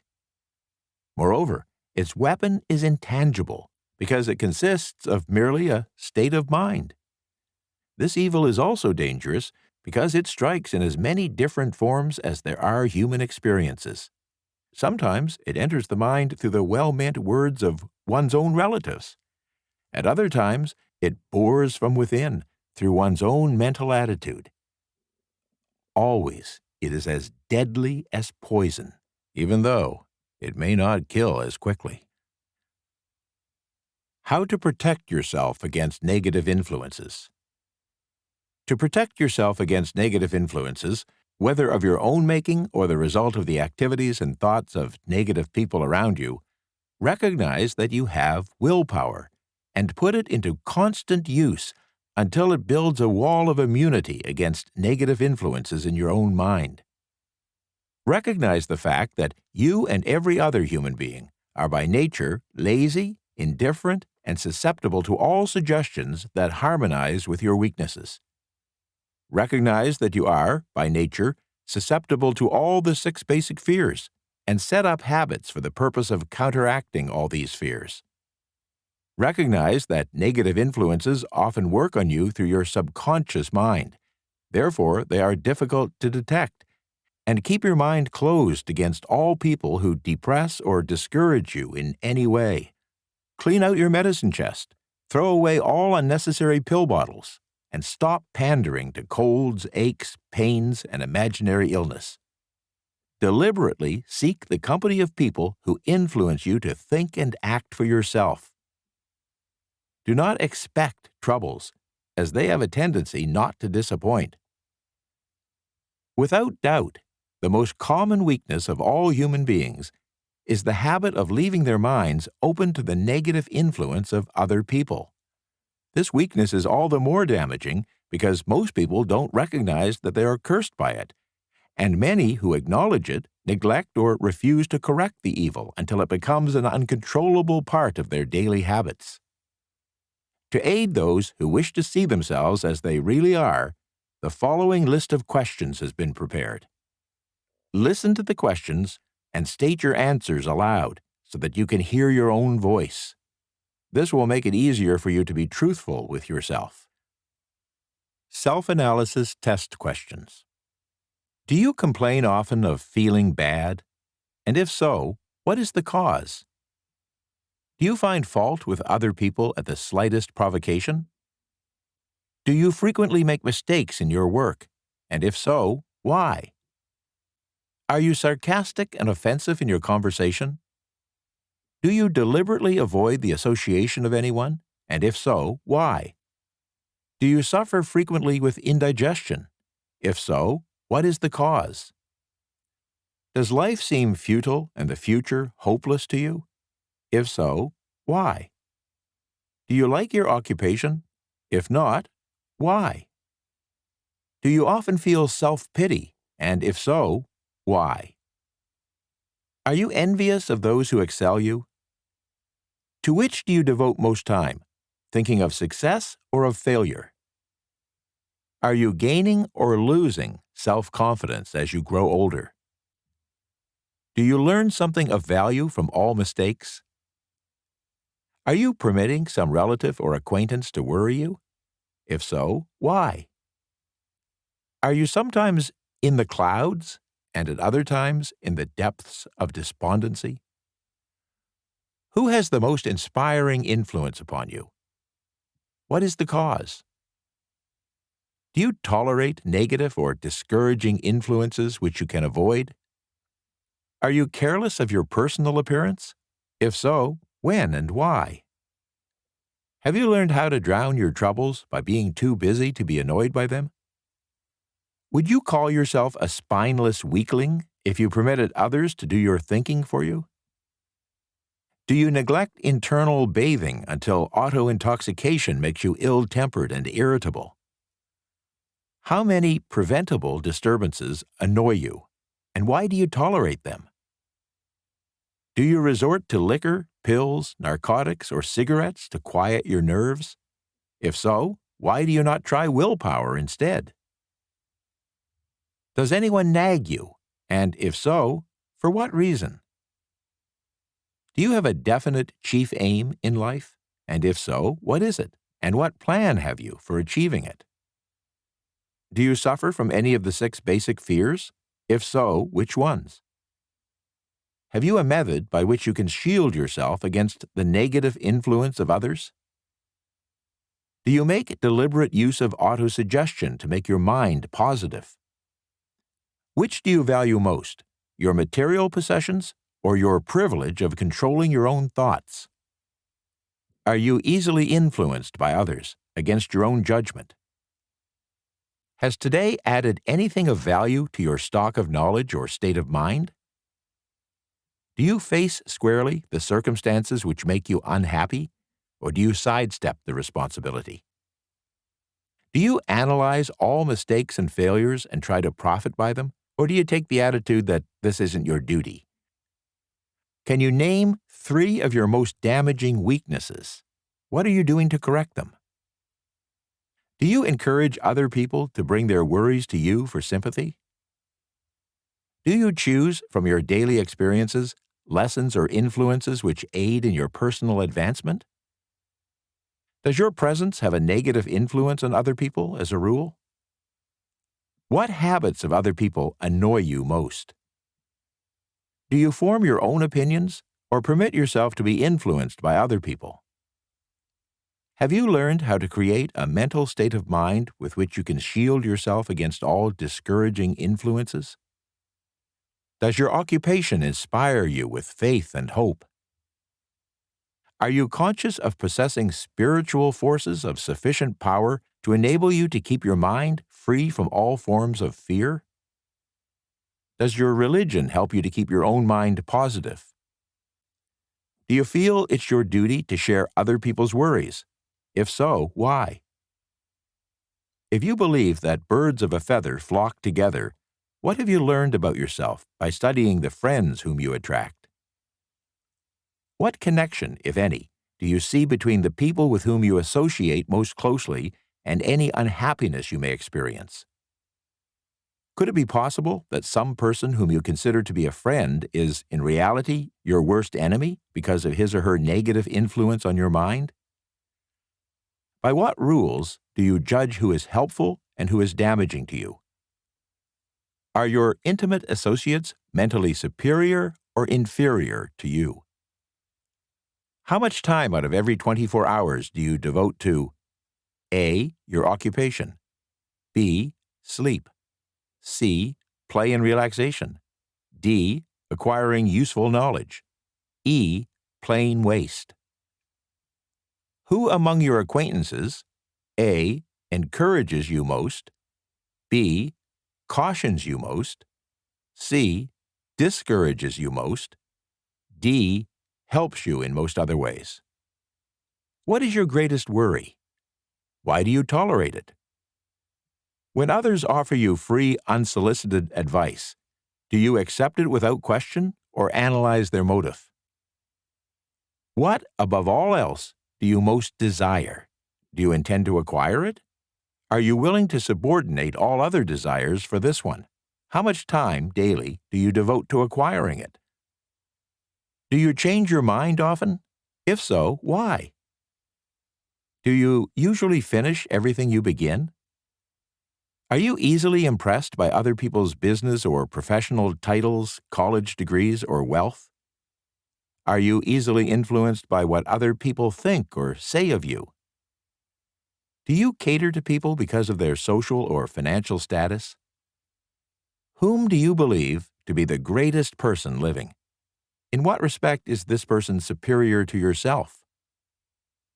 How much time have you devoted to studying and answering these questions?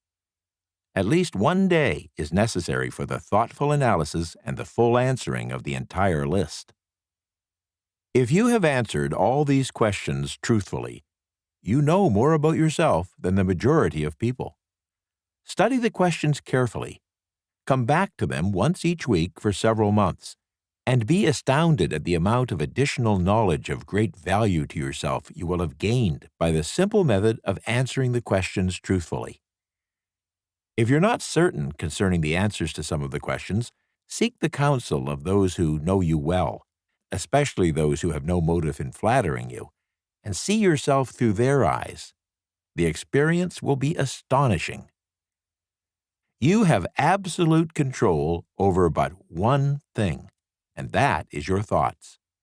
This is the most significant and inspiring of all known facts. It reflects the divine nature of humanity. This divine prerogative is the sole means by which you may control your own destiny.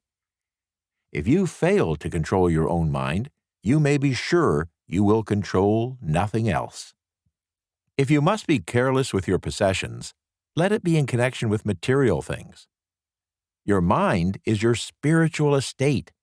Protect and use it with the care to which divine royalty is entitled. You were given willpower for this purpose.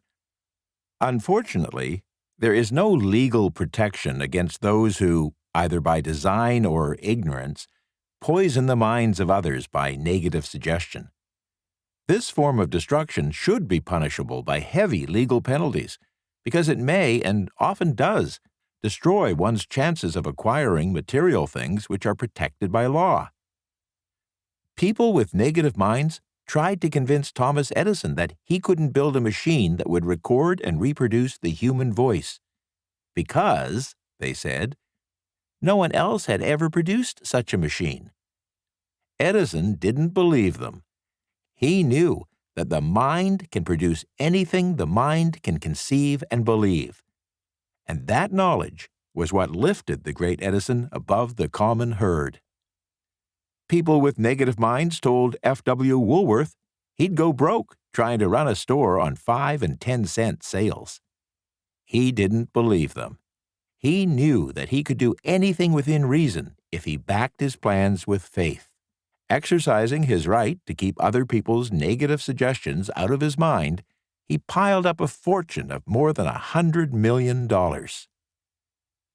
People with negative minds told George Washington he couldn't hope to win against the vastly superior forces of the British, but he exercised his divine right to believe. Therefore, this book was published under the protection of the Stars and Stripes, while the name of Lord Cornwallis has been all but forgotten. Doubting Thomases scoffed when Henry Ford tried out his first crudely built automobile on the streets of Detroit. Some said the thing never would become practical. Others said no one would pay money for such a contraption. Ford said, "I'll belt the earth with dependable motor cars." And he did. His decision to trust his own judgment piled up a fortune far greater than generations of his descendants could squander. For the benefit of those seeking vast riches, let it be remembered that practically the sole difference between Henry Ford and a majority of the more than 100,000 people who worked for him is this: Ford had a mind and controlled it, while most of the others had minds which they didn't try to control. Henry Ford has been repeatedly mentioned because he is an astounding example of what individuals with a mind of their own and a will to control it can accomplish. His record knocks the foundation from under that time-worn alibi, "I never had a chance." Ford never had a chance either, but he created an opportunity and backed it with persistence until it made him richer than Croesus. Mind control is the result of self-discipline and habit. You either control your mind or it controls you. There's no halfway compromise. The most practical of all methods for controlling the mind is the habit of keeping it busy with a definite purpose backed by a definite plan. Study the records of any individuals who achieve noteworthy success, and you will observe that they have control over their own mind. Moreover, that they exercise that control and direct it toward the attainment of definite objectives. Without this control, success is not possible. 57 Famous Alibis by Old Man If. People who don't succeed have one distinguishing trait in common.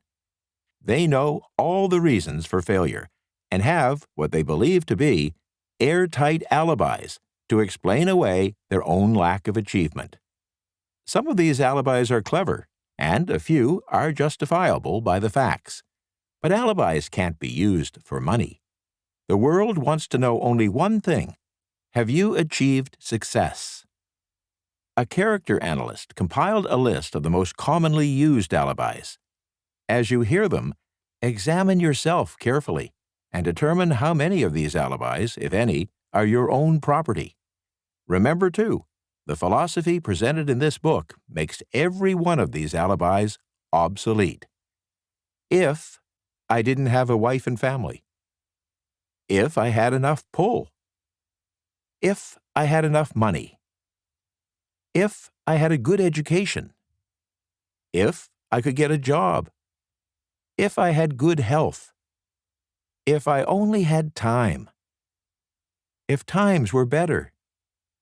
If other people understood me, if conditions around me were only different, if I could live my life over again, if I didn't fear what they would say, if I had been given a chance, if I now had a chance, if other people didn't have it in for me, if nothing happens to stop me, if I were only younger, if I could only do what I want, if I had been born rich, if I could meet the right people, if I had the talent that some people have, if I dared assert myself, if only I had embraced past opportunities, if people didn't get on my nerves, if I didn't have to keep house and look after the children, if I could save some money, if the boss only appreciated me, if I only had somebody to help me, if my family understood me, if I lived in a big city, if I could just get started, if I were only free, if I had the personality of some people, if I weren't so fat, if my talents were known, if I could just get a break, if I could only get out of debt, if I hadn't failed, if I only knew how, if everybody didn't oppose me, if I didn't have so many worries, if I could marry the right person, if people weren't so dumb, if my family weren't so extravagant, if I were sure of myself, if luck were not against me, if I hadn't been born under the wrong star, if it were not true that what is to be will be, if I didn't have to work so hard, if I hadn't lost my money, if I lived in a different neighborhood, if I didn't have a past, if I only had a business of my own, if other people would only listen to me, if, and this is the greatest of them all, I had the courage to see myself as I really am, I would find out what is wrong with me and correct it. Then I might have a chance to profit by my mistakes and learn something from the experience of others. For I know that there is something wrong with me, or I would now be where I would have been if I had spent more time analyzing my weaknesses and less time building alibis to cover them. Building alibis with which to explain away failure is a national pastime. The habit is as old as the human race and is fatal to success. Why do people cling to their pet alibis? The answer is obvious. They defend their alibis because they create them. An alibi is the child of one's own imagination. It's human nature to defend one's own brainchild. Building alibis is a deeply rooted habit. Habits are difficult to break, especially when they provide justification for something we do. Plato had this truth in mind when he said, "The first and best victory is to conquer self. To be conquered by self is, of all things, the most shameful and vile." Another philosopher had the same thought in mind when he said, "It was a great surprise to me when I discovered that most of the ugliness I saw in others was but a reflection of my own nature." It has always been a mystery to me, said Albert Hubbard, why people spend so much time deliberately fooling themselves by creating alibis to cover their weaknesses. If used differently, this same time would be sufficient to cure the weakness. Then no alibis would be needed. In parting, I would remind you that life is a chessboard, and the player opposite you is time. If you hesitate before moving, or neglect to move thoughtfully and decisively, your pieces will be wiped off the board by time. You are playing against a partner who will not tolerate indecision. Previously, you may have had a logical excuse for not having forced life to come through with whatever you asked, but that alibi is now obsolete because you are in possession of the master key that unlocks the door to life's bountiful riches. The master key is intangible, but it is powerful. It is the privilege of creating in your own mind a burning desire for a definite form of riches. There's no penalty for the use of the key, but there is a price you must pay if you don't use it. The price is failure. There's a reward of stupendous proportions if you put the key to use. It is the satisfaction that comes to all who conquer self and force life to pay whatever is asked. The reward is worthy of your effort. Will you make the start and be convinced? "If we are related," said the immortal Emerson, "we shall meet." In closing, may I borrow his thought and say, if we are related, we have, through these pages, met. The end. About the author. Oliver Napoleon Hill was born October 26, 1883, in a two-room log cabin in the mountains of Wise County, Virginia, a region marked by illiteracy and grinding poverty. The gift of a typewriter from his stepmother at age 12 led to a career as a writer, first as a mountain reporter for local small-town newspapers, then as a reporter for Bob Taylor's magazine, interviewing and writing success profiles of famous individuals. It was in 1908, on such an assignment, that Hill met industrialist Andrew Carnegie, one of the richest men in the world. That meeting, and almost 30 years of subsequent research by Hill that was suggested and informally sponsored by Carnegie, led to the publication in 1937 of Think and Grow Rich, one of the best-selling books of all time. Hill was the founder of the modern genre of personal success literature. The Think and Grow Rich philosophy and the success formulas he developed through his research and in his book have helped countless people throughout the world to achieve outstanding success in every aspect of life. Hill became an informal advisor to two U.S. presidents, Woodrow Wilson and Franklin D. Roosevelt. He would go on to author more than 30 books and textbooks, including Success Through a Positive Mental Attitude, written with W. Clement Stone, who began a decade-long collaboration with Hill when the latter was age 69. Hill was a fixture on the motivational lecture circuit and a prolific creator of textbooks, study guides, and other success materials. He founded 3 magazines, Hill's Golden Rule in 1919, Napoleon Hill's Magazine in 1921, and Inspiration Magazine in 1931. He and Stone together founded Success Unlimited magazine in 1954. Dr. Hill died on November 8, 1970, at his retirement home on Paris Mountain, near Greenville, South Carolina, where he spent the last 13 years of his life. About the editor. Ross Cornwell is a native Carolinian. He was educated at Davidson College, Davidson, North Carolina, and Stanford University, Palo Alto, California. He is a graduate of the Goethe Institute, Ebersberg, Germany.